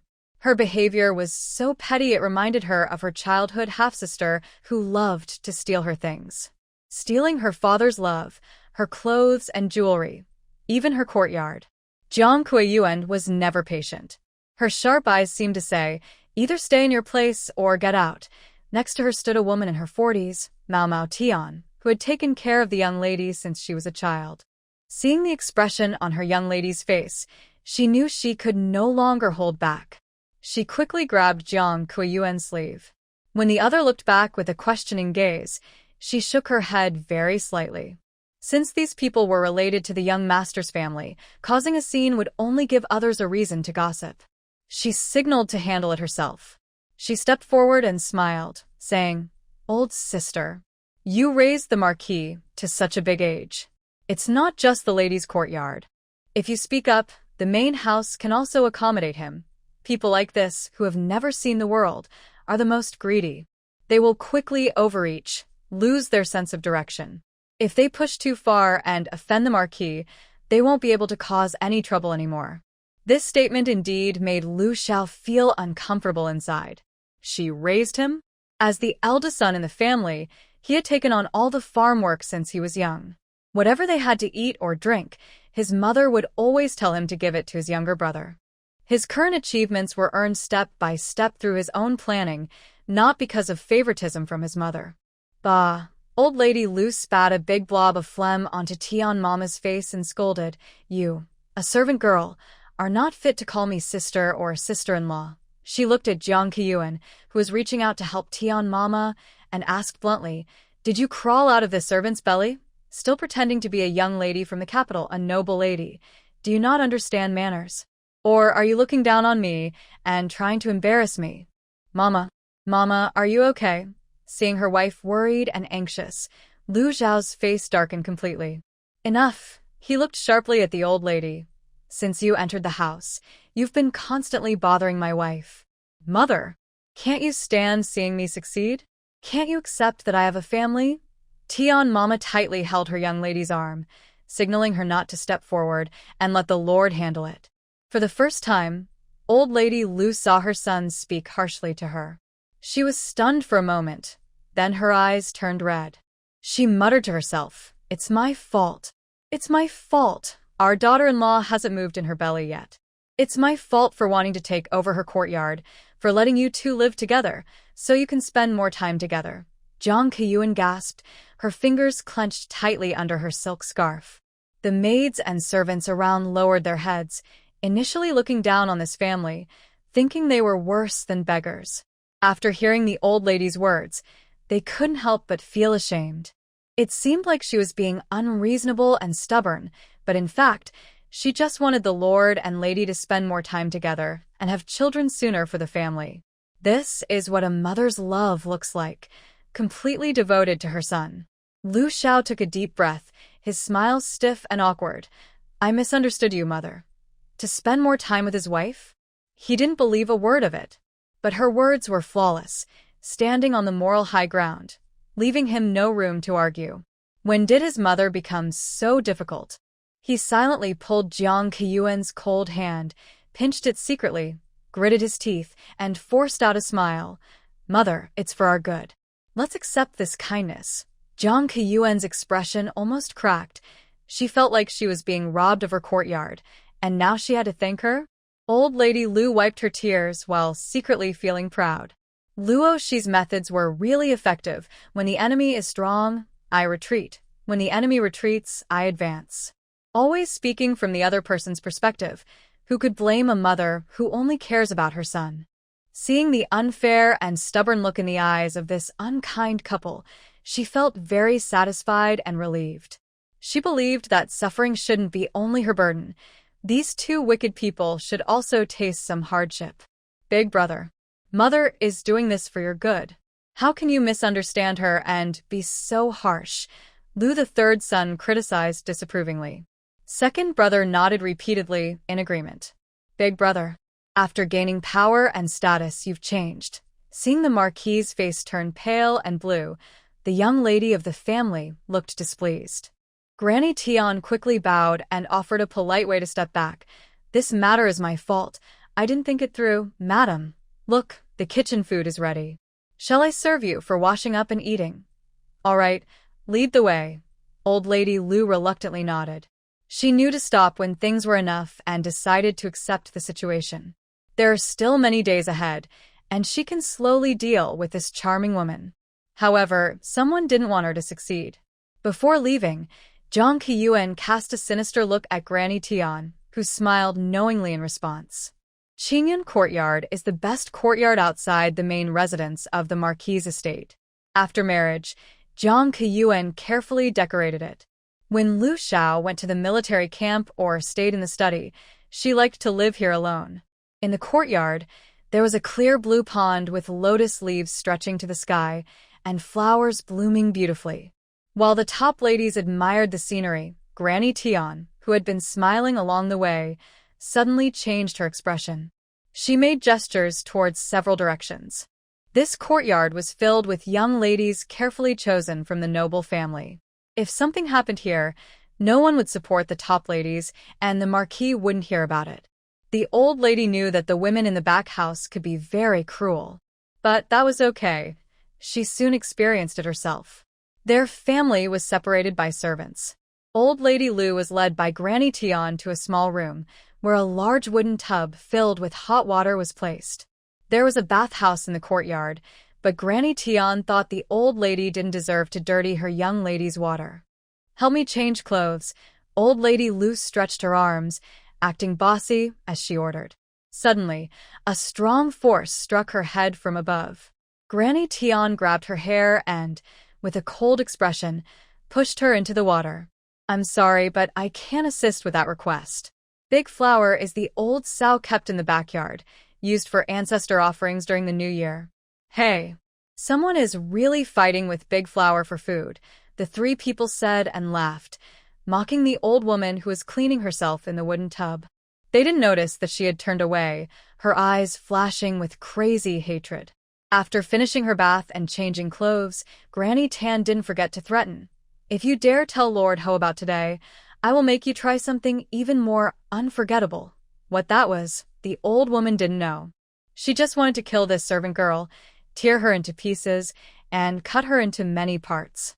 The old woman was also a tough person. To avoid worse punishment, she pretended to be dull and cooperative. Before leaving, she secretly took a silver needle from the maid's embroidery basket and hid it.